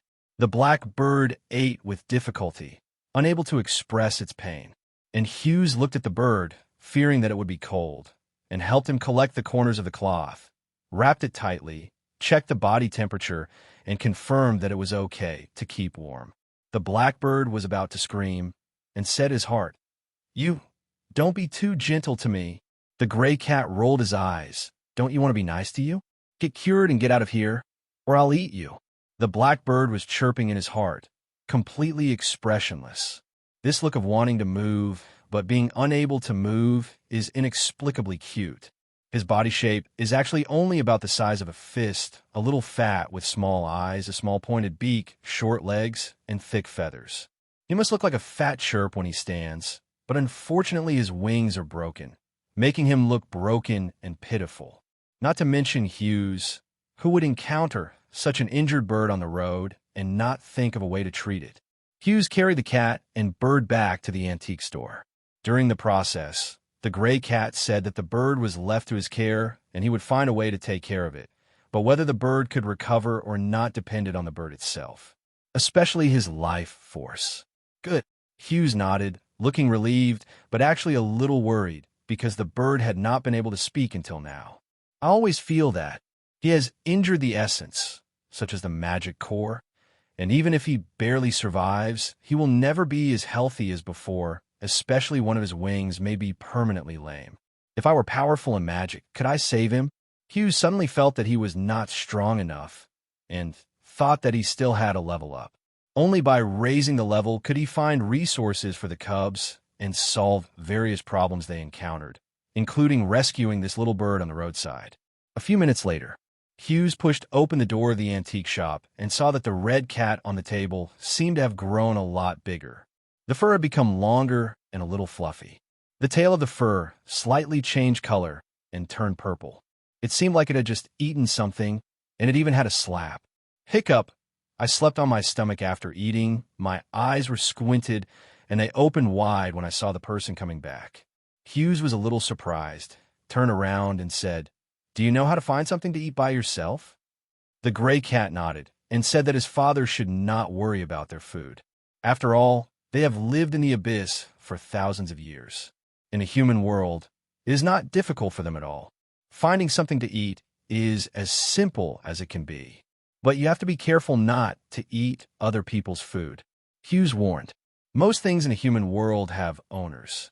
If you eat randomly, the owner will come to your door. Blackbird is half dead, but he can't help but think that these guys are not eating other people's things. They have even eaten people. Not long ago, even the kingdom of light was swallowed whole. The gray cat nodded vigorously, and his cute and smart look was really endearing. "Good." Hughes glanced at the clock. At 1:30 noon. If you can't help yourself, then just focus on your magic practice. By the way, allocate the extra achievement points from last time and spend more on magic talents. Hughes' leveling is very slow, so slow that he doubts that he is the slowest leveling person among all mankind. 10 achievement points. If you give it to Wang Chunger, he could be directly upgraded to level 3. Giving him level may first not be enough. The creator profession is beyond imagination. If you don't have enough patience, you will probably collapse in the first year of traveling to another world. But here we come, and besides, it's only thanks to his profession of creator that he was able to create so many pups. May you be blessed with hardships. Hughes opened the game panel and slowly refined Pard's model. The specific values needed to be debugged. Pard in the illustrated book is still sleeping. Among the many illustrated books, he is the only one who is in color and has his level marked. It is level 1 of the initial state.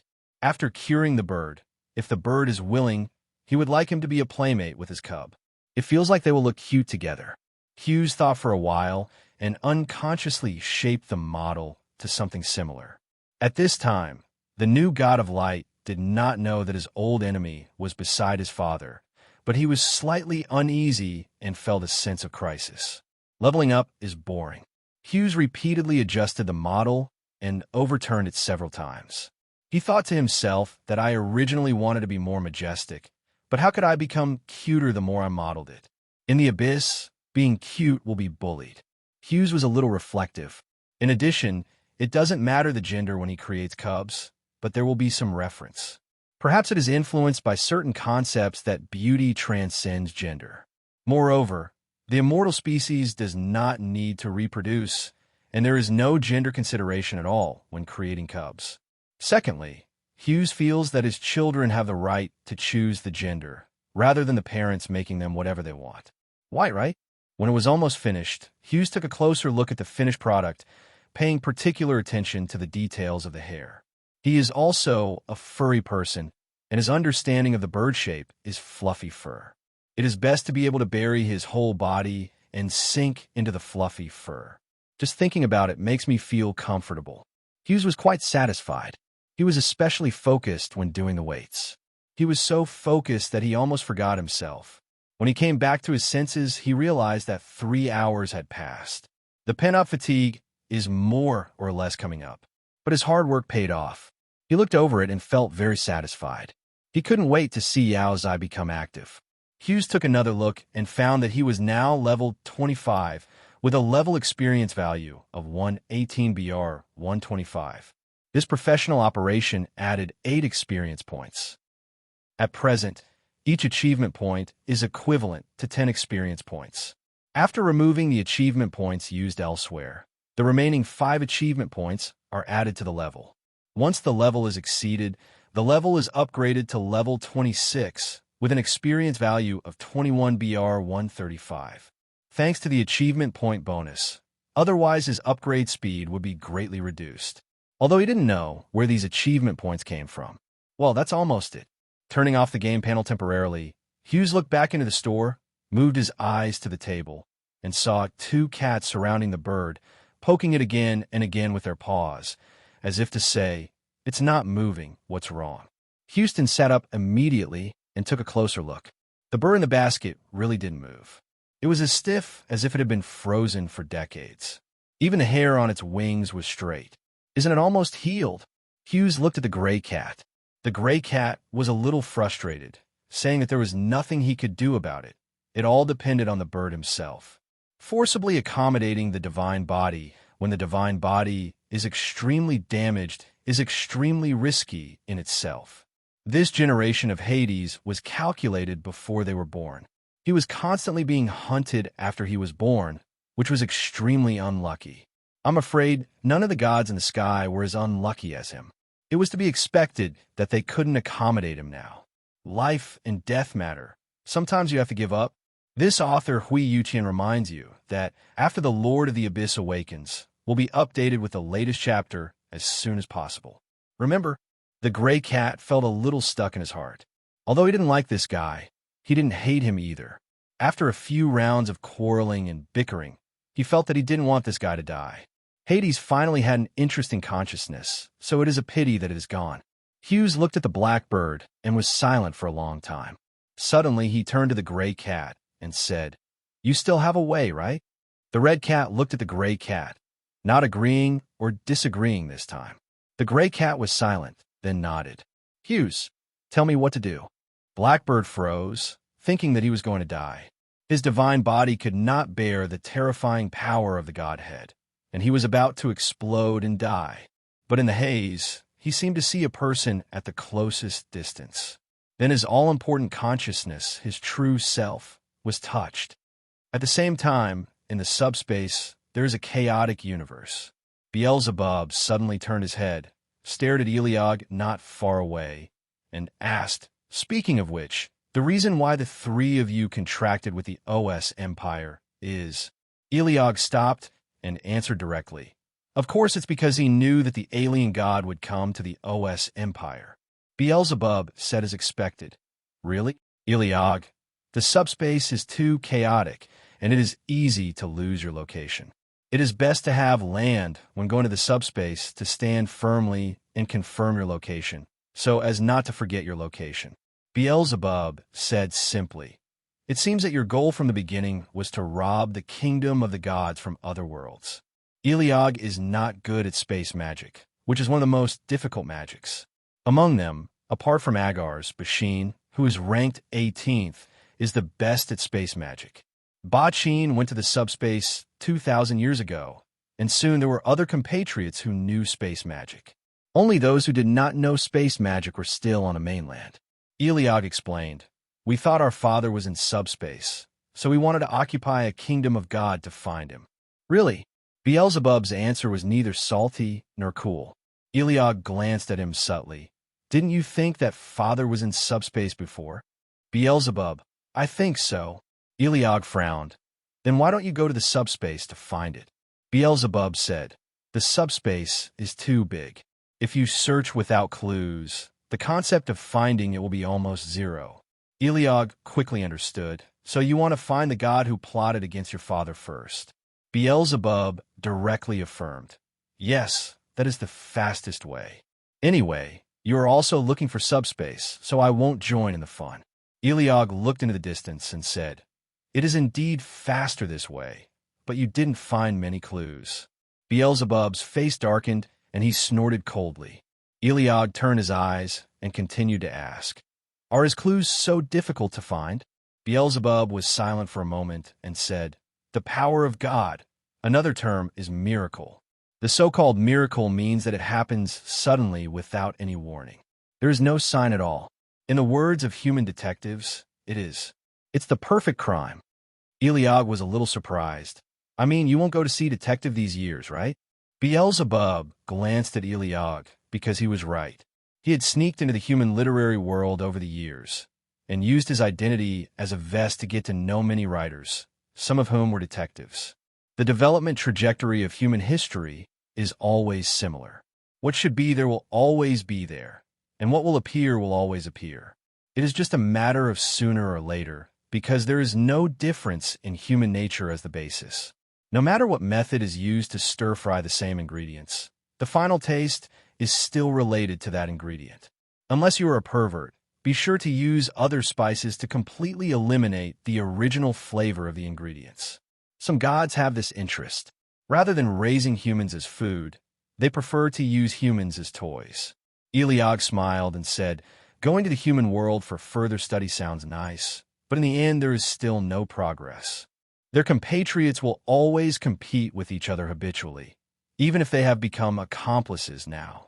Beelzebub was silent, and the shadows on his eyebrows deepened, as if he was irritated, but his emotions were very stable. Eligor stared at him from the corner of his eye and was surprised that Beelzebub didn't have an attack. He suddenly said seriously, "There are no clues, which means that the god who plotted against my father is too extraordinary and difficult to find. But the past is the past, and the present is now. The past. The clues may not be found, but they can be made now." Beelzebub knew what Eligor wanted to say. It's a very simple thing. The person you killed suddenly comes back to life one day. As a murderer, what would you think? Can you hold still? Can you do nothing? What if the person who is not dead knows your identity? Aren't you afraid of being exposed? Don't you want to kill again? Want to make sure your identity isn't revealed? So, Eligor looked serious and said bluntly, "Sooner or later, he will appear. Sooner or later, he will get close to my father again. Just catch him when the time comes." Beelzebub nodded. "I guess you have also learned a lot in the human world." Eligor turned his head and smiled, with a cold light in his blue eyes. "What do you think? The essence of war is a game. Among all my compatriots, I have the closest connection with the battlefield." Beelzebub paused and thought it was true. Each of their compatriots had special fields of concentration and different interests and hobbies. After leaving the abyss, they dispersed. Some were in subspace, some were on the human continent, some went to the kingdoms of gods of other races, and some even mixed in a king. The waiting time is too long, so long that if they don't do something, they will be bored, so they always have to find something to focus on.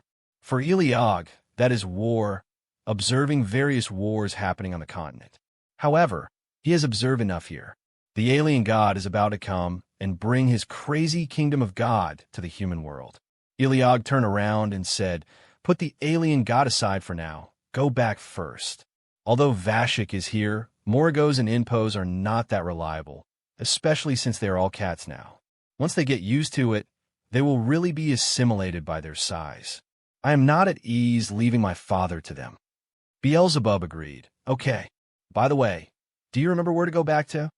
Eligor suddenly turned around and asked, Beelzebub said inexplicably. Didn't you remember it?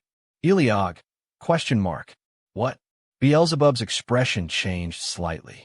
Eliorg's face was dark, and he cursed. Fuck? Beelzebub, you want to go this way by yourself, but you don't remember the location. Beelzebub was also stunned. He seemed to have forgotten something. 4,000 years ago, he had a conflict with the goddess of luck and was cursed by her that he would forget very important things at critical moments. After so many years, he almost forgot about it. But it's too late to remember it now. They don't know the location, so it's not easy to go back. Moreover, the speed of time in the subspace is not necessarily the same as that in the present world. What if it takes more than 100 years to go back? Wouldn't his father's side be occupied by other compatriots? No, we have to hurry up, found the location.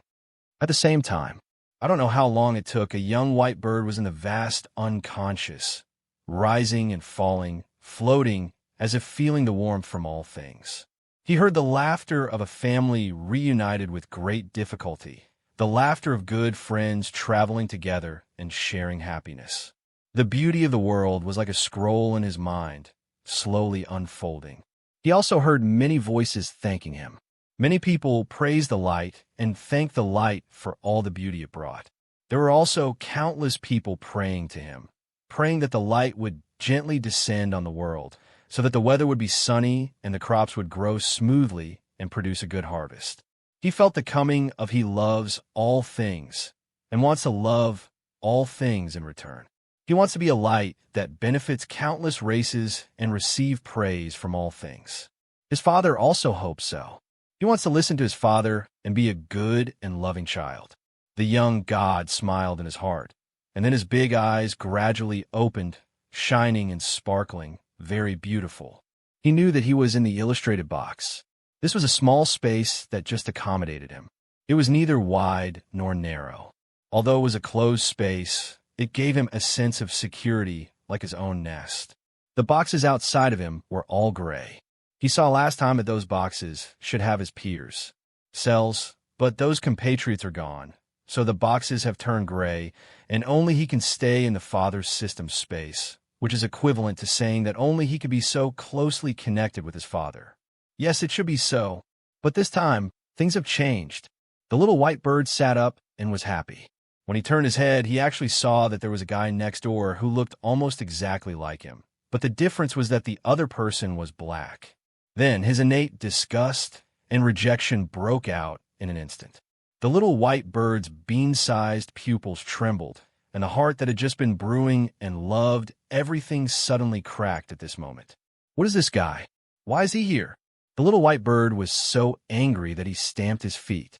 He instinctively realized that this guy was an old enemy. It is an existence that is absolutely irreconcilable. He loves everything, but this guy is definitely not included. He rushed to the wall of the illustrated book to drive this guy away, but he hit the wall with a snap, and his head roared. Damn it! How could such a hateful thing happen? This is the space between him and his father, and no more inexplicable existence is allowed. There's a big enemy on the other side of the wall, and he will definitely drive this guy out. Get kicked out. The black guy opposite seemed to be still sleeping, sitting there, sleeping soundly. Little did he know that a little white bird next door was staring at him with a ferocious look and full of hostility. It was said that a day had passed outside, and Hughes worked all night before finally replicating the blackbird's body 1:1. Feathers are too difficult to shape. If you are not careful, they will have a plastic texture and cannot achieve the true fluffy and natural look. Yesterday, he listened to the gray cat's suggestion. Since the blackbird's body is broken, he should create another body for him. It just so happened that he had the skill of creating things, which made him a professional counterpart. Instead, he wanted to think, why didn't he think of it before? Because consciousness transfer is not something that can be done easily. At least in Hughes's cognition, this kind of magic operation is almost unheard of. If you want to talk about organ transplantation, he will not be surprised, but consciousness transplantation is a bit science fiction, and he really couldn't think of this method. However, The gray cat and the red cat teamed up to successfully accomplish this seemingly difficult thing. Yesterday, Hughes watched them succeed and couldn't help but feel surprised. He thought to himself that this might not be difficult, but he thought it was difficult, or he didn't think of it at all. The road is always made by people. In critical moments, you can't care about anything else. Try everything you can. Fortunately, my child is capable, and such an extraordinary magic operation was completed. Therefore, in order to save the blackbird, he temporarily created the prototype of the little blackbird, added one to the creation illustration, and followed the little white bird part. By coincidence, the little white bird and the little blackbird looked quite similar, even almost identical. Perhaps it was because he still had the same touch that he used to create Parter, so he continued that touch when shaping the blackbird. The preliminary models were lined up together, and the two looked almost like twins. The only difference was a feather. It is white with golden eyes, and the other feathers are black with gray mist eyes. It's also inexplicably like a mirror image, completely symmetrical. It's a pity that I was too hasty. The model of the blackbird is far from refined enough. However, after using the skill for a long time, the CD will become exhausted. This cannot be done forever, so Hughes had to choose to rest. He opened the illustrated book and saw that the little white bird seemed to be moving. He looked through the box at the blackbird next door, its big eyes bright and bright. Is he curious about his new compatriots? Hughes blinked, definitely not out of curiosity. Although the gray cat couldn't see the system illustration, he could fully predict the collapse of the god of light. Just imagine, if you were sleeping well in your nest, and you woke up next door to a neighbor, an old enemy you had fought for tens of thousands of years in your previous life, who came to steal your father's property. Would you be able to calm down? Love again. No creature can love its old enemy, can it? Light and darkness are naturally opposites. Problems will arise only if nothing happens if you put them in one place. And Hughes was still saying, when the blackbird wakes up, the two of them will definitely become good playmates. My dear father, it would be better if the two of them did not fight a war. The red cat patted his forehead with his paw. His father's cub filter was too heavy. These two had been fighting for tens of thousands of years, and their murderous intentions were written into each other's DNA. If they were put in a box, a war would break out. But Hughes looked at them with interest, as if he was watching his precious child, his lip lines raised, and he continued with relish. You were so energetic when you were born. You will definitely be energetic when you grow up. Isn't it? They're not only spiritual, but also nervous. The gray cat's eyes were gloomy, a little regretful for making his compatriots sad. After the god of light, even the god of Hades came. There won't be others in the future, right? No, we must strictly guard against it. Even if any god hangs himself in front of them next time, they will never allow it. Oh no, you can't even give him a chance to hang himself. The little white bird was unaware of the sight outside and was still in a rage. It flapped its little wings and stared at the motionless little black bird next door, unaware that it looked extremely cute. Hughes thought to himself, if he filmed this in modern times, it would be played 1,000,000 times. His cub was so cute that his heart melted, and he really didn't know what to do. After a while, the blackbird finally woke up. Of course, he was immediately aware of the hot sight next door. Isn't it the god of light, his old enemy that he has fought for tens of thousands of years? Yo, old enemy, what's wrong with you? Didn't expect that? Haha, your father is also my father. He looked at his old enemy with suspicion. He had just recovered from serious illness and was still very weak, but he did not forget to show off his hatred in front of his old enemy. When the little white bird heard this, he chirped in anger and became so angry that golden light flashed all over his body, illuminating the entire box in an instant. Hughes had never seen such a situation before and was stunned. Is this illustration a three-dimensional space? Not flat. Can light still travel here? Ah, indeed. After all, Pard moved inside, although this has never happened before. Hughes couldn't believe it. He was pleasantly surprised and thought it was okay for the little Zai to play around. Blackbird seems to be fine now. Let's rest for now. It happened that guests came outside, and it was time to receive them. Hughes closed the system panel And not long after, the little white bird became so angry and so energetic that it actually knocked open the box and pounced on the little black bird next door. The little black bird paused, looking confused, thinking that this box could still be knocked open. But the old enemies are here. How can you admit defeat when you fight with your old enemies? Fight must fight. Let you know that eternal night is better than eternal day. Haha, let's have a battle after thousands of years. From the outside, the fight between the two birds looks like two fluffy dumplings bumping into each other. This one was knocked down by the other, and it immediately jumped up again.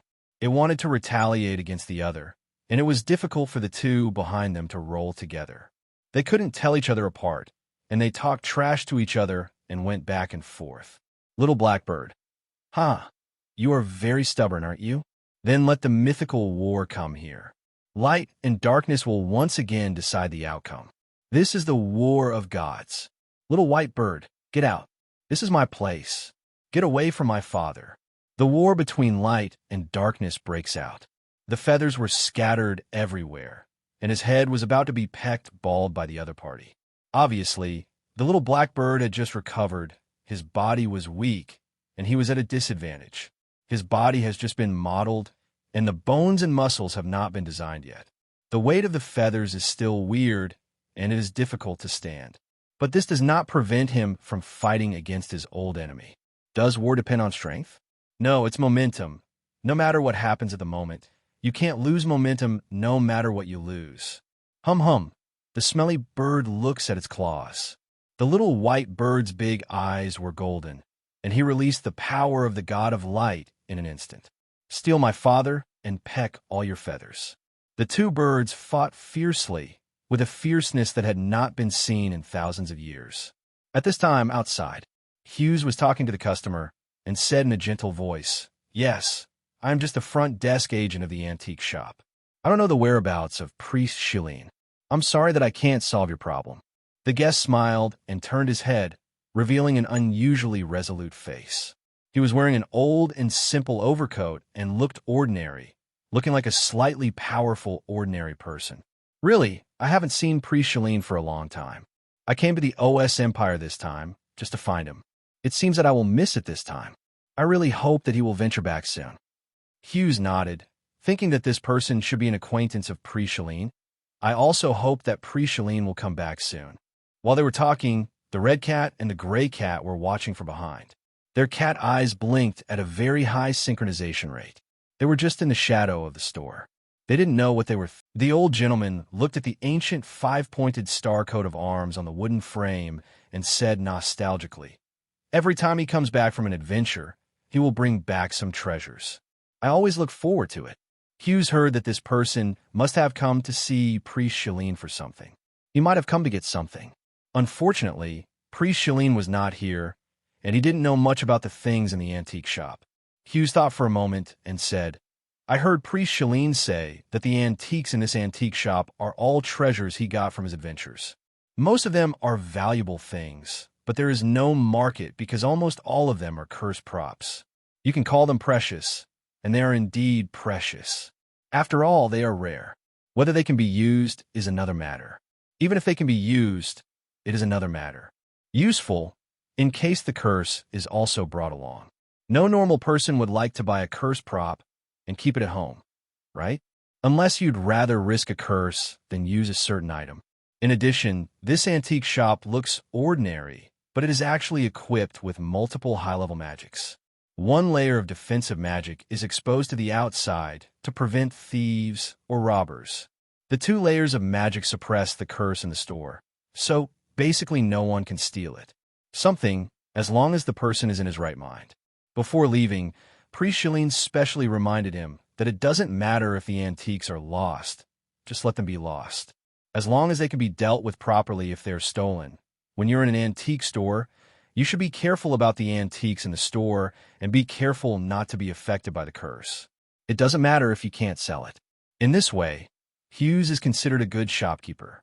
After all, he has not lost any antiques, and as for thieves or robbers, he has never encountered a thief or a robber. The old gentleman was obviously very familiar with antique shops. This was not his first time here. He also observed the antiques in the store one by one and said with emotion, "Don't look at these ordinary things. Some of them are very old, maybe as far back as 6 or 7,000 years forward." Hughes was a little surprised. So long ago. But as soon as he finished speaking, he suddenly realized that he might be the oldest thing in this antique shop, right? All these antiques may not be as old as he is. The Demon Era lasted for more than 7,000 years, and the Human Era is now 1034. So he's at least an antique from more than 8,000 years ago. So, can I be considered an antique shop? Coupled with the several Zai at home who are also of similar age, the age of the antique shop has suddenly come up. The old gentleman smiled, as if he remembered something. "I heard. Are you still a student of Grand Instructor Matros?" Hughes nodded and said kindly, "You may not believe it, but I have never met Matros, and I don't know why he chose me as a student." The old gentleman said, "Huh," and showed a puzzled expression, but after thinking about it, he said, "This is normal. Most high-level magicians have weird tempers, especially Grandmaster Matros. He will not accept them casually. Student, now that I have accepted a student, I cannot leave you alone. Maybe I am secretly observing you somewhere." Zeus was surprised and asked, "Will it?" The gray cat behind him suddenly stomped and his eyes wandered. The red cat was unhappy and stepped on the gray cat's foot with one claw, and the gray cat almost jumped out of anger. The old gentleman seemed to understand magicians very well and continued, "Why not? Magicians have to take on students for life, so they naturally have to consider the other person's character, observe and understand, so as to teach according to their aptitude. Teaching is also a kind of intelligence work." Zeus nodded and sighed. "Is that so? When he was alive, magicians did not have so many rules, and there were not even many magicians. Everyone was not in a position to set rules for others, let alone that kind of skills. Now that the times have changed, there are really more and more rules. If you are not careful, you will become a person without common sense." When he said that, Zeus noticed that the old gentleman was wearing a pentagram necklace on his chest. It was made of silver and inlaid with gold edges. There was no special craftsmanship. It looked ordinary, but it was a little big, about the size of a fist, so it was very eye-catching. The old gentleman noticed his sight, lowered his head, and said lightly, "This is the magical necklace blessed by the goddess of luck. Thanks to it, I have avoided a lot of bad luck." The god of luck? Shios had a little impression. He had seen the true human form of the god of luck from a distance. The god of luck appeared as an extremely beautiful woman at that time, with pure black and translucent skin, beautiful and smooth contours, and an unusual dressing style, which was very surreal.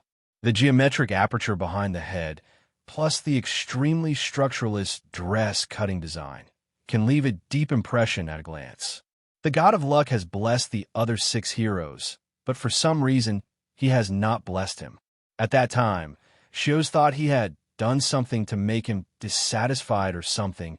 Otherwise, why was there such a difference in treatment?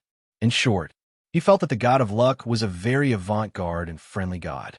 At the same time, he also had some embarrassing hobbies, such as love of dressing up.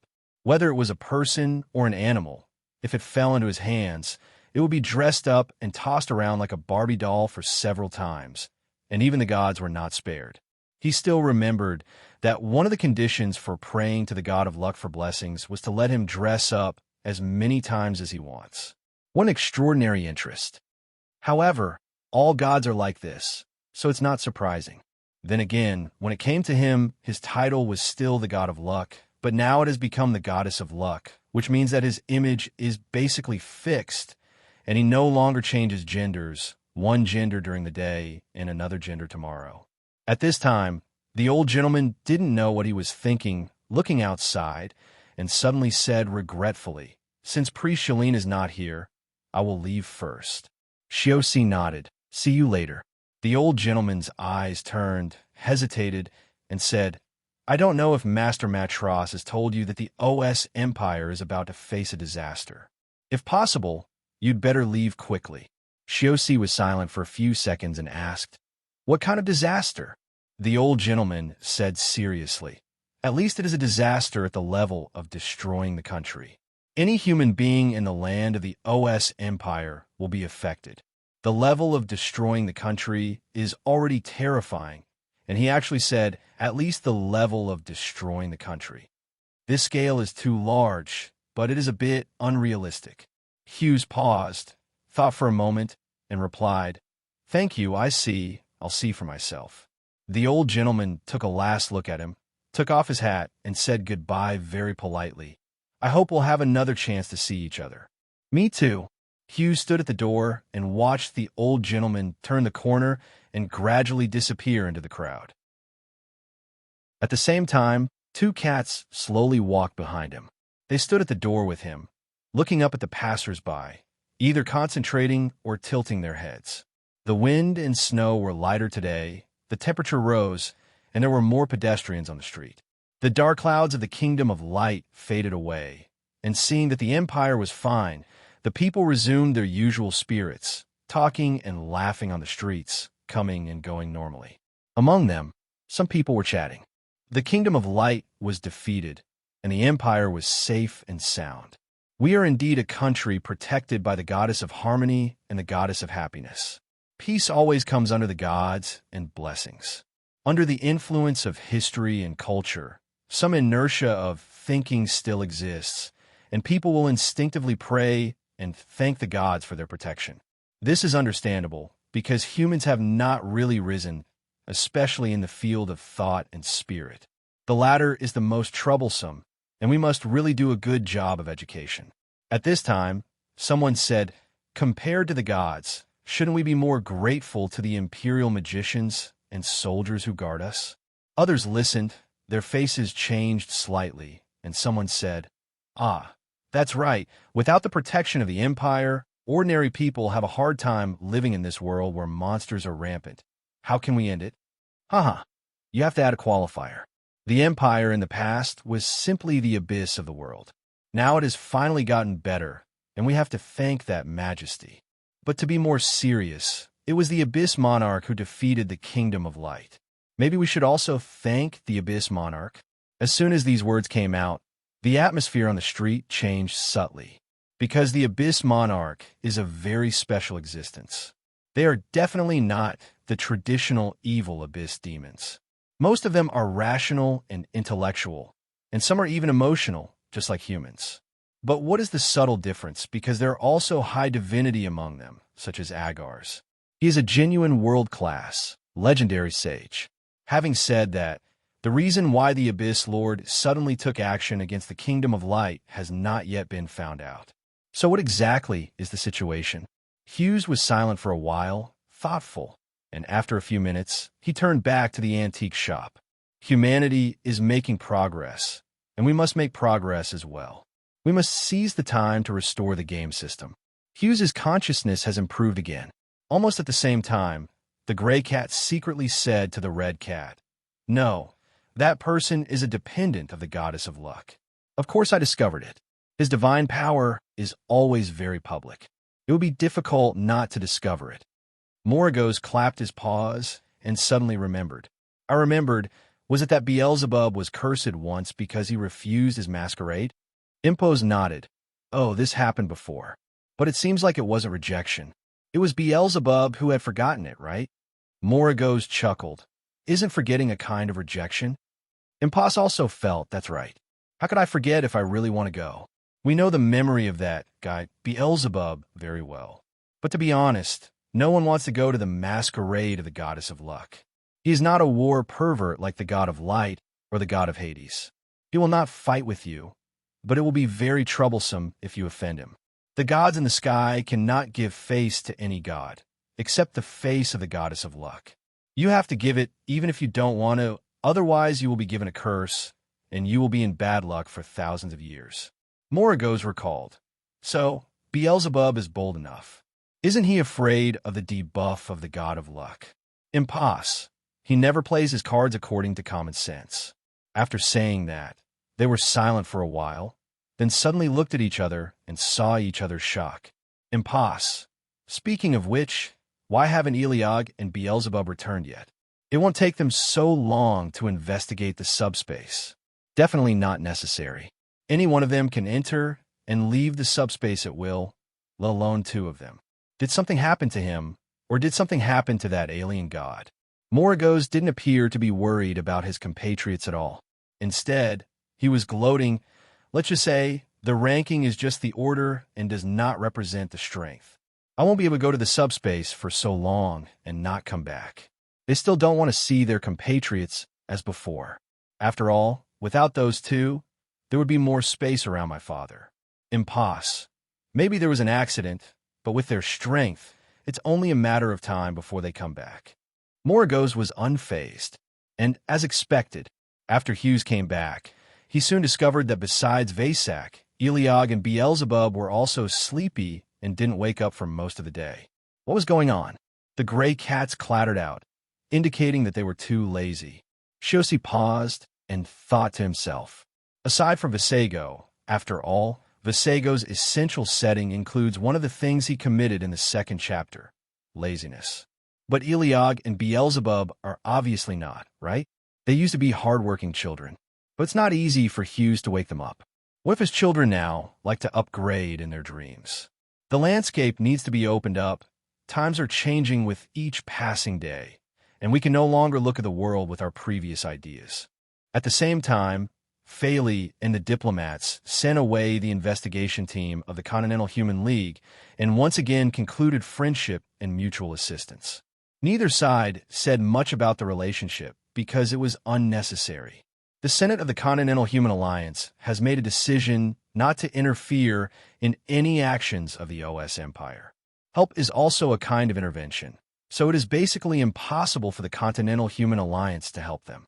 In contrast, the young members of the House of Representatives were somewhat interested in helping, because no matter what, the OS Empire is also a big country with a population of more than 40 million. Are you sure that you want to ignore so many people until they die?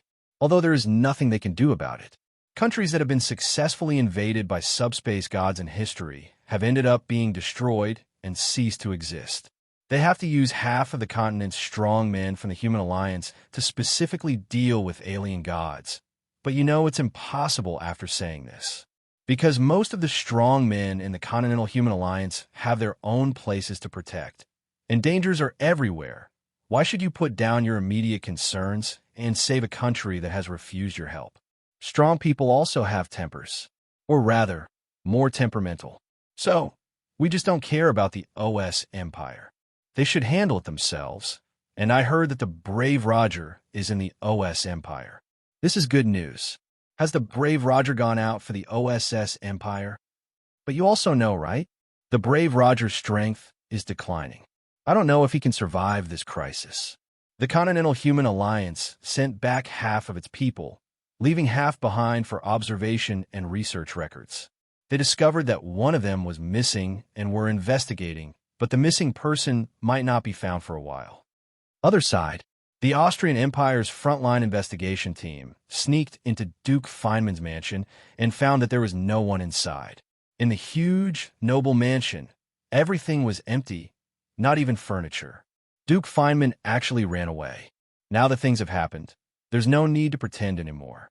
Frontline investigators immediately reported that the intelligence was wrong. After Luo Jia knew about it, he thought, next, they will definitely use any means to clear the obstacles for the arrival of gods from other worlds. Faley added, well, we must pay special attention to symbols, heraldry, rituals, especially gatherings. There will not be only one apostle. They will definitely develop offline and form forces to cause chaos. Roger looked at Faley. Aaron's son will expedite the cleanup of the legacy of the previous king. We are responsible for strengthening the investigation and elimination. Not only the Imperial City, but also all major cities outside the Imperial City should pay attention. Faley nodded heavily and quickly led the people out after a few seconds. There are not enough garrison personnel in the city, so troops must be transferred from other places. What really motivated young people?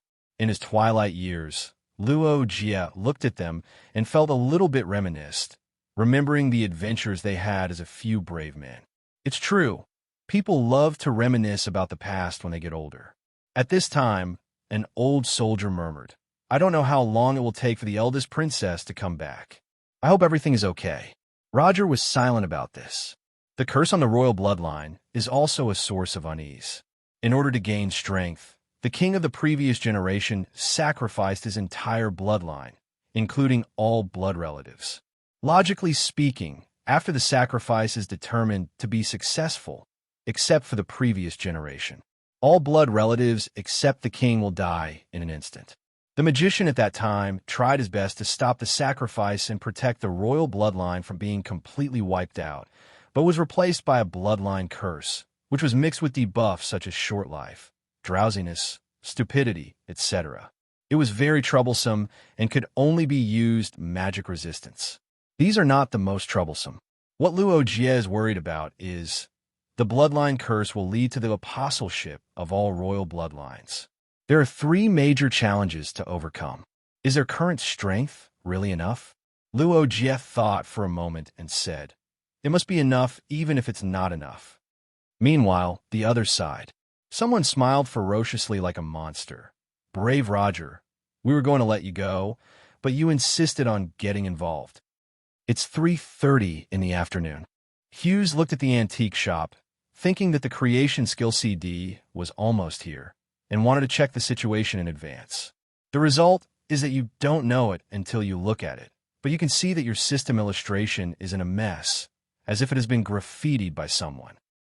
Houston paused, dumbfounded, because he also saw 2 little birds rolling together in embarrassment, and the box was full of black and white bird feathers. "What are you doing?" "No, wait. Are these illustration boxes actually interoperable?" Hugh's ability to understand was severely impacted, so much so that he was stunned for several seconds. What did my child do in the system illustrated book? How could he end up like this? It took a lot of effort to build the model. It was difficult to build the feathers. How could it become bald? Can this be restored? Hughes's eyes went dark, and he didn't react. Only then did Black and White Bird realize that his father was watching outside. Oops. They immediately stood up and quickly gathered their feathers. But this scene makes absolutely no sense. No matter who sees it, it looks like they have just finished a fight. Can they let their father know about their fight? Cannot. In the little white bird's self-conception, he's his father's good boy. They immediately started to move. When Hughes came back to his senses, he saw them leaning on each other and standing up next to each other, like 2 dumplings supporting each other. They also repaired the walls and stayed in their own nests. "No, this is fixed." Hughes was puzzled by this situation, so he asked, "What are you doing in there?" They all said in unison that they were playing a game. But what kind of game would be like this? This is obviously a fight, right? Hughes was suspicious, but the next second he saw them preening each other's feathers very lovingly, their little dumpy bodies touching each other from time to time. How can I say the whole action was just cute? So cute. The picture is so beautiful that it shakes one's sanity. Hughes subconsciously said, "So they're just playing." The gray cat slapped his forehead, thinking that although he didn't know what was going on, his father seemed to be easily persuaded again. But Hughes approached the panel, looked at the little blackbird, and said, "You still need to be more refined. Don't move around before that, you know?"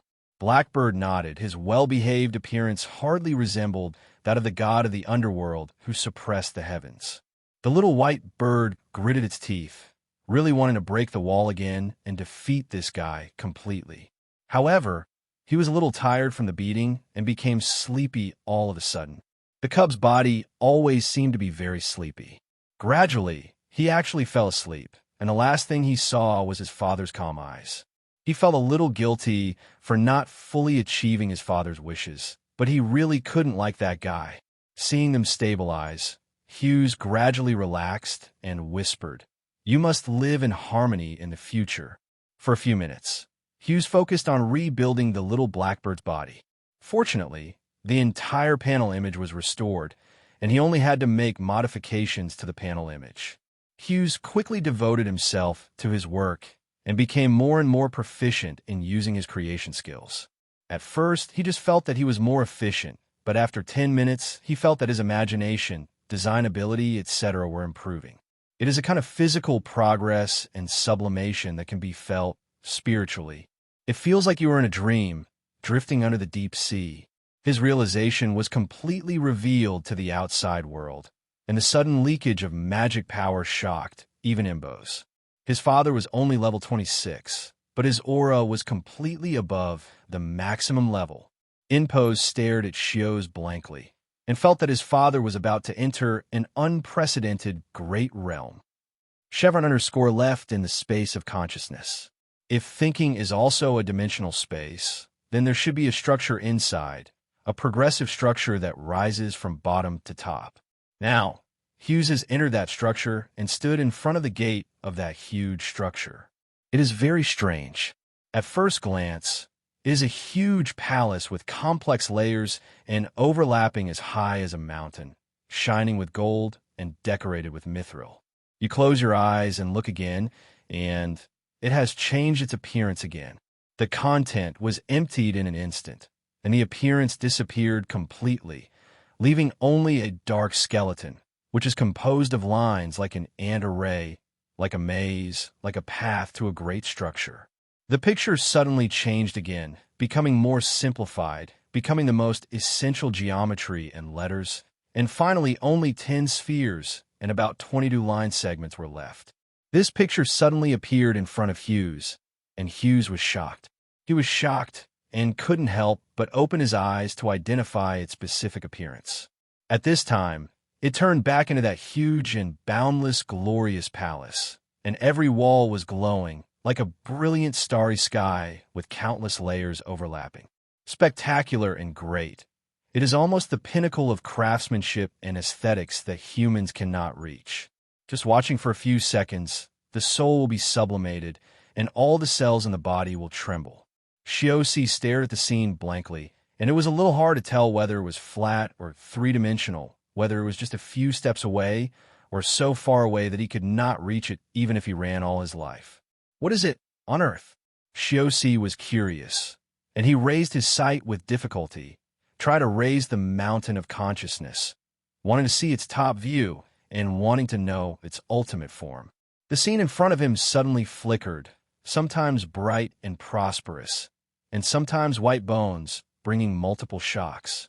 And this made him even more curious. What kind of mystery is it? What is there on it?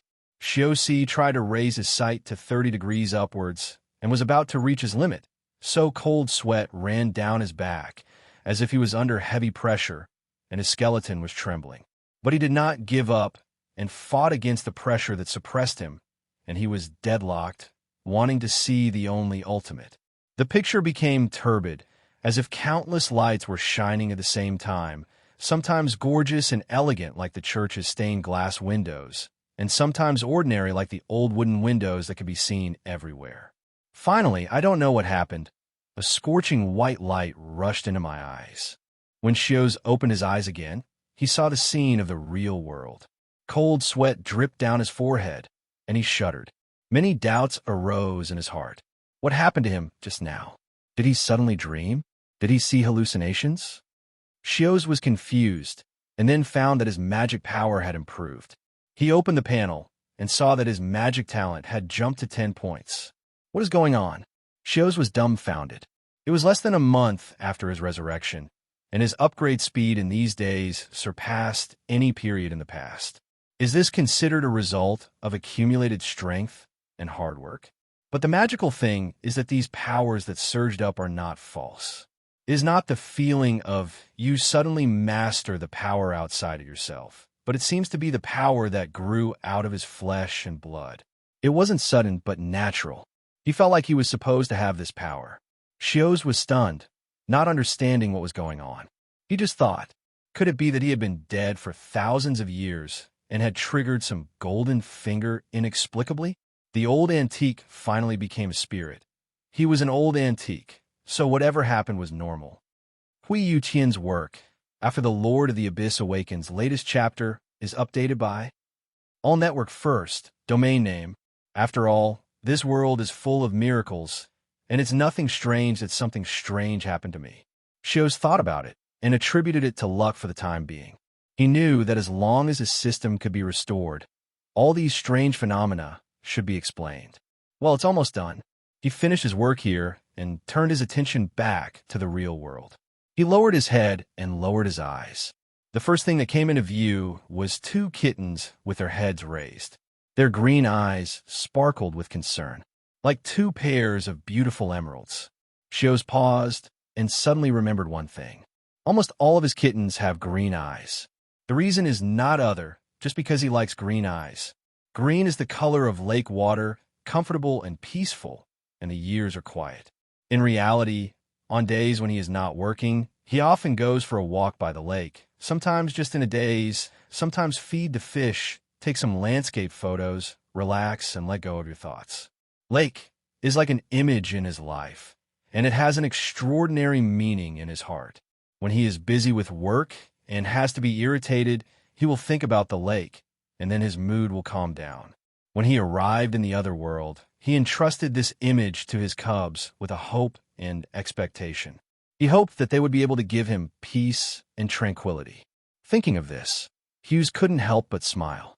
Of course, when he actually built it, he adjusted the color value, with some changes in depth corresponding to the ranking order. The further forward, the darker the color. Vashik's eyes are a dark green, close to black. Under certain natural light, they're like a pair of emeralds. The recently built pard is an exception. His eyes seem to be born to be golden, like the color of sunrise. So he didn't adjust the color, and the little blackbird is also. It feels like it should be born to be gray fog color, like the sky that is about to fall at night. The two of them really look like twins. I don't know if there is any fate. It's just like the god of light and the god of Hades. Hughes paused for a moment, his eyes filled with doubts, but without much thought he was interrupted by the gray cat's paw. The gray cat's fleshy claws came over, bringing warmth, and asked him what happened just now. "What's wrong?" Hughes glanced at the clock next door out of the corner of his eye and realized that it was already 10 o'clock in the evening. So fast. When he looked again, the sky outside was completely dark and the sound of howling wind could be heard from time to time. Has it been so long? No wonder the children are worried. Hughes looked back and said with a smile, "I'm fine. I was just too focused and forgot about time." The gray cat blinked, tilted its head, and then pounced on it, as if it was happy for its father's upgrade. It stretched out its paws, danced, and acted coquettishly in its father's arms. Hughes reacted and couldn't help but smile. "Have you upgraded too?" The gray cat nodded and said that because his father upgraded, he also upgraded, and he is now level 27. The red cat refused to accept the gray cat's first move and immediately followed him to talk to him. A level 27. Their nonsense is really like a snowball, getting bigger and bigger, and now they're talking nonsense. However, it happens to be very useful for their father who has thick filters. Hughes believed it without any doubt, and picked them up and lifted them high, smiling and saying, "Then it seems that I will continue to work hard, so that you can also upgrade." The gray cat and the red cat nodded. Hughes touched his head. "Don't worry. The higher the level, the better you won't be bullied." I remember when he told them to work hard to level up. That's what he said. However, he actually doesn't want them to suffer and be burdened to upgrade. If possible, it would be enough for him to be the only one who suffers. However, one of the ways to upgrade the creator profession is to upgrade creations, which can bring upgrade experience to the creator. He also didn't expect that, in fact, conversely, when the creator upgrades, the creation can also upgrade accordingly. Two-way help is really good. I feel like my luck has improved a lot after this resurrection. By the way, aren't they two awake yet? Of course, Hughes was asking about Eligor and Beelzebub. Now, of course, Yinbosi couldn't hurt those two anymore, so he answered Hughes, saying that they were learning the dream upgrade method from Vasak, and his father didn't need to worry about them at all. Those two who fell into the abyss molten pool were able to treat them as hot springs, as if nothing had happened. If not, just go to subspace. If something happens to them, the world will be turned upside down. Impose has natural trust in the alliance between Eligor and Beelzebub. Normally, a loss is a loss, but that is only allowed between compatriots. If other things harm them, they will join forces to kill them all, just like killing the god of the abyss thousands of years ago. Hughes was relieved upon hearing this. But have they all gone to the dreamland? In another world, dreams are a world parallel to reality, which is said to be vaster than the real world.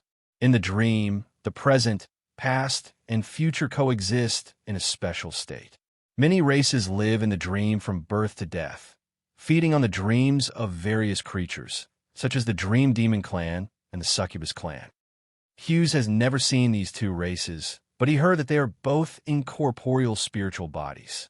They will appear in the most expected or beautiful image in your mind to seduce you, and so on. It all sounded a bit scary.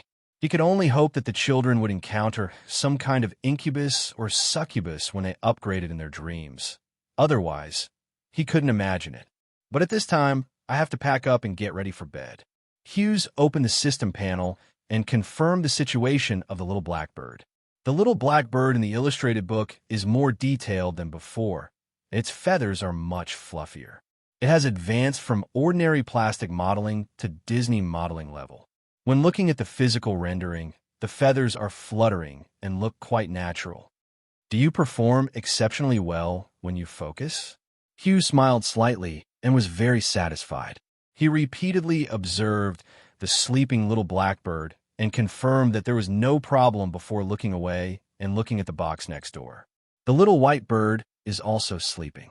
The fluffy fur ball is sucked in and released with shallow breathing. The rhythm is clear and rhythmic. He is truly shining all the time.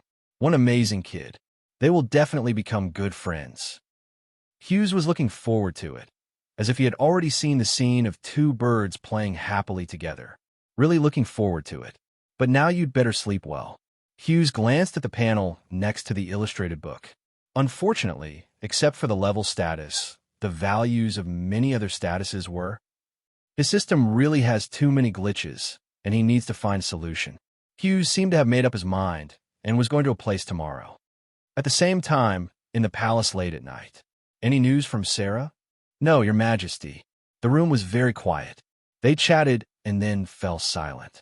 After a long time, Anna raised her head and asked, "Helen, what do you think of the situation?" Helen lowered her eyes and said thoughtfully, "It's hard to say. Sarah in the dream is not in a normal state."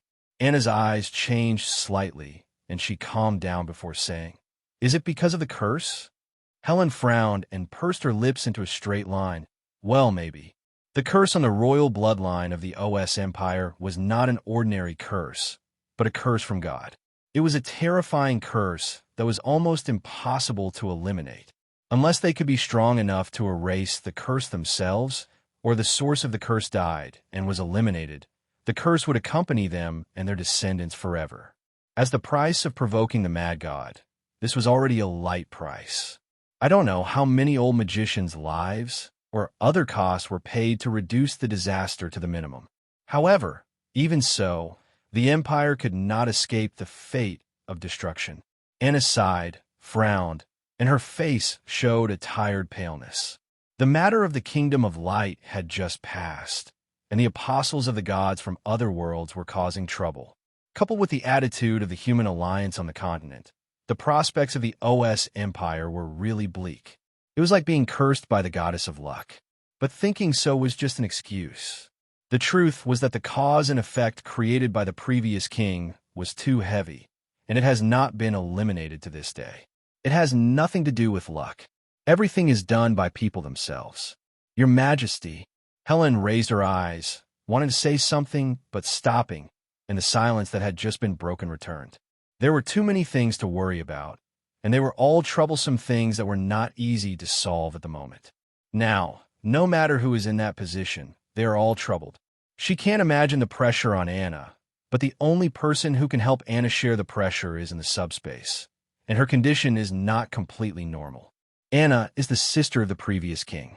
On the dark day, all other blood relatives died, and she was the only one who survived. She took over the mess of the OS Empire. After 20 or 30 years, she was already exhausted. With the influence of the curse, she could personally feel that her vitality was drying up, and even her reason was declining, going downhill. She knew that facing the gods of other worlds, the Empire had too few cards to play. Even if all the hidden cards were played, it would probably not be enough. At least the top 10 human powerhouses had to take action to save their lives. But half of the top 10 human powerhouses were from the Continental Human Alliance, and half were the top national guardian gods. There was no hope for the former to cooperate, and the latter was even more impossible. The top human countries are all great empires that are good at war. There is no reason to send their most precious national guardian gods to protect you, an ordinary human country. The community of human destiny is a collective concept that is meaningful only when there is a common external enemy. It is almost meaningless without a common external enemy. Anna remained silent and did not continue the topic. Instead, she asked Helen, "How is your history writing work going?" Helen paused. Under the light of magic, her face was slightly pale, but her eyes were firm and powerful at first glance. She said, "It is being completed. The rewriting of history is the request of the Abyss Lord Eligor, and Eligor attaches great importance to this matter." In other words, Eligor chose the historian of the OS Empire as the historian. Does it mean that the OS Empire is a special place for him? Eligor chose to let the OS Empire write history. Will he not sit idly by and watch the OS Empire go to extinction? This matter is of great importance, because if the Abyss Lord can help, the probability of the Empire's survival will certainly increase. But the problem is that you still don't know what the motives of the Abyss Monarch's recent series of actions are. Anna asked, "Are there any difficulties or obstacles?" Helen thought for a few seconds before answering, "Except that there are too many historical materials involved, and it will take a long time. There is no particular difficulty." Anna then asked, "Can the logic be sorted out smoothly?" There was a bit of curiosity in her tone. At the beginning, she mentioned an idea, treating the Abyss Monarch as compatriots, so you can get a perspective to understand the contradictions and conflicts between the Abyss Monarchs as daily quarrels between compatriots. To be more specific, it can also be understood as a quarrel between family members. This explanation is fundamentally different from the previous one, and the conclusions drawn based on this explanation are completely different. At this point, Helen couldn't help laughing and said, "I think your Majesty's thinking is right, and the logic is very smooth." Anna was surprised and said, "For example?" Helen said, "Let me give you a few reasons for the quarrels between the Abyss Monarchs. Why is the color of the sky not green? Why is the color of the sea not green? Why is the Effery forest light green instead of dark green, etc.? Your Majesty, don't you think that these reasons are very trivial? It's just like a quarrel between family members over different opinions on something. It's not a blood feud at all, the kind of life-and-death feud. And the magical thing is that after they quarreled, they might reconcile after a few hundred years. Although there is a high probability that they will break up again later, the conflict between them will never be a life-and-death conflict that requires the other party to die. In the past, because they were the monarchs of the Abyss, they didn't think much about the reasons behind their quarrels and why they quarreled like this. Now, when I think about it carefully, I find that there are many things that are wrong. Their relationship is not as many historians have inferred. The relationship is extremely bad, and they will fight when they are together. But Anna seemed to understand something and suddenly said, "Actually, they have a good relationship, right?" Helen nodded and said bluntly, "Most of them." Anna asked curiously, "Most of them?" Helen nodded and said, "Most of them have a good relationship, but there are always a few who have big conflicts." Anna was silent for a few seconds, asked, "But the logic can always be sorted out, and Eligor's wish can be successfully fulfilled, right?" Helen smiled, as if she was very confident, and said, "Yes. After all, history is a science of recording and interpretation. Facts cannot be changed, but there are many ways to interpret them. In addition, I think, although we want to falsify history at the beginning, what we get in the end may be the real history."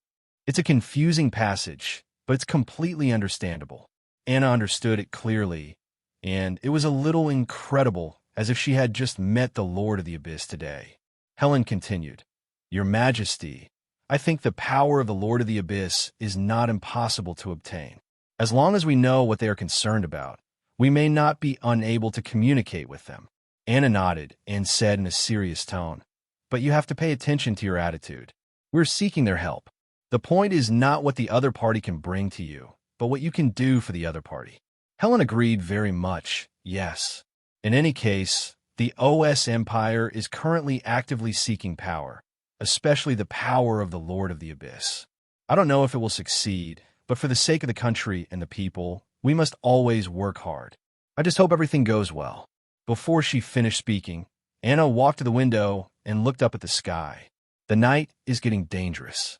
If it weren't for Alinson strengthening the magic defense every day, this peace would have been lost long ago. The country is a machine that exists to protect the citizens. Anna suddenly said to herself, her eyes deep and complicated. At the same time, the second largest city in the OS Empire, one gathering after another was held outside the eyes and ears of the Empire. The missing Duke Feynman claimed that he was the chief priest and the apostle of the alien god who was about to descend. Those who don't want to die must listen to me. This country is hopeless. Only my God can save you. Think about yourself, your family, and friends. Do you really want to be buried with the stupid and incompetent empire? No, you can live. You don't have to leave your homeland. Leave your country and abandon your ancestors. You can continue to live on this beautiful land. Duke Feynman spoke loudly and passionately, his eyes sweeping across the faces of the believers. Humans are powerless. In front of the subspace, humans in the land where humans live are so weak, but don't be afraid. Learn to rely on, learn to be subordinate, and know that choice is above all else. The people under the altar looked at him eagerly, their eyes full of desire, or the desire to survive, or other desires, because they knew that the gods of other worlds were extremely generous. As long as they wanted, the gods of other worlds would surely give them selflessly, whether it was power, money, or lust. Everything they longed for was in the chaos after the order was overthrown. Duke Feynman's mouth was hooked, his eyebrows were dancing, and he spoke elegantly like a music conductor. Yes, you will get what you want, and our great gods will be witnesses. There was a strong cognitive pollution in his voice. All those who listened to him would be polluted, tampered, and manipulated as long as their consciousness was slightly weak. There was a burst of excitement under the altar, and almost everyone showed an impatient look. Hurry up, let the great alien god come. That night, the OS Empire military searched everywhere, but couldn't find the place where the believers gathered. Philly had an extremely ominous premonition in his heart and couldn't fall asleep at all. After thinking about it, he couldn't help but summon Eligor. However, he failed. Eligor didn't even give an answer this time, let alone refuse. Philly was in a heavy mood and couldn't help but think of that person, the only mysterious existence that could influence the Lord of the Abyss. The next day, Shios got up early and confirmed that his children were all by his side in good condition, and he was relieved when none of them were missed. Well, it should be almost done. After he finished other things, he carried the two cats out of the dormitory and put them on the table as usual. Then he took a look at the illustrations. The little white bird and the little black bird had not woken up yet. The little white bird slept soundly, but the little black bird was not. Shios was worried that it was because the consciousness transplant was not adapted, and said to himself, is it because the consciousness has not recovered yet? Is that guy sleeping late? The gray cat looked at his father dimly. They never expected that the god of the underworld would sneak in. Ariorg and Beelzebub would definitely be furious when they come back. If Vashik, who was sleeping next door, woke up, he would probably strip the bird of its feathers. God knows that he was just sleeping, and there was another inexplicable compatriot. If the other compatriots who have not been found knew about it, they would definitely be black-eyed and gnashing their teeth, saying that there can't be more, and there will be no more room around their father.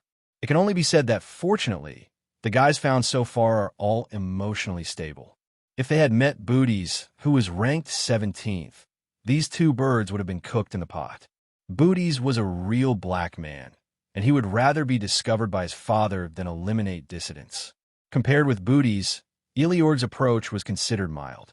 Really, if you think about it carefully, none of their compatriots are easy to deal with. If all of them were present, the scene would be unimaginable.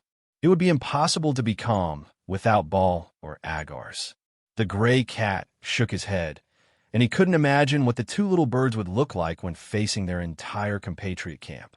However, on the other hand, Morags didn't have so many thoughts about Persia. He yawned, thinking that the most important thing at this moment was to get closer to his father before the others found out. After a few minutes, "I'm going out for a while." Hughes went to the Magicians' Association again, this time with a red cat. The reason is that he rushed over first. The magicians on the road noticed that the cat he was bringing had changed, and they all cast curious glances. Someone couldn't help but ask and receive the answer from Hughes. There are more than one or two. There are many. It is a big family. Everyone was shocked. It is normal for a magician to keep a few pets, but keeping dozens of pets is unusual and not something ordinary people can do. They were greatly shocked and suddenly understood why Grandmaster Matros made his choice. This young man seems to have average strength. He is only at level 27. He is very ordinary among magicians of the same age, but there is definitely something unusual about him, but they don't have the eyesight to see it. In fact, Hughes came here to borrow books this time and went straight to the library as soon as he arrived. He still remembered the magical hallucination and wanted to find out if there were any relevant records. Secondly, he was looking for a book on systematic magic. As we all know, the system is a kind of magic. It was originally a magic specially developed for summoning brave men. It was later promoted to be used by many magicians. However, the promoted version is not the original version used by brave men, but a low-end version used by brave men. That edition has been lost and cannot be reproduced. In the perception of the magic world, only the system used by the Braves is the real system. Those that came later were just inferior imitations, and their functions and other aspects are not comparable to the original ones. This is indeed the case. However, even so, there are still many magicians equipped with low-end system magic. Hughes walked to the library while thinking. The library is a treasure house of a country's knowledge. Non-citizens of the country are generally not allowed to enter, but Hughes's special status gave him convenience. The library of the Magician Association consists of several buildings, the size of 10 football fields. The building is 10 stories high and 3 stories deep underground. When people walk in for the first time, they will definitely get lost. Hughes walked to the door and someone gave him a stack of maps. Yes, a thick stack. I don't know how many people have gotten lost so far, so I compiled this thick stack of map guides. The librarian said that even an old magician who has been in the library for more than 10 years will still get lost if he accidentally goes to a strange place. Hughes walked into the library. After a few hours, he could not find the book related to the illusion, but he successfully found Research and Analysis of Systemic Magic. When I opened the book, I saw that it was about ancient system magic, not modern system magic. In other words, it was the system magic from the Age of Braves that was studied. Hughes searched from morning to night, finally found the right book, and took the red cat to the librarian. "Can I borrow it for a few days?" "Yes, Mr. Hughes. For how many days you want to borrow it? Please register here." "Well, 3 days. If it's not enough, I will come back." A few minutes later, Hughes took away the book, along with several books for beginners on magic. He wanted to learn magic seriously, not just to restore and restart his system. On the way back, the Imperial soldiers were walking in a hurry and looked a little heavy, as if something had happened. Hughes paid attention thoughtfully and walked back to the antique shop a few minutes later. As soon as the door opened, the gray cat pounced on me. Hughes hugged him and said, "You two are playing. I want to read a book first." The two cats paused for a moment, then nodded obediently. Impas said secretly, "Father found the book on systematic magic?" Moore goes, "Yes." Impos was a little worried, and Hughes looked at it for a few minutes. Sure enough, he couldn't read it because it was beyond the scope, so he had to put it down first. At this moment, the little black bird woke up and showed its presence in the box. Hughes felt the movement, released him, and placed it between the two cats. After confirming that the model was fine, he smiled and said, "You three play first." The little black bird was happy with a stiff face. I got hard and thought, "My father, how could you put the bird between the two cats and play with them? Do you mean to let them play with me?" "Woo!" But before he could react, Impose snatched him away with a claw. The little black bird struggled subconsciously. The gray cat whispered, "Don't worry, I won't do anything to you." Little blackbird, really? Moragos snorted, slapped his paws on the ground, and said majestically, "Do you dare to believe it? Don't dare." The little blackbird can stretch and bend, and has flexible speech skills. It seems that he's been mixed up in the world for many years. Impose rolled his eyes at him and suddenly said seriously, "If you don't say this, go and do something for us." The little blackbird's big eyes blinked. "What's the matter?" Moragos, "Go to the room and wake up Vasak, the white and fat cat. Eligor and Beelzebub are not here. There are things outside that we want to ask Vasak." The little blackbird didn't understand and almost said, "Then why don't you ask?" Impose slapped him with a paw. "Vashik has a gentle temperament, but he loves to sleep and often can't wake up. You were seriously injured, and your father saved you and gave you a new body. You joined us, and you are our compatriots. Let you go and call him. When our compatriots get up, it is a test for you, and it is also for you to strengthen your relationship with Vasak." Yeah, the little blackbird is a little happy. Its eyes are sparkling, and its integration speed is extraordinary. It is a natural mature person. Moragos, "Go ahead. Visago will like the first thing he sees when he wakes up." The little blackbird was so elated by the words, "You are our compatriot," that it passed away. Unexpectedly, the two cats smiled evilly behind him at the same time. The other side, Vasak looked for Agars in his dream, but could not find him, and he became increasingly irritable. Just then, he suddenly heard a noise. He hates being woken up while sleeping. Who would go crazy and disturb him? Looking for death, right? Vasak endured it for a while, but when he couldn't bear it anymore, he immediately woke up. The lying cat body suddenly stood up, and then a chirping little blackbird came into view. What the hell? What a fat bird. No, why does this thing have the aura of his father? Vasak's pupils. Hello, everyone. As we wrap up this video, I want to share a quick note. I have a Patreon account. If you'd like to support me and enjoy on-demand audiobooks, you can become a Patreon member. Alternatively, you can check out my Google Drive link, which has 500+ novel audiobooks available through my Ko-fi or Patreon shop. I appreciate your support.